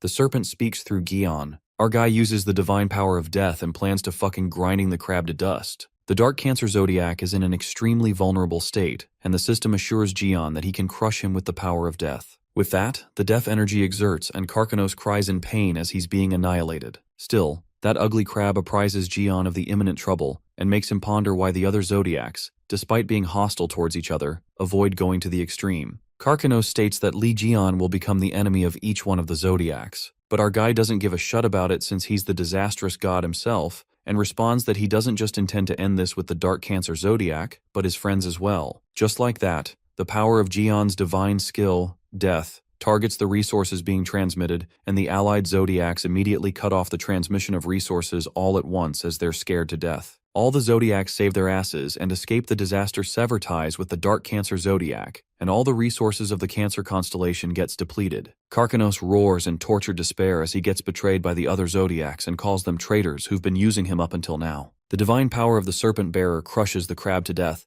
and as he breaks away, our boy grabs him. Jian states that the rotten crab was done the moment he was in his grasp. While our boy tortures the rotten crab like hell, Dark Cancer yells in excruciating despair and warns him that someone will follow in his footsteps and become the new Zodiac of Dark Cancer. Eventually, Karkanos finally meets the end he deserved. Our boy kills a freaking Zodiac, leaving the whole Virgo sect in utter chaos. The crab disappears, and the Zodiacs are agitated as they can't make sense of what has happened. Jian peeks at the other divine marks and warns them to be ready, as they're the ones he's coming for next. The Zodiacs don't dare to argue with the Jian, the strongest of them all, and save their asses by retreating to the divine realm. After a while, inside that damaged crab shell, there comes the real rotten crab, Jean-Louis Morin, who squirms out the crab's body on the brink of death. Wriggling like an insect, Morin didn't expect that Jian would kill a Zodiac. Morin crawls with his lifeless body when suddenly our guy, being a true menace, separates Jean's head from the body. Our hero is pleasant at the sight while Morin gives up, admitting that not even a Zodiac can stand up to him anymore. Our guy holds the crab's head and tells bastard Jean-Louis to die already. Even with his head decapitated, Morin is aware that he won't last much longer without his Zodiac, and asks Jian to at least hear his last words, quoting that there's affection in hatred. While our guy tosses his head, Morin finds it funny to confess this in his last moments, uttering that stabbing Jian in the back in that tower was quite enjoyable. These words really make our guy go insane, and he brutally smashes Jean's face as the blood splatters everywhere like a succulent tomato. Mayhem sparks among the Aquarius and the other sect's disciples as they realize they're no match for Jian. All of the disciples run away in a split second as the fear of Li Jian runs deep in their blood. After they retreat, the Virgo sect celebrates their victory, and Artemis expresses her gratitude to Jian as she was able to protect her sanctuary. But our guy tells her not to try to end this with a heartwarming atmosphere, as he's not done yet. That's when Jian elaborates that he's gone through all the memories of the tower and witnessed a strange scene from it. Our guy reveals that he saw Artemis, Libra, and the crab having quite a long conversation on the very same day he entered the Tower of Demons for the Red Eyes raid. Jian declares that he deserves an explanation about it, while the Zodiac is left speechless. The scene then takes us to 20 years ago, in the Tower of Demons, the day Li Jian went in for the Red Eyes raid, where our guy is slashing through the endless monsters. Jian speculates that the monsters might be respawning, or they are being summoned here from somewhere else. While his mind is clouded with doubts, he's interrupted by Hugo, who tells him to move to the next floor. However, our boy refuses and tells Taixu to head back to the entrance to make sure no monsters escape from the tower. The rest of the saints move along with Gian. Taixu questions Li about what he's talking about, and our guy feels like something's off here, dwelling on the possibility that the monsters downstairs might be getting out of the tower. While they know the four saints are already guarding the outside of the tower, Gian confesses that he doesn't trust them and sends Taixu because he trusts him. Taixu heads downstairs and feels frustrated as he always gets stuck with stuff like this. As Taixu's walking, someone stands alert to ambush him when suddenly Kevin Azar points his sword at the girl's neck, commanding her to stop. The person turns out to be the Pisces saint. Fish and Kevin asks her why she is following Archer. Kevin demands a reason that makes sense and questions Fish if she was trying to harm Archer because of the competition between the constellations in this situation. Fish responds that it doesn't matter if the order changes and concludes that getting rid of Kevin first is better. Suddenly, Virgo is ambushed by the dark Cancer saint, Moraine, but before he can counteract, he's tangled by Libra's golden rope. The Pisces saint casts her skill, the silence barrier, to peacefully wipe out the Virgo saint. While Kevin couldn't make sense about why they were using Libra's rosary, Moraine brutally stabs Virgo in the chest and uses the binding skill on him to make him forget this. Moraine takes a sigh of relief as things almost get tangled up. Given the location, the Pisces saint deduces that the weak mental barrier of the saint is easily invaded by the Lord's skill. Moraine lets out that it's not time to feel relieved and tells Fish that it was a close call since she almost jeopardized the whole thing. Fish feels glad that at least Hugo didn't notice thanks to the silent barrier. She apologizes to the Cancer saint as she's not used to these kinds of ambushes when suddenly Fish transforms into Giselle Lawrence. It turns out that she was Giselle from the beginning, the Libra saint. After that, Moraine asks her what they should do with the Virgo saint when Giselle expresses that Kevin Azar is the most dangerous one to watch out for, aside from Gian and Hugo. Giselle orders Moraine to kill the Virgo saint and affirms that she'll cover up the aftermath. The Cancer saint follows the orders to stab Kevin when suddenly a barrier blocks his attack. As Moraine is left disoriented, it turns out to be Artemis who protects her saint. Giselle smirks, saying the Zodiac who wraps her saint in the folds of her skirt has arrived. Giselle greets the Crescent Zodiac, and Artemis reveals herself in her spiritual form, whose power greatly diminishes due to the influence of the tower. Artemis asks Giselle what the hell she was doing to her saint, and she shamelessly confesses that it's her last chance to get rid of Gion's followers. The Virgo Zodiac lashes out and warns Giselle not to dare touch Kevin and states that she refuses to overlook the violation of the constellation's rights, despite how Libra is acting recklessly since she's allies with other Zodiacs. Being an over-the-top bitch, Giselle challenges Artemis to stop her because she knows if the Zodiac descends, she'll be pretty weakened due to the influence of the tower. Artemis grits her teeth in anger, and Giselle lets it slide this once that Virgo is not helping in her evil plots, but the majority of Zodiacs have already agreed to eliminate Gian from his operation. Giselle clearly warns the Virgo Zodiac not to interfere in their plan, and being the bigger person this time, she says that she's not planning on creating any difference between her and Artemis. The Libra Saint then gives Artemis two choices, either to keep quiet about his forever in exchange for saving Kevin, or come down and face her along with the other Zodiacs in the tower on her own. Virgo is left to make an arduous decision, and eventually she surrenders before Giselle Lawrence, agreeing to save Kevin. Moraine is glad that she's come to her senses. But this doesn't end here when Giselle takes out a key, thinking it's a good idea to have some insurance. Libra inserts that key into Kevin's head and reveals that she's implanting a mental restraint skill in him. Artemis could feel it clearly and concluded that it was the energy of the Lords. Coming to the present scene, the Virgo Zodiac explains herself, and our guy is pissed off that Artemis knew it all along, yet stayed quiet. Kevin also lashes out at his Zodiac, and Artemis drops her head in her shame, justifying that she couldn't do anything else at that moment, as there was no way she could face all those enemies alone. But Artemis reveals that after Gian was resurrected, she believed they could get out of this situation, so she cooperated with everything. Kevin scolds Artemis for the real problem that she even listened to the words of Libra in the tower from the start, and asks her if she thought he'd be happy to survive. Poor Artemis bawls her eyes out as it seemed the only way to save Kevin back then. Nonetheless, Jaeon understands the whole thing now, and suspects that it was probably Jean or Giselle using transformation skills when they went to Sebastian. Our guy ponders that the main problem is that Libra used the power of Lords, and through several circumstances, it's certain that Libra was colluding with the Lords. If that's the case, it all makes sense to Gian that Giselle was using the Lord's skill, but it still has left a bad aftertaste. Our guy obtains the mysterious key the Dark Cancer and Libra were using. On the other hand, Kevin is being a dramatic ass as he declares that he's leaving the Virgo sect, given that Artemis hid such things from him. While Artemis thinks he's being cruel now, our guy tells them to cut the crap since it's annoying. It seems that Artemis is screwed. However, our guy chooses kindness and says that it's true the Crescent Moon helped him from behind even when they were fighting Libra, and decides to call it even with no more debt from him. The Crescent Moon is relieved and thanks Gian while our boy asks Kevin what he's planning for now. Abruptly, Kevin Azar tugs his badge and tosses it to Gian. It occurs that the saint hands him the badge symbolizing the Virgo constellation. Therefore, Kevin Azar transfers the full authority of Virgo's divine cadre to Li Gian, which leaves our boy slack-jawed. As the Virgo saint requests to serve Ophiuchus, the Crescent Moon asks if he's going to leave the Virgo constellation. However, Kevin clarifies that it's not it, but the debts have to be settled. The saint acknowledges that even today it was thanks to Li Jaeon that the divine cadre could survive, and Kevin himself hasn't even accounted for the debts they previously owed to Jaeon. Moreover, the saint takes into account how Artemis kept silent about what happened in the Demon Tower, and while he understands why his zodiac did that, from Kevin's perspective, this is not something he could forgive. He makes it clear to his zodiac that they are different individuals, as he doesn't care about how she settles her debts with Lee, but Kevin settles his debts in his own way. This is the only time Kevin Azar kneels to Gion and represents his sect, expressing his thanks to Ophiuchus for the help he's provided to them. Additionally, he hands all the authority of Virgo over to Ophiuchus. The disciples of Virgo have no choice but to follow their saint as they kneel to Gion. Kevin declares that they'll strive to bring success to both divine cadres as they serve under Ophiuchus, asking Lee to accept their request. As Artemis watches her saint in awe,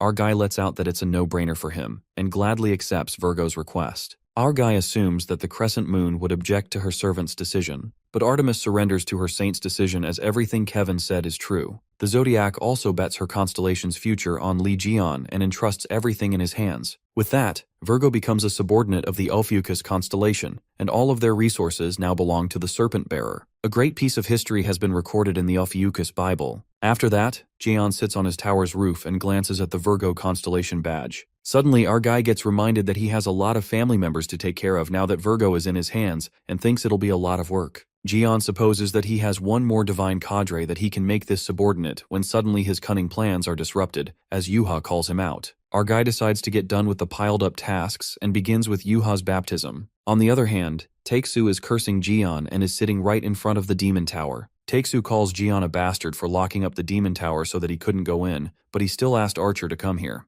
It turns out that Lee puts a certain time limit that no one can enter until disciple Sung Jae completes his training except the Ophiuchus' divine god and saint. Hugo furiously backs down as he can't do anything since it's the god divine's authority, but he finds it weird that he can't enter the tower despite the Ophiuchus saint. To make it worse, Hugo gets notified that his entry is not permitted since he's a temporary saint. Along with it comes an offer when the system allows Hugo to enter the tower, on a condition that he becomes the Ophiuchus' official saint. Hugo ponders about becoming Ophiuchus' official saint. However, he refuses to go back to being Gion's lapdog. To ease his decision, Apollo appears and pleads with Hugo not to leave and even asks him what he'd like to eat. The Sagittarius divine god even offers to pay interest on his house repair loan. While the divine god bawls his eyes out, suddenly, Taeksu freaks out when he witnesses the Ophiuchus energy bursting out of the tower. Hugo learns about his daughter Yuha's baptism in Ophiuchus, and his dramatic ass spirals down in disbelief, screaming at Gion to keep his hands off Yuha. Just as Hugo rushes to interrupt the most awaited baptism of his daughter, he's grabbed by Apollo, who begs for an answer before he leaves. Apollo's giant hand grabs Taeksu at such an important time, not letting his saint go at any cost. Taeksu is gripped by the unmatched love of his divine god. The scene then switches to Yuha's baptism, where she's in memory of the Ophiuchus and witnesses the serpent being stabbed to death. In the memory, the serpent roars and collapses. She wonders if it's something that has happened in the past, and assumes that she's watching someone's memories right now. Moments later, she witnesses Gion weeping as he holds onto a lifeless hand while the people cheer for the 13th saint that has appeared on the land. The people danced with joy for the 13th saint to save mankind while Lee Gion drowned in the sea of sorrows. Yuha recognizes that it's Uncle Gion who looks a lot younger, and she finds herself standing on the constellation Gion Lee's palm as she calls out his name. Eventually, the baptism ends, and our boy pats Yuha's head, who's gushing with happiness. She gets promoted to the SS rank, and Gaon tells her to leave his hand if she's done, as Yuha seems to be holding his hand for quite a while now. But the reason she's holding on to is Gion's excruciating memories that she saw, and she decides not to talk about it with him. However, their moment gets interrupted by Taeksu, who's burning with fury and uses the skill God of Gaze to find his daughter.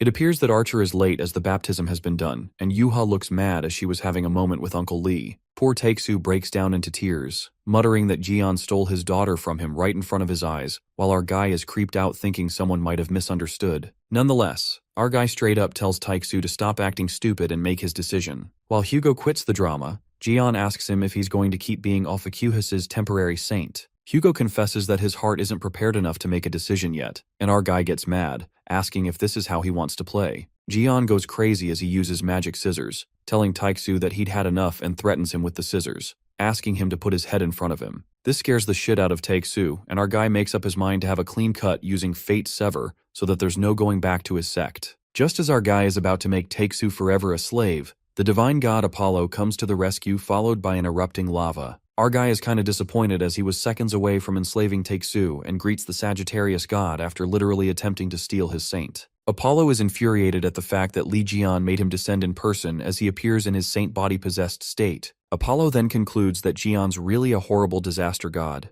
Moments later, Kaylee delightfully comes along with the pile of papers as Jian assigns her a task and tells her to write a 500-page self-introduction letter if she wants to become an official disciple. Kali is ready to present her life's masterpiece with great literature. In her delusions, Gaon makes her a saint after reading her letter while Yuha is infuriated. Kali then calls out Jian, but at that very moment, a gust of blazing fire burns the 500 long letters in a split second. It appears to be Apollo's blazing entry as Jian makes him descend in person. Meanwhile, it happens, Kali watches her letter turn to ashes. She loses her shit and lashes out at God Apollo while Yuha grabs her and tells her to hold it in. Our guy then asks Yuha and Kali to leave as they're talking about something serious. As poor Kali is freaking out, Yuha believes that things should be fine if it's Dad's divine god. On the other hand, Apollo is not happy with the fact that Jian summoned him like that, and our guy justifies that this is him being courteous already. Nonetheless, Jian gets right into this as he has a lot of questions for the scorching sun, Apollo, and states that he discovered something strange after appointing Hugo as his temporary saint. Lee reveals that he received a standard contract between the divine god and the saint, claiming to find some strange sentences in it. Jian states the sentence from the contract that says, "As the price of the saint, receiving the power of the divine god, the saint's soul will be offered to the divine god after they die." This doesn't settle well with Jian as the divine gods go on talking about lending their power and saving humanity, yet they hold the saint's soul as collateral is absolutely absurd. This leads Jian to ask Apollo if all the 12 divine gods do the same. The scorching sun asks Jian if he thinks the divine gods should lend their powers to Earth for no price whatsoever, and makes him realize that the divine gods do not do anything out of pure goodwill by now, though. Our guy is left speechless since Apollo is acting shamelessly. That's when Apollo makes Jian count the things divine gods do for the saints, plus the various kinds of payments that the disciples make, and the saints' souls are the most expensive prices which the saints need to pay for. Jian then asks Apollo what the divine gods do after collecting their souls, and remembers that's what the rotten crab did. Our guy wonders if these so-called divine gods are calamities, and Apollo reveals that their souls are generally used as nourishment for the eternal life of divine gods and the inheritance of the zodiac. Beyond that, the Sagittarius god clarifies that how each divine god uses them is none of his concern. There are also some who make that payment in advance, knowing that Gion knows that person very well. Our guy gets the hint that Apollo is talking about the super trash Estrella, while Apollo nods, elucidating that the soul of Giselle Lawrence, the former saint of Libra, was collected, and her divine god took over her body. Jian asks Apollo if he's going to take away Taeksu's soul one day, and the scorching sun confesses that he does not need Hugo Otter's soul since he also got the payment in advance. That's when Apollo opens his hand, and 2 souls linger above his palm. The souls turn out to be the souls of Hugo's parents, Emily Otters and Sam Otters. Jian gets furious as he asks Apollo what he plans to do with Hugo's parents' souls, to which the divine god responds that he will do nothing with the souls. Apollo further reveals that this occurred when his servant had just awakened as a new saint and was killed by a calamity, so he simply saved their souls and held on to them. Apollo admits that he did list it as compensation when drafting the contract and hopes that Jian would understand, because even divine gods are bound by certain formalities that don't even make sense. With respect to taking their souls, Apollo discerns if the divine god is willing to take the loss,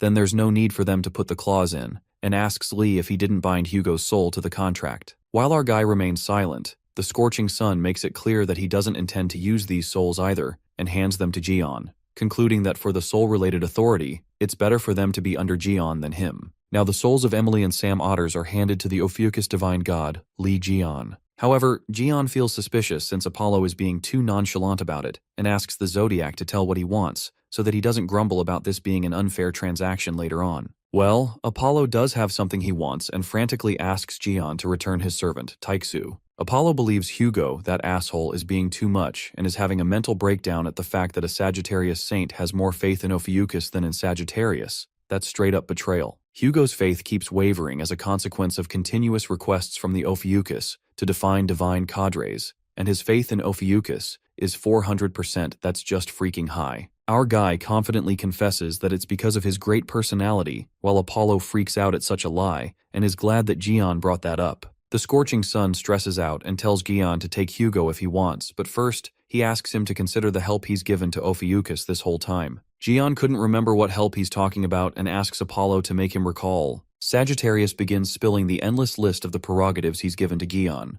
like how Apollo gave him the artifacts as thanks for looking after his servant Taiku and asked Gion to pay him back later on. Secondly, 20 years ago, Apollo was the one who prophesied the danger for Gion, which he called bullshit, and totally ignored it though. Thirdly, Gion makes use of his servant Taiksu as he pleases, reminding him how the scorching sun stood by when he fought Libra. Not to mention that Apollo returned the souls that were mentioned in his contract. Apollo finally hits the end of his tolerance bandwidth when he rolls on the ground while Taiksu tells him not to do it with his body. Our guy guesses that Apollo completely loses it when he has an outburst and asks the Zodiac if he lost his screw or what. As this shit continues for quite a while, Gion eventually acknowledges that his relationship with the Sagittarius divine god has been pretty good. He admits that Apollo was his biggest form of support. Meanwhile, Apollo's dramatic ass goes on a rampage. Our guy admits that he did go a little overboard. Just as Gion is finally about to set things right, Apollo ruins it all when he grumbles that he has thrown a ton of curses at him back when the rest of the divine gods cursed him 20 years ago. Apollo regrets being nice to someone and confesses that all he did was curse Gion with something like a drastic change in appearance and impotence. As soon as Apollo spits out these words, something inside our guy shatters, because a man's worst fear is dysfunction. Well, almost felt pity for the sun god until he messed with my bro and gave him an impotence curse. The scorching sun realizes that he'd fucked up while Gion monstrously asks him to repeat that again. Knowing that he's screwed up big time, Apollo L sits on the edge of the building. Apollo tells Gion to continue to work well together, however, he now could not escape our boy's wrath. While we do get it, there's a reasonable crash out on both sides. Apollo took it too far with the impotence curse, and now he gets to experience the menacing side of Lee Gion. Suddenly, there's a power outburst of Ophiuchus on the top of the tower, and Yuha knew this would happen. Gion's fuse burns to the core when he smacks Apollo's face, and reveals that up until now, he thought the reason his body was always in tatters was because he had to use a lot of power, and didn't have a divine god backing him up. But in the end, it turns out it was curses, and our guy furiously asks Sagittarius what other curses were on him. Hoping for a chance to save his ass, Apollo has nothing to hide in front of Gion, and reveals that the other divine gods cursed his life and stats, but all he did was make him less charming, change his appearance, and inflict his impotence. Our guy calls Apollo an asshole because impotency is a huge problem and can't even beat him since it's Taiksu's body. The scorching sun reminds Gion that offset Virgo's debt to him with the help she gave, supposing he can also do that for him. However, our guy straight up refuses as it's way too much for him to call it even. To make it up, the divine god decides to disclose a piece of good information and asks Gion to let him off this time. It turns out that Sagittarius is on the way to betray his own sister, the crescent moon, Artemis, and deep down apologizes for being a lousy brother. Apollo reveals that Artemis has casted a curse on Gion that watches him 24/7, not to mention she's also seen his private life along with everything he did in his private time. Sanity slips away through Gion's fingers as he couldn't process that first he got cursed with impotence that makes him less of a man, and then his privacy gets invaded. Our guy has a valid crash out and takes back the offsetting of debt for Virgo, declaring that both the siblings are dead meat. Poor Apollo still doesn't get spared even after he sold his own sister out, and our guy thinks that Artemis is useless. On a serious note, Gion gives a contract to Sagittarius God to sign, and it appears to be the Ophiuchus Divine Cadre membership contract. Our guy urges Apollo to sign this unless he wants to die. However, the scorching sun simmers with rage when he asks Gion how dare he look down on him, the greater master of light, Apollo. Although Apollo might consider it if it's an alliance, he strongly refuses to be Ophiuchus's subordinate. Apollo declares that he helped Gion as best as he could,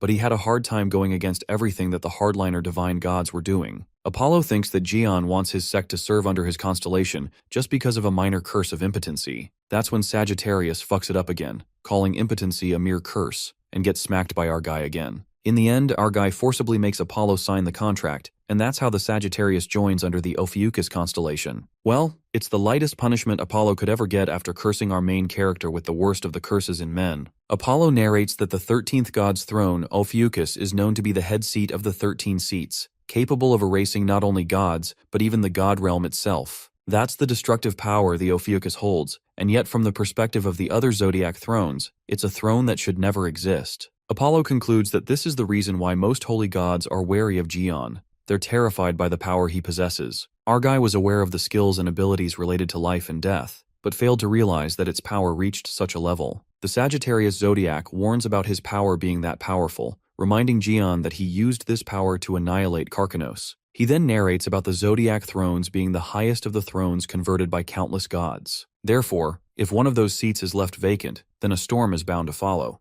Jian asks him if he means that a war for the throne will break out, and Apollo agrees on that, making our guy recall that he has already demonstrated the power to remove a holy god sitting on the throne. That means infinite beings will strive for Gaon's life or power, including the gods, disaster misfortunes from the mysterious civilization, and even monarchs. Apollo tells Jian about the caution from the desires of the transcendent beings, which has no limit to it. Since Sagittarius has now joined Ophiuchus, Apollo proclaims that its safety is now directly linked to him and tells Jian to be fully prepared. The scene takes us to Hawaii, in Ophiuchus's holy domain, the Serpent's Palace, where we see our guy thinking about the conversation he had with Apollo. Our guy thinks Apollo is right about the Zodiac War and plans to be prepared extensively now that he's aware of who his enemies are. Our guy starts upgrading his weapon, using the Sky Punisher, and first he decides to check the enhancement material before he starts. He finds out about the axe of the Baron helmet that contains the power of a monarch capable of neutralizing the holy god. Our boy then chooses to test out the firepower of the Ember of the Sun, which is a fragment of the sun bestowed by Apollo. A tremendous amount of fire pours out which amazes Gian, and he's satisfied by the amount of fire. Our guy peeks at the Fang of Narasimha and thinks of it as a solid material for the frame. As he's waiting for the rest of his materials, his familiars arrive just at the right time. They announce that they've bought the holy god of Cancer's body, just like he ordered. He learns that the corpse of Karkanos is corrupted by the energy of the abyss, which is causing it to have poor compatibility as compared to other materials. Our guy sulks since this thing needs adjustments as well. This looks like a hassle to him, but then he remembers that purification is the type of contamination Aquarius is an expert in dealing with. He knows that a half-assed power won't work to adjust the power of the monarch and the Cancer, and concludes that the teardrop of the goddess is all he needs. The tears of goddess is the sovereign skill of Aquarius that can not only liquefy everything, but is also a miraculous substance that purifies contamination, cures all diseases, and heals any wounds. However, the only way to obtain it is through the power of the holy god of Aquarius. Our guy then plans to find Aquarius and decides to put his slave Hugo on that task. But then he remembers Hugo went to the Demon Tower to find Sung Jae. On the other hand, in the Demon Tower, we see Archer along with the Reliqueen, and the trouble he went through to get Gion's permission to come here, only to find no one. Taixu calls out to his son, and strangely, he finds faint traces of Ophiuchus energy indicating something is wrong. Archer is certain that his son was fighting exactly at this place. To find out, Reliqueen uses a detection skill while Hugo counts on her. The fairy uses the skill of Ophiuchus's avatar in order to locate Sung Jae and discovers that he's being held in an area that's at least a black class zone. Abruptly, her detection is caught by the general, who calls spying a nasty hobby. Wei Yang, inside the Baron's armor, who's present there, asks him if something's wrong, but the general shrugs it off, stating that it's just an annoying fly. The monarch wonders if the detection skill used was the same used by the jerks from those sects. He concludes that they're trying to locate their disciple. The monarch saves them the trouble and sends them an invitation himself. While Hugo and Reliqueen are busy freaking out, the generals appear through the portal. They call out the humans and the holy god of Ophiuchus, and introduce themselves as the direct generals serving the great monarch. The generals cut to the chase and inform them about the 2 human hostages that they've held. In order to rescue them, the generals command Hugo to appear before them through the portal in the sky. Yuha and Kali, who also have been seeing the portal, can't believe Sung Jae is captured by the monarch.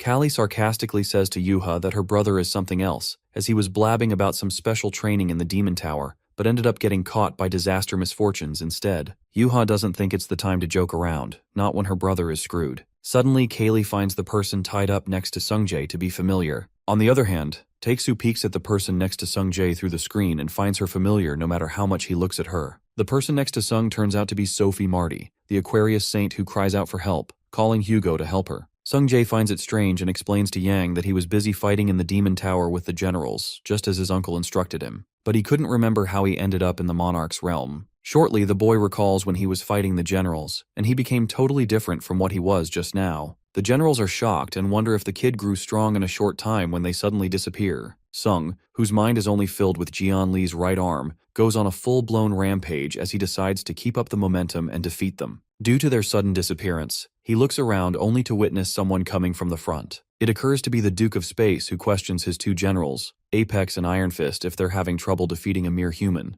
The generals apologizes to the Duke and reports him about the encounter they had with Ophiuchus. Sung Jae, who's now in disbelief as he peeks at the generals being completely helpless in front of the Duke, and wonders why he had to appear now out of all times. The Duke reveals that the power that flows within Sung Jae is the power of Ophiuchus the monarch mentioned earlier, calling him a brat. Duke analyzes that Sung is still very young and inexperienced, but he's sure the boy will grow to become strong very quickly with the talent of his and Ophiuchus's support. Suddenly, the Duke of Space sees the boy as a threat and makes up his mind to end the dangerous human right now. Suddenly, Baron appears and pleads to the monarch to at least hear him. While the Duke is shocked to see Armet alive, the generals Apex and Iron Fist wonder if he came back to life while rewinding the time of the Demon Tower. Baron tries to save Sung Jae and suggests making better use of the kid. He reveals that Sung is the subordinate of the Ophiuchus divine god, so it's a waste to get rid of him. He suggests using him as bait to lure out Ophiuchus. Upon hearing this, the Duke likes the idea of that, and the general thinks it's a good proposition if they can lure out Ophiuchus. They decide to use both the kid and the girl as hostages. With that, they decide to return to the base for the time being. In the present, Sung Jae remembers everything as he sarcastically thanks Yang Wei, who came back to life, as he's the reason why Sung ended up in the monarch's realm. The red-haired kid kicks Yang as he blames him for the circumstances. In Yang Wei's opinion, it's better than dying back there since he had to buy some time. Also, if he had just left Sung Jae dying there, then Jian Li would have killed him. Sung Jae asks the hairball if he has plans on what to do now. Sung Jae calls Yang an incompetent piece of lamb while Sophie cries out for help. The sudden shout of generals shuts the three of them up as the Duke is trying to communicate with the humans. The generals insult the Baron and remind him that his old self was so noble, but now it's nowhere to be found. Baron tries to man up and makes the humans shut up, starting with Sophie Marty, who is willing to communicate. Just then, Wei whispers to Sophie and reveals that he's the Ares Saint, assuring her to stop crying since it will just make things harder for them. Yang tells her to be quiet, but Sophie is scared to death as she assumes it's her last moment and screams loudly. Out of nowhere, Marty shouts out Hugo's name, and that call for help brings about a completely unexpected miracle. Yang Wei wonders if the appearance that was just made was Hugo. The generals remain in shock as fire destroys the place, and we see Sophie coughing.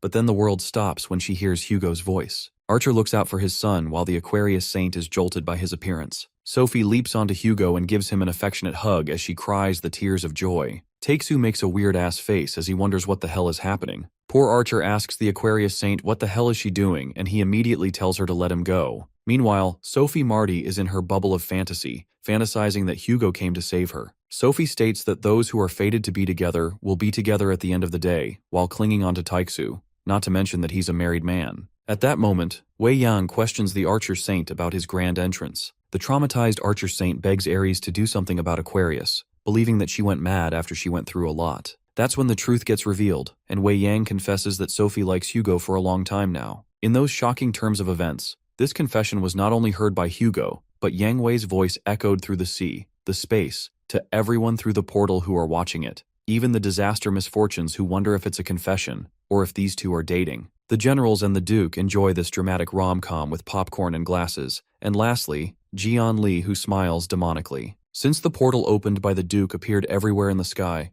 Cheon Jiwoo, Hugo's wife, also witnesses the mushy romance going on between her husband and Sophie. The people start gossiping about Sagittarius being married as they now believe he has a scandal, while Jiwoo, who's standing there listening to them, appears as if she's going to bury Hugo alive. Upon hearing Yang Wei's words, Taeksu fears the wrath of his wife as he begs Yang to stop saying bullshit. But then Taeksu remembers how Sophie has behaved and talked to him this whole time. Finding it absolute fucking rubbish, Taeksu can't take it anymore and panics about the scandals this will create since he does not want that. But Sophie Marty says that she did that just so he would look at her since his eyes were always fixed on that damn Cheon Jiwoo. Archer is taken aback by the sudden love confession, and to make it worse, he receives a message from Jian who wants him to seduce Sophie and find out where the tears of the goddess are since the situation has come to this point now. Hugo shuts him up while Jian makes fun of him as he thinks nothing's wrong with Sophie liking him. Our guy knows that Hugo wouldn't do that, so he calls out Apollo and orders him to descend upon Hugo, commanding him to seduce Sophie and find out where the tears of the goddess are. An instant denial comes forth by the Sagittarius Zodiac, who admits that he's now under Ophiuchus but refuses to become a matchmaker. However, things get out of hand when Apollo's rejection results in his hair loss, as he gets a bald patch at the front for refusing Jian's order. Our guy warns Apollo to pay close attention to his words, and informs him that he's going to lose his hair every time he disobeys Ophiuchus's orders. In addition to that, our guy accentuates that hair loss can only be restored if he has his super regeneration or the tear of the goddess. This leaves Apollo with no choice but to descend, and seduces Sophie as he softly smiles, expressing his joy at meeting her like this again. Sophie cries out of happiness. Hugo loses his mind and questions Apollo's Zodiac about his doings, certain that bastard Jian made him do all this shit. Apollo feels sorry for Hugo and continues with the act, telling Sophie he needs the tear of the goddess in order to destroy all the calamities and save her. The Zodiac asks her if she can give some of that to him, but Sophie sadly informs him that she can't really give it to him at the moment, since the tears of the goddess are an authority of the divine Aquarius god.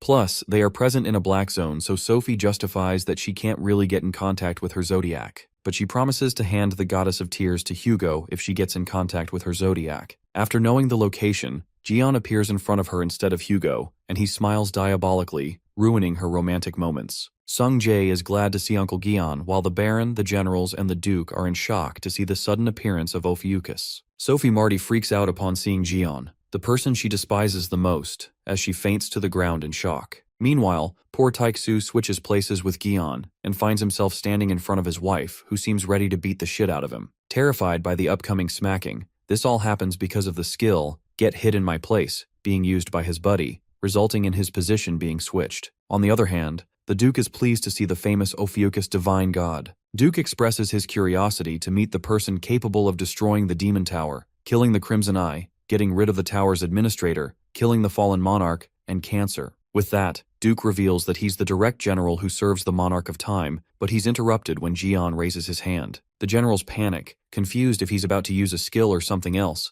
and warn the Duke to be careful, but to their surprise, it's something unexpected. Jian slaps across Sophie's face, which leaves everyone slack-jawed, confusing the Duke to think if he's not here to rescue the Saintess. Laughing like a freaking manic, Jian reveals that he's here to retrieve info out of her. The generals call our guy an insane threat. Our guy calls out the Aquarius's Zodiac, knowing she's watching the situation through her saint. He's aware of Aquarius's tricks she played along with Cancer, and came down to Earth not too long ago. Our guy urges the Zodiac to stop bluffing and show herself. Jian holds Sophie's face and warns the Zodiac to come out, or else he will pull her out forcefully. The Duke calls him crazy, since he didn't expect him to be wild to this extent, as he wonders how a divine god could be so crude, infamy, and ill-mannered. In Baron's opinion, the roles of villain and hero have changed, but it's nothing new for Sung Jae. The Duke instructs the generals to retrieve the hostages, since they will now stop negotiating with that mad guy, and commands all the forces to attack Jian Li, while Sophie Marty suggests our guy join hands with the monarch to survive now. Jian wonders all the rush about and informs Sophie that he was going to throw her over after retrieving the info anyway. Sophie tries to save her ass and teams up with the Calamities, cheering for them that they can defeat Jian Li, and even agrees to help them by casting buffs on them. Our guy holds Marty and activates the 13th sense. He identifies the flow of mana, which the Aquarius Zodiac is sending to her Saint Sophie, and plans to reverse the target of the flow of the sources that's connected to the divine gods like last time to summon the Zodiac. The power of death targets the resources sent by the divine gods, resulting in Aquarius's divine god's mind barrier breaking through. Our guy manages to pull out the Zodiac, which causes water outburst as if the flood has occurred. The Duke is not shocked, knowing well the stigma of Aquarius' divine god, Holy Grail, and questions Jian if he's here to kidnap a divine god from another world. Our guy calls out Holy Grail and asks her if she thought she would enjoy everything just from behind the scenes, but it's too bad since she got too voracious. Jian brutally holds Holy Grail by the neck, having a chokehold on her, and demands that he needs the tear of the goddess, and knows that she won't hand them over nicely. Upon hearing this, Holy Grail snaps at him and immediately refuses to give the goddess's tears to a bastard maniac like him.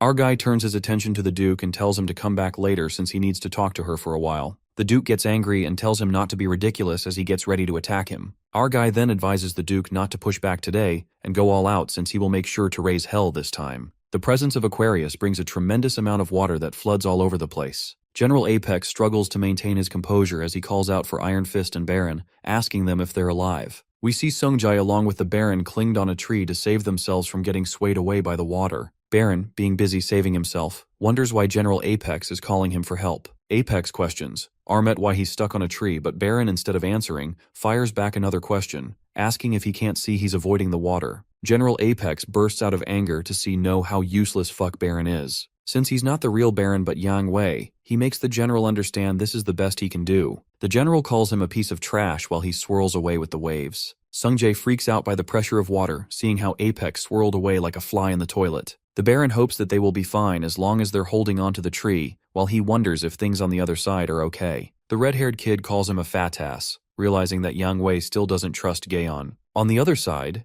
Jian Li tortures Saint Holy Grail when the Duke uses a skill which damages his arm. Our guy activates his super regeneration skill and compliments the Duke for using such a crazy skill. The Duke yet again reminds him that he's the Duke of Space while he comes forth to attack. Meanwhile, Holy Grail prays that she does not get beaten up by these two. To save herself, the divine god uses the Aquarius skill, the rising ocean, and fights for herself, while our guy sees the situation fit for a perfect bath as he stands firm against the colossal wave. The Duke uses the authority of space to protect himself, claiming that a little water like that can't do anything to him. Jian recognizes the skill, and the Duke reveals that it's a gift personally given to him by the Monarch of Time. Our guy leaps onto his authority of space, and infers that the authority of space that the Monarch of Space-Time took ended up with the Duke. The skill helps to distort space at will to stand against a tidal wave. Our guy compliments the Duke for living up to his name, and the Duke feels proud, stating that such an ability was wasted on a loser like the fallen monarch. Our guy states that it's even worse it ended with someone like the Duke, and wonders why monarchs can't choose decent generals and dukes. The Duke calls him a punk and attacks him, wondering how dare he insult him like this.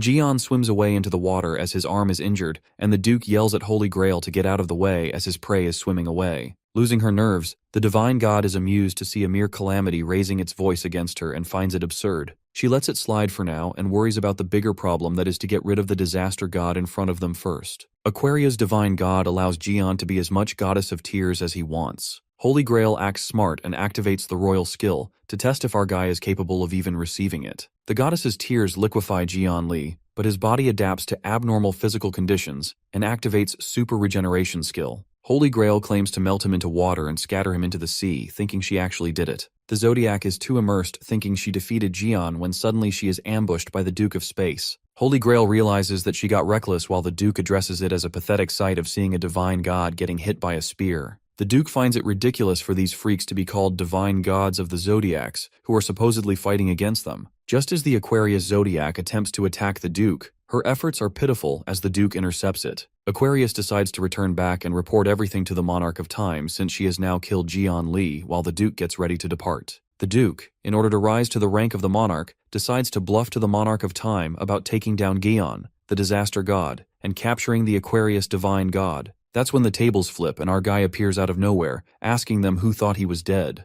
It turns out that Jian's super regeneration skill restores his liquefied body. Just then, our guy decides to finish what they started, referring to the Duke, and punches him. The Duke uses spatial distortion, but Jian activates the divinity of death, which starts tearing apart the Duke Space's authority. With that, our guy is able to punch him directly in his face while the Duke goes into a flashback. In the flashback, the Monarch of Time congratulates the Duke upon him earning his new title, Space, and boosts his spirit by stating that the title of Monarch is now within his reach. Thanking his lord, the Duke is satisfied with being his servant, and talks big when he claims to bring the arrogant Ophiuchus divine god's severed head next time. The Monarch of Time warns the Duke and gives him a reality check, telling him that he better stop now as he's far too beyond his ability. In the present, Jian pierces the Duke's chest with his bare hand, taking the power out of it. As death flashes before his eyes, this reminds the Duke of what Jian said earlier about the power being wasted on him. Just like that, our guy takes the powers as he tears the Duke's body apart. Our guy rips his body to shreds, and Holy Grail takes it as an opportunity to run. She decides to return to the God Realm, but then sees Sophie Marty in Baron's captivity. The Zodiac senses the danger that she might get because her saint, Holy Grail, cut off the contract with Sophie Marty. After that, Holy Grail quickly escapes,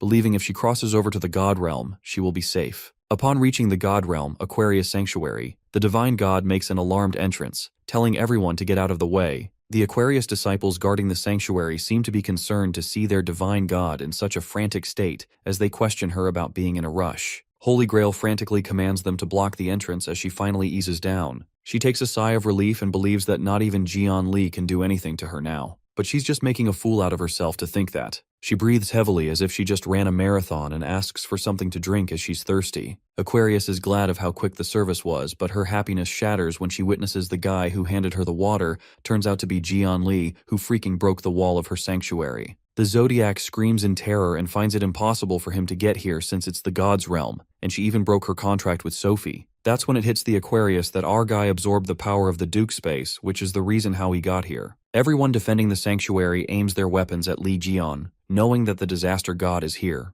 But our guy states it isn't the space she should be talking about right now. Holy Grail commands to do something, meanwhile she herself tries to escape. Our guy tells the divine god she shouldn't be ordering her subordinates to do something when she herself isn't doing anything. Holy Grail finally suggests they make amendments, asking Jian if he needs the goddess's tears, and decides to give him how much he wants. But Jian states that it's too late for a deal now, and refuses to accept it since he has his own ways of getting them instead of taking from her. Given the amount needed to enhance Sky Punisher, our guy, coming up with the craziest ideas. Thinks squeezing the Aquarius divine god should give him a good amount. Holy Grail tries to make him realize that he will need the authority of Aquarius. She desperately implies her importance and states that they'll need her when fighting calamities, as she's an expert in healing buffs and purification. She reveals that she's the manifestation of the Holy Grail's ego, and without her, Jian would have to rely on the Grail to use the powers of Aquarius. It is then revealed that Aquarius's true body is hidden somewhere deep under the vast Milky Way. Therefore, if our boy kills her, he will never find the Grail's whereabouts. Just then, Gaon mentions the 5 sisters, which leaves the Aquarius divine god quite speechless. Our guy continues to reveal that the Aquarius household gods were sold off to Libra.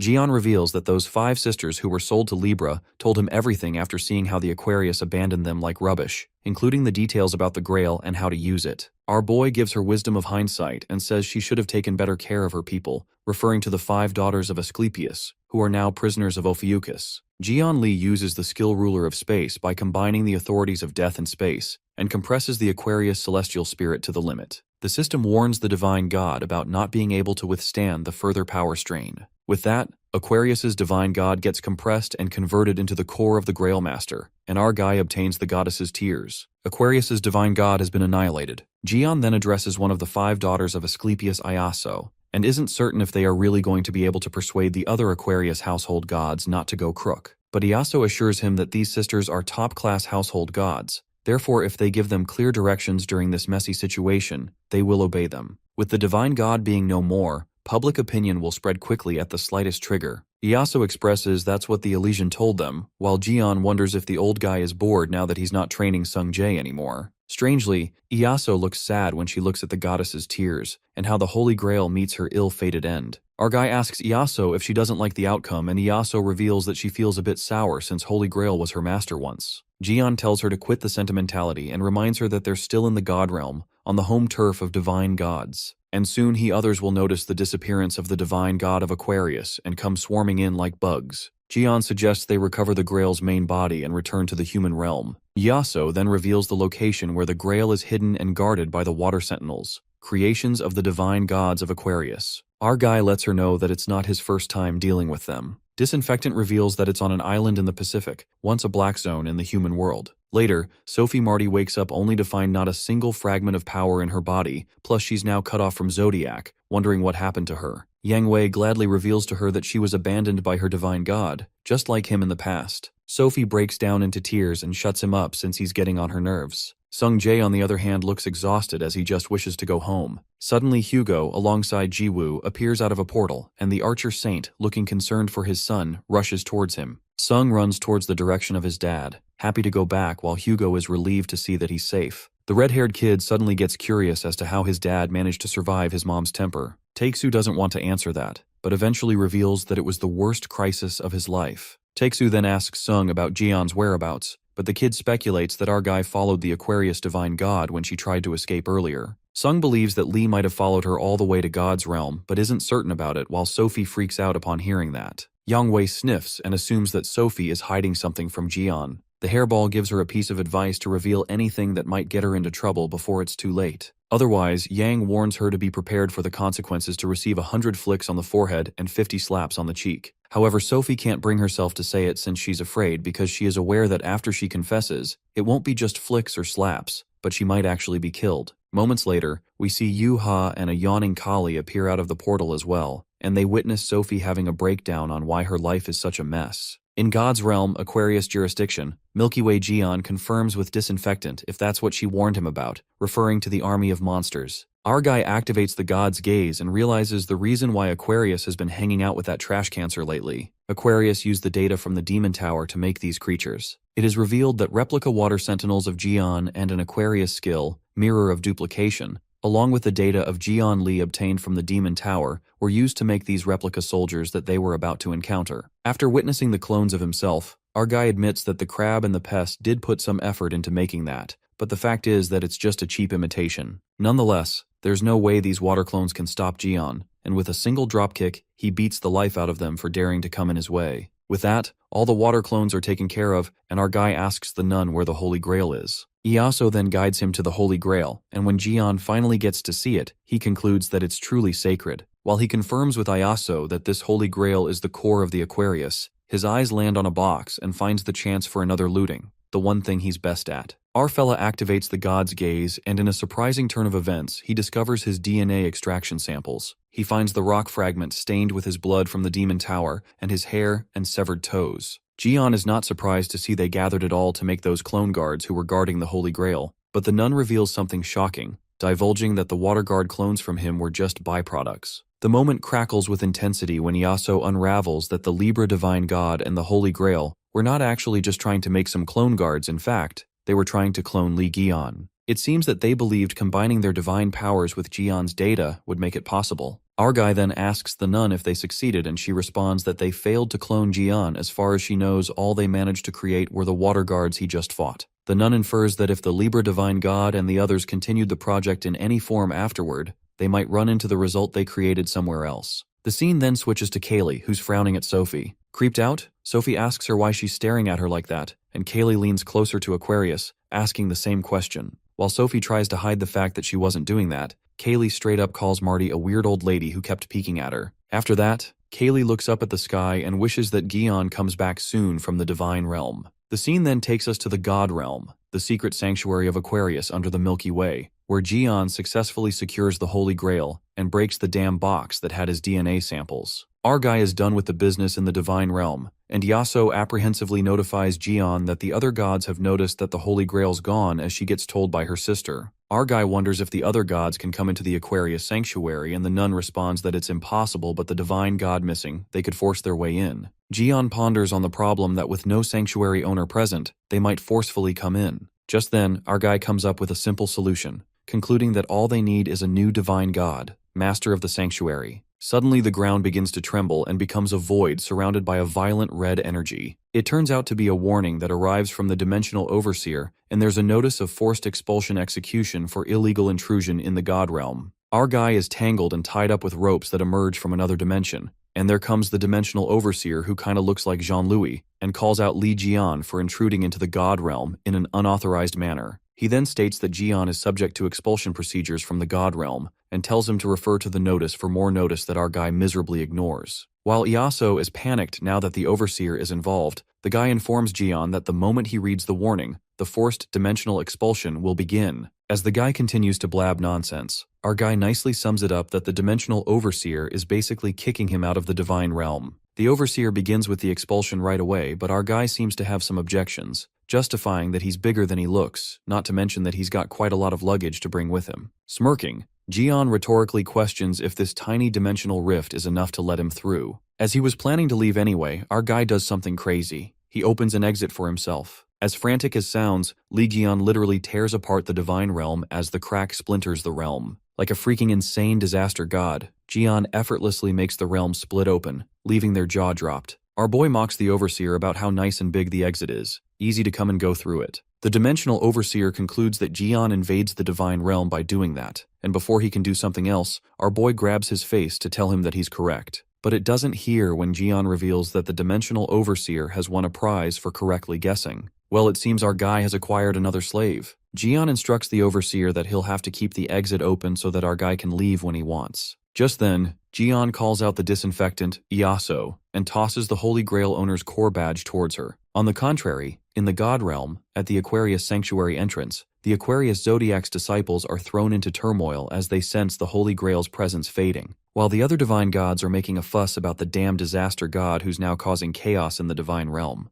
Apollo tells his sister Crescent Moon to ask the Asclepius daughters if Jian really did come to the divine realm himself. The Asclepius sisters freak out when they can't deal with the angry divine gods, waiting for Li Jian. Just then, our guy steps in like a boss and asks them what's all the fuss about. Looking at Gaon, the divine gods are left utterly speechless. Well, it's not their fault as our guy carries that big-ass Holy Grail on his back like a freaking toy. The divine gods are done with Li causing trouble again and wonder what the dimensional Overseer is even doing that Gion is still running wild. Playing along, the divine siblings, Apollo and Artemis, scolds Gion for making next-level trouble. However, the other divine gods are pretty serious as the holy god of Ares calls this an emergency and thinks they need to eliminate Li Jian even if it's an Aquarius sanctuary, suggesting summoning all the divine cadre forces. The other divine god calls Jian a lunatic as he's wiped out an Aquarius divine god who was in charge of healing and recovery. She's mad at the fact that our boy has the audacity to steal the Holy Grail after annihilating the Aquarius Zodiac. However, our guy says something that silences them. He bluntly tells the divine gods to spout nonsense and reveals that the Aquarius divine god has gone nowhere. With such an optimistic energy, our guy introduces them to the new Aquarius divine god, who's none other than one the disinfectant. Acting like a K-pop star, Iaso is rather delighted to be the new Zodiac, as now she's not Ophiuchus's prisoner anymore, but an Aquarius Zodiac. Silence falls over the place as the cringe level is too much to take that even the divine gods lose all their brain cells. While Jian reminds Disinfectant that he told her how the first impression matters and tells her not to do something like that again. Embarrassing herself in the worst possible way, poor Disinfectant bawls her eyes out as our guy was the one who told her to do this. More shocking than the fact that the Disinfectant suddenly became the Aquarius divine god was how she made the entrance. The question is, how will she overcome this embarrassment? Poor Iaso pleads not to narrate her embarrassing moments like that. Nonetheless, this appointment of the new Aquarius god doesn't settle with the Gemini and Aries divine gods, as they find it totally unbelievable that this punk Jian got rid of the divine god, and now he's choosing whoever he wants to be the replacement. Apollo and Artemis soullessly think that it's a serious matter, but they do really wonder if the new Zodiac does even have a qualification to become a divine god, as it will be hard for other gods to acknowledge her. That's when Gion admits that power is important, and acknowledges that the divine gods can't stand by and see someone who's lacking become a divine god since they have their reputations. Our guy then commands Disinfectant to show her powers,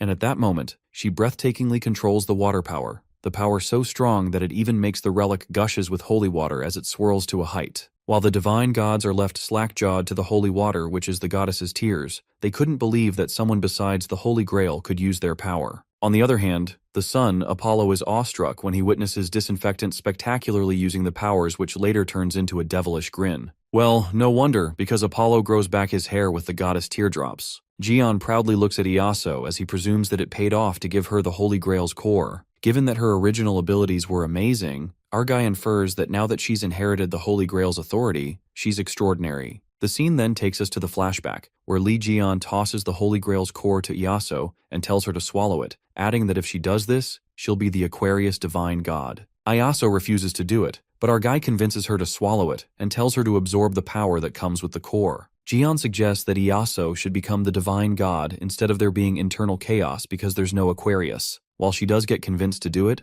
our guy tells her that she's strong, assuring her he'll cover for her when it comes to others. Lastly, he tells her to show off her powers properly in front of the other divine gods. Coming to the present scene, Iaso, who's now known as Disinfectant, confesses that she can manifest the power of the Holy Grail and can also use all authorities that the previous divine god used. She confidently represents Aquarius, making her sisters proud of how strong she is, while Apollo fiercely decides to be a stern supporter of the new Aquarius god unconditionally because his bald patch is filled with hairs. Given that the siblings couldn't hide their true feelings, Phrygia, the Gemini divine god, calls them disaster god snitches, while the Jade Emperor acknowledges that Iaso is qualified. However, he refuses to let her ascend to the position of divine god just because of Jaeon's recommendation. Jian comes fully prepared when he replies to the old hag that everything has been already organized within the Aquarius divine cadre. He further elucidates that he's already asked all the Aquarians that have gathered, and they didn't disagree, gladly accepting Disinfectant as the new Aquarius divine god. At least that's what our guy is saying. However, the Gemini divine god Phrygia and the Aries divine god Jade Emperor are still against it as they find it a threat, while Jian wonders what is their problem when they confirm Iaso's skill and she has the divine cadre's recommendation. Our boy questions the divine god if they want the Aquarius position to be vacant when they're in charge of healing and recovery. Just then, darkness overtakes him and he asks them if they want to go for one round. Our guy makes it clear that he's not standing here like this because he doesn't have a choice. Meanwhile, Phrygia presumes that Jian is taking advantage since Zodiacs can't carelessly use their powers in another constellation's domain. The Gemini divine god then deduces that they cannot approve of the new god without confirming it with the other divine gods. Jian sums it up that Iaso will be acknowledged if the majority of the divine gods agree. Firstly, Scoprio's divine god approves of this, but it turns into a disapproval. Just like that, the Capricorn god refuses to approve of the sudden ascension of the divine god, and eventually, the scores come down, 4 being against the new divine god and 4 in favor of it. Li ponders it's a draw against 4, and thinking about the Disinfectant's position among the other gods, he believes that it's best if they win against them. Just then, Phrygia makes fun of Gaon as he's thinking too hard and scoffs, saying no matter how many calculations he does, it's still a draw. Just as Freyja continues to sneer at our guy, the sudden appearance of a divine god makes things turn upside down, at least for some. That divine god turns out to be Narashima, the Leo divine god, who shakes everyone up and is thrilled by the arrival of Lee Gion in the divine realm, thinking how gutsy he is. While Apollo recognizes his voice, a cunning grin spreads over Gion as he knows that his pushover is here. Narasima straight up challenges Lee Gion for a rematch while Gemini lashes out at the stupid beast Leo, making it clear that now's not the time for a rematch.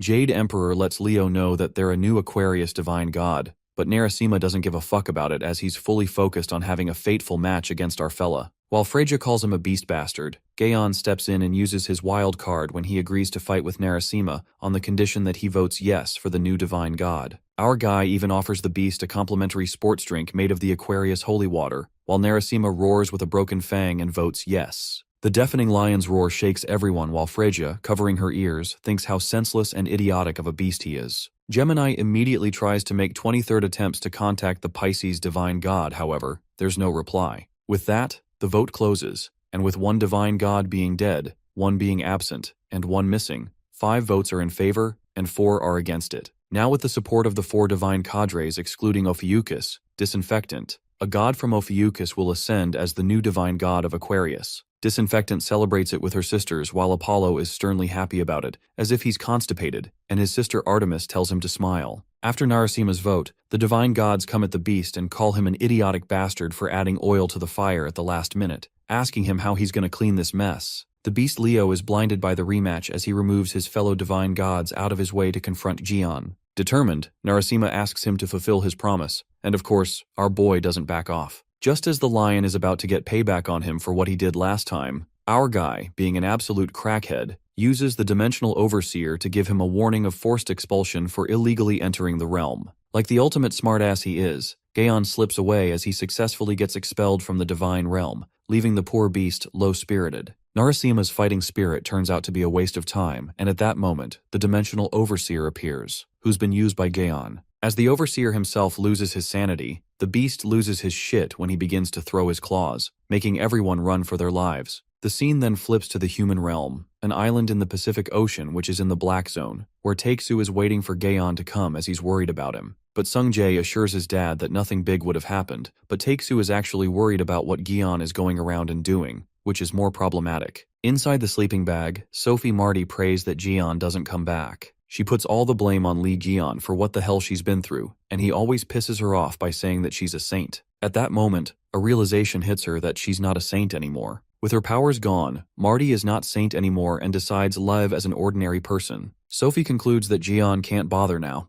Well, that's what she thinks. Sungjae asks his dad if they should give her a reality check, but Taeksu tells him to let her be. Meanwhile, poor Sophie finds it so refreshing and bids farewell to Lee Gion and Calamity. And that's when the bubble finally bursts, when Sophie gets notified about the appointment of Disinfectant as the new Aquarius divine god. Gion asks her where she's running off to, and poor Sophie realizes that there's no escape route from this psycho. Sophie blacks down after a full-blown mental breakdown, and Yuha, Kaylee, and Jiwoo look at the poor thing as she just pissed herself. After this embarrassing scene, Lee Gion's nicknames for Sophie changed from Pest to Bedwetter, and now Sophie hates Gion a little more than before. Well, it was fine until Sophie was named as Bedwetter. This is enough for her to choke herself to death. Our guy casually plummets and wonders if this is the dimension crack that the dimension administrator was talking about. Gion even thinks it's pretty to set up a base here, since it's space between God and human realm. It escapes the influence of both realms and is still able to exert influence on both realms. The scene switches to Gion's flashback, where he threatens the Dimensional Overseer and asks him if he has anything useful with him. Scared, the Overseer immediately decides to give it to him. Coming to the present, our guy is proud of his decision to rip that Dimensional Overseer off and looks up at the things he's gotten, more like stolen.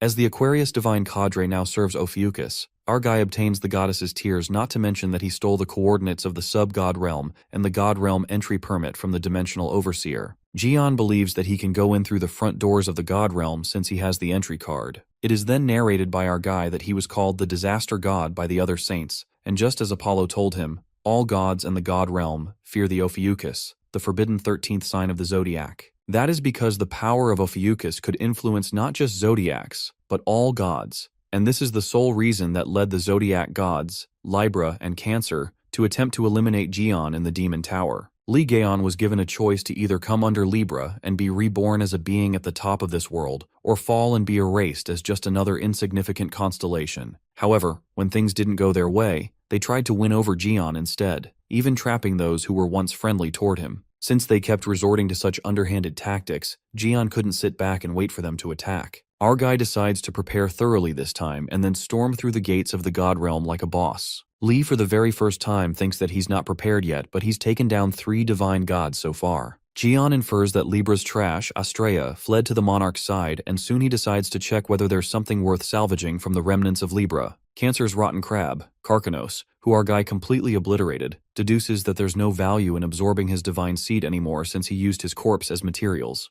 Lastly, Aquarius's holy grail that he extracted from her divine god core plus Gion managed to secure the original grail, and since he has absorbed the entire divine cadre, it's now firmly under his influence. Conversely, 3 divine gods joined Lee Gion: Blazing Sun Apollo's Sagittarius, Crescent Moon Artemis's Virgo, and the new Aquarius divine cadre that's under Disinfectant's regime. Just then, our guy guesses that Scorpio divine god is a bit ambiguous but friendly. Then there's his pushover, Narasima, the lion, and our guy is happy to admit that Big Musclehead is just a pawn. The divine gods that are left are Gemini, Taurus, Aries, Capricorn, and Pisces, who are still in seclusion. Our guy recalls how the Pisces saint was always a secluded, shadowy type, but he didn't expect to have Pisces completely vanish like this. Nonetheless, Gion concludes that excluding the missing Libra and dead Cancer, the 5 divine gods that are hostile towards him are Gemini, Aries, Capricorn, Pisces, and Taurus. So far, these divine gods seem to underestimate the Serpent Bearer, coming at him one-on-one, but now taking down 1 or 2 divine gods is not a big deal for him. However, a thought lingers in Gaon's mind when he manifests that he might end up facing all the divine gods, or he might have to fight all the other gods of the God Realm. Even so, an all-out war and being outnumbered would still overwhelm Gion at this stage. Plus, if he also factors in the monarchs of the unknown civilization, our guy recalls that the Duke Space once desired his power, and according to Apollo, the reason they're after Gion is because of his dominion over life and death. It is anticipated that many beings will come after Gion's power, and there's no reason to think the monarchs will be any different. After a long contemplation, Gaon organized his thoughts because in the end he'll have no choice but to face his enemies. Gion also gets reminded that he'll have to enhance his Sky Punisher to face them, and he finally arrives at the island where Taiksu and the others eagerly wait for him. Our guy comes back stronger as now his motives are clear. He decides to finally confirm the Saint of Ophiuchus that he's been postponing, and gets adamant to crush the divine gods that tried to kill him in the Demon Tower and eliminate the monarchs who orchestrated and supported it all. Just as all of them rush towards Gion, our guy concludes that they must become resilient enough to endure and overcome any external assault. The scene then switches to the monarch, who gets to know that disaster god Lee Gion is unlikely to collapse from external attacks. The monarch's underling informs him that it was reported that Duke Space died after having his powers stolen by the disaster god. While the monarch assumes that the monarch of time must be feeling bitter now, the underling further states that Cancer and Aquarius divine god has also fallen, which makes it seem that the disaster god's power exceeds their expectations. Addressing the underling as Prosperity, the monarch asks him if he has a plan in mind, and Prosperity assures his monarch, opening up that he plans to rally the remnants of the former Sloth faction and work with Pisces to carry out the plan. Just then, we see the Libra divine god chained up by the monarch, and Prosperity anticipates that now that the Cancer has vanished too, surely Pisces won't remain silent forever. Based on the information they've gathered, it seems that the disaster god's forces were gathered by making them submit to his powers, and Prosperity plans to break down the traitors from the inside. After that, at Ophiuchus Sanctuary, Gion meets up with Taiksu, but Taiksu couldn't ignore the big-ass cup he'd brought with him and asks Gion where did he even get it. Our guy knows that the archer will freak out if he says he beat up the Aquarius god and looted her, so he lies through his teeth, saying he found it. Taiksu puts a blind eye to his friend's lies. Gion really wants to try the Holy Grail now that he's brought it with him, and decides to take a break. Our guy then decides to use the Holy Grail to make something nice, and at that moment, he even builds a new facility and sends out invites to everyone. It turns out that our guy creates a hot spring bath with the holy water, and Taiksu freaks out when he sees it. That's when the Reliqueen along with others arrive, and they're all thrilled to see a hot spring. Stephen Marker arrives as soon as he heard that Gion made a muscle protein bath, so he comes running, and poor Kevin asks Lunatic Marker to stop spitting. On the other hand, Haley is in her daydream bubble when she sees a hot spring, while Kaylee and Eugene are disgusted by her dirty thoughts. Just then, all of the members prepare to dive in the hot spring. The scene then takes us to Gion's workshop where he's enhancing his weapon, the Heavenly Punishment. Suddenly, our guy looks serious like never before and tells the Sky Punisher to hold on. The weapon endures its master's forging with all its might, and deep down, Jaeon also feels the pain along with it as he holds on to that scorching weapon. Meanwhile, Haley quietly looks at Jaeon and gets curious to know what he's thinking when he wears that cold expression on his face. She wonders if our guy is reminiscing about his memories that she doesn't know about. Well, that's exactly what's replaying in Jaeon's mind. In his memories, our boy breaks down in uncontrollable grief as he holds the ashes of people he loved. It appears that Jaeon uses his friend's ashes to forge the sword, and that's the reason he cares for it so much. Jaeon orders his familiar to prepare to quench the weapon, and that's when the familiar lets the quench of purification begin with the goddess's tears. The worker then pours the Holy Grail's holy water, and Jaeon then drenches his weapon into the holy water to quench it. On the other hand, in the hot spring, Yuha, Kali, and Sungjae are having the time of their lives. Taeksu couldn't believe that Jaeon bastard used the Holy Grail's holy water and the blacksmith's heat to create a hot spring. Taeksu thinks that Jaeon's such a workaholic as he told them to rest and went to work himself, and Jiwoo thinks that Jaeon cares about them so much. However, Hugo thinks they should thank others who are working hard later, referring to Sophie and Yang Wei who are working their asses off. But Jiwoo doesn't take this well, and Taeksu immediately apologizes to his wife. On the other hand, Stephen Marker bawls his eyes out as he didn't expect Jaeon would call for him too, wondering if he has finally acknowledged him. Taeksu knows the real struggle of being Gaeon's slave and chooses to stay quiet. Just then, Kevin tells Stephen and Hugo that they're wasting time and being too carefree. Kevin feels a sense of inferiority as he lets out that Jaeon is getting stronger as they speak, so instead of playing around, they should also train. Just then, the divine god,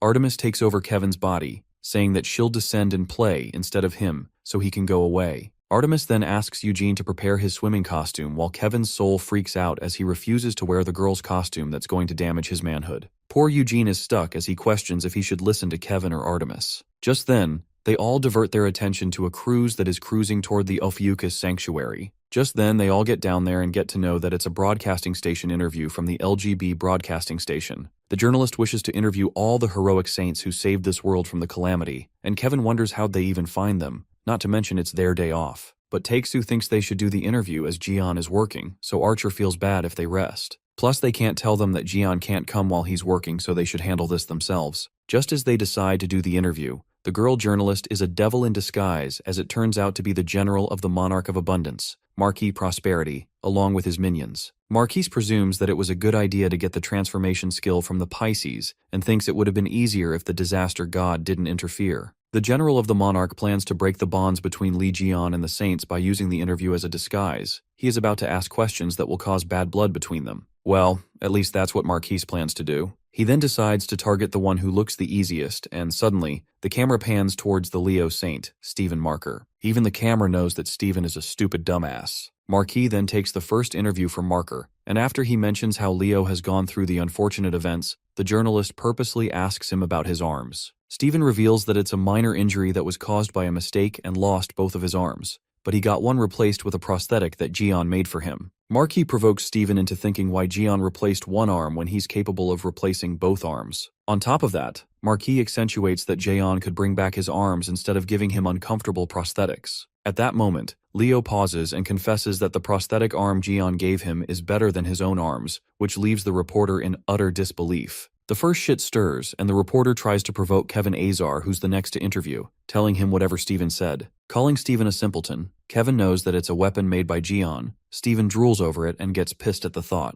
Just as Marquis thinks that the war is about to begin, the Virgo Saint declares that he doesn't want a prosthetic, instead he wants to fight Lee Jaeon. Kevin's frustration unleashes when he admits that losing his arm is proof that he's lacking, and to make a testament out of this incident, he refused the prosthetic Jaeon gave him. Kevin seems desperate to have just one duel, even if they're on different levels, thinking it's the least Jaeon can do since Virgo volunteered and donated to the Divine Cadre. Marquis calms the overly upset Kevin, and with that, the second shit stir. The third interview is with the Scorpio Saint, Haley Orga, but she didn't come back because she was watching Jaeon work, so this also failed without doing anything. Just like that, General Marquis' plan to cause a bloodbath amongst the Saints fails miserably. Marquis lashes out as he recalls the informants say that if he stirred up shit a little, then the Saints would turn their backs on Lee Jaeon. However, they're all bastards who are head over heels for Jaeon, and that fact can't be hidden. Marquis asks his minions what kind of intel the Monarch of Time minions gave them. The minion who's disguised as the fat guy concludes that there's no way this shit is happening and reveals that it's the recent intel they received from the Black Zone guys who detained the Aquarius Saint recently. Those Black Zone guys deduced that all the Saints hated Lee Jaeon, but that is totally opposite from the intel. Marquis plans to fuck up that informant later himself. Just then, their moment of rage is interrupted by Eugene, who informs the reporters that Taeksu went to find Miss Haley. Eugene suggests that they wrap up the interview since it has gone out of the window, while poor Marquis freaks out and hates to see this whole plan going down in vain. Suddenly, the general's minion whispers to Marquis and tells him that this guy Eugene was in the intel they received from Sloth. They said the secretary was taken by a traitor from their people. Marquis suggests they do an interview with Eugene, who refuses. As the boy is taking his leave,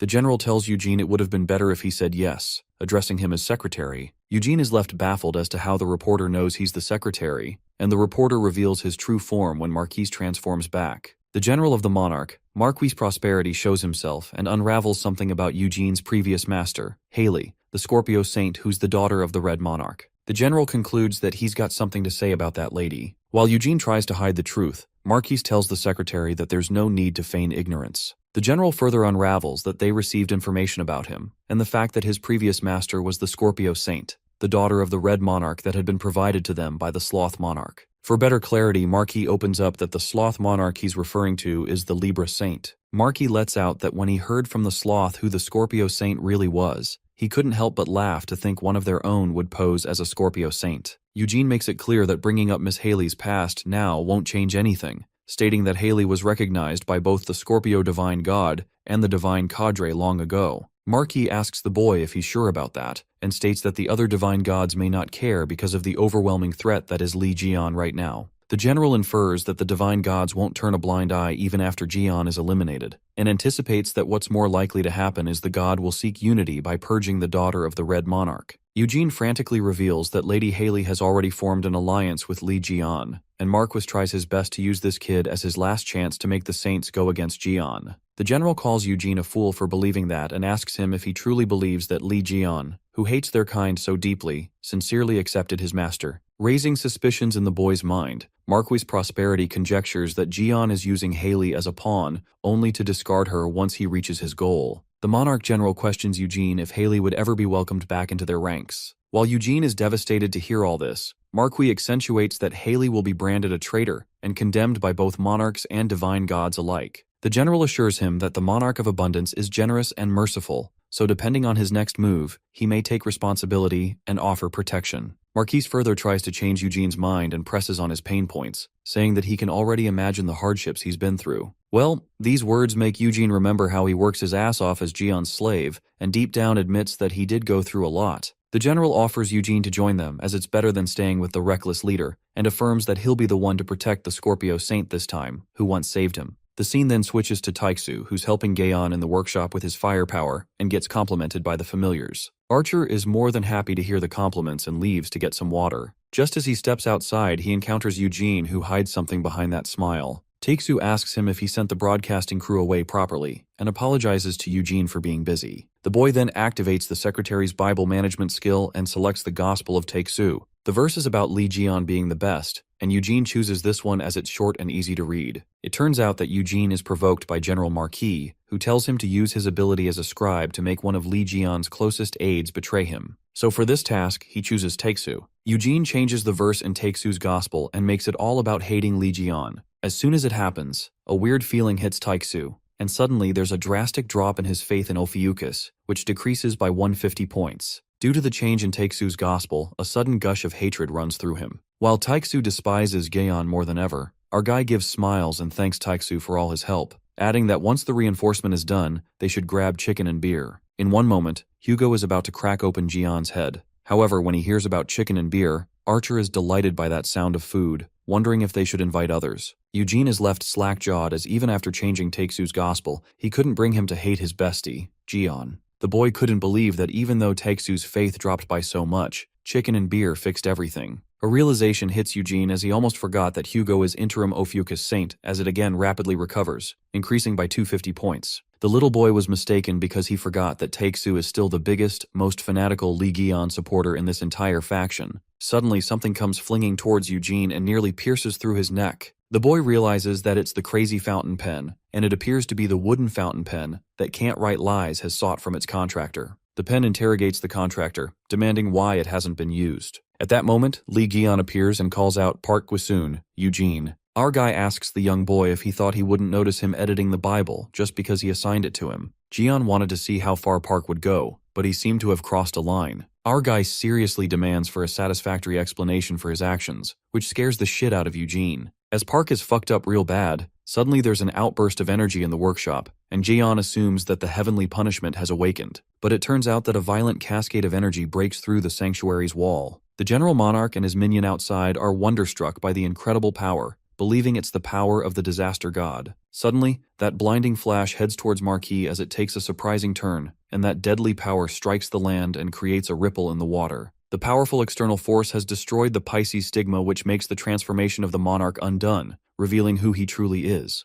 Marquis looks for his minion to see if he's okay. However, he's been burned to a crisp by Jian's weapon. Just then, our boy appears and thinks that guy is the first casualty of the new prototype. Jian then introduces the new divine god's monarch slayer, the new Sky Punisher. Well, it's as iconic as it sounds. It appears that Gaon's heavenly punishment is finally enhanced, ready to knock his enemies dead. Just then, Takesu makes a fiery landing like a dropping missile, wondering what the hell happened here now. He is shocked to see that those guys from the broadcasting station were actually calamities, and Jian explains that his weapon recognized those calamities and came here to get them. Our guy mocks Archer by saying those who didn't realize they were calamities should reflect on themselves. Just then, Li Jian summons his weapon that glides back to him with brute force to the point that it shreds our boy's clothes. In the meantime, Yuha, Kali, and Sung-jae arrive as they hear the sound of the explosion. However, Hugo warns them not to come here. The kids wonder what Takesu is trying to say while the poor guy is trying to hide something the kids shouldn't see. It appears that our guy is naked after his clothes are ripped off, and Kaylee and Yuha, despite the warning, shamelessly stare at naked Jian while Sung-jae gets squeezed between them.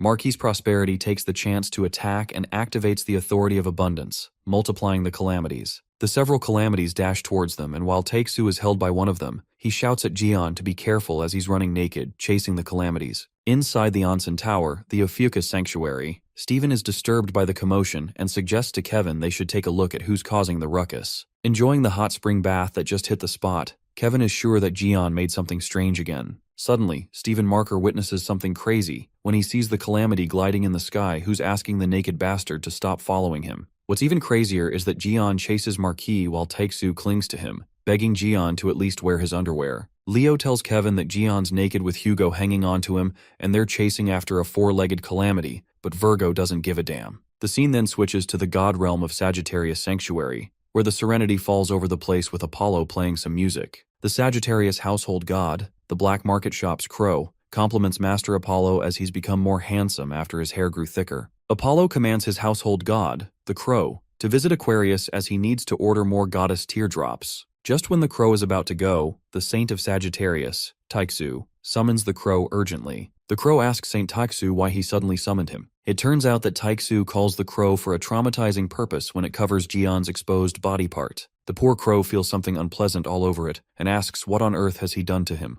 At that moment, our guy just gets bird underwear, and Taeksu justifies that he doesn't have any spare underwear, so this bird will have to do it. Meanwhile, poor crow demands for an answer for what the fuck he's done to him. And our guy doesn't really mind not wearing anything. That aside, our guy gets frustrated because if Taeksu wouldn't have grabbed him, he would have caught that general guy. Well, Jian concludes what's done is done, and they lose the general. While Kaylee, Yuha, and Sung-jae are handling those multiplying calamities well enough, Jaeon has another task to handle when he asks Taeksu what they should do about this traitor Eugene. While the boy is tied up with Lime, Gaon asks him why he pulled a stunt like this. The boy opens up that the general of the monarch started bringing up Lady Haley. They said because the Scorpio saint is from an unknown civilization, she'd be isolated by both monarchs and divine gods. After hearing this, our guy suggests that Eugene would have consulted him or Haley rather than believing what those calamity bastards said. The boy says that he won't make any more excuses and asks Jian to punish him. Our guy smacks him on the head and his only punishment is a single flick on the head. Guisun yells at Jian and asks him if he's not going to get rid of him since he betrayed them. Our guy then clarifies that Park is still capable and useful, plus he should know how rare a secretary is.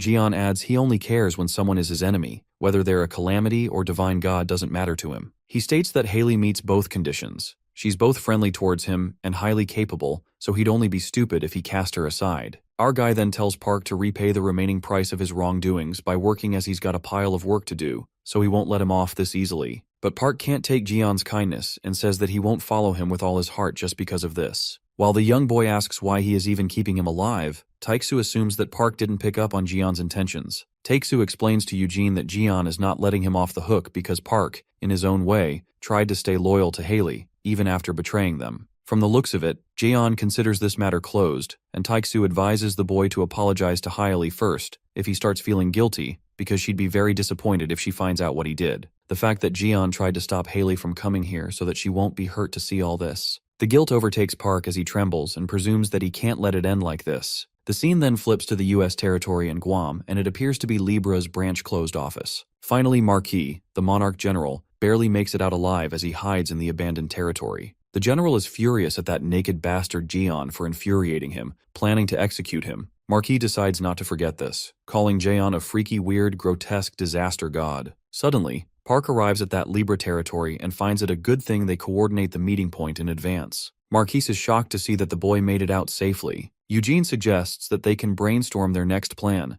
but the general of the monarch assumes that the disaster god is already suspicious of them. Eugene then lets out that he did not come empty-handed, and recruits someone from the inside who's earned trust. It turns out to be Kaylee. Callie recalls they're not total strangers, while the general looks at her and recognizes that it's Giselle's daughter, Kaylee Collins. Callie asks him for an immediate strategy. The scene then takes us to Seoul, Korea, where an explosion occurs in the city. The commotion is caused by calamities that burst out of the ground, and these monsters seem to be controlled by associates of the monarch general Marquis. The monarch's associates are glad that it's just as Marquis' Prosperity had predicted. The sanctuary's barrier deployed by the disaster god has disappeared. The enemy commands the calamities to attack, and they strike Ophiuchus's sanctuary from all sides. As the sanctuary begins to quiver with the great intensity of the calamities, the Sagittarius disciples realize that calamities have invaded the tower. Suddenly, a large amount of energy explodes through one of the floors as the enemy creates an opening to enter. To everyone's surprise, it turns out to be Kaylee and the monarch Marquis, who still can't believe that Eugene dispelled the sanctuary's barrier. The Sagittarius guys are left in shock to witness Callie, while Marquis asks her where the monarch's artifact is.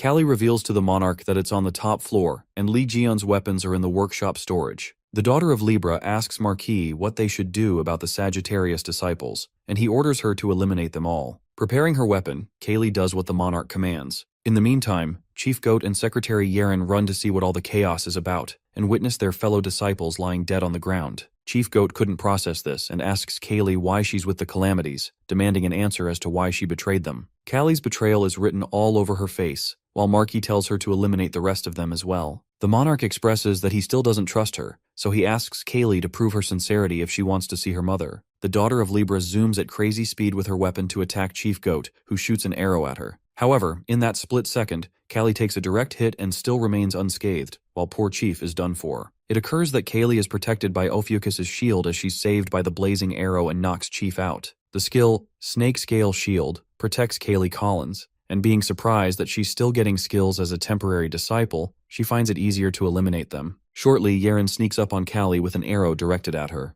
Yeren cries and asks Kaylee why she betrayed them. Kaylee justifies her actions, saying that she thought she could climb the ladder by siding with Lee Jeon, but it didn't work out, and so she switched teams. Callie reminds Yeren that she shouldn't let her emotions take over in the middle of a battle, as one ends up forgetting what matters to them the most, like the fact that there was one more enemy. At that moment, Yeren is instantly eliminated by Marquis from behind as the blood splatters on Kaylee's face. Monarch Marquis then questions the daughter of Giselle if she hesitated to kill Yeren, to which Kaylee reasons that she felt a bit awkward when she looked her in the eyes. The monarch general lets out that if she didn't want to die, she should have been stronger. After that, Kaylee asks the monarch if he's satisfied, or if she still needs to prove her sincerity. We are then taken to a flashback, in Guam, USA, where Kali meets up with the monarch of abundance, Marquis. Marquis immediately recognizes that she's Libra's daughter and presumes that she betrayed Libra and joined Ophiuchus. Marquis does agree that she'll follow him, but he asks Kali why he should believe her. That's when Kali makes a shocking statement, claiming that she'll help the monarch general retrieve the fragment of abundance that's currently in the Ophiuchus sanctuary in Korea. Going to such lengths to help the general, Kaylee even affirms that she'll deactivate the barrier and let Marquis into the tower. It is then revealed to us that the fragment of abundance is the monarch's artifact that generates calamities. It was once lent to Jean-Louis Morin and Sylvia by the monarch of abundance. But after Sylvia, disguised as Kevin, lost to Lee Jeon's group at the Leo Divine Cadre HQ, it was taken away by Lee Jeon's party. Kaylee then informs Marquis that the fragment is now stored on the top floor of Lee Jeon's tower in Korea, in Jeon's workshop storage. Just then, Eugene, the secretary, comes up with a plan and explains that Lee Jian and his group will be staying in Hawaii for a while, as he's busy tuning the new weapons he just built. So before Lee Jian notices, Park plans to tamper with the Bible, deactivate the barrier, and retrieve the fragment from the workshop. As the secretary, Park will be the one to manipulate the Bible, and since he needs to act alone to deactivate the barrier, he tells the monarch not to expect help from him, and that Marquise has to go by himself once the barrier is down. The monarch states that he won't trust both of them unless they bring the fragment to him by themselves, but Park responds that they need insurance too, because there's no certainty that Marquis would not ditch them. Park reminds Marquis of his motive of destroying Ophiuchus from within, and states that he still needs their help, whatsoever. Park assigns Kali to the monarch, accentuating that she'll guide Marquis personally and assures him not to be so paranoid, as Kali is trustworthy. Eugene further affirms that Kaylee is the daughter of Giselle Lawrence, and aside from the 12 saints, she's humanity's strongest.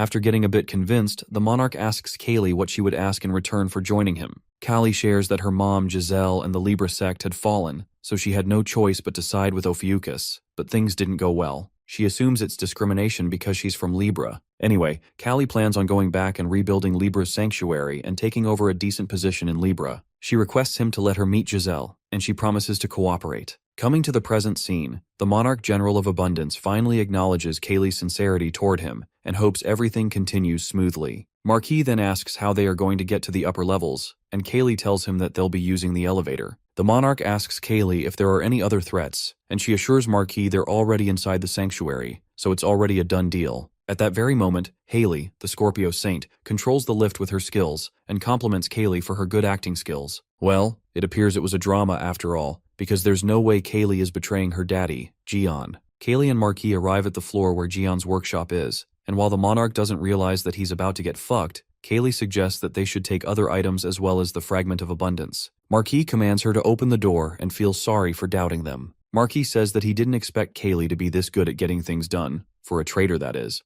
and that's when he catches Kaylee off guard, piercing his monstrous claws into her gut. The monarch lets out that he could never trust people who had betrayed their own side, and while Kaylee is trembling in pain, Marquis assures her that he's shortly going to send Secretary Eugene to her. After realizing that he got played, the Monarch General is about to get on the elevator when suddenly it malfunctions. While Marquis panics as to what is happening, abruptly, a voice reveals to Marquis Prosperity that the moment he entered this tower, he got screwed as he walked into her illusory trap. The monarch immediately recognizes that it's the voice of the daughter of the Red Monarch, and the Scorpio Saint takes it as an honor to be recognized by him. Haley then asks Marquis how dare he seduce her subordinate into doing something stupid and threatens that he will have to pay for that. The Monarch General calls it foolish, but then surprising things unravel when Red Aura begins cloaking the place, and Marquis realizes that it's the Cancer's Saint's ability. That's when he gets to know that it was Kaylee's clone all along. Marquis Prosperity screams as he learns that they plan to betray him from the very beginning, and just then, he gets hit by a brute force that makes him plummet into the space where the elevator dropped. The monarch notices that it's not solid ground but a freaking swamp. At that moment, the realization dawns on him that it's the Scorpio's venom pit. Marquis feels the urge to get out of the pit quickly and uses the authority of abundance, Amplify. Calamities help the monarch to get out of the pit, and soon enough he spots the exit and scampers for it. As soon as the general makes the leap for it, a group of Sagittarius Saints seems to be waiting for his mighty arrival to shower their arrows at him. Chief Goat expresses how long he has been waiting for the Monarch General, while Marquis is left baffled as he witnesses all those people who Kaylee killed are standing alive. The disciples begin with the parade of fire arrows and shoot towards Marquis. Eventually, after getting relentlessly hit by the blazing arrows, Monarch Marquis is on the verge of his end. Marquis reckons that the moment he entered the tower, everything that happened there was just an illusion. While the monarch got fooled big time, Callie makes an appearance and tells Marquis that he looks like a total mess. Marcus Prosperity calls Callie a damned witch for deceiving him, but Callie snaps back at him, asking if he's really in a position to talk after he attacked her from the shadows like a coward. During this, Chief Goat and Yaren are praising Callie for helping them capture a general-class threat in one go. Callie hugs Yaren and apologizes for the act she did earlier, while the disciples cheer for them. Marquis couldn't help but ask Kaylee if she was even thinking about meeting her mother, calling her a bitch. At that moment, Kaylee can't deny the fact that her mother committed way too many crimes, so she must face the consequences. She claims that the only reason she mentioned her mother was to reel Marquis in, while the General Monarch finds it contradictory. Just then, the monarch reveals something jaw-dropping when he divulges that Kaylee threw away her mother, who adored her, just to go crawling to her father she didn't even know, hoping to leech off him like a parasite. Hearing this, Callie descends into madness as she gets provoked by the monarch and kicks Marquis. The Monarch General triggers Callie even more when he's surprised that nobody knew this dark truth about her, and is about to enunciate that she's Jion's daughter. That's when Callie loses control and beats the hell out of the Monarch, telling him to shut the fuck up. But Marquise asks Callie if she's ashamed now that her dirty laundry got aired. Just then, the Monarch emits energy and reminds Callie not to get emotional during a battle as he activates his curse of prosperity, contamination. Abruptly, Callie gets attacked by that curse while Yuha and Sungjae make a dramatic entry. As Sungjae asks her if she's okay, Yuha makes fun of Callie as the strongest of the 10 saints got injured out of carelessness. Yuha points her spear at Kallie's injury and uses the power of Ophiuchus and Aquarius, removing the contaminated energy of the calamity. Meanwhile, Callie awkwardly thanks Yuha for doing that. Sungjae is pumped up as he informs the Monarch that they've wiped out all his troops, so there's no point in resisting anymore. Not to mention the curse Marquise cast on Callie has already been lifted, making him realize that he's totally messed up every step of the way. It appears that Monarch Marquise has nothing to lose, as there's only one thing left for him to do. He plans to self-destruct and take at least one of them with him to die. As Callie thinks it was a bad decision to provoke the Monarch, Yuha tells her not to worry, revealing that he has arrived. Just then, a blinding light descends from the sky. Well, the presence could be felt in the atmosphere as the god of Ophiuchus, Lee Jian,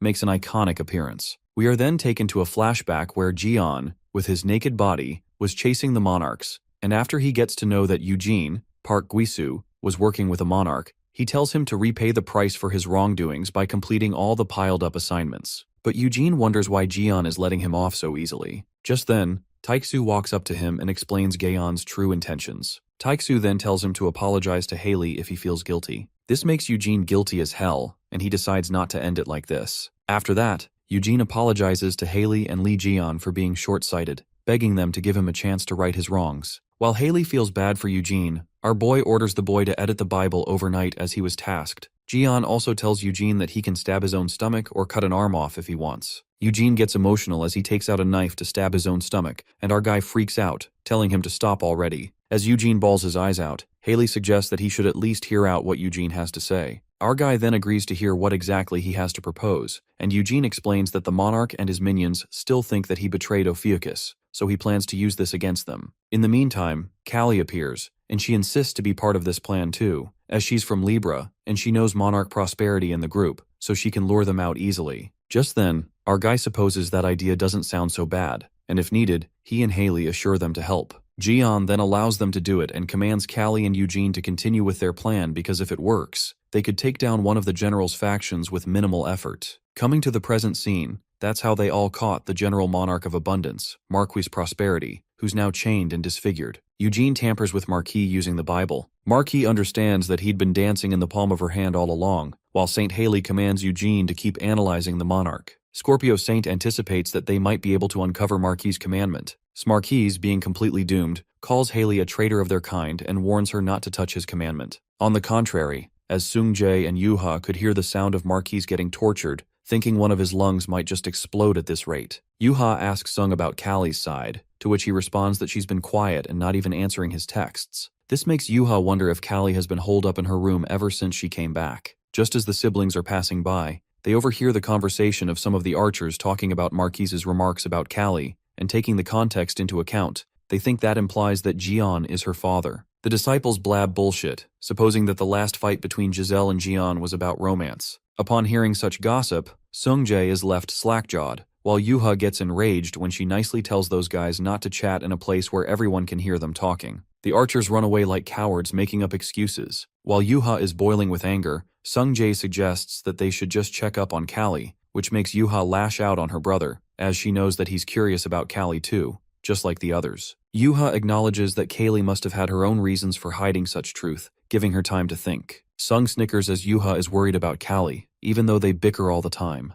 Yuha decides to take some fresh air outside along with Sungjae. On the other hand, in the workshop, our guy tells Taeksu about something that he hadn't had the chance to say earlier. The moment crackles with intensity as our guy takes out a box, revealing to Hugo that Apollo returned his parents' souls. The cascade of emotions flows through Taeksu when he witnesses his parents' souls, as never in a million years thought he'd see his parents again, even if it's their souls. Apollo says that recovering their souls was the best he could do. Getting reminded of his past when his parents died, Taeksu states that he was in a desperate situation back then and sincerely thanks Apollo. Taeksu decides to leave these souls to Gion, and our boy, with the power of Ophiuchus, ascends the two souls. The liberating souls thank Jian, and for the last time, they compliment their son Hugo, that he's turned into a fine young man, telling him that they're proud of him. Hugging his parents for the last time, Taixu breaks down in tears. Just like that, the souls of Sam Otters and Emily Otters ascend. Taixu feels kind of embarrassed that Jian had to see his pathetic side. Jian could feel what his friend was going through as he says that he knows very well what it means to lose them. After that, our guy infers that Taixu's official appointment as the Ophiuchus Saint is off the table now that this has happened. Hugo tells Jian that he's spot on, asking how he knows. Our guy expresses that he's well aware of Taixu's personality. Since he got his parents' souls back, he wants to stay in Sagittarius to honor Apollo. Taixu lets out that Gion's right. Besides, Archer still has people in Sagittarius who rely on him, so there's no way he could face them if he left to become an Ophiuchus' saint. Just like that, Taixu relinquishes his temporary saint role in Ophiuchus, and Apollo rushes to him with tears of joy as he's happy at the return of his rightful saint. Deep down, our guy still feels a bit of shame for letting Taixu go, even though he's already made his decision. Jian knows that there's no one like Taixu, but given his personality, he couldn't force him. But our guy electrifies the Archer to make up for it. Our fella admits that he rushed the saint appointment anyway, wondering who he should make the saint next. Given faith, experience, and steady contribution, our guy thinks maybe Yuha or Sung Jae. The scene then takes us to the coffee shop, where Yuha and Sung Jae glued to their phones. In the meantime, Jimin arrives, and strangely, Sung asks him if the person behind him is with him. Jimin looks back only to find an ominous woman who looks like a hobo, who finally finds him. Suddenly, radiant blue aura reverberates across the building, leaving everyone shocked. After the blast, the coffee shop appears empty as if everyone had disappeared into thin air. Later, Yuha wakes Sung Jae up as he was blacked out. Sung Jae notices that all the people from the cafe are here. While Yuha wonders where on earth they are, the ominous girl sees that everyone's awake, and Sung Jae questions that girl if she's the one who brought them. The girl then flicks her finger and tells them that it's not the time to worry about who she is. With that, she disables the Pisces skill Soundless Barrier, and they all find themselves in a different realm. The girl reveals that this is the center of the Monarch of Abundance's land. As crazy as it sounds, the whole stadium is filled with calamities, and that girl further reveals that it's a coliseum that he personally manages, assuming that Yuha must be pretty familiar with this kind of atmosphere. While the people are staggered by the strange occurrence, suddenly, the crowd gets even louder when they see the monarch appearing.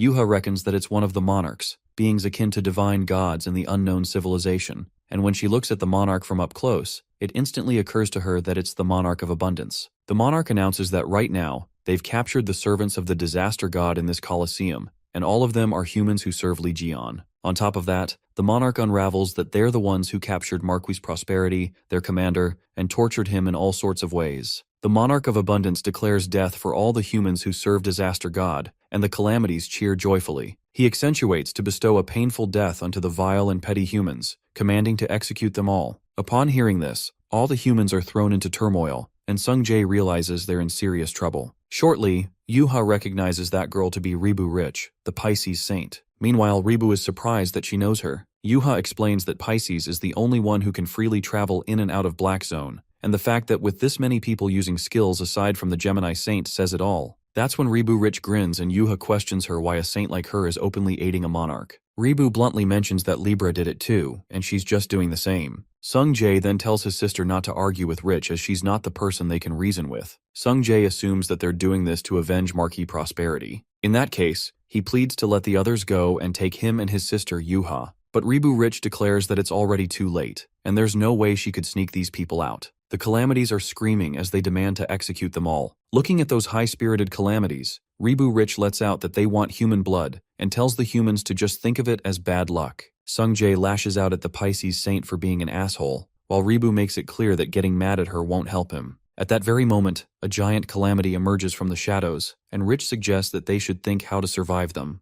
The people spiral into panic, watching themselves surrounded by calamities and not wanting to die. Ribu Rich, assisting in killing her own kind, concludes that there's not any real way to survive anyway. That's when the Monarch of Abundance signals the calamities to execute all the humans, and the monsters leap towards them. On the other hand, Callie arrives at the cafe, where it's all blocked by the police, and the people get to know that people inside the building vanished without a trace. It occurs that Callie came out as Sung Jae messaged her to meet at the cafe, and now she wonders what kind of trouble these siblings are caught up in now. Suddenly, someone calls out to Callie. A strike of terror runs through her when Callie notices that it's the Libra's household god among the crowd. The household god then gets straight to the point. since the situation is urgent, and asks Callie to come with him since her mother is looking for her desperately. Inside the Colosseum, there's quite a show as Yuha stabs the calamities to death with her sword. Meanwhile, Sung Jae, with help of his shadow skill, fights off all the monsters incredibly. While the people think they're saved, Yuha asks Sung if he's okay, but the poor guy is just tired.